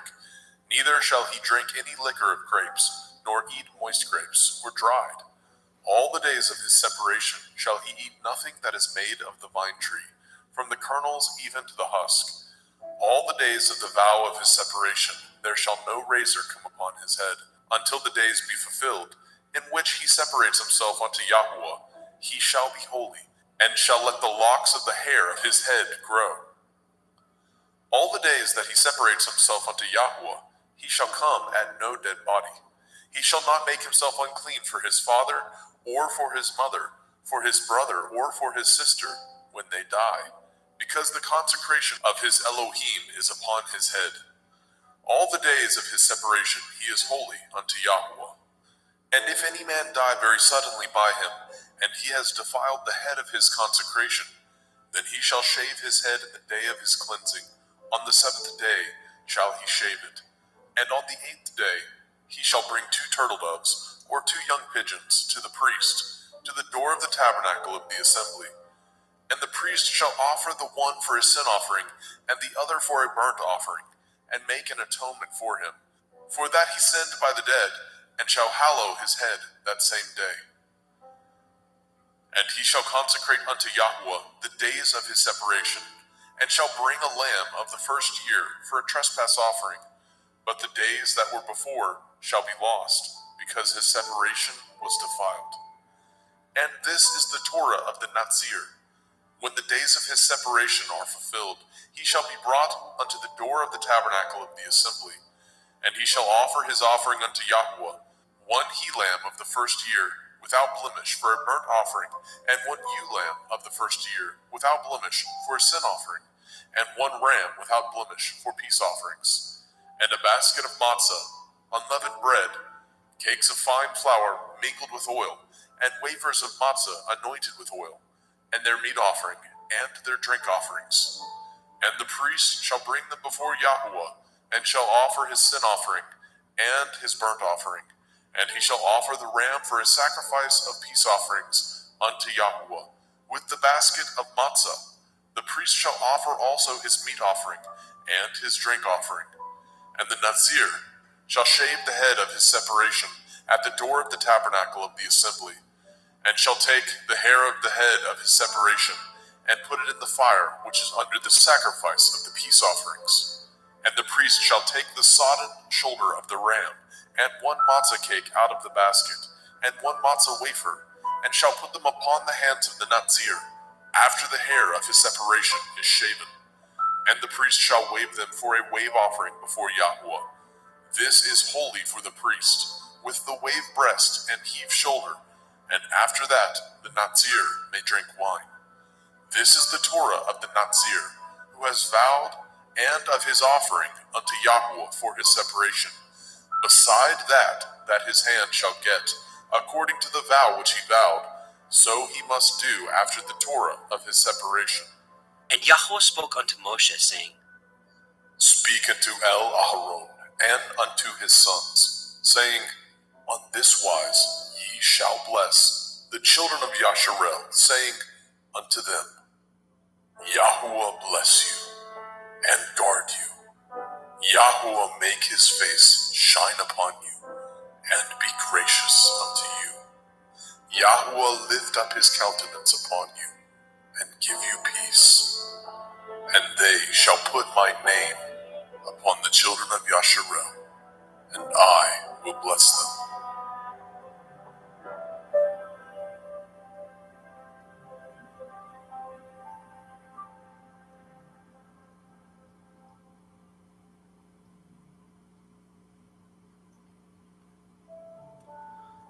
Bemidbar, Numbers chapter 7.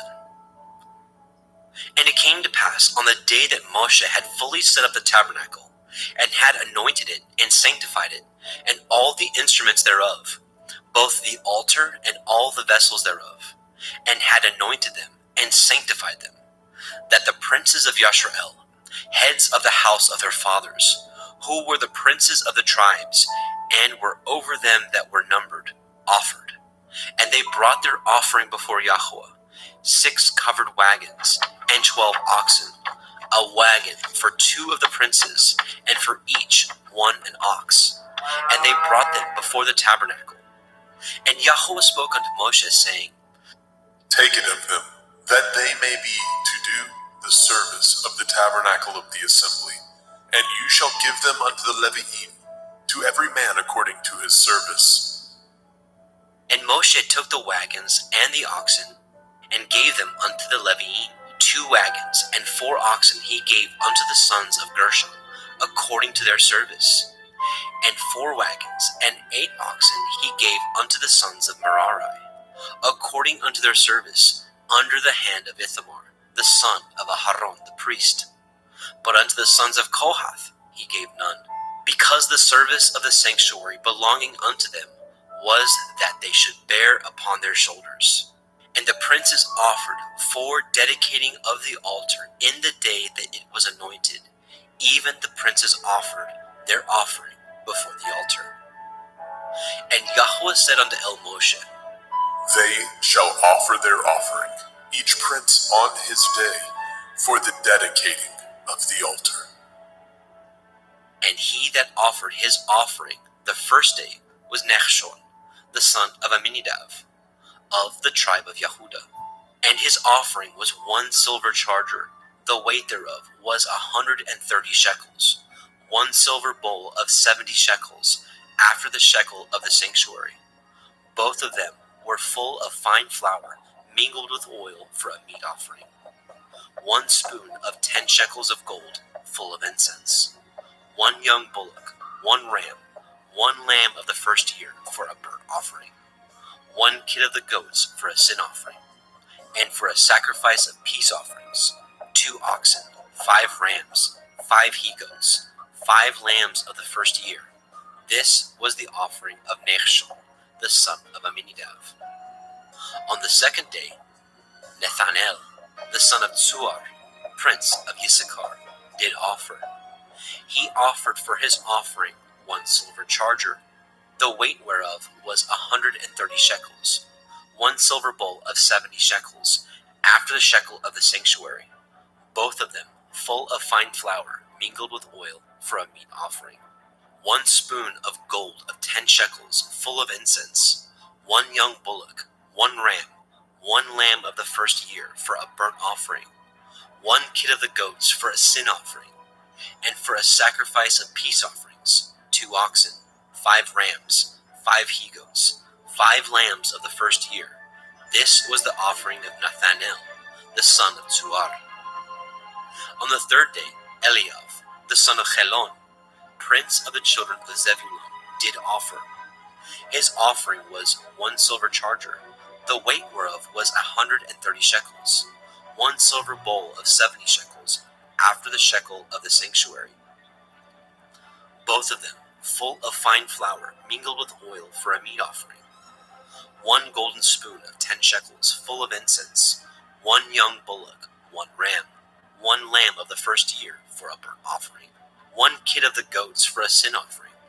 And for a sacrifice of peace offerings, 2 oxen, 5 rams, 5 he-goats, 5 lambs of the first year. This was the offering of Eliav, the son of Chelon. On the fourth day, Elitzur, the son of Shedur, prince of the children of Reuben, did offer. His offering was 1 silver charger of the weight of 130 shekels, 1 silver bowl of 70 shekels, after the shekel of the sanctuary, both of them full of fine flour, mingled with oil for a meat offering.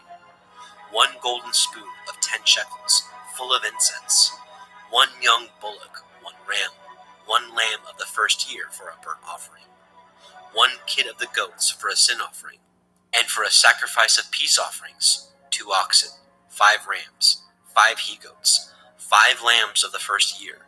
This was the offering of Elitzur, the son of Shedur. On the 5th day, Shelumiel, the son of Tzurishaddai, prince of the children of Shimon, did offer. His offering was 1 silver charger, the weight whereof was 130 shekels, 1 silver bowl of 70 shekels, after the shekel of the sanctuary, both of them full of fine flour, mingled with oil for a meat offering. 1 golden spoon of 10 shekels, full of incense. 1 young bullock, 1 ram, 1 lamb of the first year for a burnt offering. 1 kid of the goats for a sin offering. And for a sacrifice of peace offerings, 2 oxen, 5 rams, 5 he-goats, 5 lambs of the first year. This was the offering of Shelumiel, the son of Tzurishaddai. On the 6th day, Elisaph, the son of Deuel, prince of the children of Gad, offered. His offering was 1 silver charger of the weight of 130 shekels, a silver bowl of 70 shekels, after the shekel of the sanctuary, both of them full of fine flour mingled with oil for a meat offering. 1 golden spoon of 10 shekels full of incense, 1 young bullock, 1 ram, 1 lamb of the first year for a burnt offering, 1 kid of the goats for a sin offering, and for a sacrifice of peace offerings, 2 oxen, 5 rams, 5 he-goats, 5 lambs of the first year. This was the offering of Elisaph, the son of Deuel. On the 7th day, Elishama, the son of Ammihud, prince of the children of Ephraim, offered. His offering was 1 silver charger, the weight whereof was 130 shekels, 1 silver bowl of 70 shekels, after the shekel of the sanctuary, both of them full of fine flour mingled with oil for a meat offering, 1 golden spoon of 10 shekels full of incense, 1 young bullock, 1 ram, 1 lamb of the first year for a burnt offering, 1 kid of the goats for a sin offering, and for a sacrifice of peace offerings, 2 oxen, 5 rams, 5 he-goats, 5 lambs of the first year. This was the offering of Elishama, the son of Ammihud. On the 8th day offered Gamaliel, the son of Pedahzur, prince of the children of Manasseh. His offering was 1 silver charger of the weight of 130 shekels, 1 silver bowl of 70 shekels, after the shekel of the sanctuary, both of them full of fine flour mingled with oil for a meat offering, 1 golden spoon of 10 shekels full of incense, 1 young bullock, 1 ram, 1 lamb of the first year for a burnt offering, 1 kid of the goats for a sin offering, and for a sacrifice of peace offerings, 2 oxen, 5 rams, 5 he-goats, 5 lambs of the first year. This was the offering of Gamaliel, the son of Pedahzur. On the 9th day, Avidan, the son of Gidonai, prince of the children of Benjamin, offered. His offering was 1 silver charger, the weight whereof was 130 shekels, 1 silver bowl of 70 shekels, after the shekel of the sanctuary, both of them full of fine flour mingled with oil for a meat offering, 1 golden spoon of 10 shekels full of incense, 1 young bullock, 1 ram, 1 lamb of the first year for a burnt offering, 1 kid of the goats for a sin offering, and for a sacrifice of peace offerings, 2 oxen, 5 rams, 5 he-goats, 5 lambs of the first year. This was the offering of Avidan, the son of Gidonai. On the 10th day, Achiezer, the son of Ammishaddai, prince of the children of Dan, offered.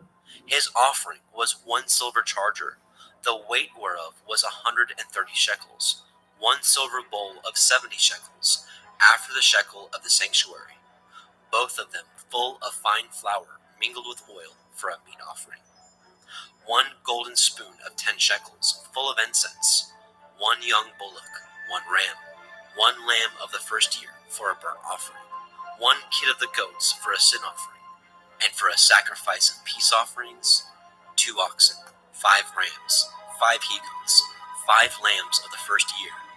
This was the offering of Achiezer, the son of Ammishaddai. On the 11th day, Pagiel, the son of Okran, prince of the children of Asher, offered. His offering was 1 silver charger, the weight whereof was 130 shekels, 1 silver bowl of 70 shekels, after the shekel of the sanctuary, both of them full of fine flour mingled with oil for a meat offering, 1 golden spoon of 10 shekels full of incense, 1 young bullock, 1 ram, 1 lamb of the first year for a burnt offering, 1 kid of the goats for a sin offering, and for a sacrifice of peace offerings, 2 oxen, 5 rams, 5 he-goats, 5 lambs of the first year. This was the offering of Pagiel, the son of Okran. On the 12th day, Achira, the son of Enan, prince of the children of Naphtali, offered. His offering was 1 silver charger, the weight whereof was 130 shekels, 1 silver bowl of 70 shekels, after the shekel of the sanctuary, both of them full of fine flour mingled with oil for a meat offering. 1 golden spoon of 10 shekels, full of incense. 1 young bullock, 1 ram, 1 lamb of the first year for a burnt offering. 1 kid of the goats for a sin offering. And for a sacrifice of peace offerings, 2 oxen, 5 rams, 5 he-goats, 5 lambs of the first year. This was the offering of Ahira, the son of Enan. This was the dedication of the altar in the day when it was anointed by the princes of Yashrael. 12 chargers of silver, 12 silver bowls, 12 spoons of gold, each charger of silver weighing 130 shekels, each bowl 70. All the silver vessels weighed 2,400 shekels, after the shekel of the sanctuary. The golden spoons were 12, full of incense, weighing 10 shekels apiece, after the shekel of the sanctuary. All the gold of the spoons was 120 shekels. All the oxen for the burnt offering were 12 bullocks, the rams 12, the lambs of the first year 12, with their meat offering, and the kids of the goats for sin offering 12. And all the oxen for the sacrifice of the peace offerings were 24 bullocks, the rams 60, the he-goats 60, the lambs of the first year 60. This was the dedication of the altar after that it was anointed. And when Moshe was gone into the tabernacle of the assembly to speak with him, then he heard the voice of one speaking unto him from off the mercy seat that was upon the ark of the testimony, from between the 2 cherubim. And he spoke unto him. Bemidbar, Numbers chapter 8. And Yahweh spoke unto El Moshe, saying, Speak unto El Aharon, and say unto him, When you light the lamps, the 7 lamps shall give light over against the menorah. And Aharon did so. He lighted the lamps thereof over against the menorah, as Yahweh commanded Moshe. And this work of the menorah was of beaten gold. Unto the shaft thereof, unto the flowers thereof, was beaten work, according unto the pattern which Yahweh had showed Moshe. So he made the menorah. And Yahweh spoke unto Moshe, saying, Take the Levi'im from among the children of Yasharel, and cleanse them. And thus shall you do unto them, to cleanse them. Sprinkle water purifying upon them, and let them shave all their flesh, and let them wash their clothes, and so make themselves clean. Then let them take a young bullock with his meat offering, even fine flour mingled with oil. And another young bullock shall you take for a sin offering. And you shall bring the Levi'im before the tabernacle of the assembly. And you shall gather the whole assembly of the children of Yasharel together. And you shall bring the Levi'im before Yahweh. And the children of Yasharel shall put their hands upon the Levi'im. And Aharon shall offer the Levi'im before Yahweh for an offering of the children of Yasharel, that they may execute the service of Yahweh. And the Levi'im shall lay their hands upon the heads of the bullocks, and you shall offer the one for a sin offering, and the other for a burnt offering unto Yahweh, to make an atonement for the Levi'im. And you shall set the Levi'im before Aharon and before his sons, and offer them for an offering unto Yahweh. Thus shall you separate the Levi'im from among the children of Yasharel, and the Levi'im shall be mine. And after that shall the Levi'im go in to do the service of the tabernacle of the assembly, and you shall cleanse them, and offer them for an offering.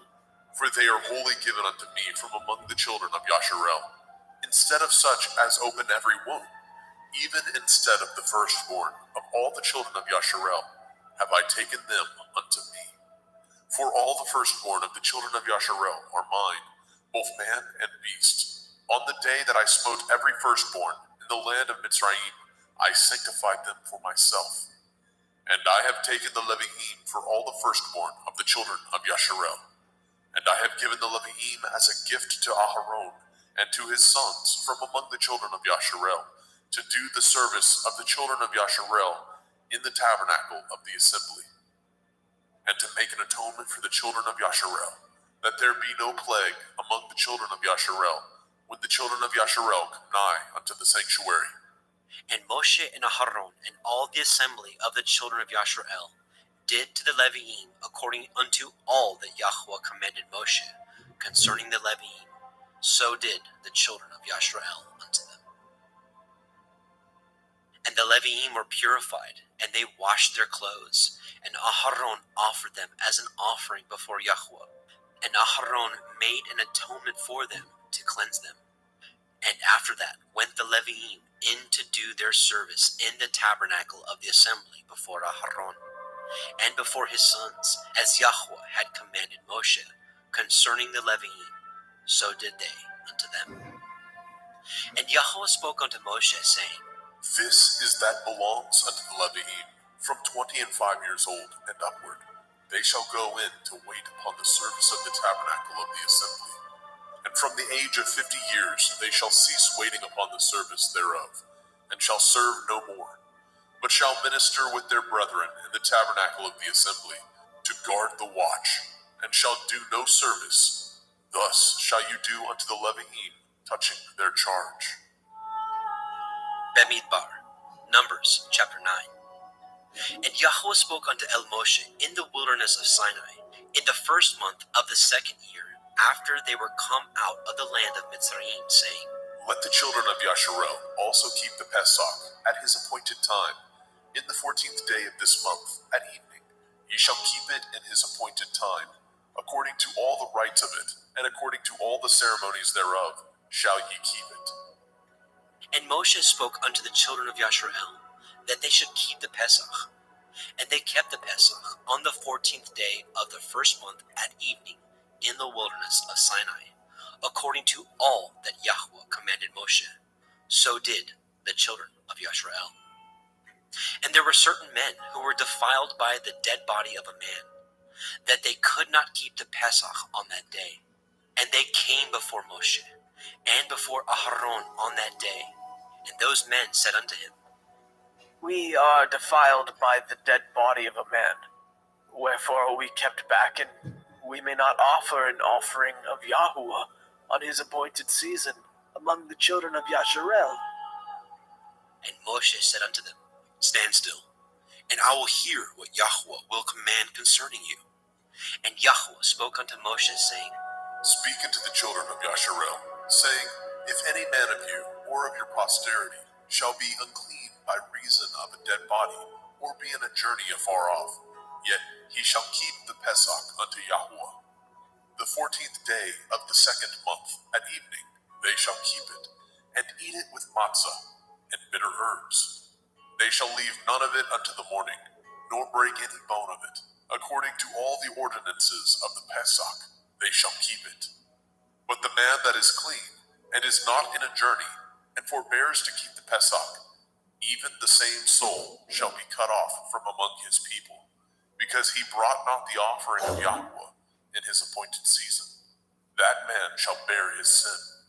And if a stranger shall sojourn among you, and will keep the Pesach unto Yahweh, according to the ordinance of the Pesach, and according to the manner thereof, so shall he do. Ye shall have one ordinance, both for the stranger and for him that was born in the land. And on the day that the tabernacle was reared up, the cloud covered the tabernacle, namely, the tent of the testimony.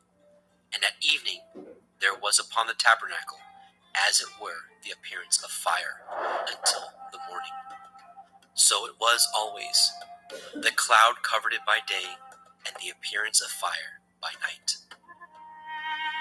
And when the cloud was taken up from the tabernacle, then after that the children of Yasharel journeyed. And in the place where the cloud abode, there the children of Yasharel pitched their tents. At the commandment of Yahweh the children of Yasharel journeyed, and at the commandment of Yahweh they pitched. As long as the cloud abode upon the tabernacle, they rested in their tents. And when the cloud tarried long upon the tabernacle many days, then the children of Yasharel did guard the watch of Yahweh, and journeyed not. And so it was, when the cloud was a few days upon the tabernacle, according to the commandment of Yahweh, They abode in their tents, and according to the commandment of Yahweh they journeyed. And so it was, when the cloud abode from evening unto the morning, and that the cloud was taken up in the morning, then they journeyed. Whether it was by day or by night that the cloud was taken up, they journeyed. Or whether it were 2 days, or a month, or a year, that the cloud tarried upon the tabernacle, remaining thereon, the children of Yasharel abode in their tents, and journeyed not. But when it was taken up, they journeyed. At the commandment of Yahweh they rested in their tents, and at the commandment of Yahweh they journeyed. They guarded the watch of Yahweh at the commandment of Yahweh by the hand of Moshe.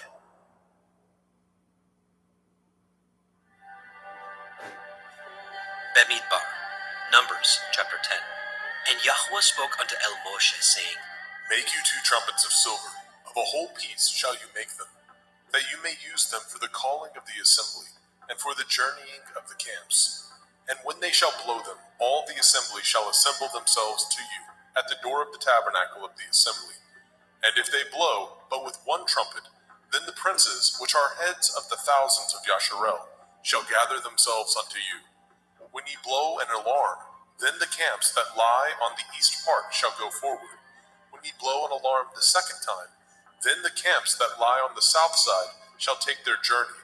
They shall blow an alarm for their journeys. But when the assembly is to be gathered together, ye shall blow, but ye shall not sound an alarm.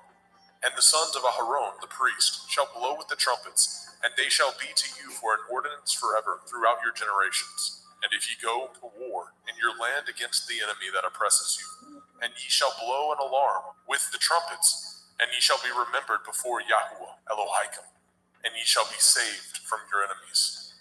Also in the day of your gladness, and in your solemn days, and in the beginnings of your months, ye shall blow with the trumpets over your burnt offerings, and over the sacrifices of your peace offerings, that they may be to you for a memorial before your Elohim. I am Yahuwah Elohim. And it came to pass on the 20th day of the 2nd month, in the 2nd year, that the cloud was taken up from off the tabernacle of the testimony. And the children of Yasharel took their journeys out of the wilderness of Sinai, and the cloud rested in the wilderness of Paran. And they first took their journey according to the commandment of Yahweh by the hand of Moshe. In the first place went the standard of the camp of the children of Yehudah, according to their armies, and over his host was Nechshon, the son of Amminadab. And over the host of the tribe of the children of Issachar was Nathanael, the son of Tzuar. And over the host of the tribe of the children of Zebulun was Eliav, the son of Chelon. And the tabernacle was taken down, and the sons of Gershon and the sons of Merari set forward, bearing the tabernacle.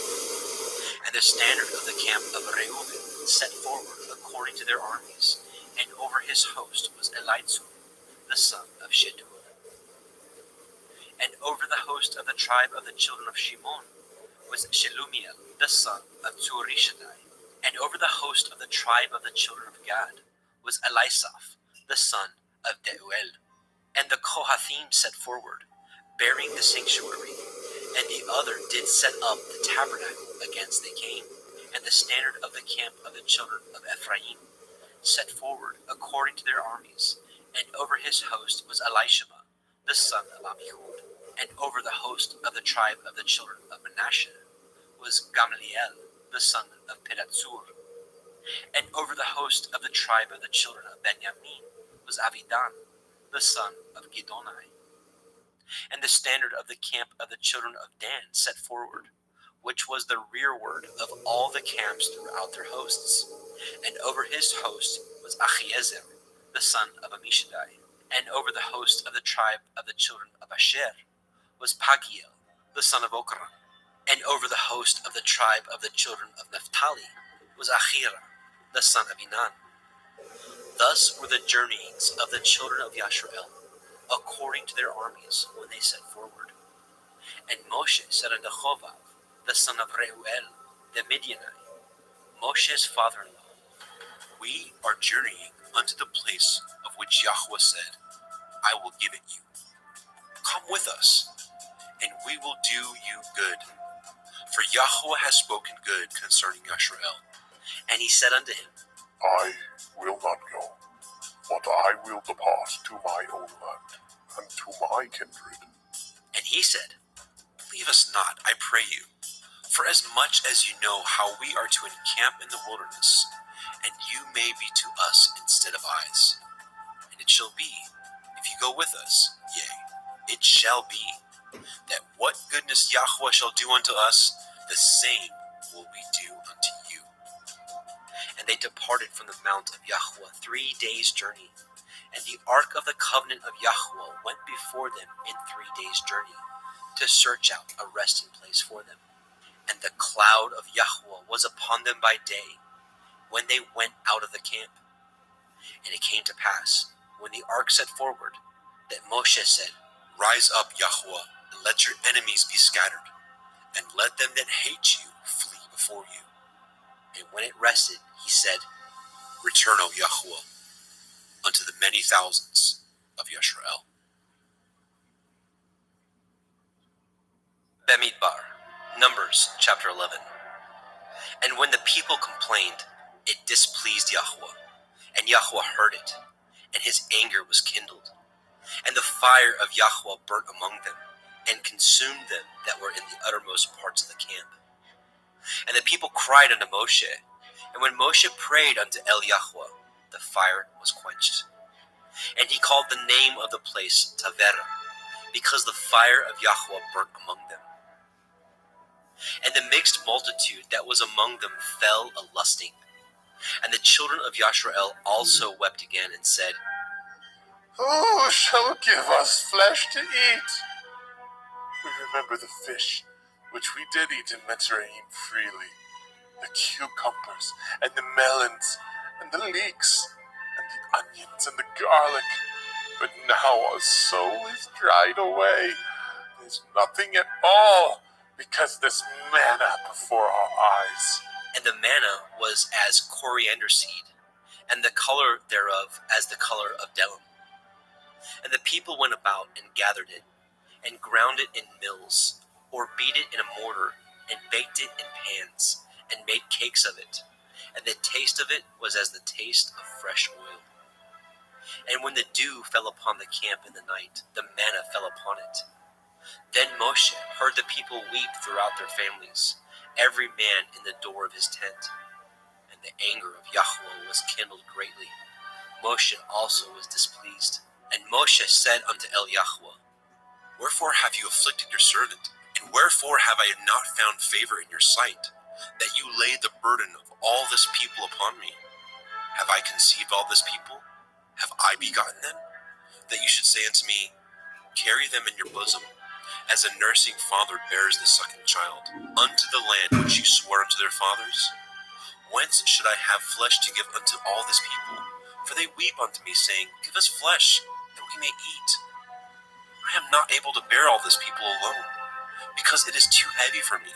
And if you deal thus with me, kill me, I pray you, out of hand, if I have found favor in your sight, and let me not see my wretchedness.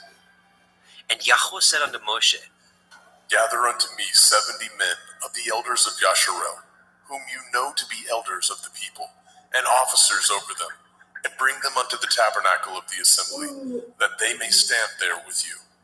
And I will come down and talk with you there, and I will take of the ruach which is upon you, and will put it upon them, and they shall bear the burden of the people with you, that you bear it not yourself alone. And say you unto the people, Sanctify yourselves against tomorrow, and ye shall eat flesh, for ye have wept in the ears of Yahweh, saying, Who shall give us flesh to eat? For it was well with us in Mitzrayim. Therefore Yahweh will give you flesh, and ye shall eat. Ye shall not eat 1 day, nor 2 days, nor 5 days, neither 10 days, nor 20 days, but even a whole month, until it comes out at your nostrils, and it will be loathsome unto you, because that ye have despised Yahweh, which is among you, and have wept before him, saying, Why came we forth out of Mitzrayim? And Moshe said, The people, among whom I am, are 600,000 footmen, and you have said, I will give them flesh, that they may eat a whole month. Shall the flocks and the herds be slain for them to suffice them? Or shall all the fish of the sea be gathered together for them to suffice them? And Yahweh said unto Moshe, Is Yahweh's hand waxed short? You shall see now whether my word shall come to pass unto you, or not. And Moshe went out and told the people the words of Yahweh, and gathered the 70 men of the elders of the people, and set them round about the tabernacle. And Yahweh came down in a cloud, and spoke unto him, and took of the Ruach that was upon him, and gave it unto the 70 elders. And it came to pass, that when the Ruach rested upon them, they prophesied, and did not cease. But there remained 2 of the men in the camp. The name of the one was Eldad, and the name of the other Medad. And the Ruach rested upon them. And they were of them that were written, but went not out unto the tabernacle. And they prophesied in the camp. And there ran a young man and told Moshe, and said, Eldad and Medad do prophesy in the camp. And Yahusha, the son of Nun, the servant of Moshe, one of his young men, answered and said, My lord Moshe, forbid them. And Moshe said unto him, Envy you for my sake? Would to Elohim that all Yahweh's people were prophets, and that Yahweh would put his Ruach upon them. And Moshe got him into the camp, he and the elders of Yashrael. And there went forth a wind from Yahweh, and brought the quails from the sea, and let them fall by the camp, as it were a day's journey on this side, and as it were a day's journey on the other side, round about the camp, and as it were 2 cubits high upon the face of the earth. And the people stood up all that day, and all that night, and all the next day, and they gathered the quails. He that gathered least gathered 10 homers, and they spread them all abroad for themselves round about the camp. And while the flesh was yet between their teeth, ere it was chewed, the wrath of Yahweh was kindled against the people, and Yahweh smote the people with a very great plague. And he called the name of that place Kivrot hat Ta'ava, because there they buried the people that lusted. And the people journeyed from Kivrot hat Ta'ava unto Chatzeroth, and abode at Chatzeroth. Bemidbar, Numbers chapter 12. And Miriam and Aharon spoke against Moshe because of the Cushite woman whom he had married, for he had married a Cushite woman. And they said, Has Yahweh indeed spoken only by Moshe? Has he not spoken also by us? And Yahweh heard it. Now the man Moshe was very meek, above all the men which were upon the face of the earth. And Yahweh spoke suddenly unto El Moshe, and unto El Aharon, and unto Miriam. Come out, ye 3, unto the tabernacle of the assembly. And they 3 came out. And Yahweh came down in the pillar of the cloud, and stood in the door of the tabernacle, and called Aharon and Miriam. And they both came forth. And he said, Hear now my words. If there be a prophet among you, I, Yahweh, will make myself known unto him in a vision, and will speak unto him in a dream. My servant Moshe is not so, who is faithful in all my house.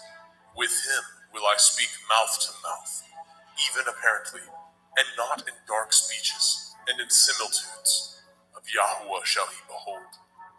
Wherefore then were ye not afraid to speak against my servant Moshe? And the anger of Yahweh was kindled against him, and he departed. And the cloud departed from off the tabernacle, and behold, Miriam became leprous, white as snow. And Aharon looked upon Miriam, and behold, she was leprous. And Aharon said unto Moshe, Alas, my Lord, I beseech you, lay not the sin upon us, wherein we have done foolishly, and wherein we have sinned. Let her not be as one dead, of whom the flesh is half consumed when he comes out of his mother's womb. And Moshe cried unto El Yahweh, saying, Heal her now, O El, I beseech you. And Yahweh said unto Moshe, If her father had but spit in her face, Should she not be ashamed 7 days? Let her be shut out from the camp 7 days, and after that, let her be received in again. And Miriam was shut out from the camp 7 days, and the people journeyed not till Miriam was brought in again. And afterward the people were moved from Chatzeroth, and pitched in the wilderness of Paran. Bemidbar, Numbers chapter 13. And Yahweh spoke unto Moshe, saying, Send you men, that they may search the land of Canaan, which I give unto the children of Yasharel. Of every tribe of their fathers shall ye send a man, every one a ruler among them. And Moshe, by the commandment of Yahweh, sent them from the wilderness of Paran. All those men were heads of the children of Yasharel.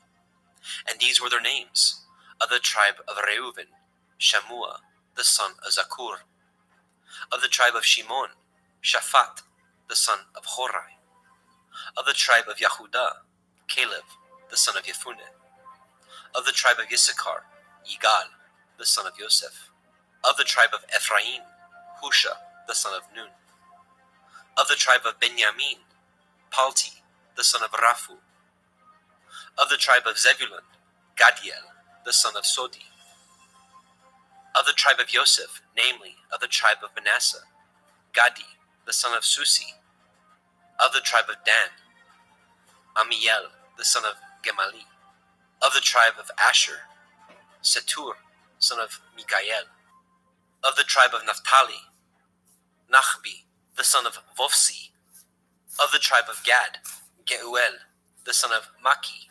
These are the names of the men which Moshe sent to spy out the land. And Moshe called Husha, the son of Nun, Yahusha.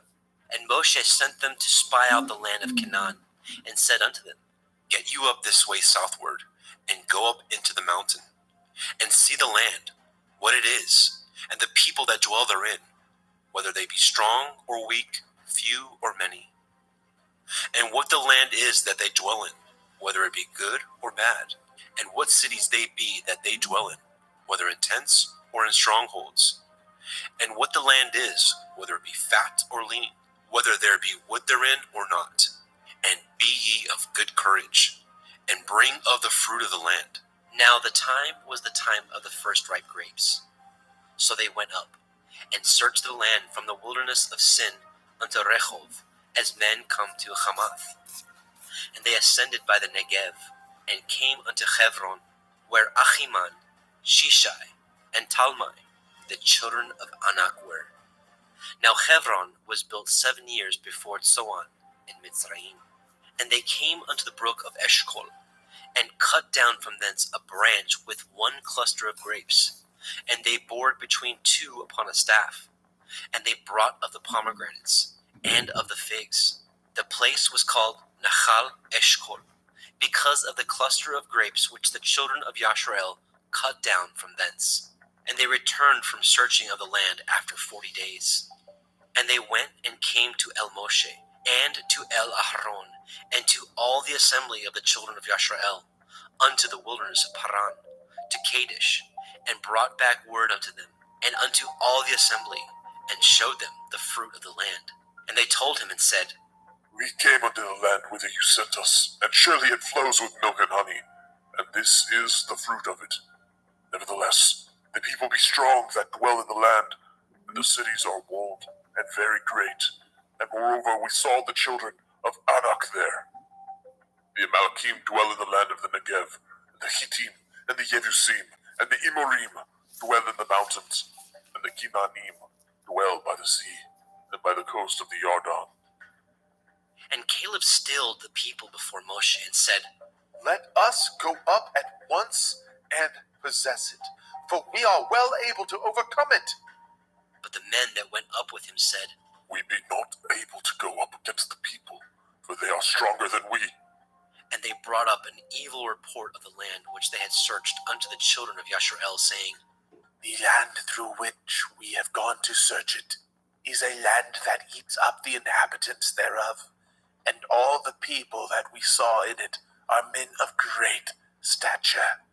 And there we saw the Nephilim, the sons of Anak, which come of the Nephilim. and we were in our own sight as grasshoppers, and so we were in their sight. Bemidbar, Numbers chapter 14. And all the assembly lifted up their voice and cried, and the people wept that night. And all the children of Yashrael murmured against Moshe and against Aharon. And the whole assembly said unto them, Would to Elohim that we had died in the land of Mitzrayim, or would to Elohim we had died in this wilderness. And wherefore has Yahweh brought us unto this land, to fall by the sword, that our women and our children should be a prey? Were it not better for us to return into Mitzrayim? And they said one to another, Let us make a captain, and let us return into Mitzrayim. Then Moshe and Aharon fell on their faces before all the assembly of the multitude of the children of Yashrael. And Yahusha the son of Nun, and Caleb the son of Yefuneh, which were of them that searched the land, rent their clothes. And they spoke unto all the company of the children of Yashrael, saying, The land which we passed through to search it is an exceeding good land. If Yahweh delight in us, then he will bring us into this land and give it us, a land that flows with milk and honey. Only rebel ye not against Yahweh, neither fear ye the people of the land, for they are bread for us. Their defense is departed from them, and Yahweh is with us. Fear them not. But all the assembly bade stone them with stones. And the glory of Yahweh appeared in the tabernacle of the assembly before all the children of Yashrael. And Yahweh said unto Moshe, How long will this people provoke me? And how long will it be ere they believe me? For all the signs which I have shown among them, I will smite them with the pestilence, and disinherit them, and will make of you a greater nation, and mightier than they. And Moshe said unto Yahweh, Then the Mitzrayim shall hear it, for you brought up this people in your might from among them, and they will tell it to the inhabitants of this land. For they have heard that you, Yahweh, are among this people, that you, Yahweh, are seen face to face, and that your cloud stands over them, and that you go before them, by daytime in a pillar of cloud, and in a pillar of fire by night. Now, if you shall kill all this people as one man, then the nations which have heard the fame of you will speak, saying, Because Yahweh was not able to bring this people into the land which he swore unto them, therefore he has slain them in the wilderness. And now, I beseech you, let the power of my Adonai be great, according as you have spoken, saying, Yahweh is long-suffering and of great mercy, forgiving iniquity and transgression, and by no means clearing the guilty, visiting the iniquity of the fathers upon the children unto the third and fourth generation. Pardon, I beseech you, the iniquity of this people according unto the greatness of your mercy, and as you have forgiven this people from Mitzrayim even until now. And Yahweh said, I have pardoned according to your word. But as truly as I live, all the earth shall be filled with the glory of Yahweh. Because all those men which have seen my glory and my miracles, which I did in Mitzrayim and in the wilderness, and have tempted me now these 10 times, and have not hearkened to my voice, surely they shall not see the land which I swore unto their fathers, neither shall any of them that provoked me see it. But my servant Caleb, because he had another Ruach with him, and has followed me fully, him will I bring into the land whereinto he went, and his seed shall possess it. Now the Amalekim and the Canaanite dwelt in the valley. Tomorrow turn you, and get you into the wilderness, by the way of the Red Sea. And Yahweh spoke unto Moshe and unto Aharon, saying, How long shall I bear with this evil assembly, which murmur against me? I have heard the murmurings of the children of Yasharel, which they murmur against me. Say unto them, As truly as I live, says Yahweh, as ye have spoken in my ears, so will I do to you. Your carcasses shall fall in this wilderness, and all that were numbered of you, according to your whole number, from 20 years old and upward, which have murmured against me. Doubtless, ye Ye shall not come into the land, concerning which I swore to make you dwell therein, save Caleb, the son of Jephunneh, and Yahusha, the son of Nun. But your little ones, which ye said should be a prey, them will I bring in, and they shall know the land which ye have despised. But as for you, your carcasses, they shall fall in this wilderness, and your children shall wander in the wilderness 40 years, and bear your whoredoms, until your carcasses be wasted in the wilderness. After the number of the days in which ye searched the land, even 40 days, each day for a year, shall ye bear your iniquities, even 40 years, and ye shall know my breach of promise. I, Yahuwah, have said, I will surely do it unto all this evil assembly that are gathered together against me. In this wilderness they shall be consumed, and there they shall die. And the men which Moshe sent to search the land, who returned and made all the assembly to murmur against him, by bringing up a slander upon the land, even those men that did bring up the evil report upon the land, died by the plague before Yahuwah. But Yahusha, the son of Nun, and Caleb, the son of Jephunneh, which were of the men that went to search the land, lived still. And Moshe told these things unto all the children of Yisrael, and the people mourned greatly. And they rose up early in the morning, and got them up into the top of the mountain, saying, Lo, we be here, and will go up unto the place which Yahuwah has promised, for we have sinned. And Moshe said, Wherefore now do ye transgress the commandment of Yahuwah? But it shall not prosper. Go not up, for Yahuwah is not among you, that ye be not smitten before your enemies. For the Amalekim and the Cananim are there before you, and ye shall fall by the sword, because ye are turned away from Yahuwah. Therefore Yahuwah will not be with you. But they presumed to go up unto the top of the hill. Nevertheless, the ark of the covenant of Yahuwah and Moshe departed not out of the camp. Then the Amalekim came down, and the Cananim, which dwelt in that hill, and smote them, and discomfited them, even unto Hormah. Bemidbar, Numbers chapter 15. And Yahuwah spoke unto El Moshe, saying, Speak unto the children of Yasharel, and say unto them, When ye are come into the land of your habitations, which I give unto you, and will make an offering by fire unto Yahuwah, a burnt offering, or a sacrifice in performing a vow, or in a freewill offering, or in your solemn feasts, to make a sweet savor unto Yahuwah, of the herd or of the flock. Then shall he that offers his offering unto Yahuwah bring a meat offering of a 10th deal of flour, mingled with the 4th part of a hin of oil, and the 4th part of a hin of wine. For a drink offering shall you prepare with the burnt offering or sacrifice, for 1 lamb, or for a ram you shall prepare for a meat offering 2/10 deals of flour mingled with the 3rd part of a hin of oil. And for a drink offering you shall offer the 3rd part of a hin of wine, for a sweet savor unto Yahuwah. And when you prepare a bullock for a burnt offering, or for a sacrifice in performing a vow, or peace offerings unto Yahuwah, then shall he bring with a bullock a meat offering of 3/10 deals of flour mingled with a half a hin of oil. And you shall bring for a drink offering half a hin of wine, for an offering made by fire, of a sweet savor unto Yahuwah. Thus shall it be done for 1 bullock, or for 1 ram, or for a lamb, or a kid. According to the number that ye shall prepare, so shall ye do to everyone according to their number.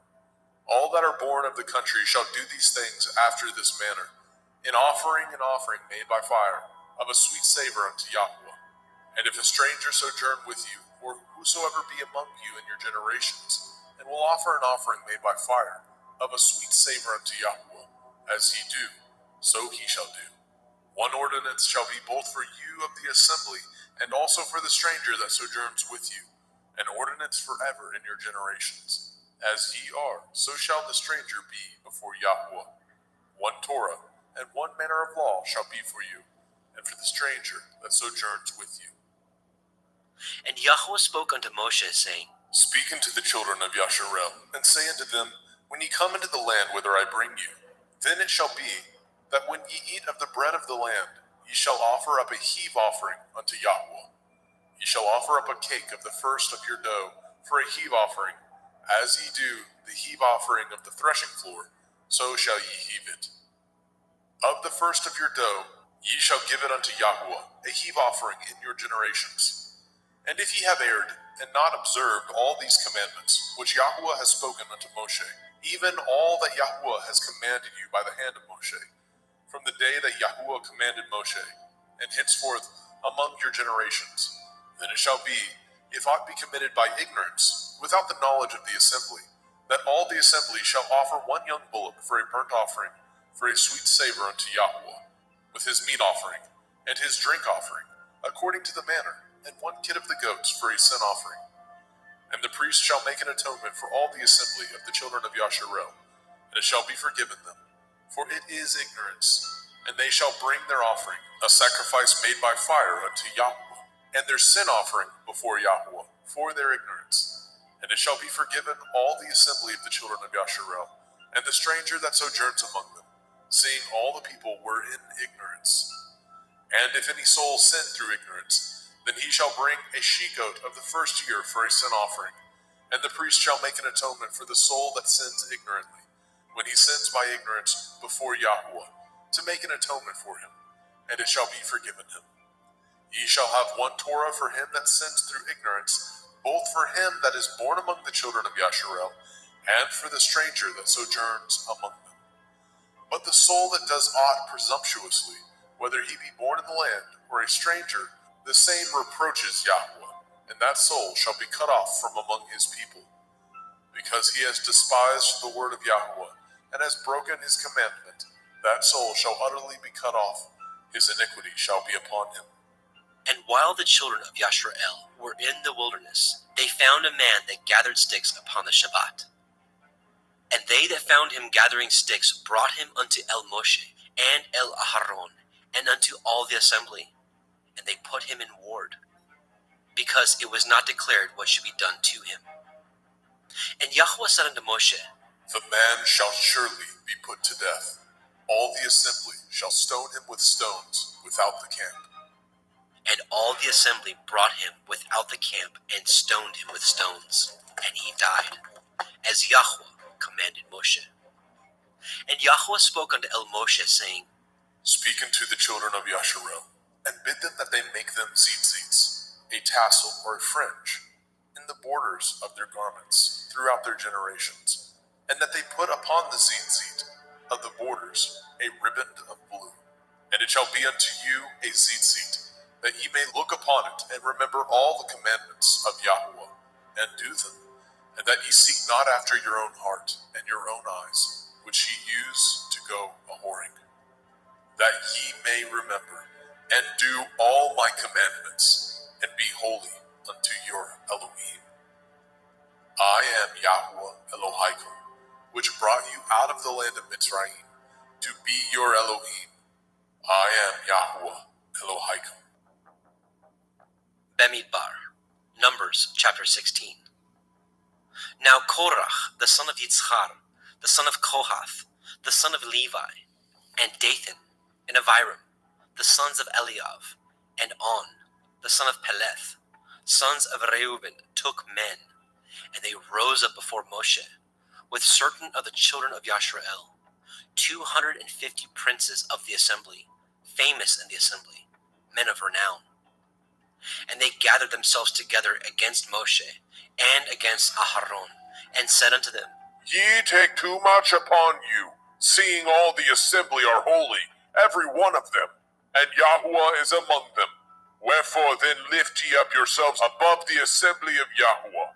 And when Moshe heard it, he fell upon his face. And he spoke unto Korach and unto all his company, saying, Even tomorrow Yahweh will show who are his, and who is holy, and will cause him to come near unto him. Even him whom he has chosen will he cause to come near unto him. This do. Take you censers, Korach, and all his company, and put fire therein, and put incense in them before Yahweh tomorrow. And it shall be that the man whom Yahweh chooses, he shall be holy. Ye take too much upon you, ye sons of Levi. And Moshe said unto Korach, Hear, I pray you, ye sons of Levi, does it seem but a small thing unto you, that the Elohai of Yashrael has separated you from the assembly of Yashrael, to bring you near to himself, to do the service of the tabernacle of Yahweh, and to stand before the assembly to minister unto them? And he has brought you near to him, and all your brethren, the sons of Levi, with you. And seek ye the priesthood also? For which cause both you and all your company are gathered together against Yahweh. And what is Aharon, that ye murmur against him? And Moshe sent to call Dathan and Abiram, the sons of Eliav, which said, We will not come up.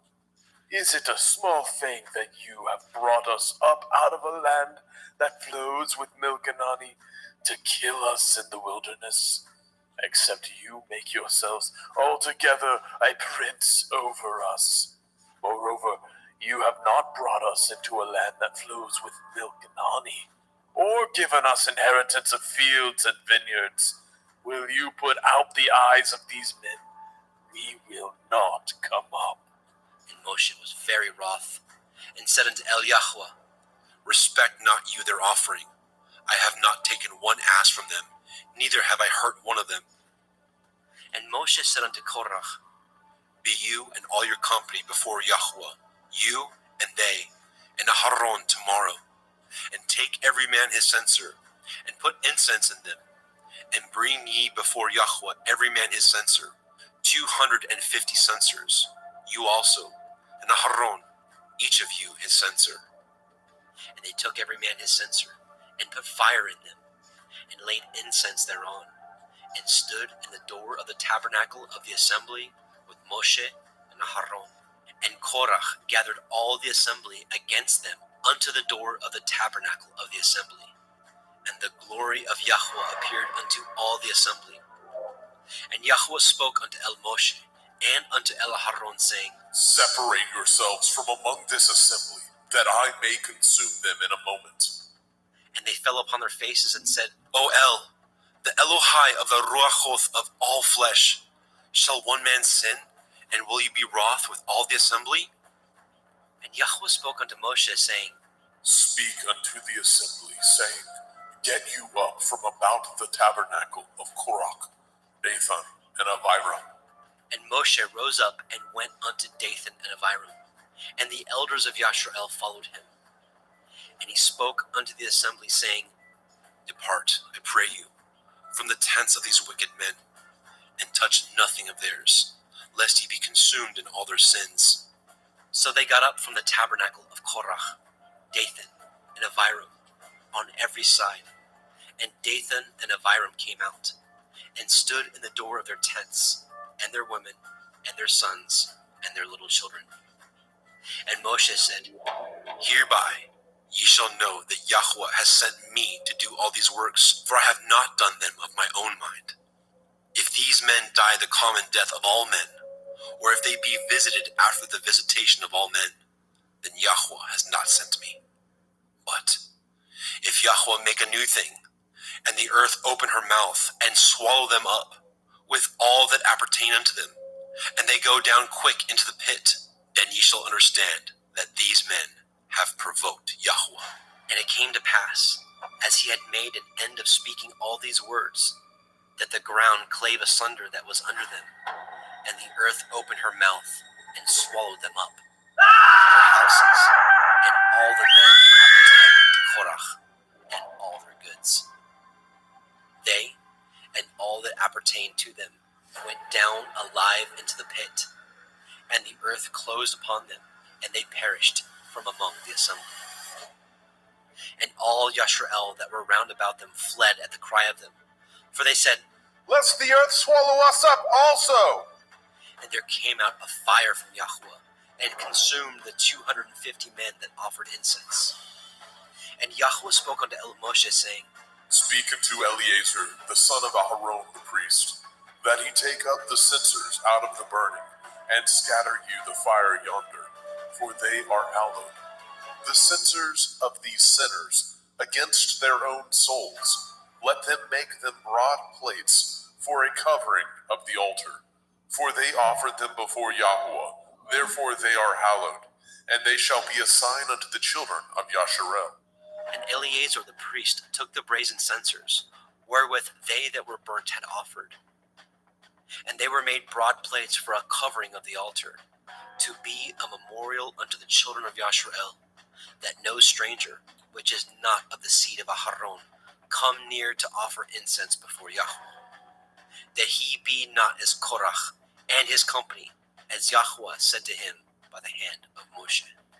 But on the morrow, all the assembly of the children of Yasharel murmured against Moshe and against Aharon, saying, Ye have killed the people of Yahweh.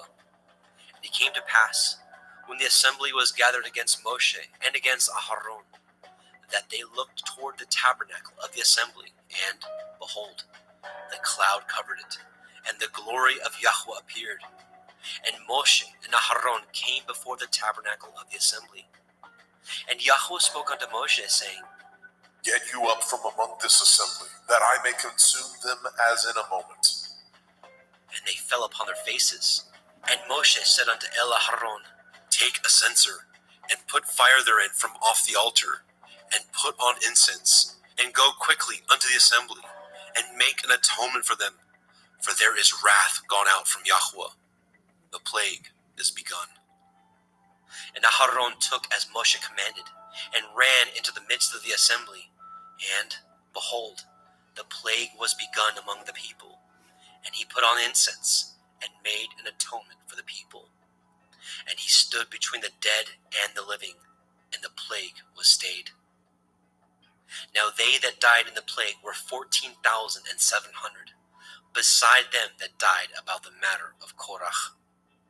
And Aharon returned unto Moshe, unto the door of the tabernacle of the assembly, and the plague was stayed. Bamidbar, Numbers chapter 17.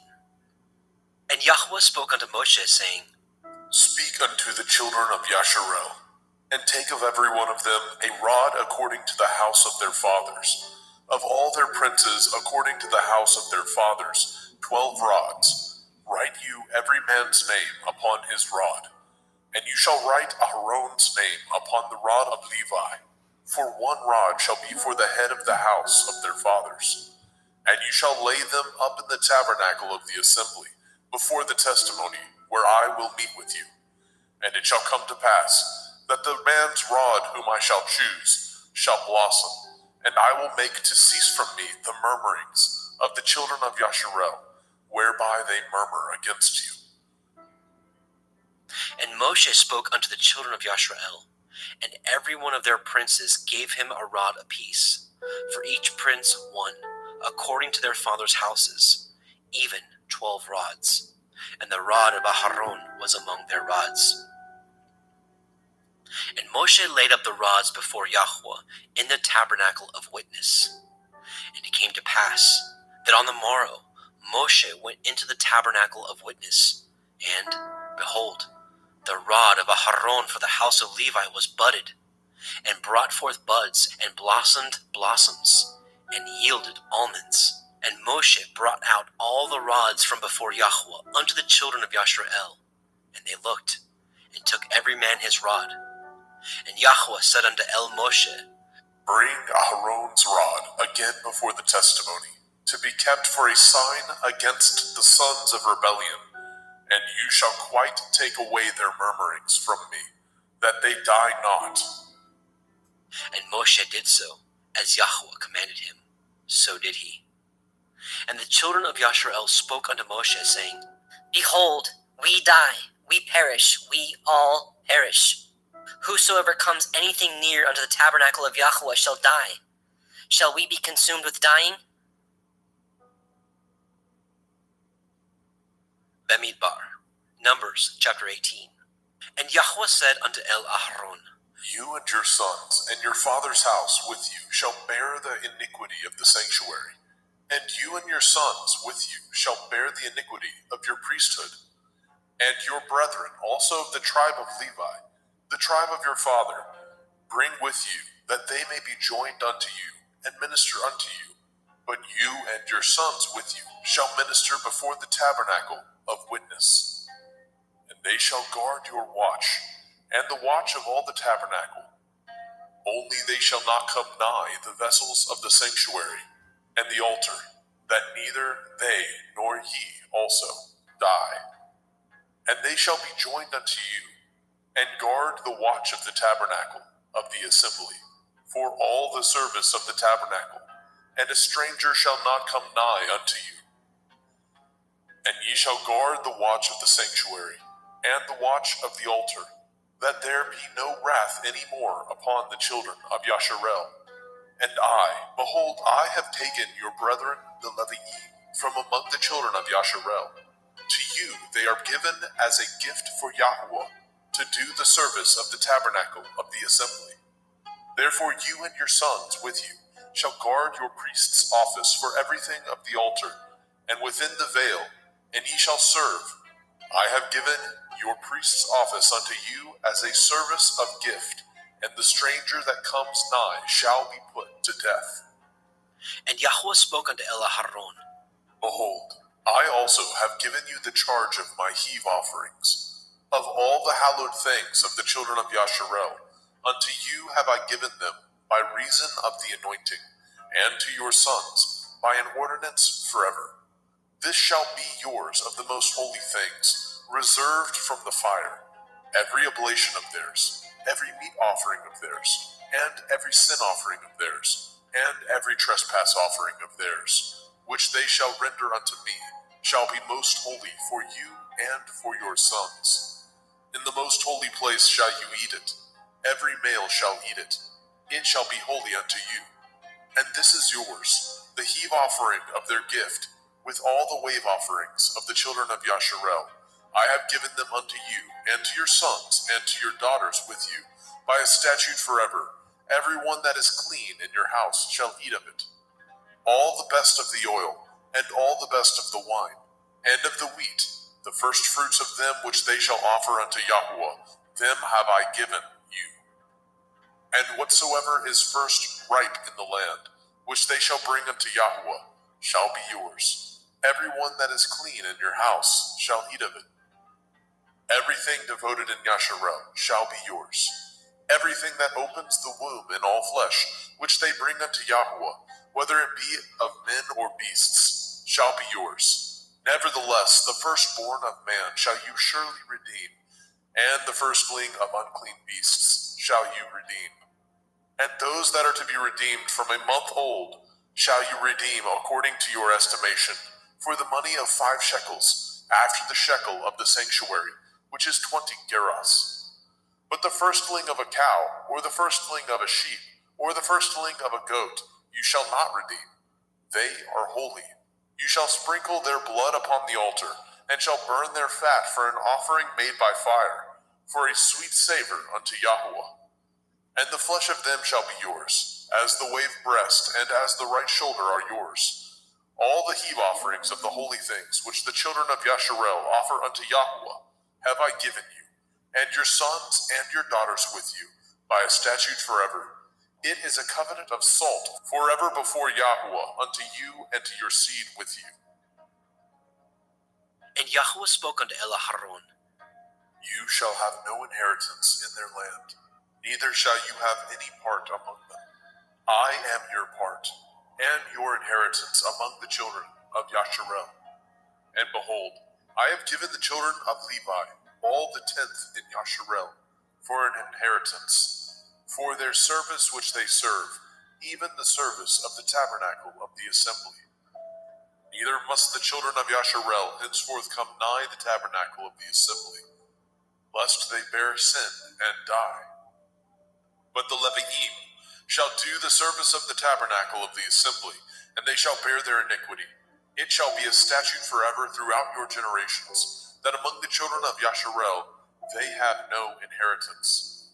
But the tithes of the children of Yasharel, which they offer as a heave offering unto Yahweh, I have given to the Levi'im to inherit. Therefore I have said unto them, Among the children of Yasharel they shall have no inheritance. And Yahweh spoke unto Moshe, saying, Thus speak unto the Leviim, and say unto them, When ye take of the children of Yasharel the tithes which I have given you from them for your inheritance, then ye shall offer up a heave offering of it for Yahweh, even a 10th part of the tithe.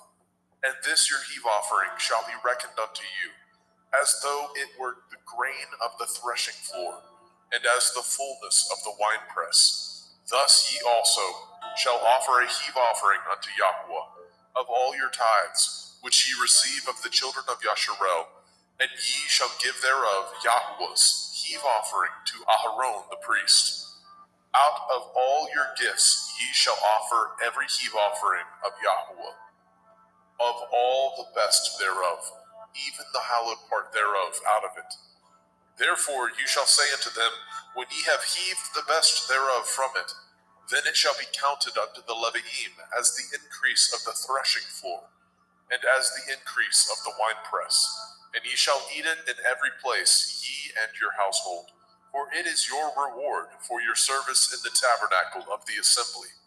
And ye shall bear no sin by reason of it, when ye have heaved from it the best of it. Neither shall ye pollute the holy things of the children of Yasharel, lest ye die. Bamidbar, Numbers chapter 19. And Yahweh spoke unto El Moshe and unto El Aharon, saying, This is the ordinance of the Torah which Yahweh has commanded, saying, Speak unto the children of Yasharel, that they bring you a red heifer without spot, wherein is no blemish, and upon which never came yoke. And ye shall give her unto Eleazar the priest, that he may bring her forth without the camp, and one shall slay her before his face. And Eleazar the priest shall take of her blood with his finger, and sprinkle of her blood directly before the tabernacle of the assembly 7 times. And one shall burn the heifer in his sight, and her skin, and her flesh, and her blood, with her dung shall he burn. And the priest shall take cedar wood, and hyssop, and scarlet, and cast it into the midst of the burning of the heifer. And the priest shall wash his clothes, and he shall bathe his flesh in water. And afterward he shall come into the camp, and the priest shall be unclean until the evening. And he that burns her shall wash his clothes in water, and bathe his flesh in water, and shall be unclean until the evening. And a man that is clean shall gather up the ashes of the heifer, and lay them up without the camp in a clean place, and it shall be kept for the assembly of the children of Yasharel, for a water of separation. It is a purification for sin. And he that gathers the ashes of the heifer shall wash his clothes, and be unclean until the evening. And it shall be unto the children of Yasharel, and unto the stranger that sojourns among them, for a statute forever. He that touches the dead body of any man shall be unclean 7 days. He shall purify himself with it on the 3rd day, and on the 7th day he shall be clean. But if he purify not himself the 3rd day, then the 7th day he shall not be clean. Whosoever touches the dead body of any man that is dead, and purifies not himself, defiles the tabernacle of Yahweh. And that soul shall be cut off from Yasharel, because the water of separation was not sprinkled upon him. He shall be unclean. His uncleanness is yet upon him. This is the Torah when a man dies in a tent. All that come into the tent, and all that is in the tent, shall be unclean 7 days. And every open vessel which has no covering bound upon it is unclean. And whosoever touches one that is slain with a sword in the open field, or a dead body, or a bone of a man, or a grave, shall be unclean 7 days. And for an unclean person they shall take the ashes of the burnt heifer of purification for sin, and running water shall be put thereto in a vessel. And a clean person shall take hyssop, and dip it in the water, and sprinkle it upon the tent, and upon all the vessels, and upon the persons that were there, and upon him that touched a bone, or one slain, or one dead, or a grave. And the clean person shall sprinkle upon the unclean on the 3rd day, and on the 7th day, and on the 7th day he shall purify himself, and wash his clothes, and bathe himself in water, and shall be clean at evening. But the man that shall be unclean, and shall not purify himself, that soul shall be cut off from among the assembly, because he has defiled the sanctuary of Yahweh. The water of separation has not been sprinkled upon him. He is unclean. And it shall be a perpetual statute unto them, that he that sprinkles the water of separation shall wash his clothes, and he that touches the water of separation shall be unclean until evening. And whatsoever the unclean person touches shall be unclean, and the soul that touches it shall be unclean until evening. Bemidbar, Numbers chapter 20. Then came the children of Yashrael, even the whole assembly, into the desert of Sin in the first month. And the people abode in Kadesh, and Miriam died there, and was buried there. And there was no water for the assembly. And they gathered themselves together against Moshe, and against Aharon. And the people chode with Moshe, and spoke, saying, Would to Elohim that we had died when our brethren died before Yahweh. And why have we brought up the assembly of Yahweh into this wilderness, that we and our cattle should die there? And wherefore have ye made us to come up out of Mitzrayim, to bring us into this evil place? Is it no place of seed, or of figs, or of vines, or of pomegranates? Neither is there any water to drink. And Moshe and Aharon went from the presence of the assembly unto the door of the tabernacle of the assembly.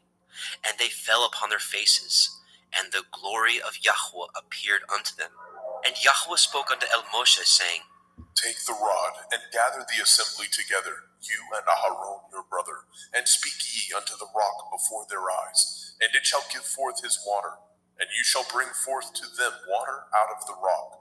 So you shall give the assembly and their beasts drink.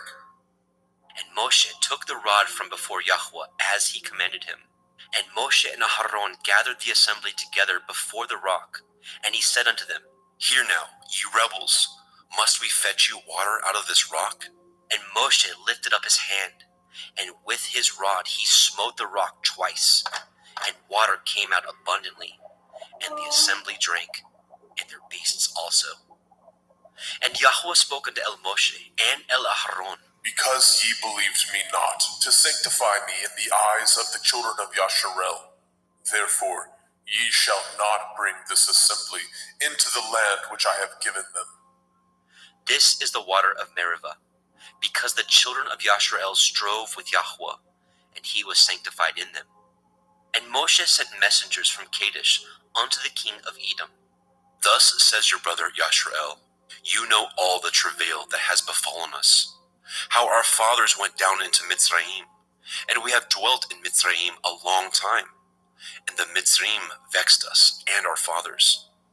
And when we cried unto Yahweh, he heard our voice, and sent an angel, and has brought us forth out of Mitzrayim. And behold, we are in Kadesh, a city in the uttermost of your border. Let us pass, I pray you, through your country. We will not pass through the fields, or through the vineyards, neither will we drink of the water of the wells. We will go by the king's highway.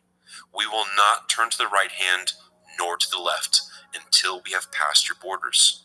And Edom said unto him, You shall not pass by me, lest I come out against you with the sword. And the children of Yashrael said unto him, We will go by the highway, and if I and my cattle drink of your water, then I will pay for it. I will only, without doing anything else, go through on my feet. And he said, You shall not go through. And Edom came out against him with much people, and with a strong hand. Thus Edom refused to give Yashrael passage through his border. Wherefore Yashrael turned away from him. And the children of Yashrael, even the whole assembly, journeyed from Kadesh, and came unto Mount Hor. And Yahweh spoke unto Moshe and Aharon in Mount Hor, by the coast of the land of Edom, saying, Aharon shall be gathered unto his people, for he shall not enter into the land which I have given unto the children of Yasharel, because ye rebelled against my word at the water of Meribah. Take Aharon and Eleazar his son, and bring them up unto Mount Hor, and strip Aharon of his garments, and put them upon Eleazar his son, and Aharon shall be gathered unto his people, and shall die there. And Moshe did as Yahweh commanded, and they went up into Mount Hor in the sight of all the assembly. And Moshe stripped Aharon of his garments, and put them upon Eleazar his son. And Aharon died there in the top of the mount. And Moshe and Eleazar came down from the mount. And when all the assembly saw that Aharon was dead, they mourned for Aharon 30 days, even all the house of Yashrael.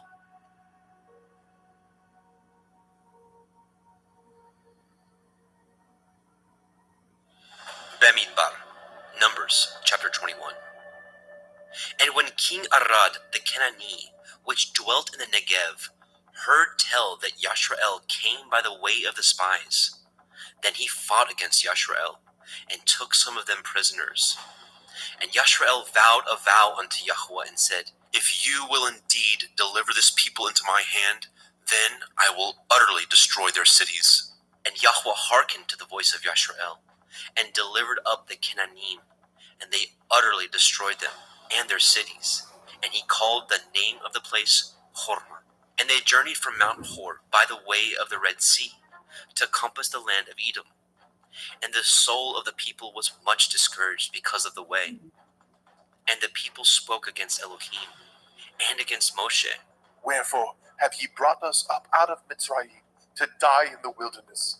For there is no bread, neither is there any water, and our soul loathes this light bread. And Yahweh set fiery serpents among the people, and they bit the people, and much people of Yashrael died.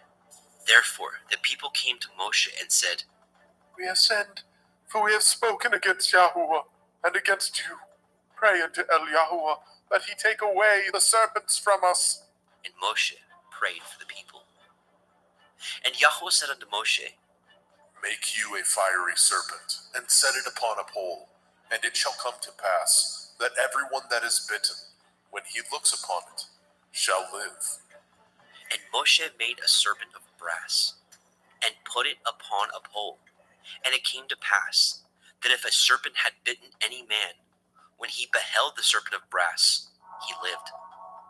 And the children of Yashrael set forward, and pitched in Ovoth. And they journeyed from Ovoth, and pitched at Iye ha-Avirim, in the wilderness which is before Moab, toward the sunrising. From thence they removed, and pitched in the valley of Zered. From thence they removed, and pitched on the other side of Arnon, which is in the wilderness that comes out of the coast of the Amorim. For Arnon is the border of Moab, between Moab and the Amorim. Wherefore it is said in the Sefer of the wars of Yahweh, what he did in the Red Sea, and in the brooks of Arnon, and at the stream of the brooks that goes down to the dwelling of Ar, and lies upon the border of Moab.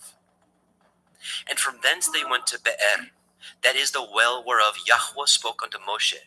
Gather the people together, and I will give them water. Then Yashrael sang this song. Spring up, O well, sing ye unto it. The princes dug the well. The nobles of the people dug it by the direction of the Torah giver with their staffs.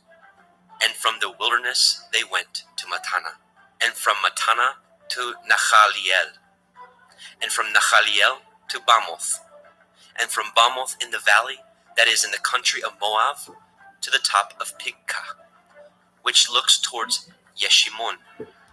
And Yashrael sent messengers unto Sihon, king of the Amorim, saying, Let me pass through your land. We will not turn into the fields, or into the vineyards. We will not drink of the waters of the well. But we will go along by the king's highway, until we be past your borders. And Sihon would not suffer Yashrael to pass through his border.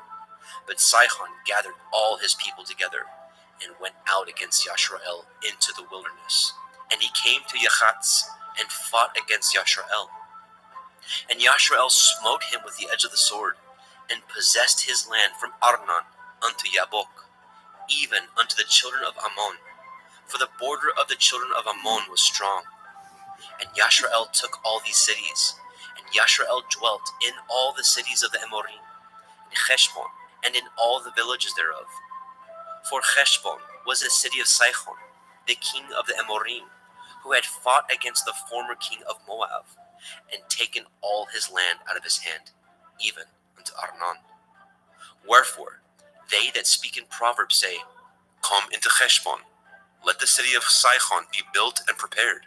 For there is a fire gone out of Heshbon, a flame from the city of Sihon. It has consumed Ar of Moab, and Baalei Bamoth of Arnon. Woe to you, Moab! You are undone, O people of Chemosh. He has given his sons that escaped, and his daughters, into captivity unto Sihon, king of the Amorim. We have shot at them. Heshbon is perished even unto Divon, and we have laid them waste even unto Nophach, which reaches unto Medeba. Thus Yashrael dwelt in the land of the Amorim.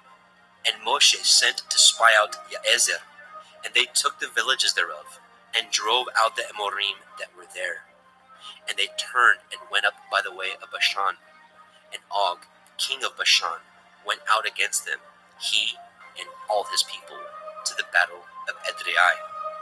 And Yahweh said unto Moshe, Fear him not, for I have delivered him into your hand, and all his people, and his land. And you shall do to him as you did unto Sihon, king of the Amorim, which dwelt at Heshbon. So they smote him, and his sons, and all his people, until there was none left him alive, and they possessed his land.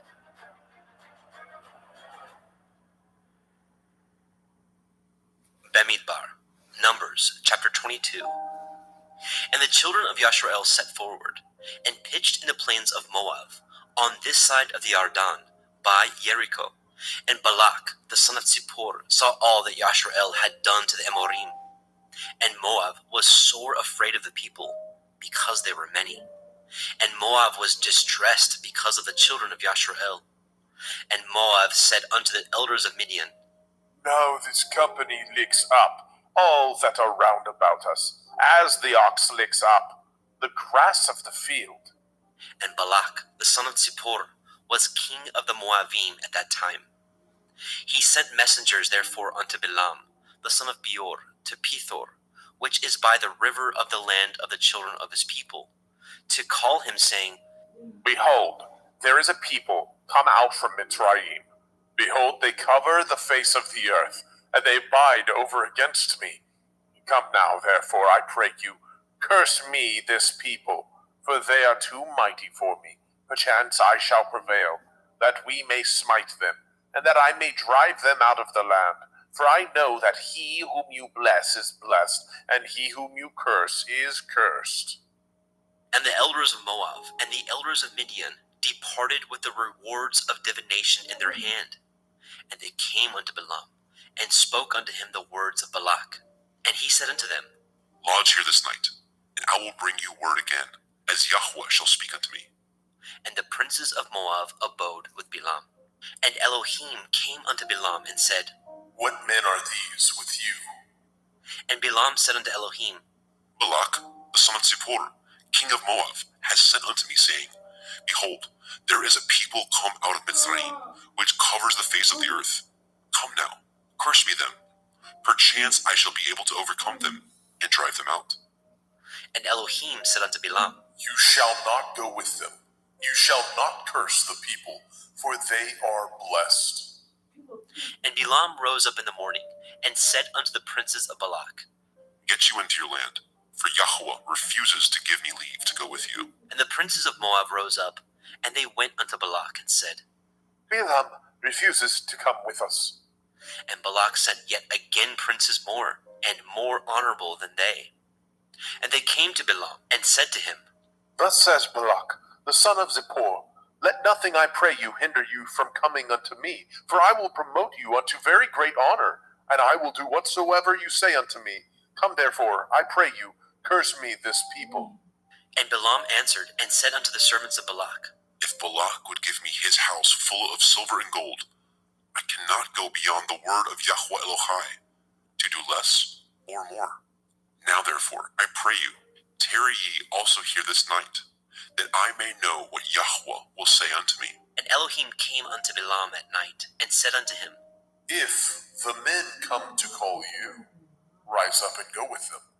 But yet the word which I shall say unto you, that shall you do. And Balaam rose up in the morning, and saddled his ass, and went with the princes of Moab. And Elohim's anger was kindled because he went. And the angel of Yahweh stood in the way for an adversary against him. Now he was riding upon his ass, and his 2 servants were with him. And the ass saw the angel of Yahweh standing in the way, and his sword drawn in his hand. And the ass turned aside out of the way, and went into the field. And Balaam smote the ass to turn her into the way. But the angel of Yahweh stood in a path of the vineyards, a wall being on this side, and a wall on that side. And when the ass saw the angel of Yahweh, she thrust herself unto the wall, and crushed Balaam's foot against the wall, and he smote her again. And the angel of Yahweh went further, and stood in a narrow place, where was no way to turn either to the right hand or to the left.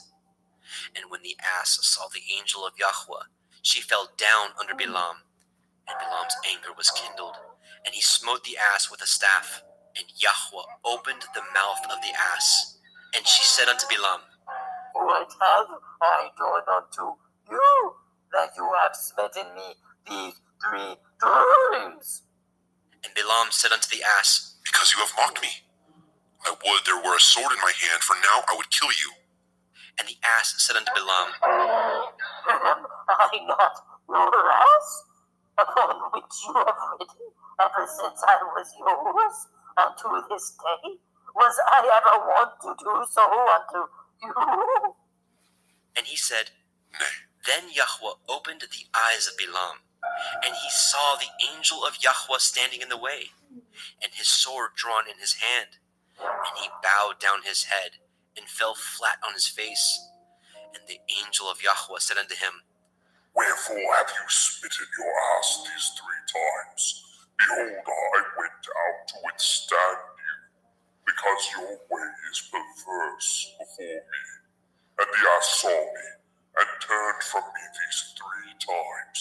Unless she had turned from me, surely now also I had slain you, and saved her alive. And Balaam said unto the angel of Yahweh, I have sinned, for I knew not that you stood in the way against me. Now therefore, if it displease you, I will get me back again. And the angel of Yahweh said unto Balaam, Go with the men, but only the word that I shall speak unto you, that you shall speak. So Balaam went with the princes of Balak. And when Balak heard that Balaam was come, he went out to meet him unto a city of Moab, which is in the border of Arnon, which is in the utmost coast. And Balak said unto Balaam, Did I not earnestly send unto you to call you? Wherefore came you not unto me? Am I not able indeed to promote you to honor? And Balaam said unto Balak, Lo, I am come unto you. Have I now any power at all to say anything? The word that Elohim puts in my mouth, that shall I speak. And Balaam went with Balak, and they came unto Kiryat Chutzoth. And Balak offered oxen and sheep, and sent to Balaam, and to the princes that were with him.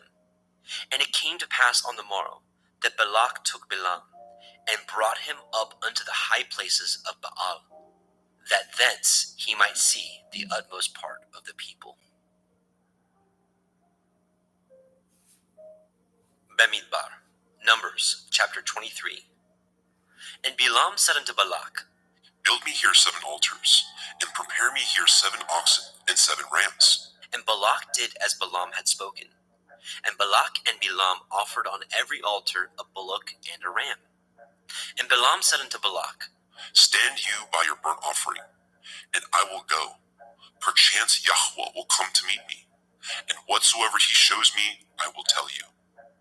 And he went to a high place. And Elohim met Balaam, and he said unto him, I have prepared 7 altars, and I have offered upon every altar a bullock and a ram. And Yahweh put a word in Balaam's mouth, and said, Return unto Balak, and thus you shall speak. And he returned unto him, and lo, he stood by his burnt sacrifice, he and all the princes of Moab. And he took up his parable and said, Balak, king of Moab, has brought me from Aram, out of the mountains of the east, saying, Come, curse me Yaakov, and come, defy Yashrael. How shall I curse whom El has not cursed? Or how shall I defy whom Yahweh has not defied?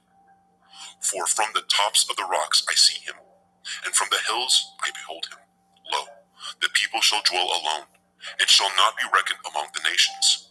Who can count the dust of Yaakov, and the number of the fourth part of Yashrael? Let me die the death of the Yasharim, and let my last end be like his.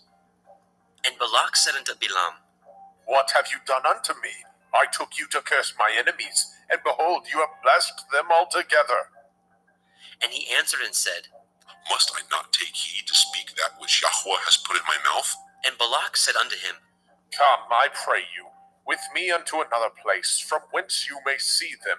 You shall see but the uttermost part of them, and shall not see them all, and curse me them from thence. And he brought him unto the field of Tsophim, to the top of Pigkah, and built 7 altars, and offered a bullock and a ram on every altar. And he said unto Balak, Stand here by your burnt offering, while I meet Yahweh yonder. And Yahweh met Balaam, and put a word in his mouth, and said, Go again unto Balak, and say thus. And when he came to him, behold, he stood by his burnt offering, and the princes of Moab with him. And Balak said unto him, What has Yahweh spoken? And he took up his parable and said, Rise up, Balak, and hear. Hearken unto me, you son of Zippor. El is not a man, that he should lie, neither the son of Adam, that he should repent. He has said, and shall he not do it? Or has he spoken, and shall he not make it good? Behold, I have received commandment to bless, and he has blessed, and I cannot reverse it. He has not beheld iniquity in Yaakov, neither has he seen perverseness in Yashrael. Yahweh Eloheinu is with him, and the shout of a king is among them. El brought them out of Mitzrayim. He has, as it were, the strength of an unicorn. Surely there is no enchantment against Yaakov, neither is there any divination against Yashrael. According to this time it shall be said of Yaakov and of Yashrael, What has El wrought? Behold, the people shall rise up as a great lion, and lift up himself as a young lion. He shall not lie down until he eat of the prey, and drink the blood of the slain.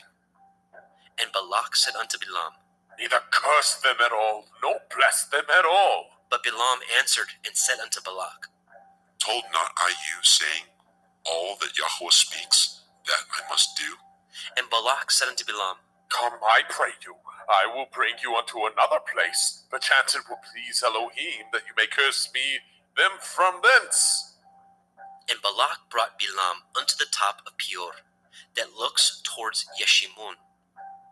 And Balaam said unto Balak, Build me here 7 altars, and prepare me here 7 bullocks and 7 rams.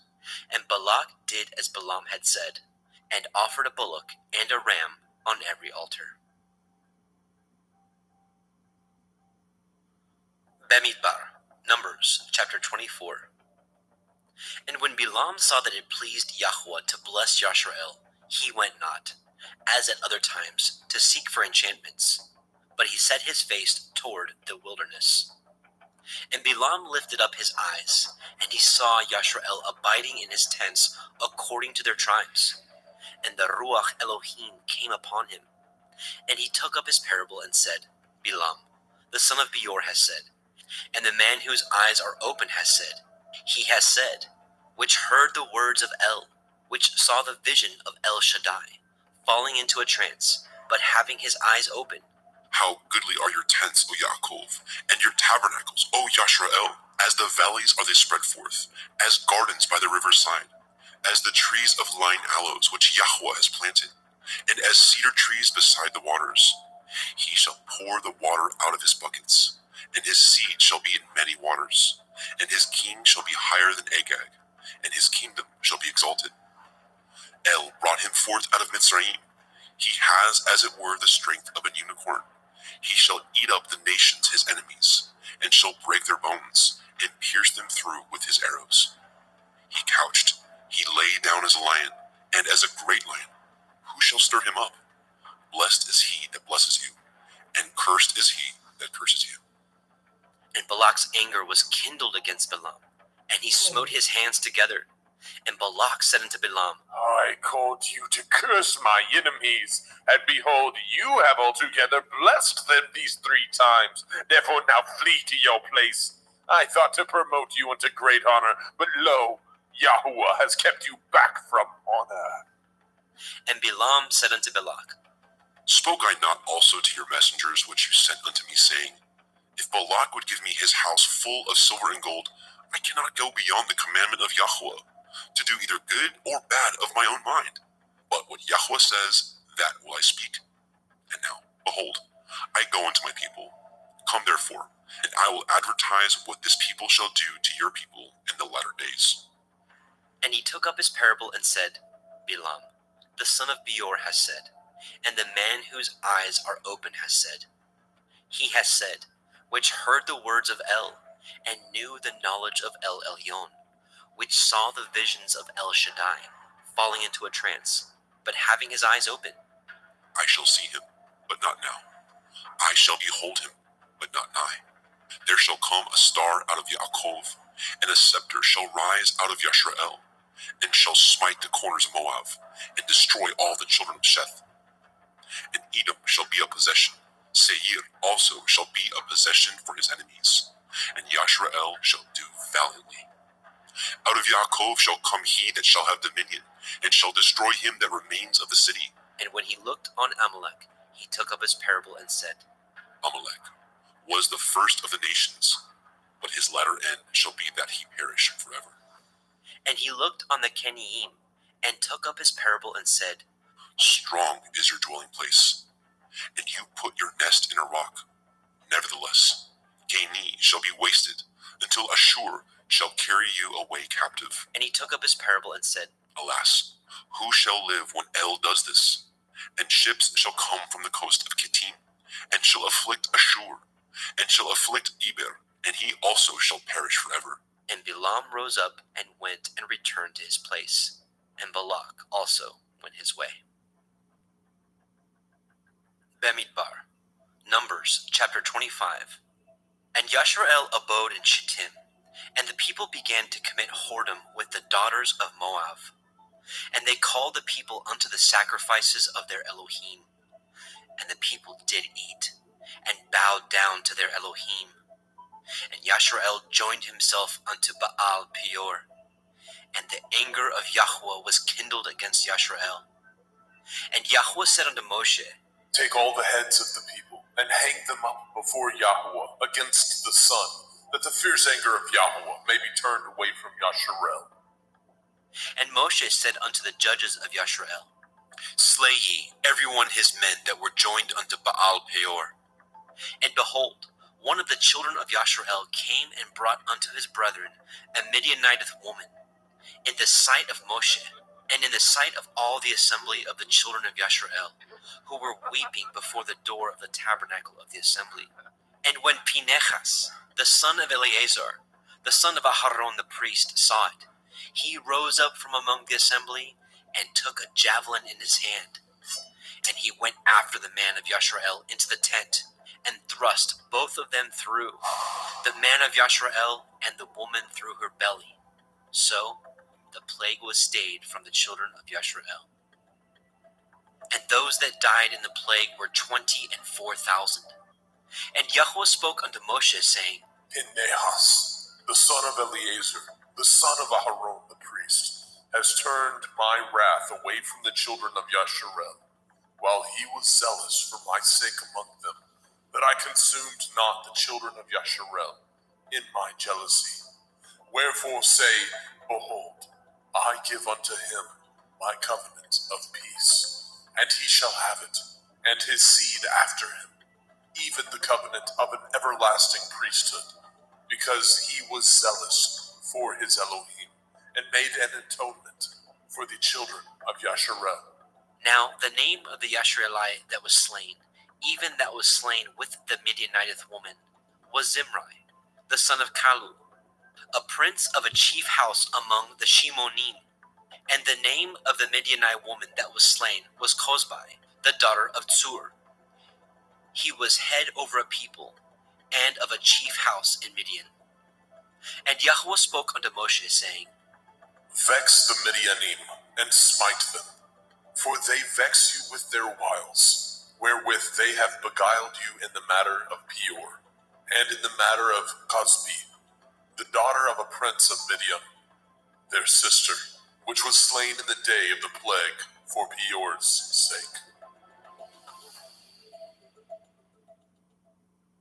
Bemidbar, Numbers, chapter 26.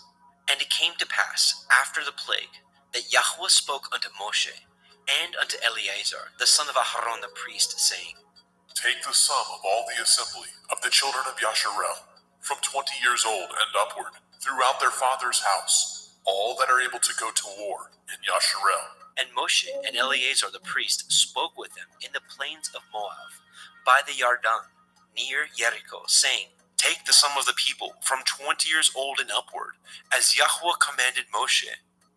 And the children of Yasharel, which went forth out of the land of Mitzrayim, Reuben, the eldest son of Yasharel, the children of Reuben, Chanok, of whom comes the family of the Chanokim, of Palu, the family of the Paluim, of Chetzron, the family of the Chetzronim, of Carmi, the family of the Carmiim.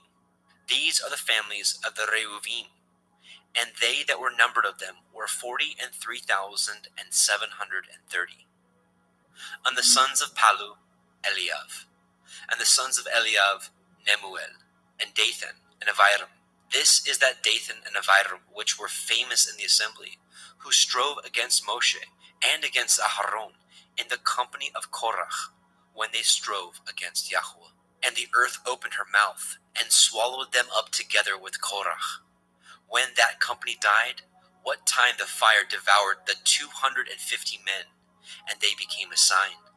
Notwithstanding, the children of Korach died not. The sons of Shimon after their families, of Nemuel, the family of the Nemuelim, of Yamin, the family of the Yaminim, of Yakin, the family of the Yakinim, of Zerach, the family of the Zerachim, of Shaul, the family of the Shaulim. These are the families of the Shimonim, 22,200. The children of Gad after their families, Tzephon, the family of the Tzephonim, of Haggai, the family of the Haggiim, of Shunai, the family of the Shunaim, of Ozni, the family of the Ozniim, of Irai, the family of the Iraim, of Arod, the family of the Arodim, of Arelai, the family of the Arelaim.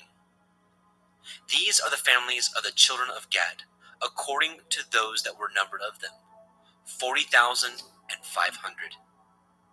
The sons of Yehudah were and Onan, and and Onan died in the land of Canaan. And the sons of Yehudah after their families were of Shelah, the family of the Shelanim, of Peretz, the family of the Partzim, of Zerach, the family of the Zarchim. And the sons of Peretz were of Chetzron, the family of the Chetzronim, of Chamul, the family of the Chamulim. These are the families of Yehudah, according to those that were numbered of them, 16,500. Of the sons of Yissachar, after their families, of Tola, the family of the Tolaim, of Pua, the family of the Punim, of Yashuv, the family of the Yashuvim, of Shimron, the family of the Shimronim. These are the families of Yissachar, according to those that were numbered of them, 64,300. Of the sons of Zebulun, after their families, of Sered, the family of the Kardim, of Elon, the family of the Elonim, of Yachleel, the family of the Yachleelim. These are the families of the Zebulonim, according to those that were numbered of them, 70,500. The sons of Joseph, after their families, were Manasseh and Ephraim. Of the sons of Manasseh, of Machir, the family of the Machirim. And Machir begot Gilad. Of Gilad come the family of the Giladim. These are the sons of Gilad. Of Iezer, the family of the Iezerim. Of Chelek, the family of the Chelekim. And of Asriel, the family of the Asrielim. And of Shechem, the family of the Shechemim. And of Shemida, the family of the Shemidaim. And of Chefer, the family of the Cheferim. And Zelophehad, the son of Chefer, had no sons, but daughters. And the names of the daughters of Zelophehad were Machla, and Noah, Chogla, Milcah, and Tirzah. These are the families of Manasseh, and those that were numbered of them, 52,700. These are the sons of Ephraim, after their families. Of Shuthelach, the family of the Shuthelachim. Of Becher, the family of the Bakrim. Of Tachan, the family of the Tachanim. And these are the sons of Shuthelach. Of Iran, the family of the Eranim. These are the families of the sons of Ephraim, according to those that were numbered of them, 32,500. These are the sons of Joseph, after their families. The sons of Benjamin, after their families. Of Bela, the family of the Baliim. Of Ashbel, the family of the Ashbelim. Of Achiram, the family of the Achiramim. Of Shephufam, the family of the Shephufamim. Of Hufam, the family of the Hufamim. And the sons of Bela were Ard and Naaman. Of Ard, the family of the Ardim. And of Naaman, the family of the Namiim. These are the sons of Benjamin, after their families, and they that were numbered of them were 45,600. These are the sons of Dan, after their families. Of Hushim, the family of the Hushimim. These are the families of Dan, after their families. All the families of the Hushimim, according to those that were numbered of them, were 64,400. Of the children of Asher, after their families, Yimna, the family of the Yimnachim. Of Yishvi, the family of the Yishviim. Of Beriah, the family of the Beriim. Of the sons of Beriah. Of Chever, the family of the Cheverim. Of Malkiel, the family of the Malkielim. And the name of the daughter of Asher was Serach. These are the families of the sons of Asher, according to those that were numbered of them, who were 53,400. Of the sons of Naphtali, after their families, Yachzeel, the family of the Yachzeelim. Of Gunai, the family of the Gunaim. Of Yetzer, the family of the Yetzerim. Of Shilem, the family of the Shimeleim. These are the families of Naphtali, according to their families, and they that were numbered of them were 45,400. These were numbered of the children of Yashrael, 600,1,730. And Yahweh spoke unto Moshe, saying, Unto these the land shall be divided for an inheritance, according to the number of names. To many you shall give the more inheritance, and to few you shall give the less inheritance. To everyone shall his inheritance be given according to those that were numbered of him. Notwithstanding, the land shall be divided by lot, according to the names of the tribes of their fathers. They shall inherit. According to the lot shall the possession thereof be divided between many and few. And these are they that were numbered of the Leviim, after their families. Of Gershon, the family of the Gershonim. Of Kohath, the family of the Kohathim. Of Merari, the family of the Merarim. These are the families of the Leviim. The family of the Leviim, the family of the Chevronim, the family of the Machlim, the family of the Mushim, the family of the Korchiim. And Kohath begot Amram, and the name of Amram's woman was Jochebed. the daughter of Levi, whom her mother bore to Levi in Mitzrayim. And she bore unto Amram, Aharon, and Moshe, and Miriam, their sister. And unto Aharon was born Nadab, and Abihu, Eleazar, and Ithamar. And Nadab and Abihu died, when they offered strange fire before Yahweh. And those that were numbered of them were 23,000, all males from a month old and upward. For they were not numbered among the children of Yashrael, because there was no inheritance given them among the children of Yashrael. These are they that were numbered by Moshe and Eleazar the priest, who numbered the children of Yashrael in the plains of Moab, by the Yarden near Jericho. But among these was not a man of them whom Moshe and Aharon the priest numbered. For when they numbered the children of Yashrael in the wilderness of Sinai, for Yahweh had said of them, They shall surely die in the wilderness, and there was not left a man of them, save Caleb the son of Jephunneh, and Yahusha the son of Nun. Bemidbar, Numbers, chapter 27. Then came the daughters of Zelophehad, the son of Hefer, the son of Gilad, the son of Machir, the son of Manasseh, of the families of Manasseh, the son of Joseph. And these are the names of his daughters: Machla, Noah, Cholga, Milcah, and Tirzah. And they stood before Moshe, and before Eleazar the priest, and before the princes and all the assembly, by the door of the tabernacle of the assembly, saying, Our father died in the wilderness, and he was not in the company of them that gathered themselves together against Yahuwah in the company of Korah, but died in his own sin, and had no sons. Why should the name of our father be done away from among his family, because he has no son? Give unto us therefore a possession among the brethren of our father. And Moshe brought their cause before Yahweh. And Yahweh spoke unto Moshe, saying, The daughters of Zelophehad speak right. You shall surely give them a possession of an inheritance among their father's brethren, and you shall cause the inheritance of their father to pass unto them.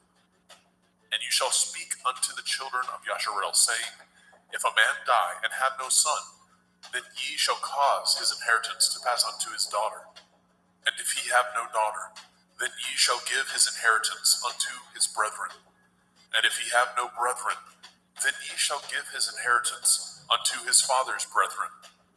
And if his father have no brethren, then ye shall give his inheritance unto his kinsman that is next to him of his family, and he shall possess it. And it shall be unto the children of Yasharel a statute of judgment, as Yahweh commanded Moshe. And Yahweh said unto Moshe, Get you up unto this mount Abarim, and see the land which I have given unto the children of Yasharel. And when you have seen it, you also shall be gathered unto your people, as Aharon your brother was gathered.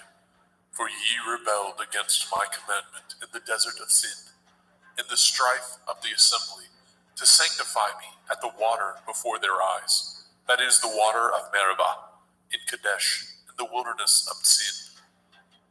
And Moshe spoke unto Yahweh, saying, Let Yahweh, the Elohai of the Ruachoth of all flesh, set a man over the assembly, which may go out before them, and which may go in before them, and which may lead them out, and which may bring them in, that the assembly of Yahweh be not as sheep which have no shepherd. And Yahweh said unto Moshe, Take Yahusha, the son of Nun, a man in whom is the Ruach, and lay your hand upon him, and set him before Eleazar the priest, and before all the assembly, and give him a charge in their sight.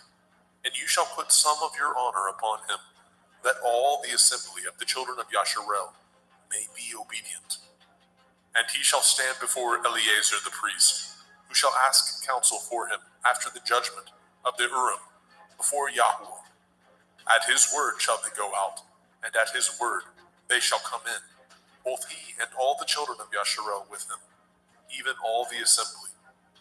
And Moshe did as Yahweh commanded him, and he took Yahusha, and set him before Eleazar the priest, and before all the assembly.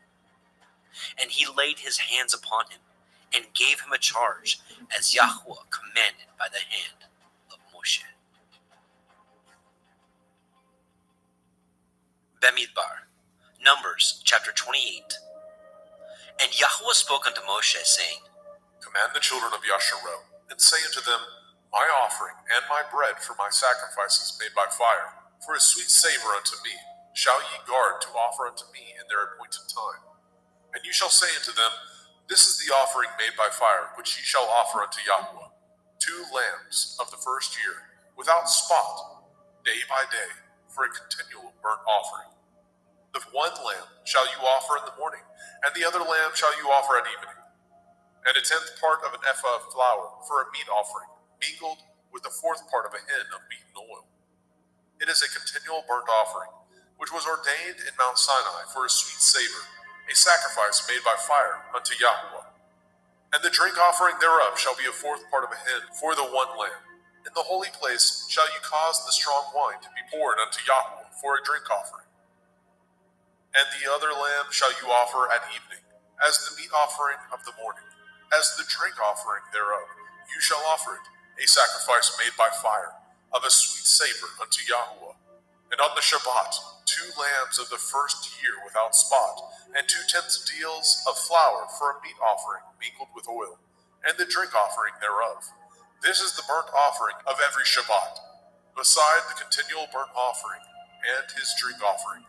And in the beginnings of your months ye shall offer a burnt offering unto Yahweh, 2 young bullocks, and 1 ram, 7 lambs of the first year without spot, and 3/10 deals of flour for a meat offering, mingled with oil, for 1 bullock, and 2/10 deal of flour for a meat offering, mingled with oil, for 1 ram, and a several tenths deal of flour mingled with oil for a meat offering unto 1 lamb, for a burnt offering of a sweet savor, a sacrifice made by fire unto Yahweh. And their drink offering shall be half a hin of wine unto a bullock, and the 3rd part of a hin unto a ram, and a 4th part of a hin unto a lamb. This is the burnt offering of every month throughout the months of the year. And 1 kid of the goats for a sin offering unto Yahweh shall be offered, beside the continual burnt offering and his drink offering. And in the 14th day of the first month is the Pesach, Passover of Yahweh. And in the 15th day of this month is the feast. 7 days shall matzah, unleavened bread, be eaten. In the first day shall be a holy assembly. Ye shall do no manner of servile work therein, but ye shall offer a sacrifice made by fire for a burnt offering unto Yahweh, 2 young bullocks, and 1 ram, and 7 lambs of the first year. They shall be unto you without blemish. And their meat offering shall be of flour mingled with oil. 3/10 deals shall ye offer for a bullock, and 2/10 deals for a ram. A several tenth deal shall you offer for every lamb throughout the 7 lambs, and 1 goat for a sin offering to make an atonement for you. Ye shall offer these beside the burnt offering in the morning, which is for a continual burnt offering. After this manner ye shall offer daily, throughout the 7 days, the meat of the sacrifice made by fire, of a sweet savor unto Yahweh. It shall be offered beside the continual burnt offering, and his drink offering. And on the 7th day ye shall have a holy assembly. Ye shall do no servile work. Also in the day of the first fruits, when ye bring a new meat offering unto Yahweh, after your weeks be out, ye shall have a holy assembly. Ye shall do no servile work. But ye shall offer the burnt offering for a sweet savor unto Yahweh, 2 young bullocks, 1 ram, 7 lambs of the first year, and their meat offering of flour mingled with oil, 3/10 deals unto 1 bullock, 2/10 deals unto 1 ram, and several tenths deal unto 1 lamb, throughout the 7 lambs, and 1 kid of the goats to make an atonement for you. Ye shall offer them beside the continual burnt offering, and his meat offering. They shall be unto you without blemish, and their drink offerings. Bemidbar. Numbers chapter 29. And in the 7th month, on the first day of the month, ye shall have a holy assembly. Ye shall do no servile work. It is Yom Teruah, the day of blowing the shofar, the day of the awakening blast unto you. And ye shall offer a burnt offering for a sweet savor unto Yahweh, 1 young bullock, 1 ram, and 7 lambs of the first year, without blemish. And their meat offering shall be of flour mingled with oil, 3/10 deals for a bullock, and 2/10 deals for a ram, and 1/10 deal for 1 lamb throughout the 7 lambs, and 1 kid of the goats for a sin offering to make an atonement for you, beside the burnt offering of the month, and his meat offering, and the daily burnt offering, and his meat offering, and their drink offerings, according unto their manner, for a sweet savor, a sacrifice made by fire unto Yahweh. And ye shall have on the 10th day of this 7th month a holy assembly. Ye shall afflict your souls. Ye shall not do any work therein. But ye shall offer a burnt offering unto Yahweh for a sweet savor, 1 young bullock, 1 ram, and 7 lambs of the first year. They shall be unto you without blemish. And their meat offering shall be of flour mingled with oil, 3/10 deals to a bullock, and 2/10 deals to 1 ram, a several 10th deal for 1 lamb, throughout the 7 lambs, 1 kid of the goats for a sin offering, beside the sin offering of atonement, and the continual burnt offering, and the meat offering of it, and their drink offerings. And on the 15th day of the 7th month ye shall have a holy assembly. Ye shall do no servile work, and ye shall keep a feast unto Yahweh 7 days. And ye shall offer a burnt offering, a sacrifice made by fire, of a sweet savor unto Yahweh, 13 young bullocks, 2 rams, and 14 lambs of the first year. They shall be without blemish. And their meat offering shall be of flour mingled with oil, 3/10 deals unto every bullock of the 13 bullocks, 2/10 deals to each ram of the 2 rams, and a several 10th deal to each lamb of the 14 lambs, and 1 kid of the goats for a sin offering, beside the continual burnt offering, his meat offering and his drink offering. And on the 2nd day ye shall offer 12 young bullocks, 2 rams, 14 lambs of the first year without spot, and their meat offering and their drink offerings, for the bullocks, for the rams, and for the lambs, shall be according to their number, after the manner, and 1 kid of the goats for a sin offering, beside the continual burnt offering, and the meat offering thereof, and their drink offerings.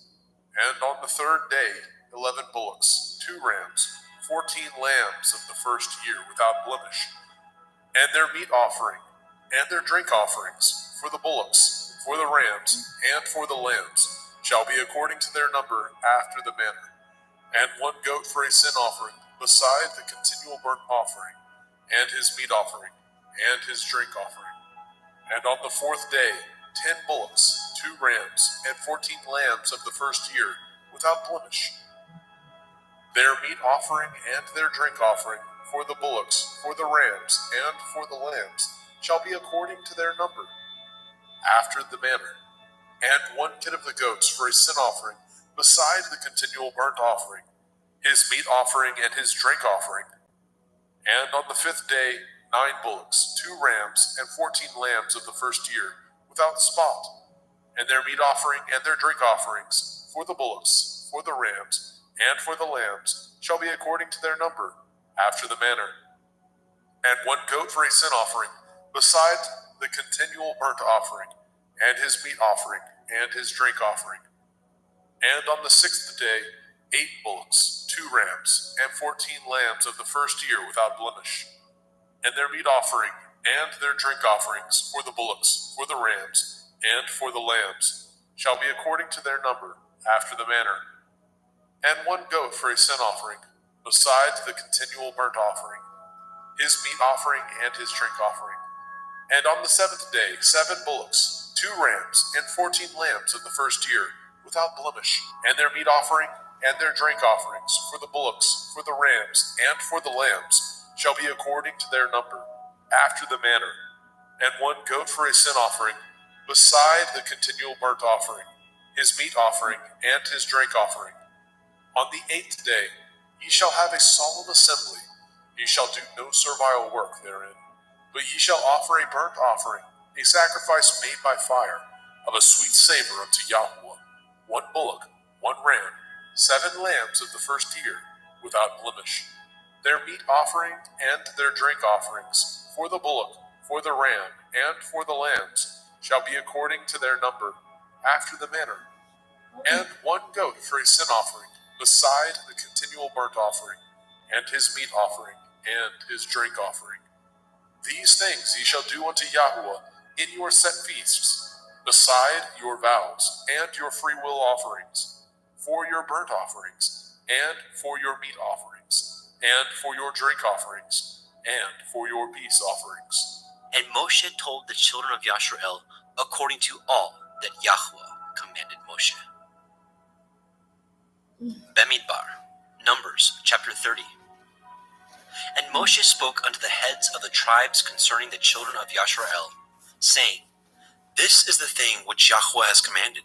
If a man vow a vow unto Yahweh, or swear an oath to bind his soul with a bond, he shall not break his word. He shall do according to all that proceeds out of his mouth.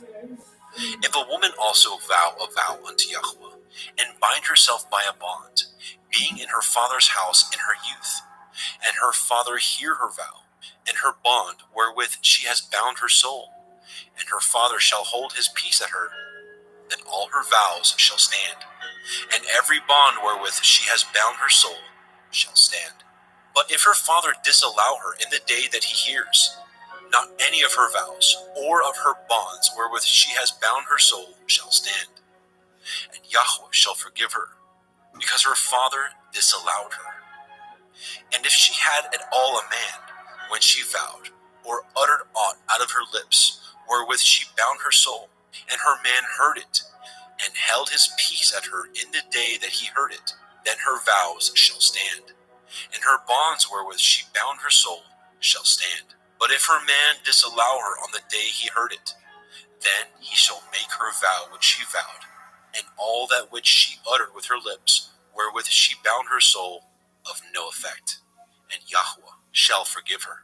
But every vow of a widow, and of her that is divorced, wherewith they have bound their souls, shall stand against her. And if she vowed in her man's house, or bound her soul by a bond with an oath, and her man heard it, and held his peace at her, and disallowed her not, then all her vows shall stand, and every bond wherewith she bound her soul shall stand. But if her man utterly made them void on the day he heard them, then whatsoever proceeded out of her lips concerning her vows, or concerning the bond of her soul, shall not stand. Her man has made them void, and Yahweh shall forgive her every vow, and every binding oath to afflict the soul. Her man may establish it, or her man may make it void. But if her man altogether hold his peace at her from day to day, then he establishes all her vows, or all her bonds which are upon her. He confirms them, because he held his peace at her in the day that he heard them. But if he shall anyways make them void after that he heard them, then he shall bear her iniquity. These are the statutes which Yahweh commanded Moshe, between a man and his woman, between the father and his daughter, being yet in her youth in her father's house. Bemidbar, Numbers chapter 31. And Yahweh spoke unto Moshe, saying, Avenge the children of Yasharel of the Midianim. Afterward shall you be gathered unto your people. And Moshe spoke unto the people, saying, Arm some of yourselves unto the war, and let them go against the Midianim, and avenge Yahweh of Midian. Of every tribe 1,000, throughout all the tribes of Yashrael shall ye send to the war. So there were delivered out of the thousands of Yashrael 1,000 of every tribe, 12,000 armed for war. And Moshe sent them to the war, 1,000 of every tribe, them and Pinechas, the son of Eleazar the priest, to the war, with the holy instruments, and the trumpets to blow in his hand. And they warred against the Midianim, as Yahweh commanded Moshe, and they slew all the males. And they slew the kings of Midian, beside the rest of them that were slain, namely, Evi, and Rechem, and Sur, and Horai, and Reva, 5 kings of Midian. Bilam also, the son of Beor, they slew with the sword. And the children of Yashrael took all the women of Midian captives, and their little ones, and took the spoil of all their cattle, and all their flocks, and all their goods. And they burnt all their cities wherein they dwelt, and all their goodly castles with fire. And they took all the spoil, and all the prey, both of men and of beasts. And they brought the captives, and the prey, and the spoil unto Moshe, and Eleazar the priest, and unto the assembly of the children of Yashrael, unto the camp at the plains of Moab, which are by the Yarden, near Jericho. And Moshe, and Eleazar the priest, and all the princes of the assembly went forth to meet them without the camp. And Moshe was wroth with the officers of the host, with the captains over thousands, and captains over hundreds, which came from the battle. And Moshe said unto them, Have ye saved all the women alive? Behold, these caused the children of Yashrael, through the counsel of Bilam, to commit transgression against Yahweh in the matter of Peor. And there was a plague among the assembly of Yahweh.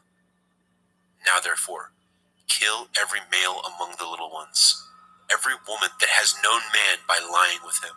But all the women children that have not known a man by lying with him, keep alive for yourselves. And do ye abide without the camp 7 days, whosoever has killed any person, and whosoever has touched any slain. Purify both yourselves and your captives on the 3rd day, and on the 7th day. And purify all your raiment, and all that is made of skins, and all work of goat's hair, and all things made of wood. And Eleazar the priest said unto the men of war which went to the battle, This is the ordinance of the Torah, which Yahweh commanded Moshe. Only the gold, and the silver, and the brass, and the iron, and the tin, and the lead, everything that may abide the fire, ye shall make it go through the fire, and it shall be clean. Nevertheless, it shall be purified with the water of separation. And all that abides not the fire, ye shall make go through the water. And ye shall wash your clothes on the 7th day, and ye shall be clean. And afterward ye shall come into the camp. And Yahweh spoke unto El Moshe, saying, Take the sum of the prey that was taken, both of man and of beast, you and Eleazar the priest, and the chief fathers of the assembly, and divide the prey into 2 parts, between them that took the war upon them, who went out to battle, and between all the assembly. And levy a tribute unto Yahweh of the men of war which went out to battle, 1 soul of 500, both of the persons, and of the cattle, and of the asses, and of the sheep. Take it of their half, and give it unto Eleazar the priest, for a heave offering of Yahweh. And of the children of Yasharel's half, you shall take 1 portion of 50, of the persons, of the cattle, of the asses, and of the flocks, of all manner of beasts, and give them unto the Leviim, which guard the watch of the tabernacle of Yahuwah. And Moshe and Eleazar the priest did as Yahweh commanded Moshe.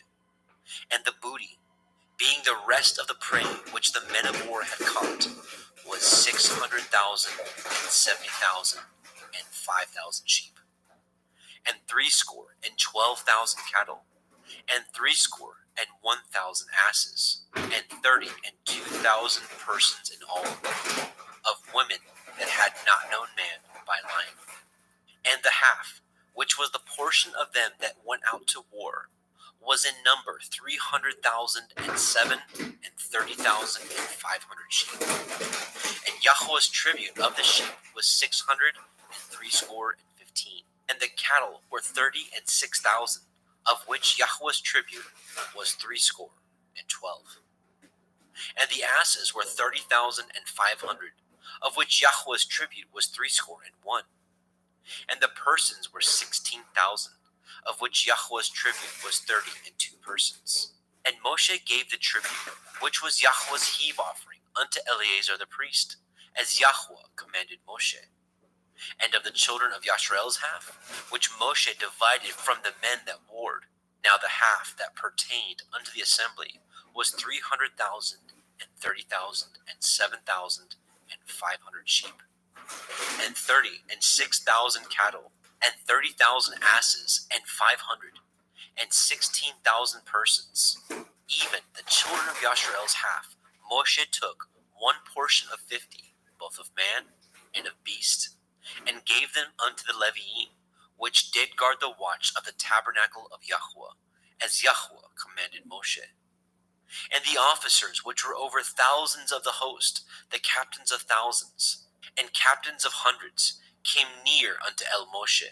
And they said unto El Moshe, Your servants have taken the sum of the men of war which are under our charge, and there lacks not one man of us.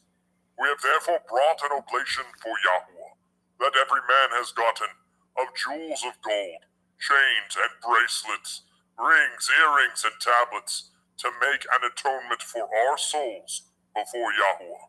And Moshe and Eleazar the priest took the gold of them, even all wrought jewels, and all the gold of the offering that they offered up to Yahweh, of the captains of thousands, and of the captains of hundreds, was 16,750 shekels. For the men of war had taken spoil, every man for himself. And Moshe and Eleazar the priest took the gold of the captains of thousands and of hundreds, and brought it into the tabernacle of the assembly, for a memorial for the children of Yasharel before Yahweh.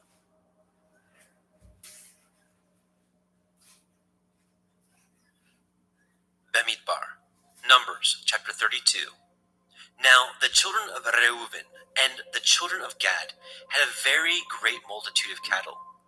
And when they saw the land of Ya'azer and the land of Gilead, that behold, the place was for cattle, the children of Gad and the children of Reuben came and spoke unto Moshe, and to Eleazar the priest, and unto the princes of the assembly, saying, Adoroth, Davon, Yaezir, and Nimrah, and Heshbon, and El Allah, and Sevam, and Nevu, and Beon, even the country which Yahweh smote before the assembly of Yasharel, is a land for cattle, and your servants have cattle. Wherefore said they, If we have found grace in your sight, let this land be given unto your servants for a possession, and bring us not over the Yarden. And Moshe said unto the children of Gad and to the children of Reuben, Shall your brethren go to war, and shall ye sit here? And wherefore discourage ye the heart of the children of Yasharel from going over into the land which Yahweh has given them? Thus did your fathers, when I sent them from Kadesh Barnea to see the land. For when they went up unto the valley of Eshcol and saw the land, they discouraged the heart of the children of Yasharel, that they should not go into the land which Yahweh had given them. And Yahweh's anger was kindled the same time. And he swore, saying, Surely none of the men that came up out of Mitzrayim from 20 years old and upward shall see the land which I swore unto Abraham, unto Yitzchak, and unto Yaakov, because they have not wholly followed me, save Caleb, the son of Yefuneh, the Kenizzite, and Yahusha, the son of Nun, for they have wholly followed Yahweh. And Yahweh's anger was kindled against Yasharel, and he made them wander in the wilderness 40 years, until all the generation that had done evil in the sight of Yahweh was consumed. And behold, ye are risen up in your father's stead, an increase of sinful men, to augment yet the fierce anger of Yahweh toward El Yasharel. For if ye turn away from after him, he will yet again leave them in the wilderness, and ye shall destroy all this people. And they came near unto him and said, We will build sheepfolds here for our cattle, and cities for our little ones. But we ourselves will go ready armed before the children of Yasharel, until we have brought them in unto their place. And our little ones shall dwell in the fenced cities, because of the inhabitants of the land. We will not return unto our houses until the children of Yasharel have inherited every man his inheritance. For we will not inherit with them on yonder side of the Yarden, or forward, because our inheritance is fallen to us on this side of the Yarden, eastward. And Moshe said unto them, If ye will do this thing, if you will go armed before Yahweh to war, and will go all of you armed over the Yarden before Yahweh, until he has driven out his enemies from before him, and the land be subdued before Yahweh. Then afterward ye shall return, and be guiltless before Yahweh, and before Yashrael, and this land shall be your possession before Yahweh. But if you will not do so, behold, ye have sinned against Yahweh, and be sure your sin will find you out. Build you cities for your little ones, and folds for your sheep, and do that which has proceeded out of your mouth. And the children of Gad and the children of Reuben spoke unto Moshe, saying, Your servants will do as my Lord commands. Our little ones, our women, our flocks, and our cattle shall be there in the cities of Gilad. But your servants will pass over, every man armed for war, before Yahweh to battle, as my Lord says. So concerning them Moshe commanded Eleazar the priest, and Yahusha the son of Nun, and the chief fathers of the tribes of the children of Yashrael. And Moshe said unto them, if the children of Gad and the children of Reuben will pass with you over of the Yarden, every man armed to battle, before Yahweh, and the land shall be subdued before you, then ye shall give them the land of Gilead for a possession. But if they will not pass over with you armed, they shall have possessions among you in the land of Canaan. And the children of Gad and the children of Reuben answered, saying, As Yahweh has said unto your servants, so will we do. We will pass over armed before Yahweh into the land of Canaan, that the possession of our inheritance on this side of the Yarden may be ours. And Moshe gave unto them, even to the children of Gad, and to the children of Reuben, and unto the half tribe of Manasseh, the son of Joseph, the kingdom of Sihon, king of the Amorim, and the kingdom of Og, king of Bashan, the land, with the cities thereof in the coasts, even the cities of the country round about. And the children of Gad built Divon, and Ataroth, and Aroer, and Atroth, Shofan, and Yazer, Yogbeha, and Beit Nimrah, and Beit Haran, fenced cities, and folds for sheep. And the children of Reuben built Heshbon, and Elaeh, and Kiriathaim, and Nevu, and Baal Meon, their names being changed, and Sevam, and gave other names unto the cities which they built.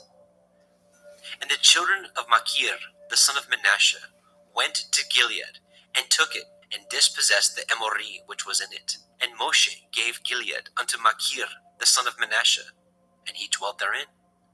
And Yair, the son of Manasseh, went and took the small towns thereof, and called them Chavoth Yair.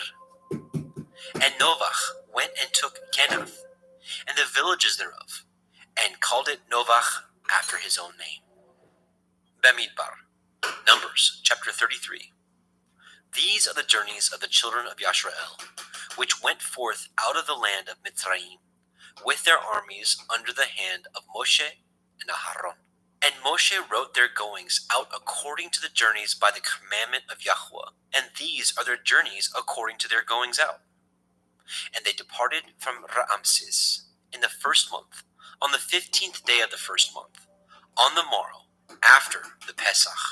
The children of Yashrael went out with a high hand in the sight of all the Mitzrayim. For the Mitzrayim buried all their firstborn, which Yahweh had smitten among them. Upon their Elohim also Yahweh executed judgments. And the children of Yashrael removed from Ramses, and pitched in Succoth. And they departed from Succoth, and pitched in Etham, which is in the edge of the wilderness. And they removed from Etham, and they turned again unto Pi Ha-Chairoth, which is before Baal Zephon. And they pitched before Migdol, and they departed from before Pi Ha-Chairoth, and passed through the midst of the sea into the wilderness, and went 3 days' journey into the wilderness of Etham, and pitched in Marah. And they removed from Marah, and came unto Elim. And in Elim were 12 fountains of water, and 70 palm trees, and they pitched there. And they removed from Elim and encamped by the Red Sea. And they removed from the Red Sea and encamped in the wilderness of Sin. And they took their journey out of the wilderness of Sin and encamped in Dovka. And they departed from Dovka and encamped in Alush. And they removed from Alush and encamped in Rephidim, where there was no water for the people to drink.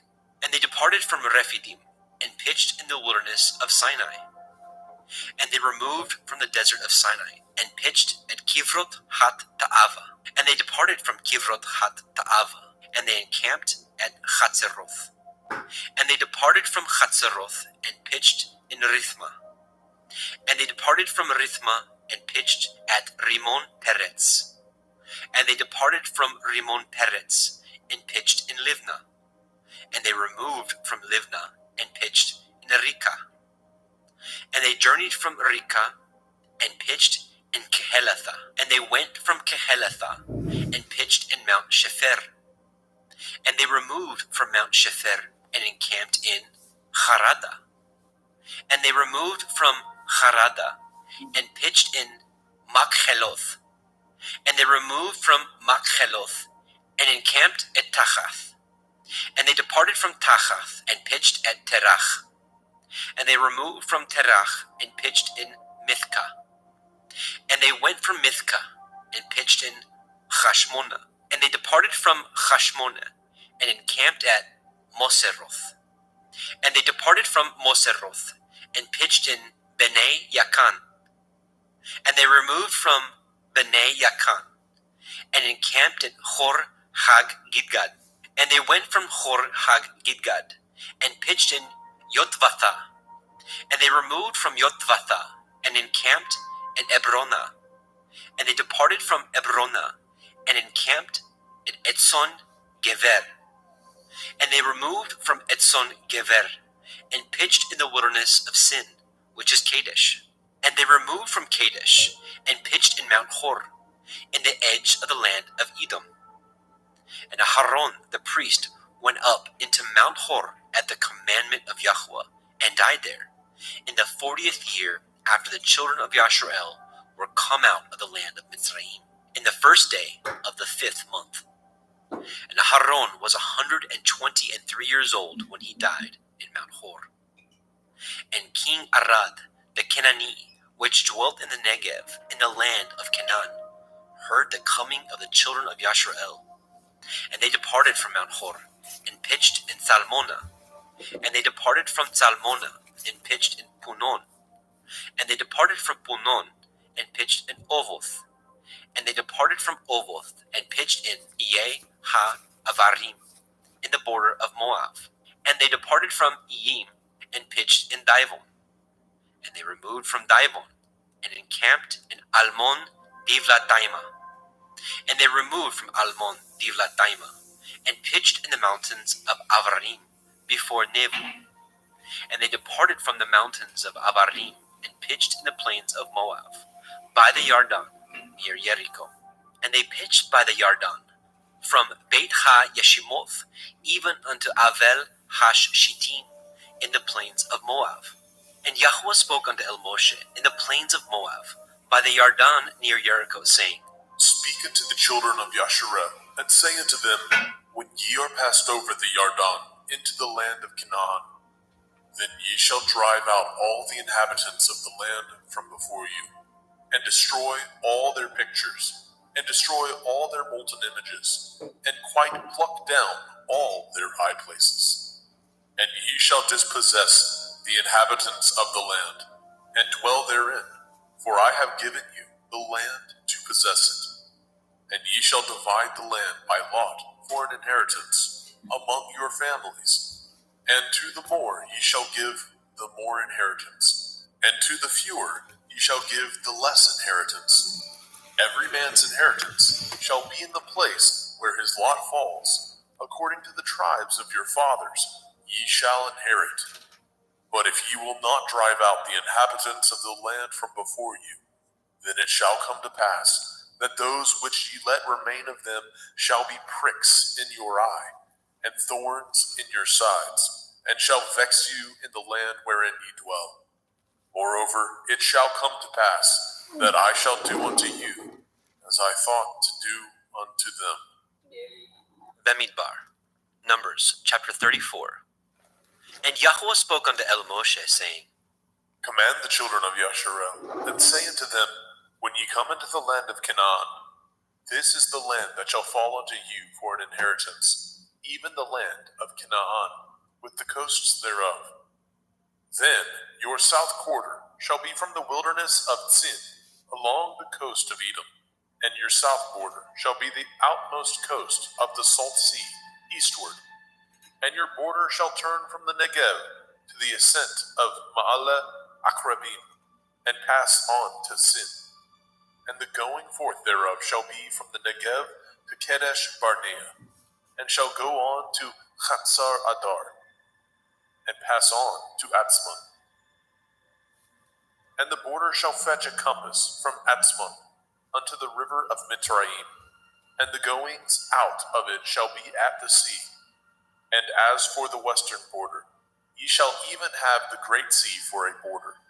This shall be your west border, and this shall be your north border. From the great sea ye shall point out for you Mount Hor. From Mount Hor ye shall point out your border unto the entrance of Hamath, and the going forth of the border shall be to Zedad. And the border shall go on to Ziphron, and the goings out of it shall be at Chatzar Enan. This shall be your north border. And ye shall point out your east border from Chatzar Enan to Shepham, and the coast shall go down from Shepham to Riblah, on the east side of Ayin. And the border shall descend, and shall reach unto the side of the sea of Kinneroth eastward. And the border shall go down to the Yarden, and the goings out of it shall be at the Salt Sea. This shall be your land, with the coasts thereof round about. And Moshe commanded the children of Yasharel, saying, This is the land which ye shall inherit by lot, which Yahweh commanded to give unto the 9 tribes, and to the half-tribe. For the tribe of the children of Reuben, according to the house of their fathers, and the tribe of the children of Gad, according to the house of their fathers, have received their inheritance. And half the tribe of Manasseh have received their inheritance. The 2 tribes and the half-tribe have received their inheritance on this side of the Yarden, near Jericho, eastward, toward the sunrising. And Yahweh spoke unto Moshe, saying, These are the names of the men which shall divide the land unto you: Eleazar the priest, and Yahusha the son of Nun. And ye shall take 1 prince of every tribe, to divide the land by inheritance. The names of the men are these: of the tribe of Yehuda, Caleb the son of Jephunneh; and of the tribe of the children of Shimon, Shemuel the son of Ammihud; of the tribe of Benjamin, Elidad the son of Kiklon; and the prince of the tribe of the children of Dan, Bukiah the son of Yoglai, prince of the children of Joseph; for the tribe of the children of Manasseh, Chaniel the son of Ephod; and the prince of the tribe of the children of Ephraim, Temuel the son of Shiptan; and the prince of the tribe of the children of Zebulun, Elitzaphan the son of Parnak; and the prince of the tribe of the children of Issachar, Paltiel the son of Azan; and the prince of the tribe of the children of Asher, Achihud the son of Shelomiah; and the prince of the tribe of the children of Naphtali, Pedahel the son of Ammihud. These are they whom Yahweh commanded to divide the inheritance unto the children of Yasharel in the land of Canaan.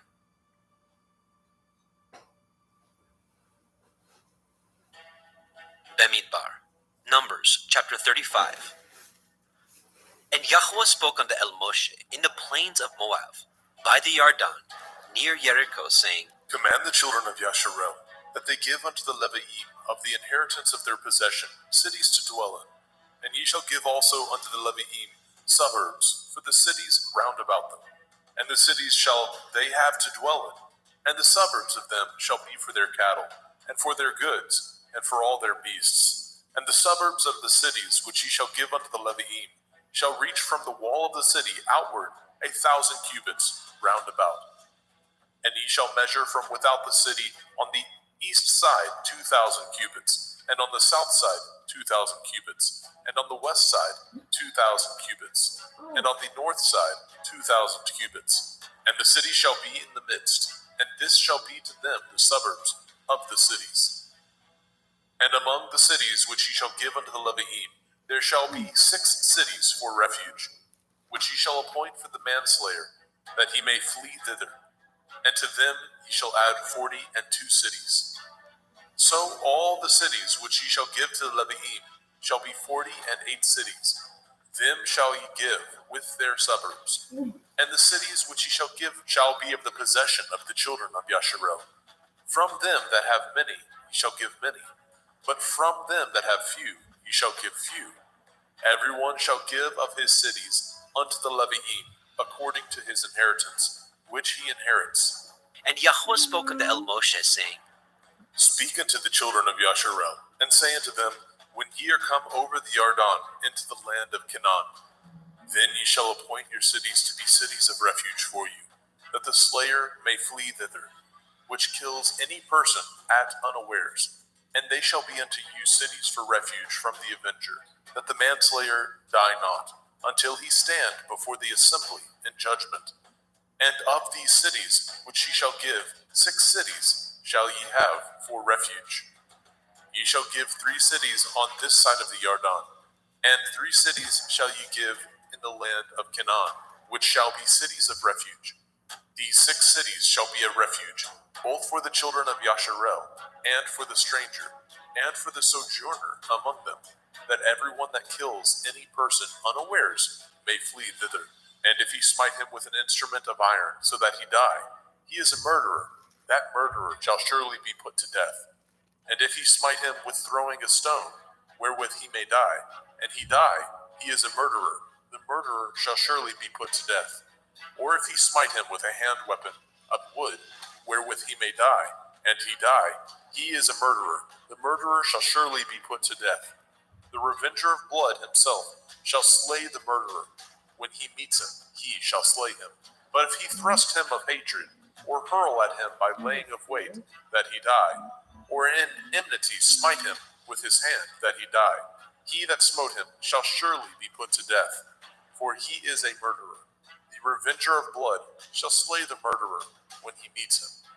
But if he thrust him suddenly without enmity, or have cast upon him anything without laying of weight, or with any stone, wherewith a man may die, seeing him not, and cast it upon him that he die, and was not his enemy, neither sought his harm, then the assembly shall judge between the slayer and the revenger of blood, according to these judgments. And the assembly shall deliver the slayer out of the hand of the revenger of blood, and the assembly shall restore him to the city of his refuge, whither he has fled. And he shall abide in it unto the death of the high priest, which was appointed with the holy oil. But if the slayer shall at any time come without the border of the city of his refuge, whither he has fled, and the revenger of blood find him without the border of the city of his refuge, and the revenger of blood kill the slayer, he shall not be guilty of blood, because he should have remained in the city of his refuge until the death of the high priest. But after the death of the high priest, the slayer shall return into the land of his possession. So these things shall be for a statute of judgment unto you throughout your generations in all your dwellings. Whoso kills any person, the murderer shall be put to death by the mouth of witnesses. But one witness shall not testify against any person to cause him to die. Moreover, ye shall make no satisfaction for the life of a murderer, which is guilty of death, but he shall be surely put to death. And ye shall take no satisfaction for him that is fled to the city of his refuge, that he should come again to dwell in the land, until the death of the priest. So ye shall not pollute the land wherein ye are. For blood it defiles the land, and the land cannot be cleansed of the blood that is shed therein, but by the blood of him that shed it. Defile not therefore the land which ye shall inhabit, wherein I dwell, for I, Yahuwah, dwell among the children of Yasharel.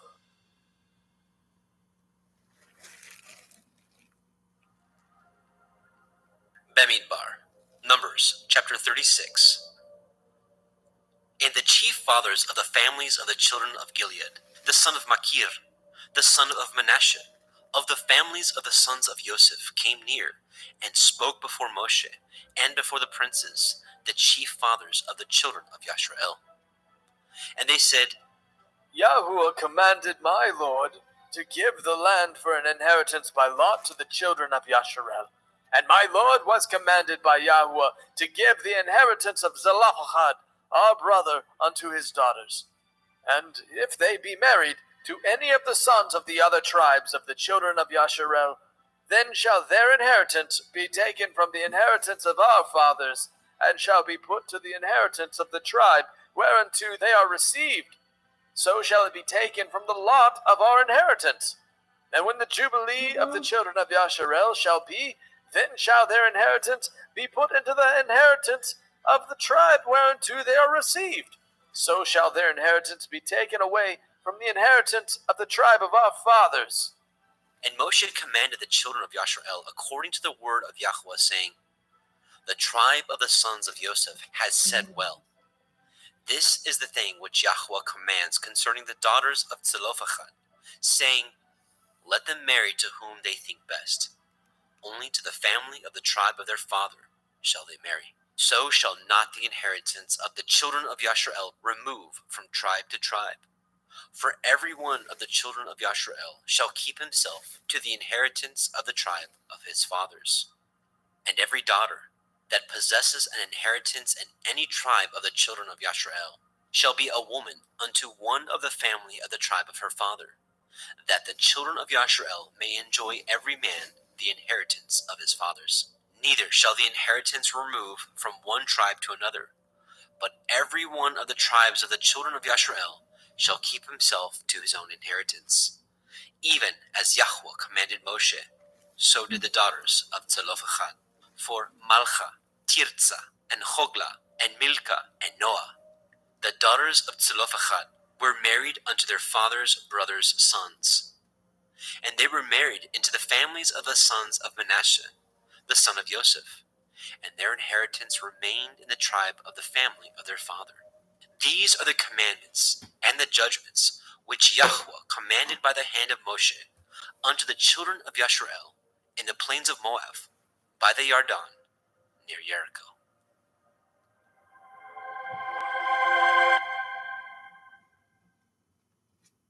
They're so great, who has Elohim so nigh unto them, as Yahweh Eloheinu is in all things that we call upon him for? And what nation is there so great that has commandments and judgments so righteous as all this Torah, which I set before you this day? Only take heed to yourself, and guard your soul diligently, lest you forget the things which your eyes have seen, and lest they depart from your heart all the days of your life. But teach them to your sons, and your sons' sons, especially the day that you stood before Yahweh Elohika in Horeb, when Yahweh said unto me, Gather me the people together, and I will make them hear my words, that they may learn to fear me all the days that they shall live upon the earth, and that they may teach their children. And he came near and stood under the mountain, and the mountain burned with fire unto the midst of heaven, with darkness, clouds, and thick darkness. And Yahweh spoke unto you out of the midst of the fire. Ye heard the voice of the words, but saw no similitude, only ye heard a voice. And he declared unto you his covenant, which he commanded you to perform, even 10 debarim. And he wrote them upon 2 sapphire stones. And Yahweh commanded me at that time to teach you commandments and judgments, that ye might do them in the land whither ye go over to possess it. Take ye therefore good heed unto yourselves, for ye saw no manner of similitude on the day that Yahweh spoke unto you in Horeb, out of the midst of the fire, lest ye corrupt yourselves, and make you a graven image, the similitude of any figure, the likeness of male or female, the likeness of any beast that is on the earth, the likeness of any winged fowl that flies in the air, the likeness of anything that creeps on the ground, the likeness of any fish that is in the waters beneath the earth. And lest you lift up your eyes unto heaven, and when you see the sun, and the moon, and the stars, even all the host of heaven, should be driven to worship them and serve them, which Yahweh Elohika has divided unto all nations under the whole heaven. But Yahweh has taken you and brought you forth out of the iron furnace, even out of Mitzrayim, to be unto him a people of inheritance, as ye are this day. Furthermore, Yahweh was angry with me for your sakes, and swore that I should not go over the Yarden, and that I should not go in unto the good land, which Yahweh gives you for an inheritance. But I must die in this land. I must not go over the Yarden, but ye shall go over, and possess that good land. Take heed unto yourselves, lest ye forget the covenant of Yahweh Elohim, which he cut with you, and make you a graven image, or the likeness of anything, which Yahweh Elohim has forbidden you. For Yahweh Elohim is a consuming fire, even a jealous El. When ye shall beget children, and children's children, and ye shall have remained long in the land, and shall corrupt yourselves, and make a graven image, or the likeness of anything, and shall do evil in the sight of Yahweh Elohim, to provoke him to anger. I call the heavens and the earth to witness against you this day, that ye shall soon utterly perish from off the land whereunto ye go over the Yarden to possess it. Ye shall not prolong your days upon it, but shall utterly be destroyed. And Yahweh shall scatter you among the nations, and ye shall be left few in number among the heathen, whither Yahweh shall lead you. And there ye shall serve Elohim, the work of men's hands, wood and stone, which neither see, nor hear, nor eat, nor smell. But if from thence you shall seek Yahweh Elohim, you shall find him. If you seek him with all your heart and with all your soul, when you are in tribulation and all these things are come upon you, even in the latter days, if you turn to Yahweh Elohim and shall be obedient unto his voice, for Yahweh Elohim is a merciful El. He will not forsake you, neither destroy you, nor forget the covenant of your fathers which he swore unto them. For ask now of the days that are past, which were before you, since the day that Elohim created man upon the earth, and ask from the one side of heaven unto the other, whether there has been any such thing as this great thing is, or has been heard like it. Did ever people hear the voice of Elohim speaking out of the midst of the fire as you have heard and live? Or has Elohim essayed to go and take him a nation from the midst of another nation? By temptations, by signs, and by wonders, and by war, and by a mighty hand, and by a stretched out arm, and by great terrors, according to all that Yahweh Elohim did for you in Mitzrayim, before your eyes? Unto you it was showed, that you might know that Yahweh, he is Elohim, there is none else beside him. Out of heaven he made you to hear his voice, that he might instruct you, and upon earth he showed you his great fire, and you heard his words out of the midst of the fire. And because he loved your fathers, therefore he chose their seed after them, and brought you out in his sight with his mighty power out of Mitzrayim, to drive out nations from before you, greater and mightier than you are, to bring you in, to give you their land for an inheritance, as it is this day. Know therefore this day, and consider it in your heart, that Yahweh, he is Elohim in heaven above, and upon the earth beneath, there is none else. You shall guard therefore his statutes, and his commandments, which I command you this day, that it may go well with you, and with your children after you, and that you may prolong your days upon the earth, which Yahweh Elohim gives you forever. Then Moshe severed 3 cities on this side of the Yarden, toward the sun rising, that the slayer might flee thither, which should kill his neighbor unawares, and hated him not in times past, and that fleeing unto one of these cities he might live, namely Betzer in the wilderness, in the plain country of the Reuvenim, and Ramoth in Gilead of the Gadim, and Golan in Bashan of the Menashim. And this is the Torah which Moshe set before the children of Yisrael. These are the testimonies, and the statutes, and the judgments, which Moshe spoke unto the children of Yisrael, after they came forth out of Mitzrayim. On this side of the Yarden, in the valley over against Beit Peor, in the land of Sihon, king of the Amorim, who dwelt at Heshbon, whom Moshe and the children of Yashrael smote, after they were come forth out of Mitzrayim. And they possessed his land, and the land of Og, king of Bashan, 2 kings of the Amorim, which were on this side of the Yarden, toward the sunrising. From Aroer, which is by the bank of the river Arnon, even unto Mount Sihon, which is Hermon, and all the plain on this side of the Yarden eastward, even unto the sea of the plain, under the springs of Pidgah.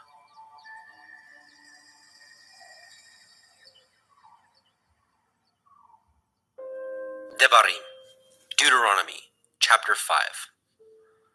And Moshe called all Yashrael, and said unto them, Hear, O Yashrael, the commandments and the judgments which I speak in your ears this day, that ye may learn them, guard them, and do them.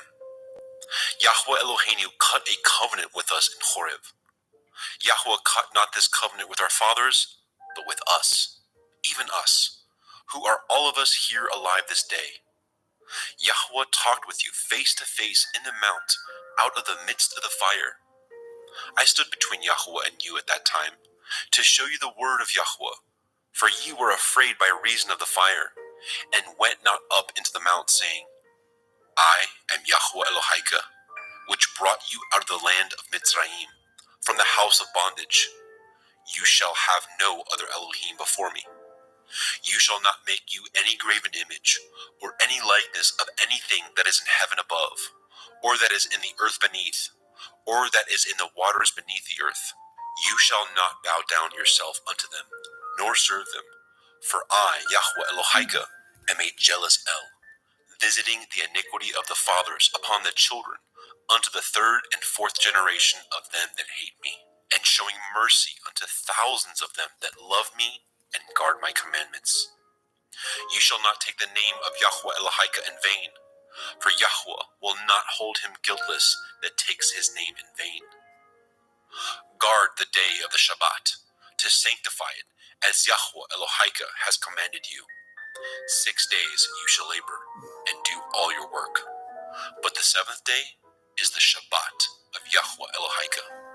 In it you shall not do any work, you, nor your son, nor your daughter, nor your manservant, nor your maidservant, nor your ox, nor your ass, nor any of your cattle, nor your stranger that is within your gates, that your manservant and your maidservant may rest as well as you. And remember that you were a servant in the land of Mitzrayim, and that Yahweh Elohika brought you out thence through a mighty hand, and by a stretched out arm. Therefore, Yahweh Elohika commanded you to observe the day of Shabbat. Honor your father and your mother, as Yahweh Elohika has commanded you, that your days may be prolonged, and that it may go well with you in the land which Yahweh Elohika gives you. You shall not murder, neither shall you commit adultery, neither shall you steal, neither shall you bear false witness against your neighbor, neither shall you lust after your neighbor's woman, neither shall you lust after your neighbor's house, his field, or his manservant, or his maidservant, his ox, or his ass, or anything that is your neighbor's. These words Yahweh spoke unto all your assembly in the mount out of the midst of the fire, of the cloud, and of the thick darkness, with a great voice. And he added no more. And he wrote them on 2 sapphire stones, and delivered them unto me. And it came to pass, when he heard the voice out of the midst of the darkness, for the mountain did burn with fire, that you came near unto me, even all the heads of your tribes and your elders. And he said, Behold, Yahweh Eloheinu has showed us his glory and his greatness, and we have heard his voice out of the midst of the fire. We have seen this day that Elohim talks with man, and he lives. Now therefore, why should we die? For this great fire will consume us. If we hear the voice of Yahweh Eloheinu any more, then we shall die. For who is there of all flesh that has heard the voice of the living Elohim speaking out of the midst of the fire as we have and lived? Go near and hear all that Yahweh Eloheinu shall say, and speak you unto us all that Yahweh Eloheinu shall speak unto you, and we will hear it and do it. And Yahweh heard the voice of your words when ye spoke unto me. And Yahweh said unto me, I have heard the voice of the words of this people, which they have spoken unto you. They have well said all that they have spoken. Oh, that there were such a heart in them, that they would fear me, and guard all my commandments always, that it might be well with them, and with their children forever. Go say to them, get you into your tents again. But as for you, stand here by me, and I will speak unto you all the commandments, and the statutes, and the judgments, which you shall teach them, that they may do them in the land which I give them to possess it. Ye shall guard to do therefore as Yahweh Elohim has commanded you. Ye shall not turn aside to the right hand or to the left. Ye shall walk in all the ways which Yahweh Elohim has commanded you, that ye may live, and that it may be well with you, and that ye may prolong your days in the land which ye shall possess. Devarim, Deuteronomy, chapter 6. Now these are the commandments, the statutes, and the judgments, which Yahweh Elohim commanded to teach you, that ye might do them in the land whither ye go to possess it, that you might fear Yahweh Elohim, to guard all his statutes and his commandments, which I command you, you and your son and your son's son, all the days of your life, and that your days may be prolonged. Hear therefore, O Yashrael, and guard to do it, that it may be well with you, and that ye may increase mightily, as Yahweh Elohai of your fathers has promised you, in the land that flows with milk and honey. Hear, O Yashrael, Yahweh Eloheinu, Yahweh is one. And you shall love Yahweh Elohim with all your heart, and with all your soul, and with all your might. And these words which I command you this day shall be in your heart. And you shall teach them diligently unto your children, and shall talk of them when you sit in your house, and when you walk by the way, and when you lie down, and when you rise up. And you shall bind them for a sign upon your hand, and they shall be as frontlets between your eyes. And you shall write them upon the posts of your house, and on your gates. And it shall be, when Yahweh Elohim shall have brought you into the land which he swore unto your fathers, to Avraham, to Yitzchak, and to Yaakov, to give you great and goodly cities, which you built not, and houses full of all good things, which you filled not, and wells dug, which you dug not, vineyards and olive trees, which you planted not. When you shall have eaten and be full, then beware, lest you forget Yahweh, which brought you forth out of the land of Mitzrayim, from the house of bondage. You shall fear Yahweh Elohim, and serve him, and shall swear by his name. Ye shall not go after other Elohim, of the Elohim of the people which are round about you. For Yahweh Elohim is a jealous El among you, lest the anger of Yahweh Elohim be kindled against you, and destroy you from off the face of the earth. You shall not tempt Yahweh Elohim, as ye tempted him in Massah. Ye shall diligently guard the commandments of Yahweh Elohim, and his testimonies, and his statutes, which he has commanded you. And you shall do that which is right and good in the sight of Yahweh, that it may be well with you, and that you may go in and possess the good land which Yahweh swore unto your fathers, to cast out all your enemies from before you, as Yahweh has spoken. And when your son asks you in time to come, saying, what mean these testimonies, and these statutes, and the judgments, which Yahweh Eloheinu has commanded you? Then you shall say unto your son, we were Pharaoh's bondmen in Mitzrayim, and Yahweh brought us out of Mitzrayim with a mighty hand. And Yahweh showed signs and wonders, great and sore, upon Mitzrayim, upon Pharaoh, upon all his household before our eyes. And he brought us out from thence, that he might bring us in, to give us the land which he swore unto our fathers. And Yahweh commanded us to do all these statutes, to fear Yahweh Eloheinu, for our good always, that he might preserve us alive, as it is this day. And it shall be our righteousness, if we guard to do all these commandments before Yahweh Eloheinu, as he has commanded us. Devarim, Deuteronomy, chapter 7.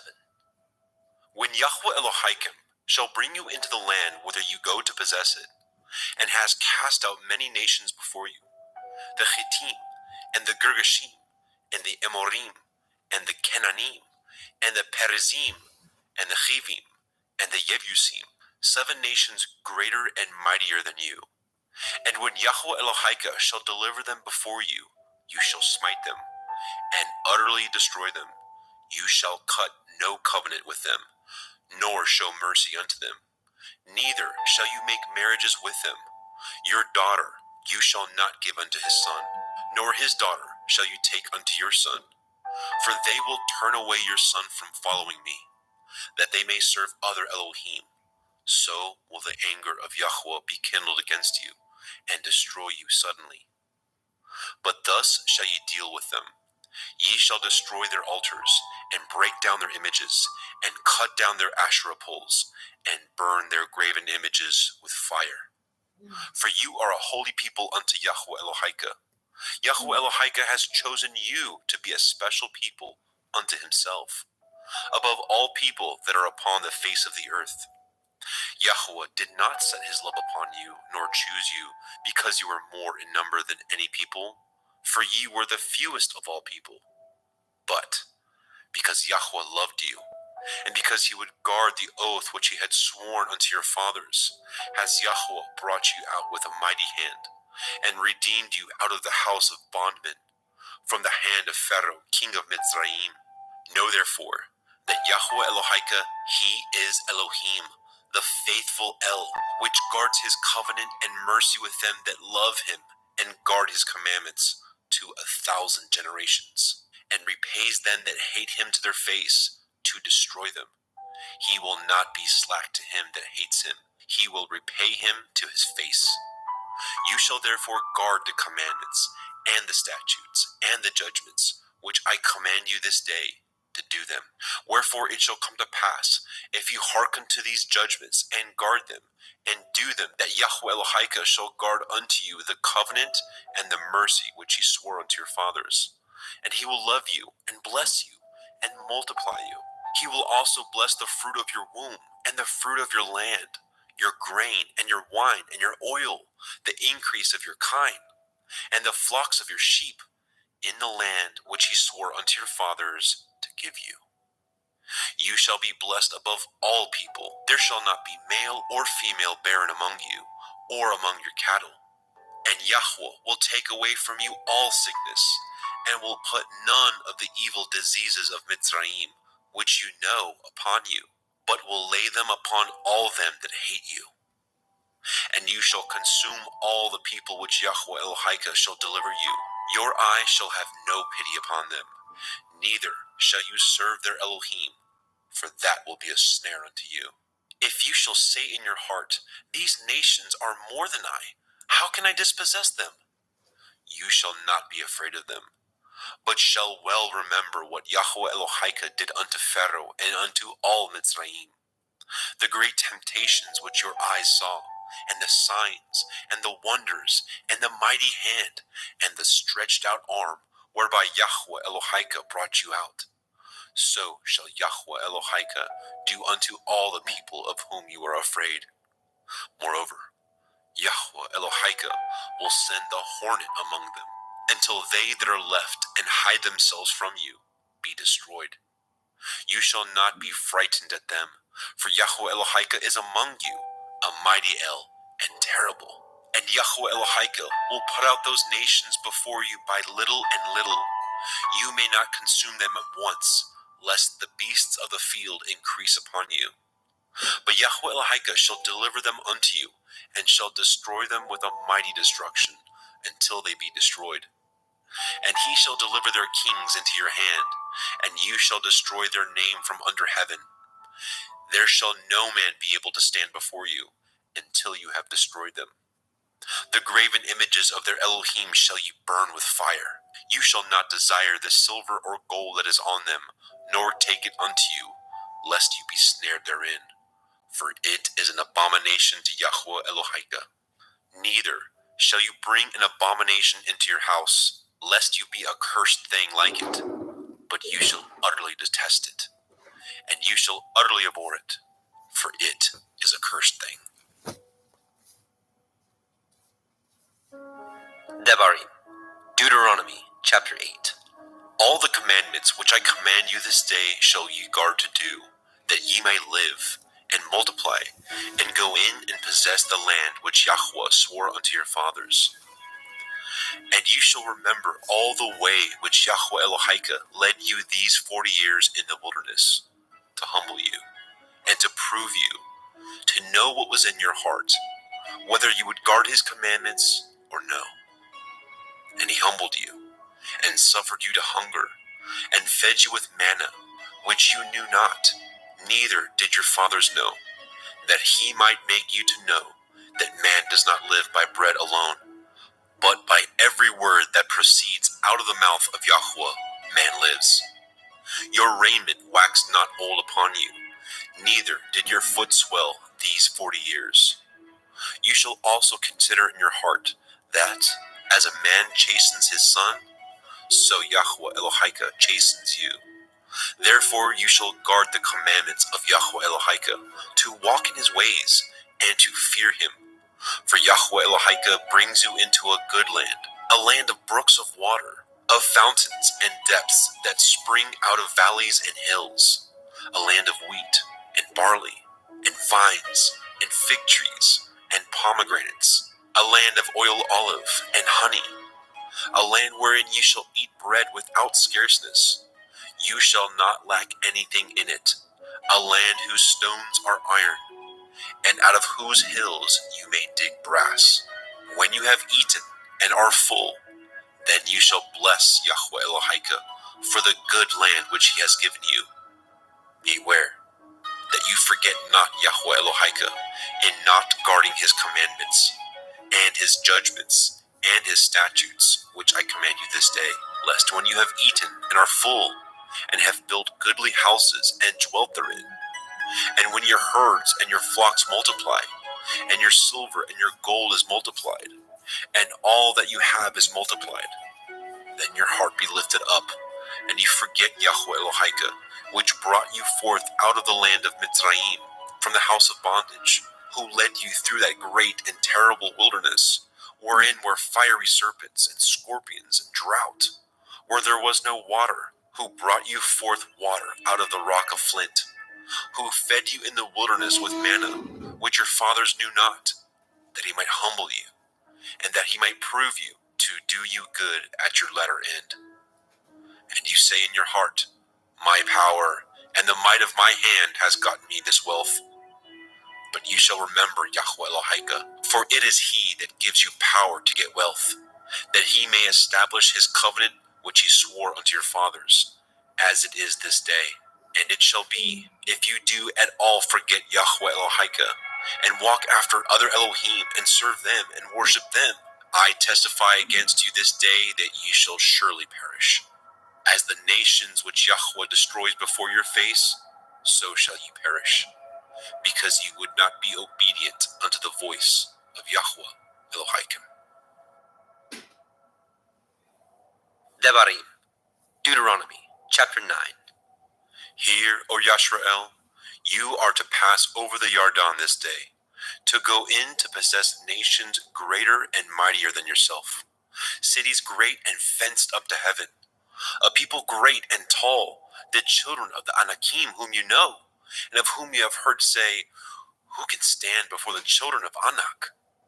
Understand therefore this day that Yahweh Elohika is he which goes over before you. As a consuming fire he shall destroy them, and he shall bring them down before your face. So shall you drive them out, and destroy them quickly, as Yahweh has said unto you. Speak not in your heart, after that Yahweh Elohika has cast them out from before you, saying, for my righteousness Yahweh has brought me in to possess this land. But for the wickedness of these nations, Yahweh drives them out from before you. Not for your righteousness, or for the uprightness of your heart do you go to possess their land. But for the wickedness of these nations, Yahweh Elohika drives them out from before you, and that he may perform the word which Yahweh swore unto your fathers, Avraham, Yitzchak, and Yaakov. Understand therefore that Yahweh Elohika gives you not this good land to possess it for your righteousness, for you are a stiff-necked people. Remember, and forget not, how you provoked Yahweh Elohika to wrath in the wilderness, From the day that you did depart out of the land of Mitzrayim, until you came to this place, ye have been rebellious against Yahweh. Also, in Horeb, ye provoked Yahweh to wrath, so that Yahweh was angry with you to have you destroyed. When I was gone up into the mount to receive the sapphire stones, even the sapphires of the covenant, which Yahweh cut with you, then I abode in the mount 40 days and 40 nights. I neither did eat bread nor drink water. And Yahweh delivered unto me 2 sapphire stones, written with the finger of Elohim, and on them was written according to all the words which Yahweh spoke with you in the mount out of the midst of the fire in the day of the assembly. And it came to pass at the end of 40 days and 40 nights that Yahweh gave me the 2 sapphire stones, even the sapphires of the covenant. And Yahweh said unto me, Arise, get you down quickly from hence, for your people which you have brought forth out of Mitzrayim have corrupted themselves. They are quickly turned aside out of the way which I commanded them. They have made them a molten image. Furthermore, Yahweh spoke unto me, saying, I have seen this people, and behold, it is a stiff-necked people. Let me alone, that I may destroy them, and blot out their name from under heaven. And I will make of you a nation mightier and greater than they. So I turned and came down from the mount, and the mount burned with fire, and the 2 sapphires of the covenant were in my 2 hands. And I looked, and behold, ye had sinned against Yahweh Elohim, and had made you a molten calf.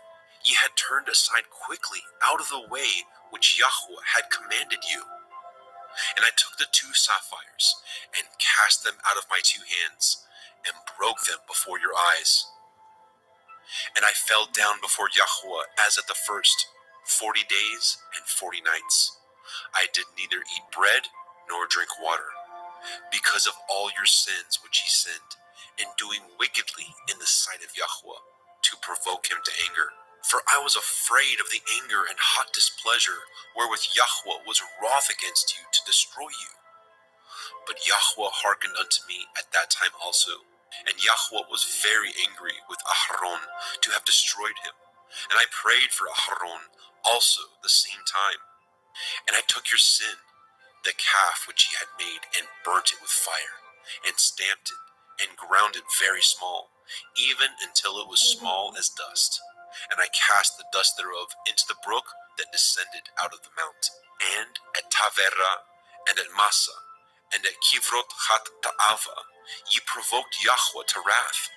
Likewise, when Yahweh sent you from Kadesh Barnea, saying, Go up and possess the land which I have given you, then ye rebelled against the commandment of Yahweh Elohim, and ye believed him not, nor hearkened to his voice. Ye have been rebellious against Yahweh from the day that I knew you. Thus I fell down before Yahweh 40 days and 40 nights, as I fell down at the first, because Yahweh had said he would destroy you.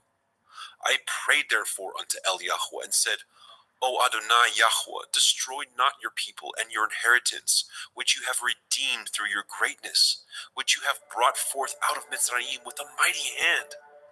Remember your servants, Avraham, Yitzchak, and Yaakov.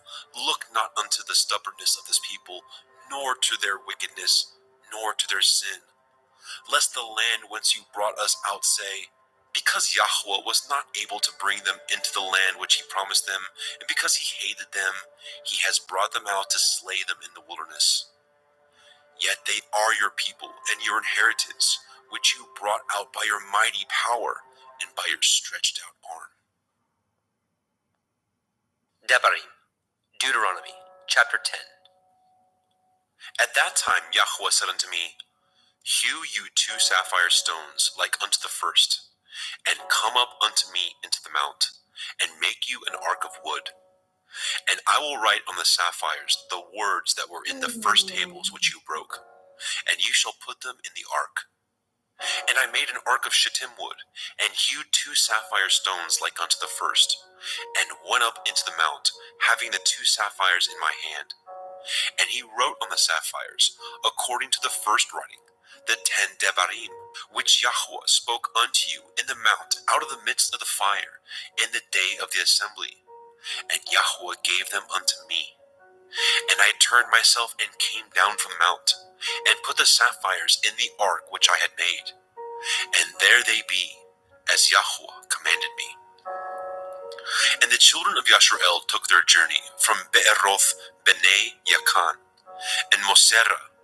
There Aharon died, and there he was buried. And Eleazar his son ministered in the priest's office in his stead. From thence he journeyed unto Gudgodah, and from Gudgodah to Yotvata, a land of rivers of waters. At that time Yahweh separated the tribe of Levi to bear the ark of the covenant of Yahweh, to stand before Yahweh, to minister unto him, and to bless in his name unto this day. Wherefore Levi has no part nor inheritance with his brethren. Yahweh is his inheritance, according as Yahweh Elohika promised him. And I stayed in the mount, according to the first time, 40 days and 40 nights. And Yahweh hearkened unto me at that time also, and Yahweh would not destroy you. And Yahweh said unto me, Arise, take your journey before the people, that they may go in and possess the land which I swore unto their fathers to give unto them. And now, Yashrael, what does Yahweh Elohika require of you, but to fear Yahweh Elohika, to walk in all his ways, and to love him, and to serve Yahweh Elohika with all your heart and with all your soul, to guard the commandments of Yahweh and his statutes, which I command you this day for your good. Behold, the heavens and the heaven of heavens belong to Yahweh Elohika, the earth also, with all that therein is. Only Yahweh had a delight in your fathers to love them, and he chose their seed after them, even you above all people, as it is this day. Circumcise therefore the foreskin of your heart, and be no more stiff-necked.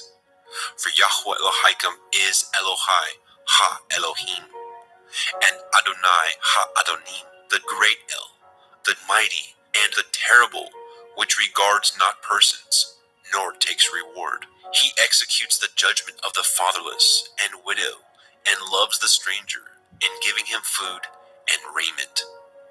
Love ye therefore the stranger, for ye were strangers in the land of Mitzrayim. You shall fear Yahweh Elohika, him shall you serve, and to him shall you cleave, and swear by his name.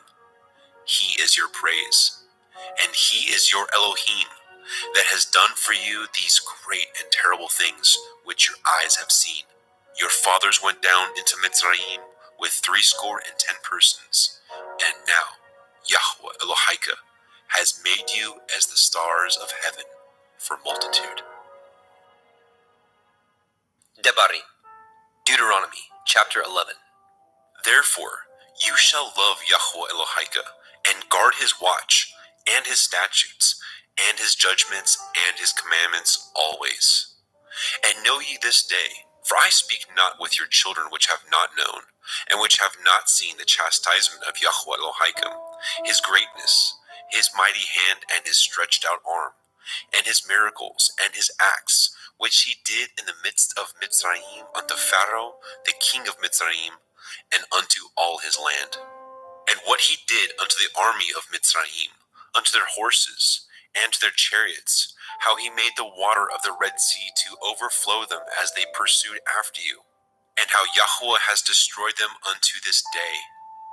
And what he did unto you in the wilderness until ye came into this place, and what he did unto Dathan and Abiram, the sons of Eliav, the son of Reuben, how the earth opened her mouth and swallowed them up, and their households, and their tents, and all the substance that was in their possession, in the midst of all Yashrael. But your eyes have seen all the great acts of Yahweh which he did. Therefore shall ye guard all the commandments which I command you this day, that ye may be strong, and go in and possess the land whither ye go to possess it, and that ye may prolong your days in the land which Yahweh swore unto your fathers, to give unto them and to their seed a land that flows with milk and honey. For the land, whither you go in to possess it, is not as the land of Mitzrayim, from whence ye came out, where you sowed your seed and watered it with your foot, as a garden of herbs. But the land, whither ye go to possess it, is a land of hills and valleys, and drinks the water of the rain of heaven. A land which Yahweh Elohika cares for. The eyes of Yahweh Elohika are always upon it, from the beginning of the year even unto the end of the year. And it shall come to pass, if ye shall hearken diligently unto my commandments which I command you this day, to love Yahweh Elohim, and to serve him with all your heart and with all your soul, that I will give you the rain of your land in his due season, the first rain and the latter rain, that you may gather in your grain and your wine and your oil. And I will send grass in your fields for your cattle, that you may eat and be full. Guard yourselves, that your heart be not deceived, and ye turn aside and serve other Elohim and worship them. And then Yahweh's wrath be kindled against you, and he shut up the heavens, that there be no rain, and that the land yield not her fruit, and lest ye perish quickly from off the good land which Yahweh gives you. Therefore shall ye lay up these my words in your heart and in your soul, and bind them for a sign upon your hand, that they may be as frontlets between your eyes. And ye shall teach them to your children, speaking of them when you sit in your house, and when you walk by the way, when you lie down, and when you rise up. And you shall write them upon the doorposts of your house, and upon your gates, that your days may be multiplied, and the days of your children in the land which Yahweh swore unto your fathers to give them, as the days of heaven upon the earth. For if ye diligently guard all these commandments which I command you, to do them, to love Yahweh Elohim, to walk in all his ways, and to cleave unto him, then will Yahweh drive out all these nations from before you, and ye shall possess greater nations and mightier than yourselves. Every place whereon the soles of your feet shall tread shall be yours, from the wilderness and Lebanon, from the river Perath, even unto the uttermost sea shall your coast be. There shall no man be able to stand before you, for Yahweh Elohim shall lay the fear of you and the dread of you upon all the land that ye shall tread upon, as he has said unto you. Behold, I set before you this day a blessing and a curse. A blessing if you obey the commandments of Yahweh Elohim, which I command you this day, and a curse if you will not obey the commandments of Yahweh Elohim, but turn aside out of the way which I command you this day, to go after other Elohim, which ye have not known. And it shall come to pass, when Yahweh Elohika has brought you in unto the land whither you go to possess it, that you shall put the blessing upon Mount Gerizim, and the curse upon Mount Ebal. Are they not on the other side of the Yarden, by the way where the sun goes down, in the land of the Canaanim, which dwell in the plain over against Gilgal, beside the plains of Moreh? For ye shall pass over the Yarden, to go in to possess the land which Yahweh Elohim gives you, and ye shall possess it, and dwell therein. And ye shall guard to do all the commandments and judgments which I set before you this day. Devarim, Deuteronomy, chapter 12. These are the commandments and judgments which ye shall guard to do in the land which Yahweh Elohai of your fathers gives you to possess it, all the days that ye live upon the earth. Ye shall utterly destroy all the places wherein the nations which ye shall possess served their Elohim, upon the high mountains, and upon the hills, and under every green tree. And ye shall overthrow their altars, and break their pillars, and burn their Asherah poles with fire. And ye shall hew down graven images of their Elohim, and destroy the names of them out of that place. Ye shall not do so unto Yahweh Elohim, but unto the place which Yahweh Elohim shall choose out of all your tribes, to put his name there, even unto his habitation shall ye seek, and thither you shall come.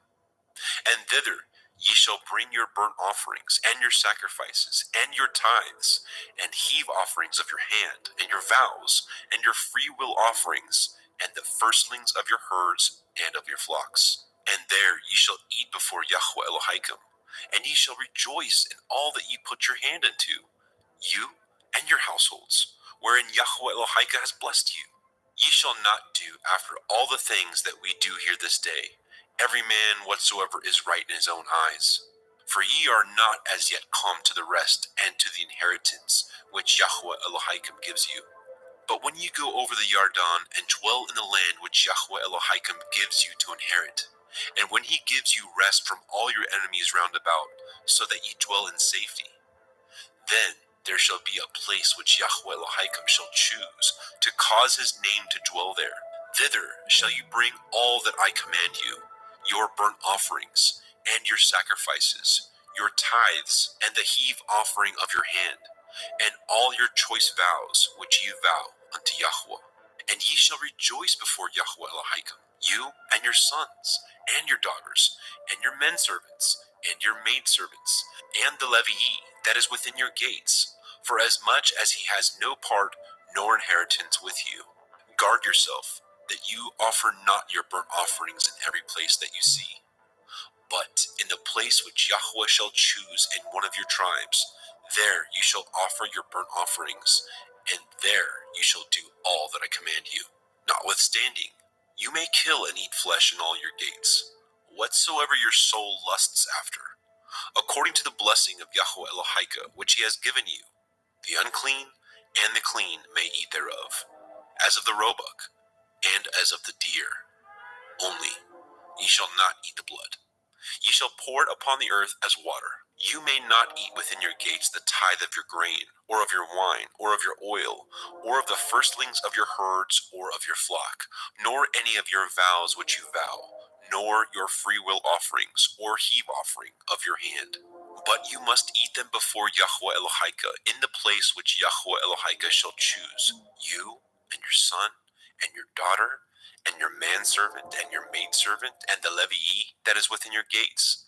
And you shall rejoice before Yahweh Elohim in all that you put your hands unto. Guard yourself, that you forsake not the Levii, as long as you live upon the earth, when Yahweh Elohim shall enlarge your border as he promised you. And you shall say, I will eat flesh, because your soul longs to eat flesh.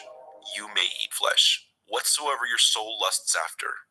If the place which Yahweh Elohim has chosen to put his name there be too far from you, then you shall kill of your herd and of your flock, which Yahweh has given you, as I have commanded you, and you shall eat in your gates whatsoever your soul lusts after. Even as the roebuck and the deer is eaten, so you shall eat them. The unclean and the clean shall eat of them alike. Only be sure that you eat not the blood, for the blood is the life, and you may not eat the life with the flesh. You shall not eat it. You shall pour it upon the earth as water. You shall not eat it, that it may go well with you and with your children after you, when ye shall do that which is right in the sight of Yahweh. Only your holy things which you have and your vows you shall take, and go unto the place which Yahweh shall choose. And you shall offer your burnt offerings, the flesh and the blood upon the altar of Yahweh Elohim, and the blood of your sacrifices shall be poured out upon the altar of Yahweh Elohim, and you shall eat the flesh. Guard and hear all these words which I command you, that it may go well with you, and with your children after you forever, when you do that which is good and right in the sight of Yahweh Elohim. When Yahweh Elohim shall cut off the nations from before you, whither you go to possess them, and you succeed them, and dwell in their land. Take heed to yourself, that you be not snared by following them, after that they be destroyed from before you, and that you inquire not after their Elohim, saying, how did these nations serve their Elohim? Even so will I do likewise. You shall not do so unto Yahweh Elohim, for every abomination to Yahweh which he hates have they done unto their Elohim, for even their sons and their daughters have they burnt in the fire to their Elohim. What things soever I command you, guard to do it. You shall not add thereto, nor diminish from it. Devarim, Deuteronomy chapter 13. If there arise among you a prophet, or a dreamer of dreams, and gives you a sign or a wonder, and the sign or wonder come to pass, whereof he spoke unto you, saying, Let us go after other Elohim, which you have not known, and let us serve them. You shall not hearken unto the words of that prophet, or that dreamer of dreams. For Yahweh Elohim proves you, to know whether ye love Yahweh Elohim with all your heart and with all your soul. Ye shall walk after Yahweh Elohim, and fear him, and guard his commandments, and obey his voice, and ye shall serve him, and cleave unto him. And that prophet, or that dreamer of dreams, shall be put to death, because he has spoken to turn you away from Yahweh Elohim, which brought you out of the land of Mitzrayim, and redeemed you out of the house of bondage, to thrust you out of the way which Yahweh Elohim commanded you to walk in. So shall you put the evil away from the midst of you. If your brother, the son of your mother, or your son, or your daughter, or the woman of your bosom, or your friend, which is as your own soul, entice you secretly, saying, Let us go and serve other Elohim, which you have not known, you nor your fathers, namely, of the Elohim of the people which are round about you, nigh unto you, or far off from you, from the one end of the earth even unto the other end of the earth. You shall not consent unto him, nor hearken unto him, neither shall your eye pity him, neither shall you spare, neither shall you conceal him. But you shall surely kill him. Your hand shall be first upon him to put him to death, and afterwards the hand of all the people. And you shall stone him with stones that he die, because he has sought to thrust you away from Yahweh Elohim, which brought you out of the land of Mitzrayim, from the house of bondage. And all Yashrael shall hear and fear, and shall do no more such any wickedness as this thing among you. If you shall hear say in one of your cities, which Yahweh Elohim has given you to dwell there, saying, Certain men, the children of Belial, are gone out from among you, and have withdrawn the inhabitants of their city, saying, Let us go and serve other Elohim, which ye have not known. Then shall you inquire, and make search, and ask diligently. And, behold, if it be truth, and the thing certain, that such abomination is wrought among you, you shall surely smite the inhabitants of that city with the edge of the sword, destroying it utterly, and all that is therein, and the cattle thereof with the edge of the sword. And you shall gather all the spoil of it into the midst of the street thereof, and shall burn with fire the city, and all the spoil thereof, to every whit, for Yahweh Elohim. And it shall be a heap forever, it shall not be built again. And there shall cleave not of the cursed thing in your hand, that Yahweh may turn from the fierceness of his anger, and show you mercy, and have compassion upon you, and multiply you, as he has sworn unto your fathers, when you shall hearken to the voice of Yahweh Elohim, to guard all his commandments, which I command you this day, to do that which is right in the eyes of Yahweh Elohim. Devarim, Deuteronomy chapter 14. You are the children of Yahweh Elohim. You shall not cut yourselves, nor make any baldness between your eyes for the dead. For you are a holy people unto Yahweh Elohim, and Yahweh has chosen you to be a peculiar people unto himself, above all the nations that are upon the earth. You shall not eat any abominable thing. These are the beasts which ye shall eat: the ox, the sheep, and the goat, the deer, and the roebuck, and the fallow deer, and the wild goat, and the pygarg, and the wild ox, and the chamois, and every beast that parts the hoof, and cleaves the cleft into two claws, and chews the cud among the beasts, that ye shall eat. Nevertheless, these ye shall not eat of them that chew the cud, or of them that divide the cloven hoof, as the camel, and the hare, and the coney, for they chew the cud, but divide not the hoof. Therefore they are unclean unto you. And the swine, because it divides the hoof, yet choose not the cud. It is unclean unto you. Ye shall not eat of their flesh, nor touch their dead carcass. These ye shall eat of all that are in the waters. All that have fins and scales shall ye eat. And whatsoever has not fins and scales ye may not eat. It is unclean unto you. Of all clean birds ye shall eat, but these are they of which ye shall not eat: the eagle, and the ossifrage, and the osprey, and the glede, and the kite, and the vulture after his kind, and every raven after his kind, and the owl, and the nighthawk, and the cuckoo, and the hawk after his kind, the little owl, and the great owl, and the swan, and the pelican, and the gyre eagle, and the cormorant, and the stork, and the heron after her kind, and the lapwing, and the bat. And every creeping thing that flies is unclean unto you. They shall not be eaten. But of all clean fowls ye may eat. Ye shall not eat of anything that dies of itself. You shall give it unto the stranger that is in your gates, that he may eat it, or you may sell it unto an alien. For you are a holy people unto Yahweh Elohika. Ye shall not see the kid in his mother's milk. You shall truly tithe all the increase of your seed, that the field brings forth year by year. And you shall eat before Yahweh Elohika in the place which he shall choose to place his name there, the tithe of your grain, of your wine, and of your oil, and the firstlings of your herd and of your flocks, that you may learn to fear Yahweh Elohika always.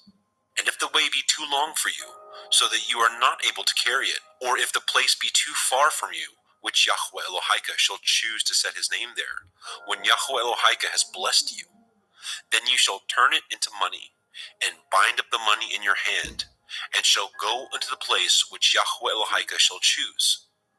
And you shall bestow that money for whatsoever your soul lusts after, for oxen, or for sheep, or for wine, or for strong drink, or for whatsoever your soul desires. And you shall eat there before Yahweh Elohika, and you shall rejoice, you and your household.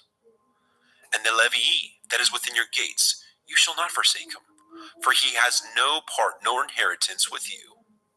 At the end of 3 years you shall bring forth all the tithe of your increase the same year, and shall lay it up within your gates. And the Levii, because he has no part nor inheritance with you, and the stranger, and the fatherless, and the widow, which are within your gates, shall come, and shall eat and be satisfied, that Yahweh Elohika may bless you in all the work of your hand, which you do. Devarim, Deuteronomy, chapter 15. At the end of every 7 years you shall make a release, and this is the manner of the release. Every creditor that lends aught unto his neighbor shall release it. He shall not exact it of his neighbor, or of his brother, because it is called Yahweh's release. Of a foreigner you may exact it again, but that which is yours with your brother your hand shall release. Save when there shall be no poor among you, for Yahweh shall greatly bless you in the land which Yahweh Elohika gives you for an inheritance to possess it. Only if you carefully hearken unto the voice of Yahweh Elohika, to guard to do all these commandments which I command you this day. For Yahweh Elohika blesses you, as he promised you, and you shall lend unto many nations, but you shall not borrow. And you shall reign over many nations, but they shall not reign over you. If there be among you a poor man of one of your brethren within any of your gates in your land which Yahweh Elohika gives you, you shall not harden your heart, nor shut your hand from your poor brother, but you shall open your hand wide unto him, and shall surely lend him sufficient for his need, in that which he wants. Beware that there be not a thought in your wicked heart, saying, the 7th year, the year of release is at hand, and your eye be evil against your poor brother, and you give him not, that he cry unto El Yahweh against you, and it be sin unto you. You shall surely give him, and your heart shall not be grieved when you give unto him, because that for this thing Yahweh Elohika shall bless you in all your works, and in all that you put your hand unto. For the poor shall never cease out of the land.